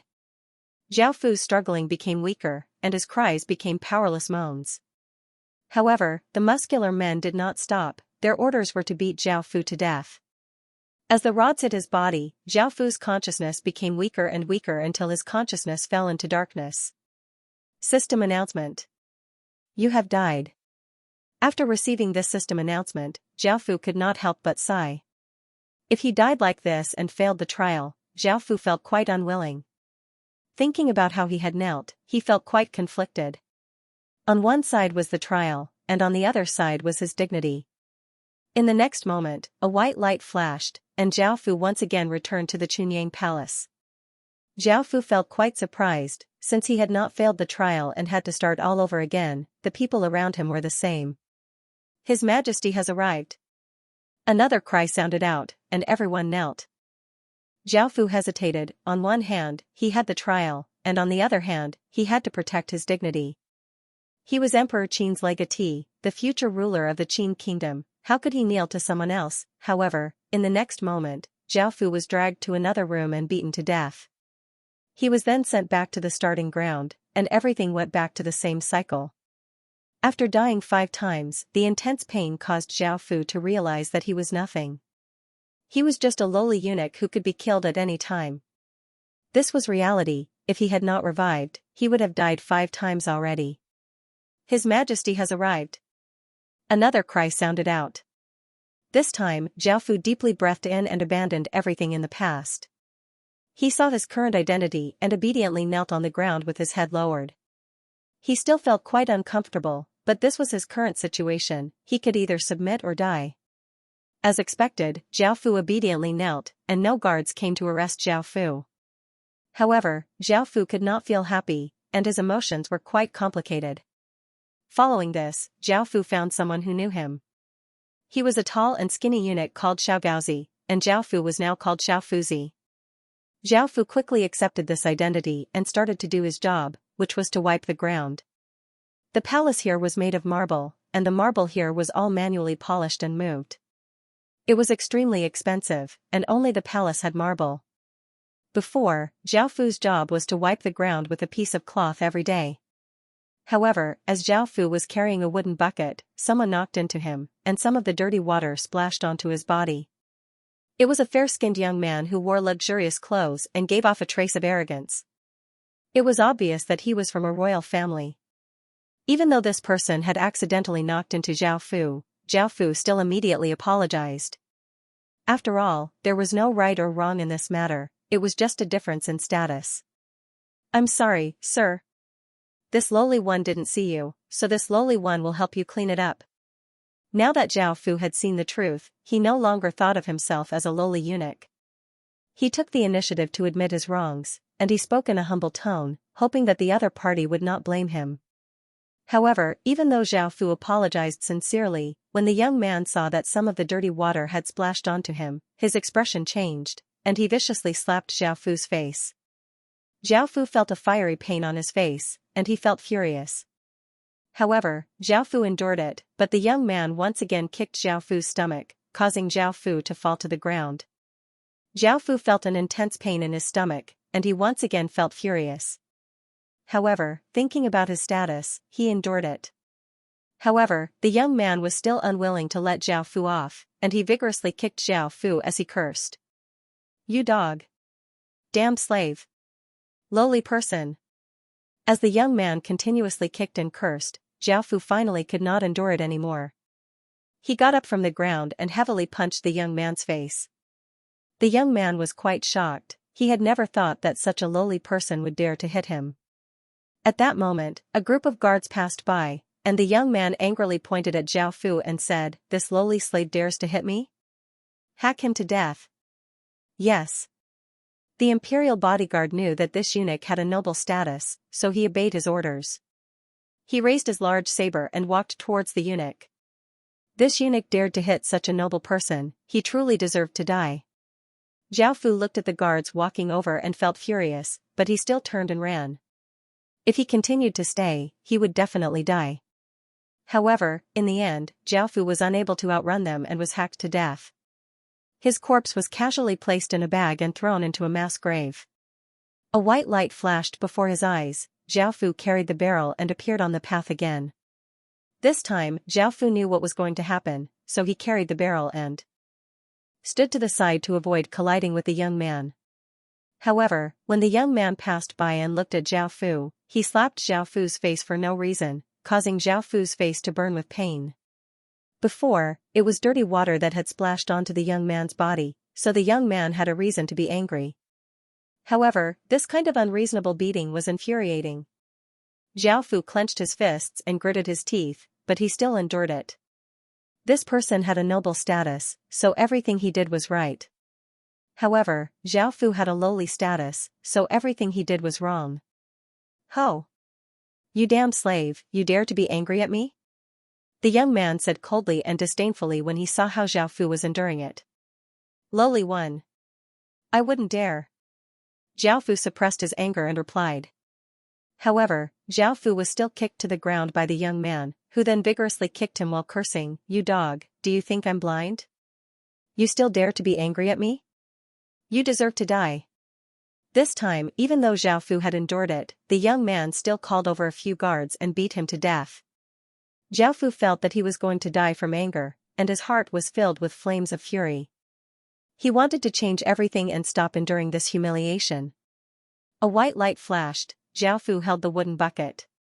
He once again returned to the small path and once again became a lowly eunuch.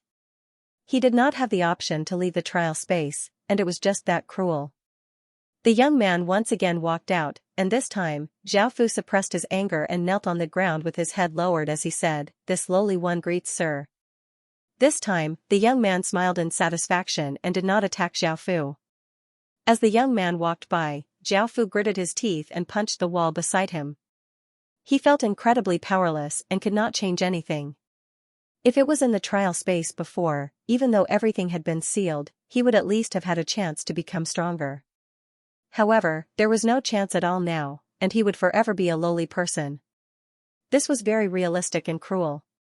Zhao Fu once again punched the wall, and he disregarded the pain in his fist. After venting his anger, he picked up the wooden bucket and poured out the dirty water. Following this, after a busy day, Zhao Fu received some information about the palace and returned to his room. Of course, as a lowly eunuch, he did not have his own room, and Zhao Fu lived with 8 other eunuchs. The beds were all joined together in that way, not apart. Zhao Fu. Go and wash my socks. Just as Zhao Fu entered his room, a pair of stinky socks flew towards Zhao Fu. Zhao Fu frowned and blocked the socks as he looked at the eunuch who had spoken. When the eunuch saw that Zhao Fu had not caught the socks, he looked quite angry and said viciously, Zhao Fu. Do you want to die? Zhao Fu had suffered for the entire day and did not have time to bother with this lowly eunuch. He wanted to go back to his bed and rest. Seeing that Zhao Fu had ignored him, the eunuch from before became quite angry. He looked at the other eunuchs and saw that they were evidently on the same side. He got up from his bed and surrounded Zhao Fu with ill intentions. Seeing this, Xiao Gaozi quickly said, Everyone, we're all in the same room, so it's best to be friendly. We're all roommates, so it's better to be friendly. I'll wash everyone's socks.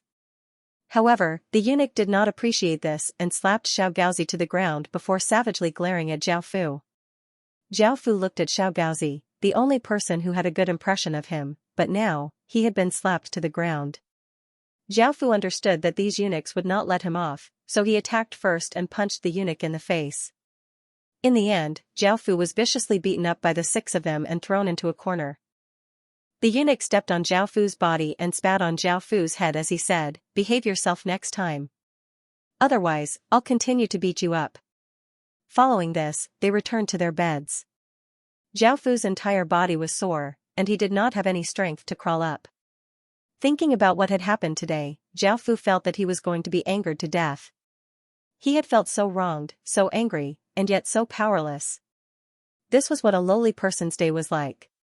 Haha, Zhao Fu laughed, and he felt as if something in his heart started to twist, and tears started to flow out of his eyes. When the eunuchs saw Zhao Fu, they seemed to have gone mad. They were afraid that Zhao Fu would take revenge while they were sleeping, so they threw Zhao Fu out of the room and closed the door. They were lowly people, so they did not have the ability to kill Zhao Fu. As Zhao Fu washed himself, even though the lake water was quite cold, it caused Zhao Fu to feel incredibly calm. It was as if his blood had also become cold, and he thought about what to do next. This was the information that Zhao Fu had received. The emperor that he had seen was called Li Ji, or Emperor Gaozong of Tang. He was the 3rd emperor of the Tang dynasty, and he was the 9th son of Emperor Taizong, Li Shimin. By now, Li Ji was most likely going to die soon, and most of the matters had been left to Wu Zetian. Wu Zetian held most of the power in her hands, and she was planning to usurp the throne and create the Zhou dynasty. Zhao Fu had never thought that he would be able to see Wu Zetian again. However, that was not important, and he did not care anymore. By now, Zhao Fu understood what he had to do, which was to use any means necessary to ascend to the throne. As Zhao Fu saw through everything, his heart started to twist, and his blood gradually became cold. The Earthrealm mark on the back of his hand once again appeared. At the same time, Zhao Fu now had 6 desires demonic qi within his body, and he could now use the 6 desires celestial art. After washing himself, Zhao Fu snuck into the harem, and not long after, Zhao Fu heard moaning. He looked over and saw a beautiful woman in her 30s next to a candle, rubbing her chest with one hand and her other hand below. Zhao Fu smiled, he had some impression of her today. He knew that she was called He Hui and was a manager who had quite a bit of authority, so he entered through the window. Seeing Zhao Fu suddenly appear, He Hui was quite startled and wanted to call out to him. However, when she saw Zhao Fu's handsome face, she stopped and flirtatiously smiled at Zhao Fu as she said, You're quite handsome. Come and serve me, and I'll give you something good tomorrow. Zhao Fu did not reply to her and directly leapt over and kissed her lips. He Hui intensely responded to Zhao Fu, but Zhao Fu did not feel anything. He coldly looked at her and sent the 6 desires demonic qi into her mouth. Following this, the 2 of them started to do it. He Hui didn't expect Zhao Fu to have that thing, and she was pleasantly surprised.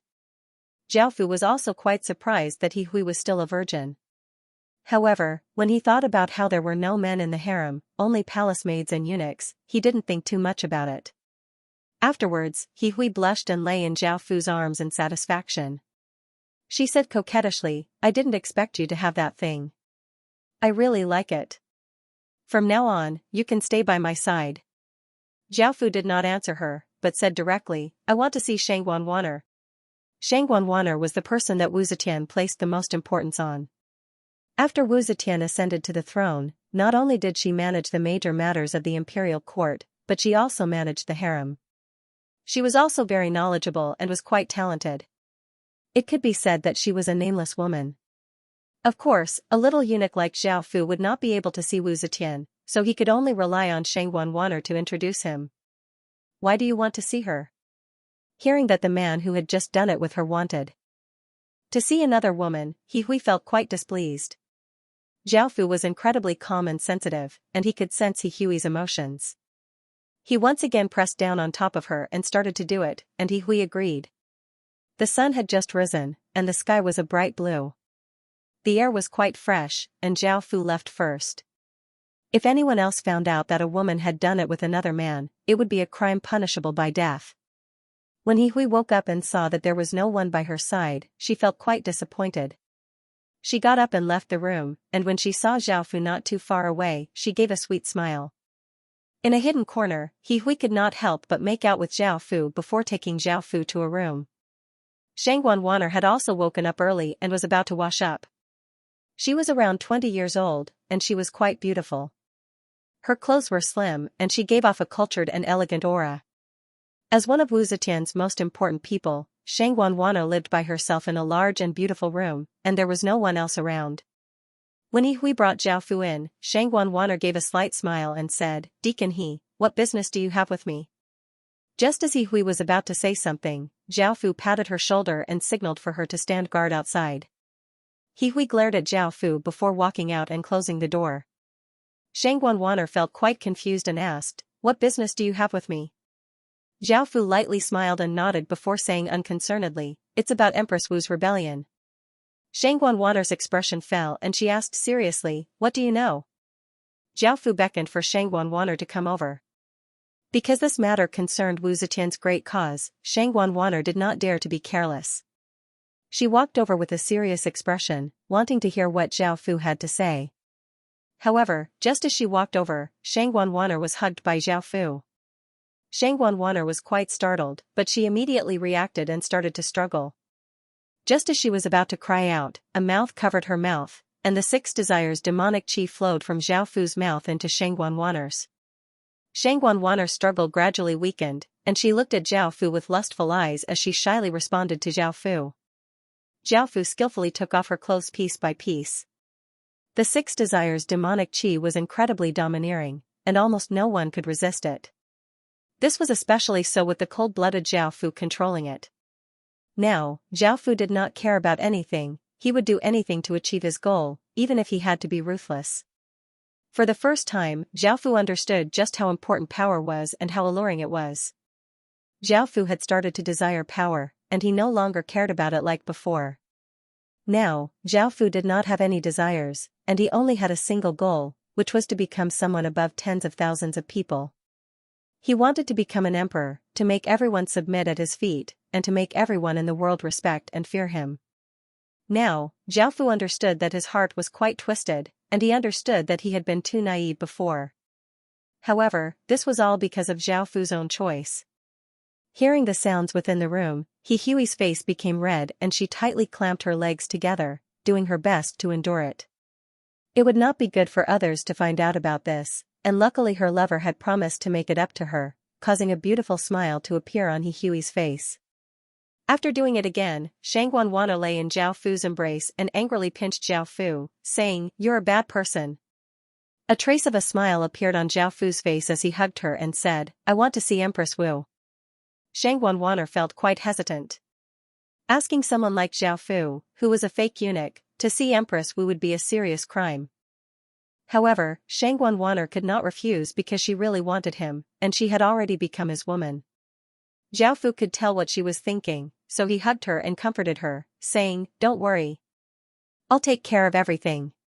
Shang Wanwaner's heart warmed, and she kissed Zhao Fu on the cheek as she said shyly, Lord husband. Are you going to deal with Empress Wu the same way you dealt with me? Zhao Fu did not hide anything and replied, Yes. A woman wearing a golden palace dress sat on a golden throne. Even though she was almost 40 years old, she only looked to be in her 20s. Her face was perfect, and she was tall and slim. Her skin was tender, and she gave off a domineering, dignified, powerful, and heroic aura that could cause anyone to be mesmerized. Zhao Fu looked at the great empress and felt quite shocked by her aura. Very few women could do such a thing. By now, the sun had only just risen, and it was around 7 a.m. Wu Zetian was already reading through memorials, and it could be seen just how ambitious she was. Shang Wanwan walked up and bowed as she said, "Empress, this subordinate will introduce someone to you." "This subordinate would like to introduce someone to you. He has an important matter to tell you." Wu Zetian's gaze was sharp as she looked at Zhao Fu and Shang Wanwan. Shang Wanwan was the person she trusted the most, so she also trusted her. As such, she understood that something big had happened. She looked around, and the female attendants understood and left the room. Following this, Shang Wanwan also left the room and closed the door, leaving only Zhao Fu and Wu Zetian in the room. "Why do you want to see me?" Wu Zetian asked. Zhao Fu lightly smiled as he said, "Of course it's about Empress Wu's rebellion." "Is Empress Wu interested in this?" Hearing this, Wu Zetian's expression became cold. This was something that she had been secretly plotting for a long time, and now that it had been brought out, a trace of killing intent appeared in her eyes. "What else do you know?" Wu Zetian once again asked. She wanted to see what else this person knew. If he didn't know anything valuable, she would immediately drag him out and kill him. She also couldn't let the people around him go. Once this information was leaked, it would be detrimental to her plans. Li Ji hadn't died yet, and most people still submitted to him. If she rebelled, it would be easy for her to fail, and she would also die. Zhao Fu smiled as he walked up to Wu Zetian. Just as he was about to lift her chin, she pushed him away and coldly looked at Zhao Fu as she said, "Do you want to die? Do you believe that I won't cut off your hand?" "Hee hee." Zhao Fu laughed and suddenly leapt onto Wu Zetian. Wu Zetian did not panic, but she had never thought that Zhao Fu would be so daring. Just as she was about to call for people, however, her mouth was once again sealed by Zhao Fu, and the 6 desires demonic qi flooded into her mouth. This 6 desires demonic qi was a highly effective aphrodisiac, and once she breathed it in, Wu Zetian's eyes became lustful, and her tongue intertwined with Zhao Fu's. Zhao Fu started to take off her clothes, and after a series of banging sounds, Wu Zetian powerlessly lay on Zhao Fu's body with her face flushed red. "You know who I am, yet you still dare to have this kind of relationship with me. How bold." Hearing her words, Zhao Fu did not mind and smiled. He found that Wu Zetian's desire was more than 10 times that of ordinary women, and ordinary people would not be able to handle it. Seeing that Zhao Fu did not seem to mind, Wu Zetian angrily patted Zhao Fu and said, "How do you know that I'm plotting a rebellion? If you perform well, I can take you as a male pet." "Haha." Zhao Fu could not help but laugh and directly said, "I'm here to become the emperor, so call me master." Wu Zetian's expression suddenly became cold, and she gave off dense killing intent as she looked at Zhao Fu and said, "I've schemed for so long, but I still haven't become the emperor, yet you want to become the emperor?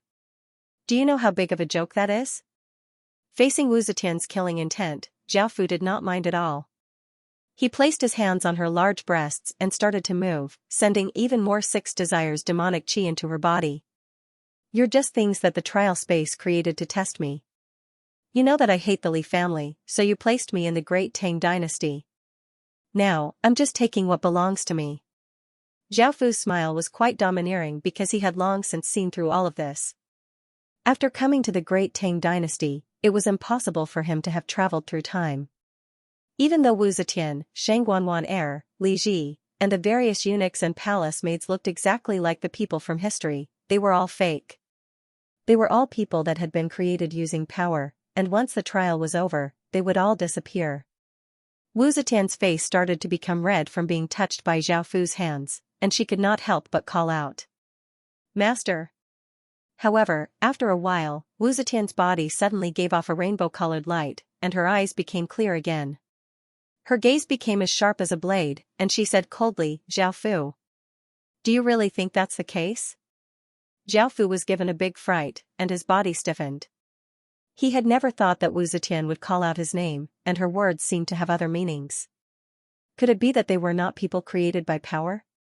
Prince Jean, do you understand how important power is now? Do you understand why I desire power so much? I've endured everything that you've endured before, Wu Zetian said as she coldly looked at Zhao Fu. Even now, the two of them were still hugging each other, but their words caused the atmosphere to become quite awkward. Zhao Fu's expression became quite stiff, and he did not know what to say. After all, things were completely different from what he had expected. How is my legatee, Wu Qingyang? Wu Zetian suddenly asked, causing Zhao Fu to feel quite shocked. Zhao Fu gulped and asked, "You're the real person?" Wu Zetian coldly harumphed, "What do you think?" Zhao Fu's mind was quite blank, and he did not know what was going on. He replied to Wu Zetian, "Wu Qingyang is developing quite well, and she's one of the stronger legatees."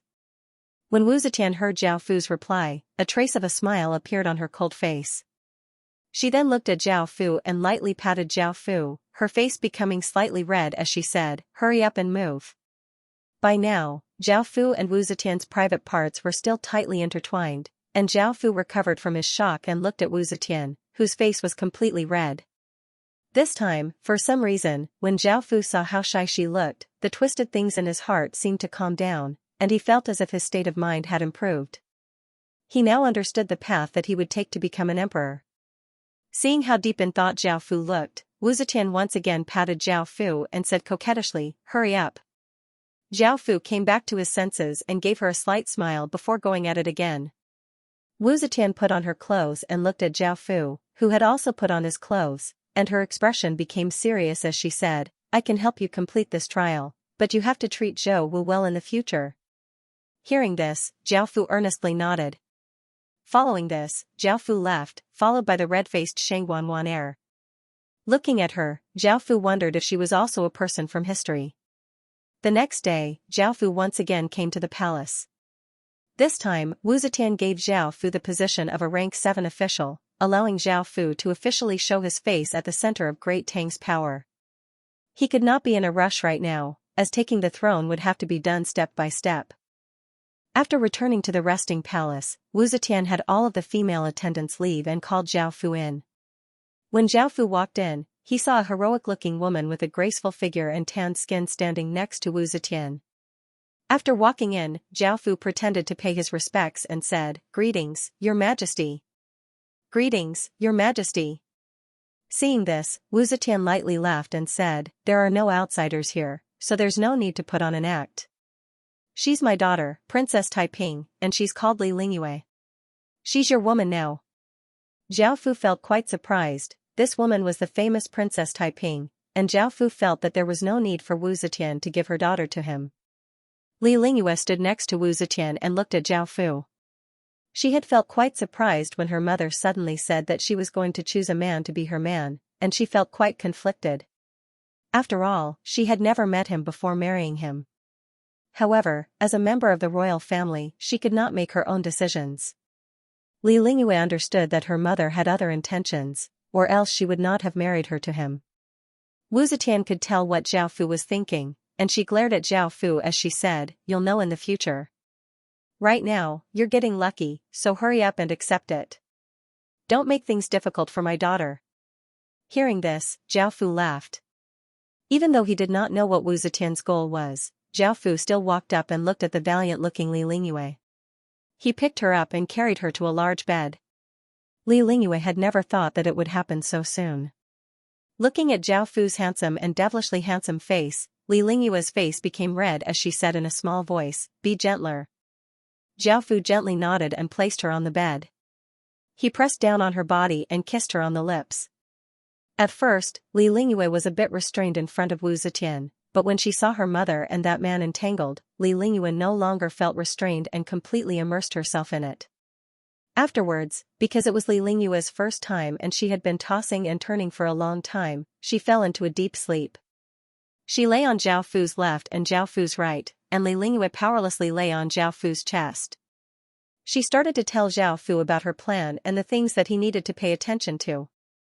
Half a month later, Li Ji became critically ill, and Wu Zetian started to make plans. She first wanted to usurp the throne, which meant that she had great power. Military power was the most important, as only with military power would she have the right to speak. Without military power, wanting to become the emperor was simply wishful thinking. Zhao Fu had already been promoted to a rank 1 state stabilizing general and controlled 70% of Great Tang's military power. The speed at which he had risen through the ranks was simply shocking. Following this, he started to force the loyal people to their deaths. Even though most of the generals and ministers who had followed Li Shimin had died of old age, there were still some, such as Zhang Sun Wuji and Chu Suiliang, who held great power. As such, he had to kill them. Even though he knew that they were loyal to Great Tang and not to Zhao Fu. Letting them go would be like letting a tiger back into the mountains, and they would come back to kill him. He could not be merciful in this matter. Some of the important ministers were executed for treason, and some related people were sent to the front lines. At the same time, he promoted some talented people to stabilize the people's hearts. Everyone in Great Tang felt that there was a storm brewing in the dark, and the situation in Great Tang was about to change. At the same time, some smart people started to choose sides. Zhao Fu was now the most popular person by Wu Zetian's side, and countless ministers sent gifts to befriend him. Of course, Zhao Fu did not reject any of them and accepted all of them. After all, if he wanted to usurp the throne, he needed their support. As Li Ji's illness worsened, all of Great Tang started to feel uneasy. Zhao Fu gathered his military power and was on standby to prevent any rebellions. Another week later, a bolt of thunder sounded throughout Great Tang. Li Ji had died, and all of Great Tang fell into mourning. No one dared to say that the crown prince would succeed the throne, because those who dared to say such a thing were either dead or sent to the front lines. Everyone was waiting for Wu Zetian to make a decision, but Wu Zetian had not made a decision yet. This was because Li Ji had just died, and if she did anything, she would lose the people's hearts. As such, Zhao Fu's ascension to the throne had to be delayed for now. Zhao Fu understood this, so he was not in too much of a rush. He sat in his room and looked through the military reports from various regions. If there were any rebellions, he would immediately destroy them. At the same time, the eunuchs and soldiers who had beaten up Zhao Fu in the past were all killed with a casual order from Zhao Fu. In actuality, Zhao Fu had to thank them for showing Zhao Fu how important power was. "Sir, the Empress wants me to bring them to you," a palace maid said from outside, and Zhao Fu invited them in. The door opened and a few women walked in. The first woman was around 30 years old and was quite pretty. Her figure was mature and alluring, and her skin was like snow. She was a beautiful middle-aged woman. The second woman was 16 or 17 years old and had a pretty face and a slim figure. She wore a white dress and gave off a celestial aura. The third woman was 15 or 16 years old and was quite pretty. She had a slim figure and wore a purple dress, and she gave off a noble aura.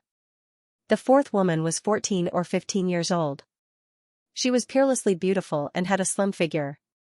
Her skin was like jade, and she gave off an unruly and willful aura. Her looks were not inferior to Wu Zetian's at all, but her aura was slightly inferior. The fifth woman was 15 or so years old and was quite sweet and had a slim figure. Her skin was like snow, and she looked quite alluring. The sixth woman was also 14 or 15 years old and was also extremely beautiful. Her skin was white, and she had a graceful figure. Even though she was young, she had a pair of large breasts. Her eyes were bright, and she gave off a gentle aura. She was definitely a beauty that could bring disaster to a nation. Zhao Fu couldn't help but laugh. Wu Zetian had said that she would give him a small gift, but he had never thought that it would be them. The first was the famous Empress Wei, called Wei Xianxia, and she was Li Xian's empress. The second was her daughter, Princess Yongtai, Li Xianhui. The third was Princess Chongning, Li Rushi. The fourth was Princess Anil, Li Gua heir, and the fourth was Princess Yongshou, Li Tian heir. The last one was the famous Yang Yuhuan, the future imperial concubine Yang. Zhao Fu had told Wu Zetian about what had happened in history. After Wu Zetian died, she passed the throne to Li Xian. Li Xian was Wu Zetian's third son and the fourth emperor of the Tang dynasty. He had suddenly died of illness, and his empress was Wei Xianxia, who wanted to wield the same power as Wu Zetian. It was rumored that Wei Xianxia had an ambiguous relationship with Wu Sanxi, and that she and her daughter, Princess Annal, Ligua heir, had poisoned Li Xian. However, this was just a rumor, and no one knew what the truth was. Later on, Emperor Xuanzong doted on Yang Guifei and neglected the affairs of the court. He also trusted treacherous officials such as Li Linfu and Yang Guozhong. Adding on the mistakes in his policies and the use of An Lushan and other treacherous officials, this led to the Unshi rebellion that lasted for 8 years, causing the powerful Great Tang dynasty to decline. In the 4th year of Tianyu, 907, Zhu Wen forced the last emperor of the Tang dynasty, Emperor Ai of Tang, to abdicate and change the name of the dynasty to Emperor Taizu of Liang. The Tang dynasty fell and was established for 290 years. After the Tang dynasty fell, there was a period of great division, known as the 5 Dynasties and 10 Kingdoms period. This lasted for 60 or so years, and in the end, the Song dynasty unified the country. After hearing about this, Wu Zetian felt quite conflicted. After finding out about this, she had wanted to kill Wei Xianxia and her daughters, as well as Yan Yuhuan, a woman who could bring disaster to a country, would be a disaster if they were left alive. As such, she wanted to get rid of them as well. However, thinking about Zhao Fu and the Zhou dynasty, Wu Zetian decided to give them to Zhao Fu as a gift. Even though they were her daughter-in-law and granddaughter, after what they had done, Wu Zetian did not want to keep them. This was especially so after she found out that Wei Xianxia might have an affair with someone else in the future. Not only would she make her son a cuckold, but she might even poison him to death. Zhao Fu looked at Yang Yuhuan and Ligua heir, who were both incredibly beautiful. Yang Yuhuan was the future Yang Guifei, and even though she hadn't grown up yet, she already had an aura that could bring disaster to a country, while Ligua heir was the #1 beauty of the Tang dynasty. Ligua heir's fame was not as great as Wu Zetian and Yang Yuhuan heir's, as the former had become an emperor and the latter had brought disaster to a country. However, in terms of beauty, she was not inferior to Wu Zetian or Yang Yuhuan. General Zhao. I don't know what happened to my daughter, but she's angered Empress Wu. I heard that she wants to execute us. General Zhao, you have to save us. Wei Xianxia had a weak and pitiful look on her face as she begged for mercy. Zhao Fu sat on a chair and gave a trace of a smile. When Wu Zetian had sent them here, Zhao Fu had understood her intentions and gestured for Wei Xianxia to come over. Seeing the trace of a smile on Zhao Fu's face, Wei Xianxia understood what was going on, and she flirtatiously smiled as she walked over and sat on Zhao Fu's body. She wrapped her arms around Zhao Fu's neck and kissed him, and her tongue entered Zhao Fu's mouth. After a period of entanglement, Wei Xianxia blushed and panted. She said in a sweet voice, General Zhao. You're so bad. Zhao Fu hugged Wei Xianxia and chuckled. He didn't know if it was because they were women of the Li family or because of Zhao Fu's current state of mind, but Zhao Fu didn't reject her. Instead, he wanted to violate her. His hands were already on her breasts, making all kinds of movements. Wei Xianxia was quite flirtatious, and her face was red as she took off her clothes and gestured for her daughters to come over. Yang Yuan's face was bright red, and she couldn't just stand there by herself, so she also went over. After going at it for a while, the women all went to sleep. Wei Xianxia, the beautiful woman, still had a trace of strength left as she lay on Zhao Fu's body and said flirtatiously, General Zhao, our daughters and I belong to you now. Now that my daughter and I are yours, you have to take good care of us. Now, Wei Xianxia had seen what had happened to the ministers in the imperial court. Wu Zetian was incredibly vicious and merciless, and she could only rely on Zhao Fu to survive. At the same time, Wei Xianxia did not know why her body was so infatuated with this man. They had only just met, and of course she didn't like him. It was just that her body and mind seemed to be controlled by some sort of power, causing her to constantly think about him. Zhao Fu looked at Wei Xianxia in his embrace and nodded in agreement. Following this, he told Wu Zetian that everything would be fine. Afterward, Zhao Fu turned to look at the young woman next to him and gave a bitter smile. He suddenly realized that he had taken the initiative to enjoy beauty. Now that so much time had passed and the situation had stabilized, it was time for Zhao Fu to ascend to the throne. Wu Zetian helped Zhao Fu make preparations. An imperial edict announced to the world that the great general of the state, Zhao Fu, would ascend to the throne and be called Qin. The entire world was shaken by this, and no one had expected that Zhao Fu, who had only appeared for 2 months, would become the emperor. Zhao Fu did not care about these things. He was currently wearing a dragon robe and a crown on his head as he stood on the balcony and looked down at the people kneeling below. He gave off the supreme aura of an emperor, and he was like a blazing sun that shook the surroundings and caused countless people to submit. System announcement. You have ascended to the throne as emperor and have completed the trial. You may now return to the heaven-awakened world. Just as Zhao Fu had thought, after ascending to the throne, he would have completed the trial. However, why did he not receive any rewards from this trial? Zhao Fu did not know what was going on, and he felt quite confused as his body became hazy and disappeared. Looking at the familiar scene, Zhao Fu understood that he had returned to Qin City and let out a sigh of relief. The trial had finally concluded, and Zhao Fu prepared to leave. He wanted to find someone to ask about what had happened after entering the trial space, as well as information about the exchange stone steel. However, rainbow light shined around him, and Zhao Fu felt quite startled as he found that all of the women he had had relationships with in the past had appeared around him. Wu Zetian gave a trace of a domineering smile as she looked around, while the other women felt quite confused and did not understand what was going on. You were able to come to the heaven-awakened world? Zhao Fu asked as he looked at the scene in front of him in shock. Wu Zetian smiled and felt quite pleased as she replied, of course. If it wasn't for that, why would I have given my daughter to you? Zhao Fu understood what was going on. Wu Zetian definitely knew some things that he did not. However, if Wu Zetian was the real Wu Zetian, she would have been reincarnated 2,000 years ago. If she was a famous historical figure, it would not be a big deal as they were in the legacy. However, this was the first time a historical sovereign had appeared in the heaven-awakened world, and no sovereign had ever done such a thing. Zhao Fu was quite shocked and did not know how Wu Zetian had done it. He remembered that when she had passed the trial, she had only said that she would be able to leave the trial space, but she had not said that she would be able to take them with her. Wu Zetian walked over to the thinking Zhao Fu and smiled as she lifted Zhao Fu's chin and said flirtatiously, "What, you don't want this queen to come to the heaven-awakened world? You don't want to do it with this queen?" Haha. Zhao Fu could not help but laugh. Even though he did not know what was going on, since things were like this, Zhao Fu did not think too much about it. After pushing away Wu Zetian's hand, Zhao Fu said, "Let's go. I'll take you to see Qin City." Zhao Fu and his group of women walked through the great Qin City, and the women all looked at the outlanders around them in amazement as well as the strange things.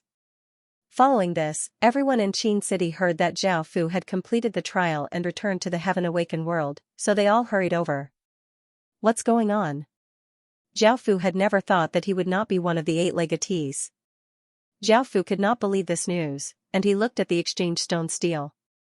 The 8 legatees' names were displayed, and the 8 eggs had been taken by them. Zhao Fu's heart sank, and he felt as if he had been submerged in icy water.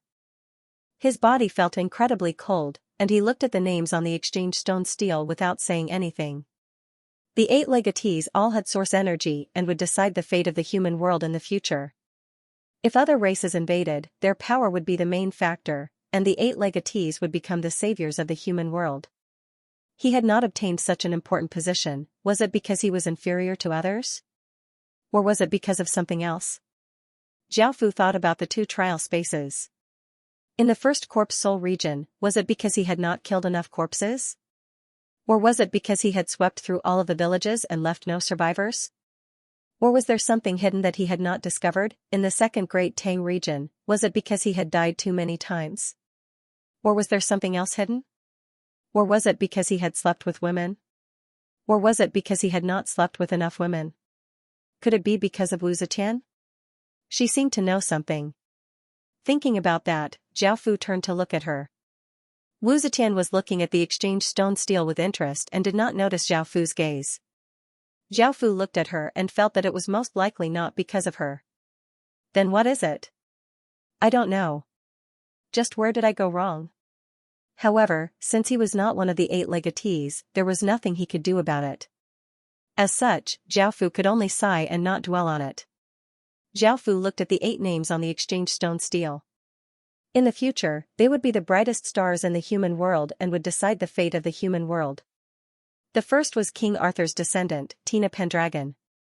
From the moment she had entered the Heaven-awakened world, her performance had been extraordinary. She had done many things and was a legend, and she was the most famous woman in the Western world. Many people had already expected her to be one of the 8 legatees, but they were quite shocked that she was able to stand at the head of the 8 legatees and had already exchanged for the Sky Desolation Azure Dragon. The second was the legatee of the Pharaoh's kingdom, Akhenaten. He was quite famous in the world and was often seen at events. Everyone was familiar with him, and as one of the 8 legatees, many people expected him to become one of them. This time Akhenaten had obtained second place, shocking everyone. It was said that not only did he have a nation armament, but he also had a clan armament and had obtained a divine sun fire bird. The third was Great Xia's legatee, Cg. As the legatee of China's first dynasty, Cg was quite famous, especially in China. He had a close relationship with the ancient clans, so it was not strange that he was one of the 8 legatees. However, the foreigners were quite surprised that Cg had obtained third place, and they felt that he did not have the strength to do so. The Chinese side was quite disappointed as they felt that China should have obtained first place, and they had already exchanged for the sovereign emperor White Whale bloodline. The fourth was Geoffrey, who was from the Mizar kingdom. Him becoming one of the 8 legatees shocked countless people. After all, ever since they had entered the Heaven-awakened world, the Mizar kingdom had been quite low-key and had not done anything big, so everyone had underestimated them. This time, they had shocked the world with a single brilliant feat as one of the modern kingdoms. The Mizar kingdom did not have any legatees, but Geoffrey had appeared as a member of the Vatican and had already exchanged for the 9 celestial enchanting deer. The fifth was Babylon, who was the legatee of ancient Babylon. He had a clan armament but did not have a nation armament. Babylon's identity had been quite mysterious, and he had suddenly appeared. Otherwise, no one would have known about him. Ancient Babylon was one of the 4 great civilizations, but compared to the other 3 great civilizations, it had long since perished. No one knew how much of its bloodline remained, and it had already exchanged for the primal chaos beast. The sixth was China's enemy, Kievan Rus legatee Oleg. He had led the Russian players to invade China last time, but they had been repelled by China. Everyone was quite surprised that he had become one of the 8 legatees. Now that Oleg had become a legatee, he had become even more arrogant and started to act arrogantly towards China. He had already exchanged for the Fenrir bloodline. The seventh was Masanori Hano, who was from Japan. Her performance during the Divine Fish Festival had been quite outstanding, and it was said that she had obtained the Shitanduji bloodline. She was incredibly bewitching, and she was loved by countless Japanese people. As one of the 8 legatees, many people were quite shocked. For a small country like Japan to have a legatee, many people felt quite envious and jealous. However, the Japanese people knew how terrifying her power was, and she had already exchanged for the Yamata no Orochi. This was quite a coincidence, as the Yamata no Orochi was a creature from Japanese mythology. The eighth was the Inca Empire's legatee, Ramus. The Inca Empire was the largest country in South America, and Ramus' reputation there was quite high. However, in other places, he was quite ordinary, and he was quite weak compared to other countries. Ramus had become one of the 8 legatees. He was not very famous in the world, and he felt that this position was given to him. South America felt that there were no other suitable candidates, but as a continent, they had to choose someone, so they gave it to him. He had already exchanged for Garuda. In actuality, if it wasn't for Xianxia losing to Zhao Fu and losing his nation armament and clan armament to Qin, as well as destroying the Maurya dynasty, he definitely would have become one of the 8 legatees. After all, India was one of the 4 great civilizations, and the Maurya dynasty was the most powerful dynasty. Xianxia had a nation armament and clan armament, so it was almost impossible for such a person not to become one of the 8 legatees. It was a pity that Xianxia had been defeated by Qin, causing countless Indian people to feel quite pained. If they had known this would happen, they would not have invaded China and would have peacefully waited for this day. With a legatee protecting them, their countries would be much safer. After looking at the information on the stone stele, Zhao Fu felt quite complicated. He had thought that he would be able to obtain first place and exchange for the Sky Desolation Azure Dragon's egg. Because he knew about the Sky Desolation Azure Dragon's power, Zhao Fu greatly wanted that egg, and he had treated it as his own. However, reality was just this cruel. He had been too arrogant, and not only had he not obtained first place, but he had not even made it into the top 8. Zhao Fu could not help but feel quite disappointed. Zhao Fu felt quite envious towards Tina Pendragon, who had exchanged for the Sky Desolation Azure Dragon. Zhao Fu looked down at the Earthrealm mark on the back of his hand and did not know what to say. It had helped him during the trial, but it could not make him a legatee. Great Qin's legatee was publicly acknowledged as one of the 8 legatees, and he was one of the top contenders. However, he had not even entered the top 8 and was not a legatee at all. This made countless people feel quite confused. With Qin's strength, even if he didn't participate in the trial, he would definitely have an inheritor. Although they didn't believe it, the fact was right in front of them. Many people were curious about what had happened to Qin. Or had there been a major change? Or was there something else that they didn't know? How could this be? Many forces in Huaxia felt that it was a pity. If there were 2 inheritors in Huaxia, no one would be able to take the top position in Huaxia. The forces in Huaxia, including the clans, the government, the 100 schools of thought, and various sects, all thought that Crown Prince Qin was the top of the 8 inheritors. But now, they were really disappointed. Many people in Huaxia who were jealous of Qin couldn't help but start to ridicule him again. Crown Prince Qin is cruel, bloody, and obscene. It's the greatest tragedy in the world to choose such an immoral person as an inheritor. That's right, your elder hates Great Qin the most. What's so amazing about it? It's not even a legatee. Fortunately, I knew that Qin couldn't make it, so I didn't join him. The Great Xiao dynasty is so powerful that it can take the 3rd position. F***ck. 3rd place is nothing. Huaxia should be number 1, but now the 1st and 2nd positions have been taken away by others. Qin is really a piece of trash. He doesn't win glory for our country. He's just a piece of trash. Since Crown Prince Qin wasn't an inheritor, the foreign countries were the happiest. If Huaxia was too powerful, what chance did they have? What they liked most was that Huaxia was weak. For example, many small countries around the Middle-earth had reached the maximum level of ridicule.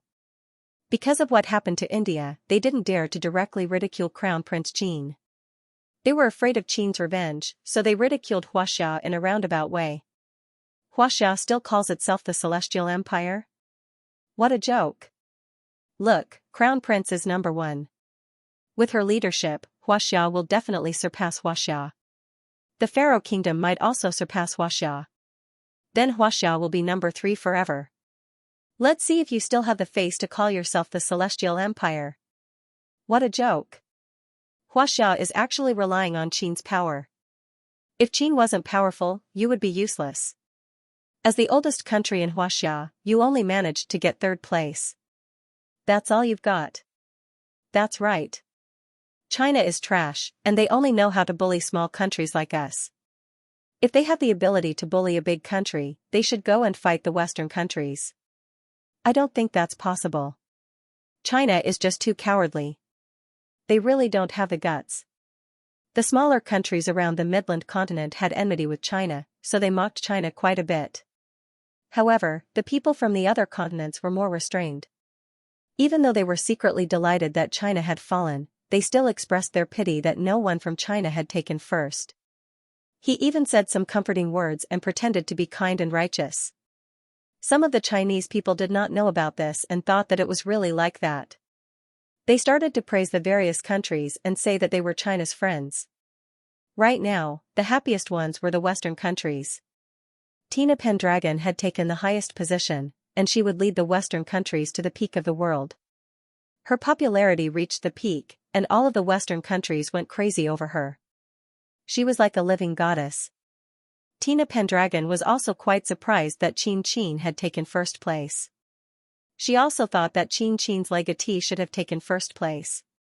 Even though she had never seen Qin's legatee before, she knew how terrifying he was. She had also participated in the sealing of the Chaos Imperial Star, and she could still vividly remember those cold, blood-red eyes that had caused the entire world to fall into despair. As such, she felt quite surprised that Qin's legatee was not the legatee. Akhenaten, the legatee of the pharaoh kingdom, also felt quite surprised. As one of the most powerful people in the world, he did not believe that Qin did not have the strength to do so. Looking back at Qin, Zhaofu felt a bit disappointed. It was now the 6th day of the trial festival, and he wondered what would happen on the 7th day. This trial festival was mainly for players, and because the indigenous residents were in the legacy lands, they could also participate. However, they could only obtain the most basic rewards, and some outlanders did not even have the right to enter the trial space. On the 6th day, everyone would have completed the trial festival, and there would only be one more day until the trial festival ended. Since he had not obtained the status of a legatee, Zhaofu did not mind too much. He still had 5 million trial points, so Zhaofu used them to exchange for a few useful items. Following this, Zhaofu decided to take care of the corpse soul equipment and the corpse soul blood lake. He now had 500,000 sets of corpse soul equipment, so he was not in a rush to obtain them.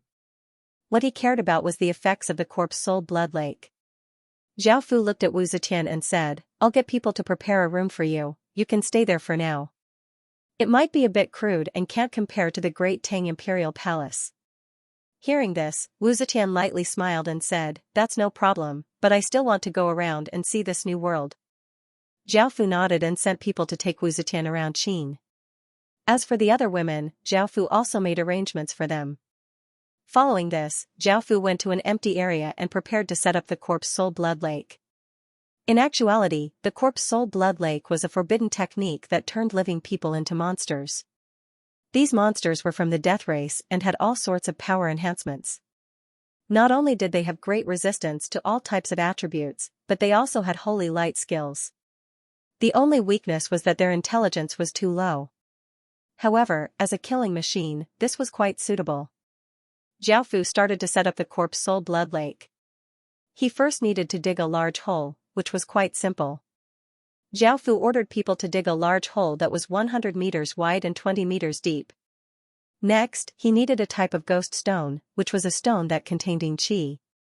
It was not very rare, so Zhaofu quickly ordered people to buy it. They used the ghost stone as a material to create a large circular pool. Zhaofu then ordered talisman masters to inscribe runes. Talisman masters were quite important, and there were many places that required them. After inscribing runes, Zhaofu took out a large gray crystal that gave off an eerie aura. This was the core of the corpse soul blood lake, and only with it could he set up the corpse soul blood lake. These corpses quickly melted into a pool of blood, and not even a bit of hair or bone was left behind. Zhaofu threw in roughly 1,000 corpses, and they melted into a pool of blood that gave off a pungent smell of blood. Zhaofu also threw in some stage 1 and stage 2 spirit grasses. Right now, Qin was mainly refining stage 3 medicinal pills, and stage 1 and stage 2 spirit grasses weren't very useful to him. Following this, Zhaofu also threw in 1,000 spirit stones. He did all of this according to the information given by the corpse soul blood lake. The corpse soul blood lake itself was a taboo, and it was used to nurture a new kind of life. It was like in science fiction, where some scientists would nurture monsters, and by throwing in spirit grasses and spirit stones, they could make the new life even more powerful. These spirit grasses and spirit stones quickly melted into the pool of blood, and the smell of blood not only didn't lessen, but instead became even stronger. The pool of blood roiled and even gave off bubbles like boiling water. Zhaofu looked at the soldiers next to him, and they immediately obeyed. They brought the 10 people to the side of the blood lake and pushed them all into it. Arg! Mournful screams sounded out, and those people felt as if they had fallen into a boiling pot and were being cooked. It was incredibly painful, and their faces seemed to be twisted. Following this, their bodies slowly sank into the bottom of the blood lake, and the screams became weaker, but they didn't stop. These people were still screaming in pain at the bottom of the blood lake, but because of the blood, their voices were very weak. Zhaofu's expression didn't change, and he stood next to the blood lake, quietly waiting for the results. Time passed bit by bit, and from day to night, torches were set up near the blood lake, illuminating the surroundings. At this time, the blood lake finally reacted. 10 4-meter-tall monsters with gray-white skin, ugly and savage faces, and sharp claws floated up from the bottom of the blood lake. Their eyes were closed, and they floated above the blood lake, motionless like 10 corpses. Zhao Fu waved his hand, and a ray of black light shot out, activating some kind of power within the blood lake. The monsters that were floating above the blood lake immediately opened their blood-red eyes, and they let out beast-like roars. At this time, Zhao Fu first ordered them to climb up from the prepared place, and then came to their side.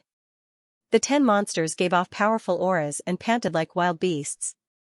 No matter what they had done before, whether they hated Qin or not, they now submitted to Zhao Fu. However, Zhao Fu was quite disappointed because their strength was only at stage 3. Zhao Fu looked at the introduction of the corpse soul blood lake and ordered people to capture a stage 1 cultivation cultivator and throw him into the corpse soul blood lake. Because there was only one person, Zhao Fu sped up the process of the blood lake's transformation, causing the blood water to violently roil and give off a wave of heat. A few hours later, a 6-meter-tall monster appeared, and its strength was at stage 4. Seeing this, Zhao Fu smiled. This corpse soul blood pool could create 35 stage 3 monsters and 1 stage 4 monster in a day. Calling them monsters was not a good name, so Zhao Fu called the stage 3 monsters corpse soul guards and the stage 4 monsters corpse soul commanders. This was the corpse soul blood lake's greatest effect, and it could not create stronger monsters. However, 35 stage 3 corpse soul guards and 1 corpse soul commander per day was already quite good. Currently, not many people in Qin could break through to stage 3 in a day. Moreover, with the corpse soul guard's strength, ordinary stage 3 soldiers would not be a match for them. With their massive bodies, combined with Qin's talisman heavy armor and heavy weapons, their strength would be terrifying. Zhao Fu smiled and left in satisfaction. He would leave the corpse soul blood lake to his subordinates. Following this, Zhao Fu went to the tree of life and ginseng fruit tree and took out a small bottle. He dripped some violet liquid onto the tree of life and ginseng fruit tree. This was the growth liquid that Zhao Fu had used as trial points to exchange for, and it was extremely expensive.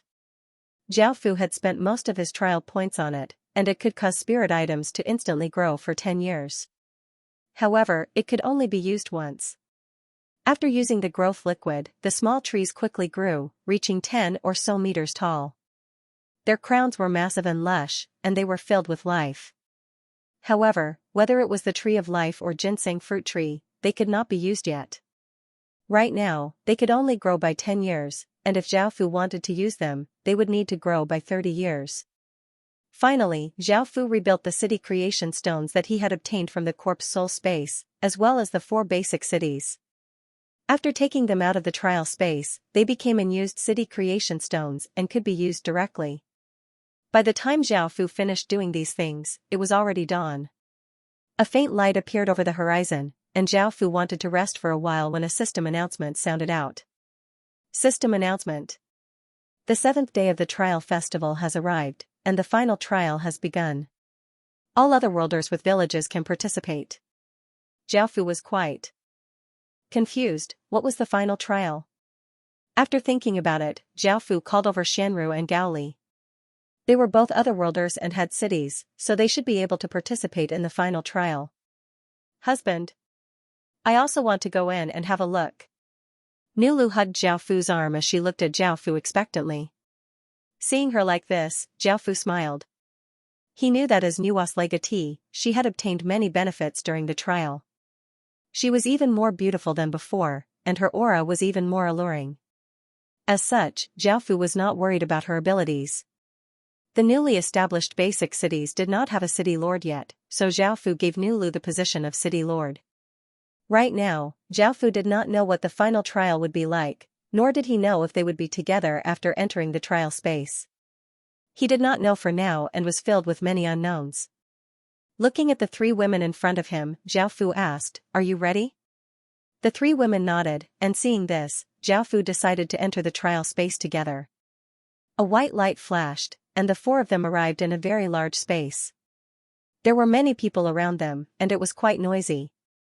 Seeing that the 3 women were by his side, Zhao Fu let out a sigh of relief. Because there were so many people, Zhao Fu had long since put on his cloak. This space did not have any restrictions on spatial rings and other powers, but he could not use City Lord seals and nation armaments powers. At the same time, Xianru and the other 2 women also put on their cloaks because they were simply too beautiful.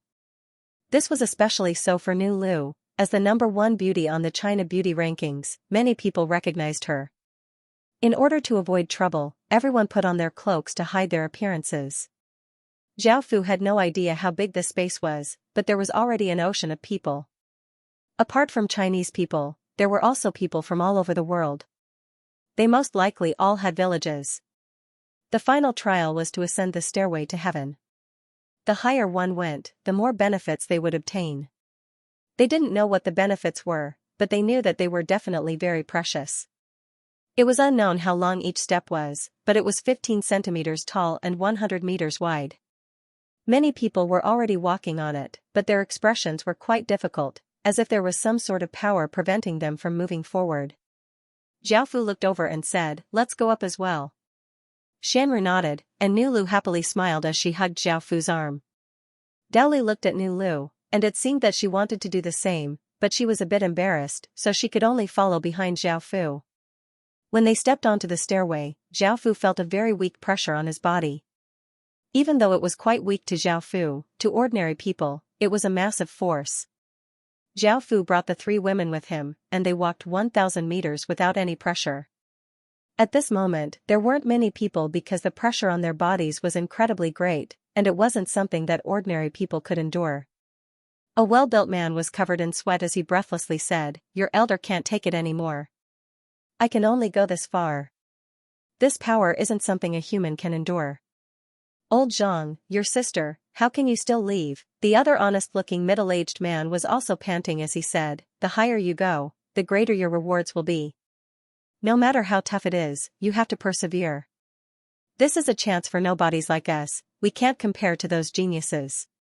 After saying this, the middle-aged man pointed at 4 mysterious cloaked figures. The 4 people in front of them seemed to be completely fine, and they didn't feel any pressure at all as they casually walked forward. One of them was even intimately hugging the other person's arm, causing the countless people in the surroundings to feel incredibly shocked. Just how powerful were they? There was simply no way to compare people to each other.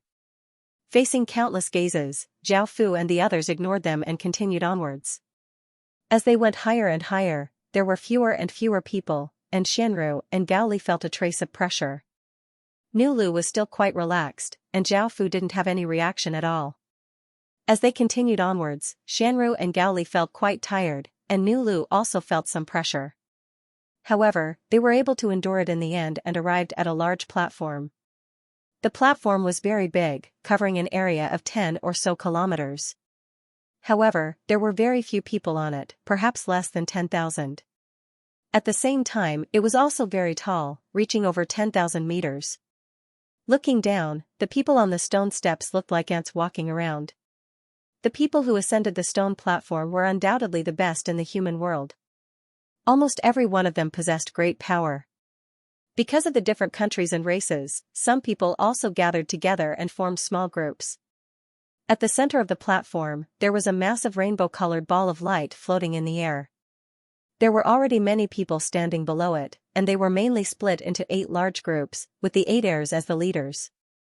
They were surrounded by the crowd like stars surrounding the moon. Zhao Fu walked forwards, but he only stood at the outskirts. He saw many familiar people, such as Zhang Heng, Wu Qingyang, Lu Yi, and the ancient clans. Almost all of the most powerful people in the human world were gathered here, and most of them were around the 8 legatees. Zhao Fu looked at Wu Qingyang and felt that it was not good for him to greet her, as his identity would definitely be exposed. Currently, there were many men and women around her, and it could be seen that she was quite popular.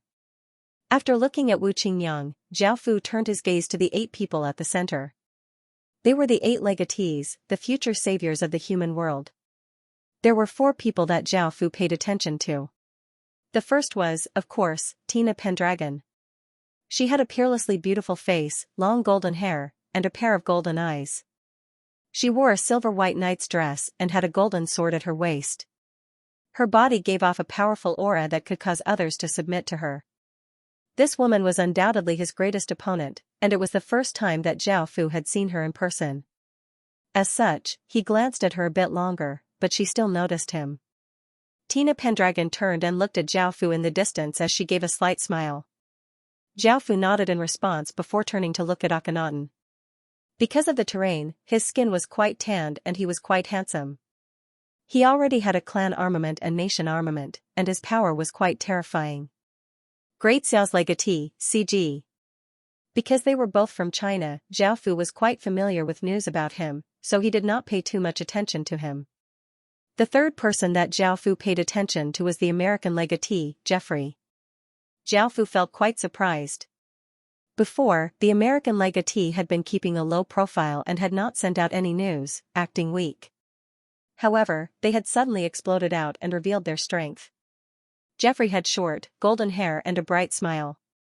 It was as if his entire body gave off light, giving off a warm energy. The fourth person was Babylon, the legatee of ancient Babylon. He wore traditional Saudi clothing and covered his face, but his physique was quite well built. As the legatee of one of the four great civilizations, Zhao Fu had to pay attention to him. After all, a clan armament reigned above a nation armament. Zhao Fu looked at the other legatees and did not pay too much attention to them. Only Masanori Hano looked incredibly bewitching, causing Zhao Fu to take another look at her. Following this, Zhao Fu looked at the other legatees, mainly the dynasty legatees.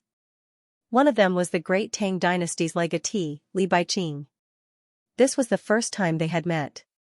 Logically speaking, Zhao Fu was his little brother, but they had different mothers. Now that Zhao Fu had come out of the trial space, he no longer tried to hide his identity. He gave a cold smile, everything would be resolved in the future. Husband. Can I go to the ancient clans? I haven't seen them in a long time, so I want to go over and have a look, Nulu said as she hugged Zhao Fu's arm. Hearing this, Zhao Fu nodded. After bringing Nulu into the heaven-awakened world for so long, she had never seen anyone from the ancient clans, so it was inevitable that she would miss them. As such, Zhao Fu agreed. Nulu happily kissed Zhao Fu on the cheek before running over to the others and calling out, Big brother Nyo. Lil Sisley. Big fatty. Lil Shi. As the four of them were talking, a familiar voice sounded out. As children of the ancient clans, they had played together since they were young, so they were quite familiar with each other. When they heard this voice, their bodies froze, and they turned to look at the cloaked figure next to them as they called out uncertainly, Nulu? Sister Lu. Seeing that it really was Nulu, the only young woman cried out before happily leaping into Nulu's embrace. Nulu also smiled and lightly hugged the young girl. By now, everyone else had come to their senses. Nulu's body had long since entered the heaven-awakened world, and she had become Qin's imperial concubine. Everyone felt quite curious as to why she had suddenly appeared here. The oldest of the three, the muscular man that Nulu called Big Brother Nyo, asked in concern, Lil Sis Lu, are you alright? How are you doing after marrying Qin? Did that Prince Qin bully you? And why are you here? Nulu sweetly smiled and said, I'm doing very well. You don't have to worry about me. My husband loves me very much. This time, I'll follow my husband. Sister Green. Before Nulu could finish speaking, she was cut off by a person. Hearing this familiar voice, Nulu's body froze, and she turned to look at the handsome young man walking over in delight. Xianxia had never thought that he would see the woman he had been thinking about day and night here. His nose turned sour as he walked over and opened his arms, wanting to hug her. However, Nulu smiled and lightly blocked Xianxia, causing Xianxia to feel quite startled.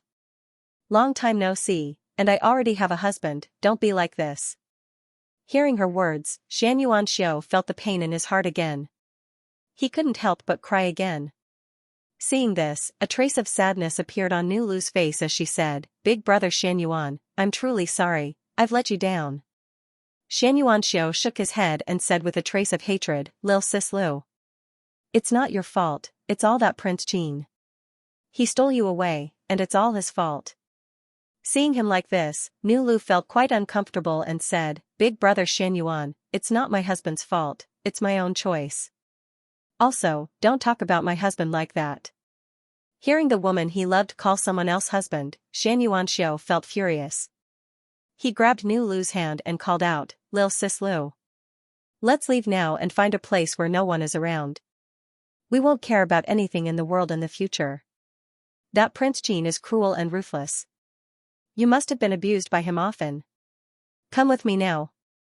Seeing Xianxia's slightly crazed look, Nulu felt quite bad, but she still broke free from Xianxia's grasp and said earnestly, Big brother Xianxia, don't worry.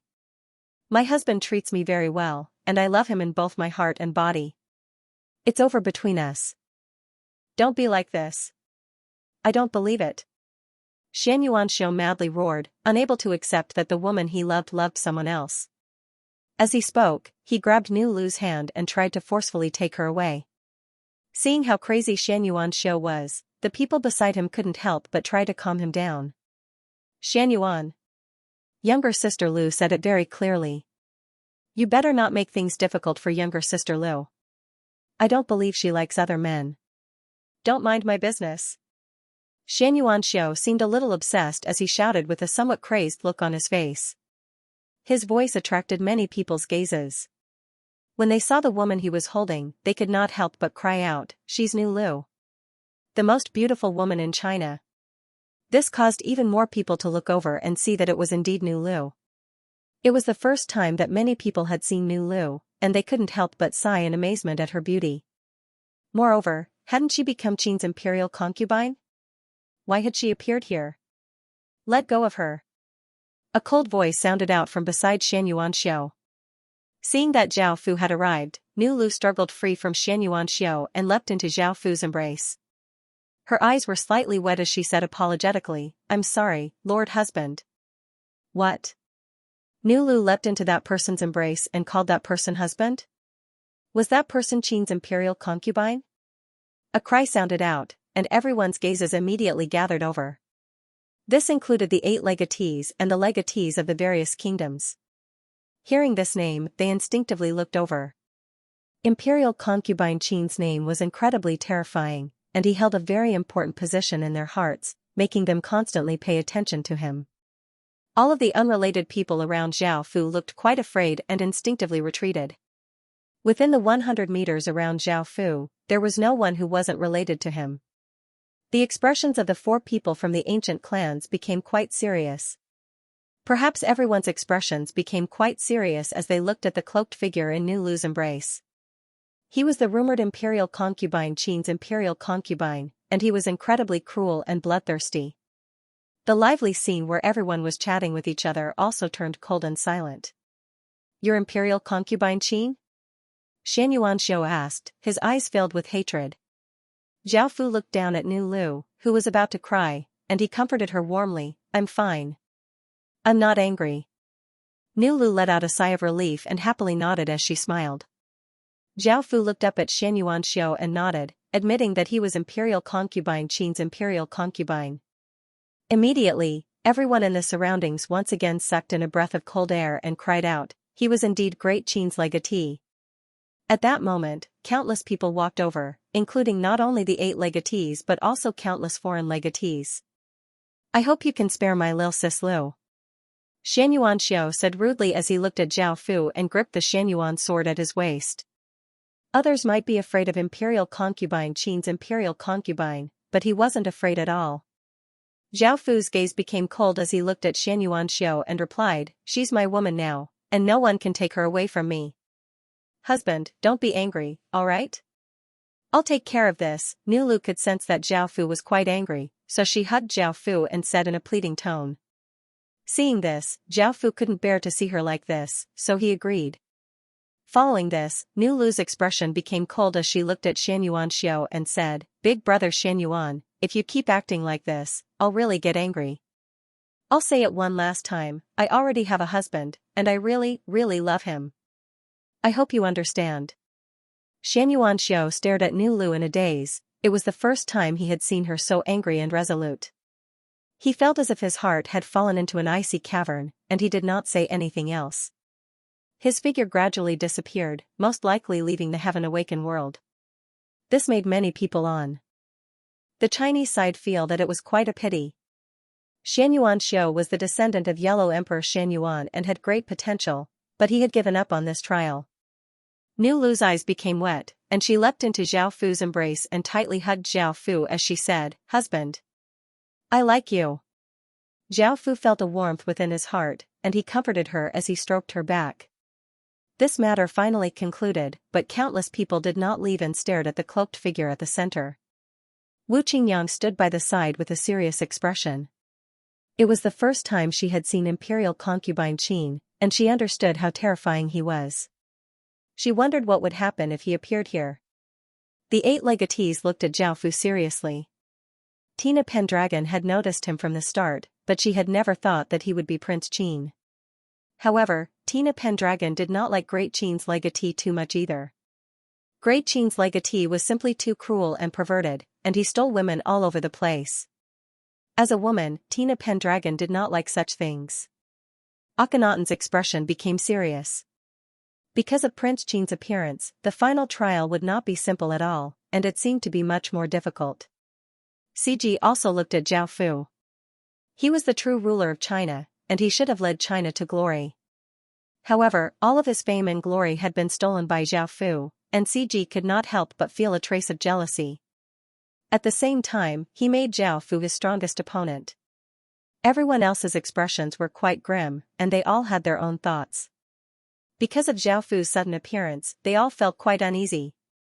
Some people started to have other thoughts, and just as they were about to do something, a system announcement sounded out in everyone's minds. System announcement. The final trial has begun. Otherworlders, please prepare yourselves. This system announcement caused everyone to become serious, and they looked away from Zhao Fu. They deeply breathed in and adjusted themselves to their peak state. Boom. About a minute later, a massive explosion sounded out in all directions. The rainbow-colored orb at the center gave off an even brighter light, and a massive formless energy weighed down on everyone's bodies.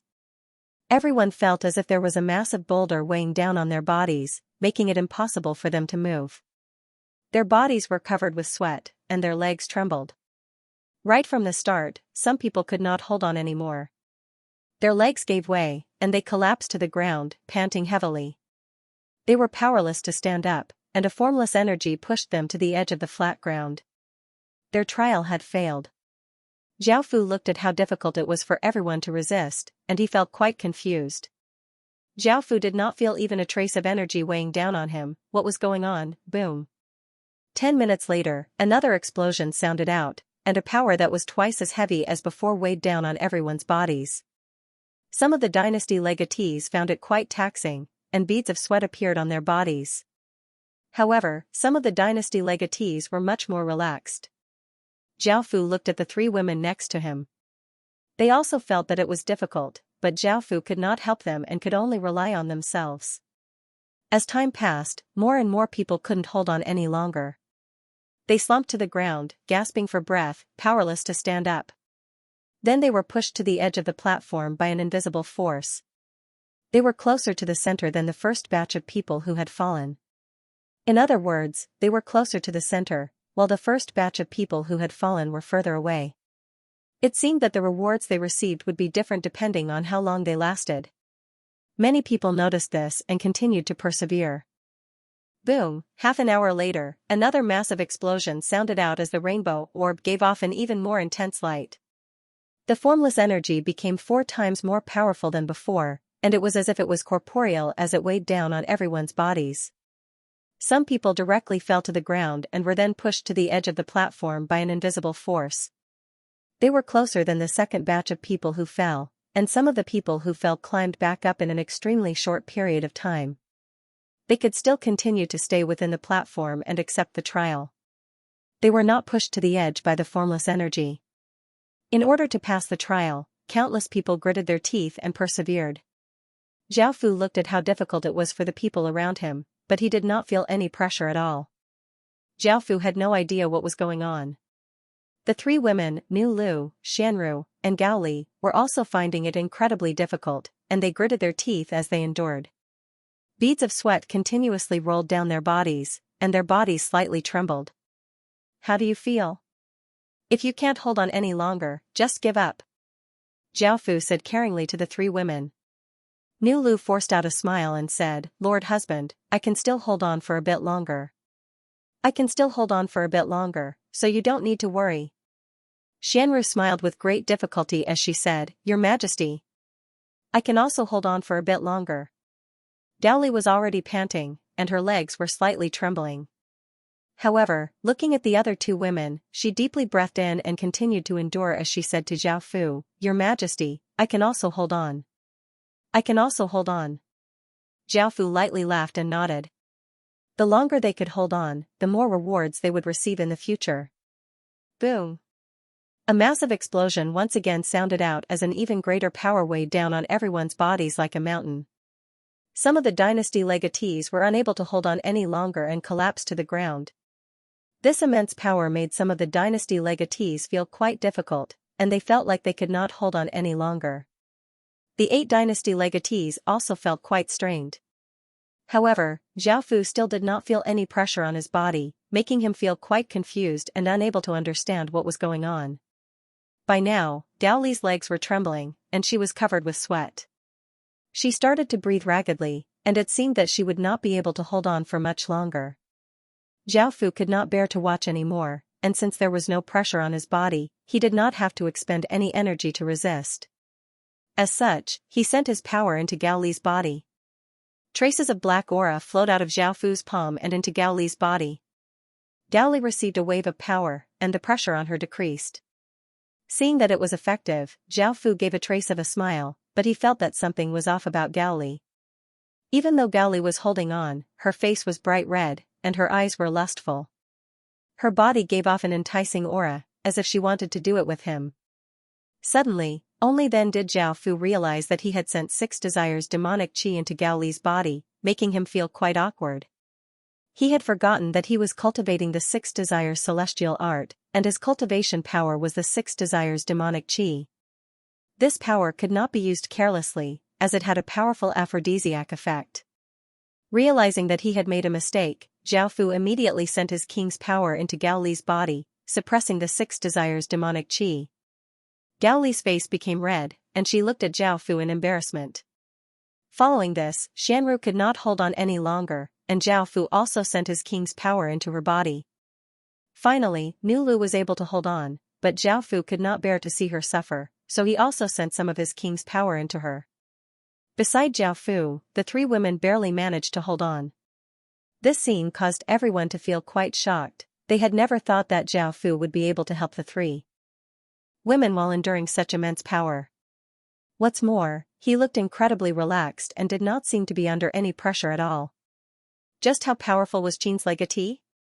However, seeing how relaxed Zhao Fu looked, they felt that it was quite a blow to them. Qin's legatee was indeed terrifying, and he was a complete monster. However, how could they know that Zhao Fu had not withstood any of the pressure at all? It was as if he was a cheat in a game.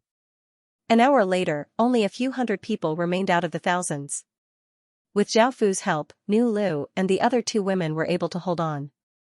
In actuality, even without Zhao Fu, Nu Lu would have been able to hold on, but it would have been quite difficult. Xianru and Gao Li had to rely on Zhao Fu, or else they would not have been able to hold on. At that moment, the gravity around them disappeared, and everyone let out a sigh of relief. Some people disregarded their image and sat on the ground, panting. "Husband. Thank you." Nulu sweetly smiled as she hugged Zhao Fu. Xianru and Gao Li also expressed their gratitude towards Zhao Fu. Without Zhao Fu, they would not have been able to hold on at all. This was especially so for Gao Li. She had felt quite hopeless and helpless. Zhao Fu did not mind and smiled. He had them rest for a while before waiting for the next trial, and the 3 women nodded and started to rest. An hour later, the rainbow orb on the stage gave off a faint light. It was not as intense as before, but the light it gave off was even more enchanting, and it gave off a dreamlike effect. At that moment, the next trial had arrived, and it was time to face the trial of one's heart. The sky was azure, and a large silver moon gave off a cold moonlight. On a grassy plain, a light breeze blew, causing the grass to sway. Tina Pendragon was wearing a silver-white knight's dress and holding a golden sword with both hands as she faced off against a flood of enemies. Within a sealed stone coffin, Akhenaten was locked up. His body was covered with scorpions and all sorts of insects, and they bit at Akhenaten's body, causing him to continuously howl. During the Desolate Beast era, it was incredibly difficult for the human race to survive, and they were persecuted everywhere. CG vowed to create a paradise and fight against all sorts of desolate beasts. The blood-red sky and black ground were filled with a terrifying aura. Jeffrey's body gave off a golden light that was like a sun, illuminating this world. However, in the next moment, countless demons covered the sky and covered the earth as they rushed towards him. In a desolate desert, the sun was shining brightly. There were no people, animals, or even plants, and Babylon was walking alone. Oleg, who was originally a noble prince, appeared in a farmer's family. As the son of a farmer, not only did he have to endure his father's scolding, but he also had to endure other people's disdain and disgust. Masanori Hano appeared in Japan during the Heian era, a time when ghosts roamed the night and countless demons ate and killed humans. As soon as she appeared, countless demons started attacking her. Ramus ran quickly through the forest, not daring to stop for even a moment because there was a group of cannibals behind him. Everyone was frozen on the spot, and their eyes danced with rainbow-colored lights as they experienced different mental trials. The three women by Zhao Fu's side were also undergoing trials. Nu Lu's trial was in a world where the heavens had collapsed and the earth had caved in. Xianru's trial was in a five-elements world where there were different talisman beasts, and Gao Li's trial was in the wilderness with Zhao Fu. As time gradually passed, people started to fail, and their bodies collapsed to the ground. In the next moment, they were pushed away by a formless energy. That person's face was pale, and he had just experienced a massive battle. Even now, he had not come back to his senses, and his body slightly trembled as if he had been submerged in icy water. That feeling was simply too terrifying. Following this, he came back to his senses and understood that he had failed. His expression dimmed, and when he looked at the center of the battlefield, he could not help but feel shocked. The people at the center of the battlefield stood there like blocks of wood, but there was one person who seemed to be walking around in boredom. He was completely different from the others. While the others were immersed in the trial, he was still clear-headed and had not been pushed away by the formless energy. There was only one possibility, which was that he had already passed the trial. This speed was simply too fast, and it was simply too much of a blow to his confidence. He had failed the trial so quickly, but that person had passed the trial even faster than him. It was simply infuriating to compare oneself to others. However, after thinking about it, that person was Prince Qin. How could he compare to him? This Prince Qin's strength was just as terrifying as the legends said. Right now, Zhao Fu felt quite bored. It was not that he had passed the trial quickly, but rather that there was no trial at all. Zhao Fu had no idea what was going on as he looked at the others undergoing the trial. What had gone wrong? Wasn't it a bit too hurtful that they were not even given a chance to pass the trial? Zhao Fu couldn't help but feel quite worried. The 8 legatees and the 8 eggs all belonged to others. He had wanted to obtain some benefits from the final trial, but it seemed that he was not given a chance to pass the trial, which was quite infuriating. At that moment, Tina Pendragon released a shocking sword light that killed all of her enemies and woke up from the illusion. She opened her eyes and looked at the dumbfounded people around her. At first, she did not pay much attention, but when she saw that Zhao Fu had long since woken up and was walking around in boredom, Tina Pendragon felt quite shocked. Tina Pendragon was greatly startled, and she thought to herself, Great Qin's legatee's strength is simply too shocking, he's passed the trial so many times faster than her. Following this, Akhenaten weakly breathed out. Enduring the pain of being bitten by countless insects in the illusion was not something that an ordinary person could endure. Akhenaten opened his eyes and looked at Tina Pendragon, who had long since woken up. He couldn't help but feel quite disappointed. He had lost to her again. However, Tina Pendragon gestured for Akhenaten to look at Zhao Fu. Immediately, Akhenaten understood, and his expression became even more downcast. Following this, CG loudly laughed and walked out of the illusion. With his speed, he felt that he would at least be first or second. However, when he opened his eyes, he found that Tina Pendragon and Akhenaten had long since woken up, and his expression darkened. Akhenaten gestured for CG to turn and look at Zhao Fu, who seemed to be incredibly bored. After looking at him, CG felt even more dispirited. Following this, everyone woke up, and some people failed the trial, including Gao Li and Xianru. In the end, there were less than 50 people left. These people were the elites of the elites, and they could be called geniuses. System announcement. Please defeat the World Protector in the final trial. Everyone's expressions fell, and they started to feel incredibly nervous. This was the final trial, and they were about to face the most terrifying thing in the world. They had received a system announcement that the World Protector was incredibly terrifying and cruel. It also had monstrous power, so everyone had to be careful. End of chapter 682. Don't forget to subscribe, like, and share the video to support the channel.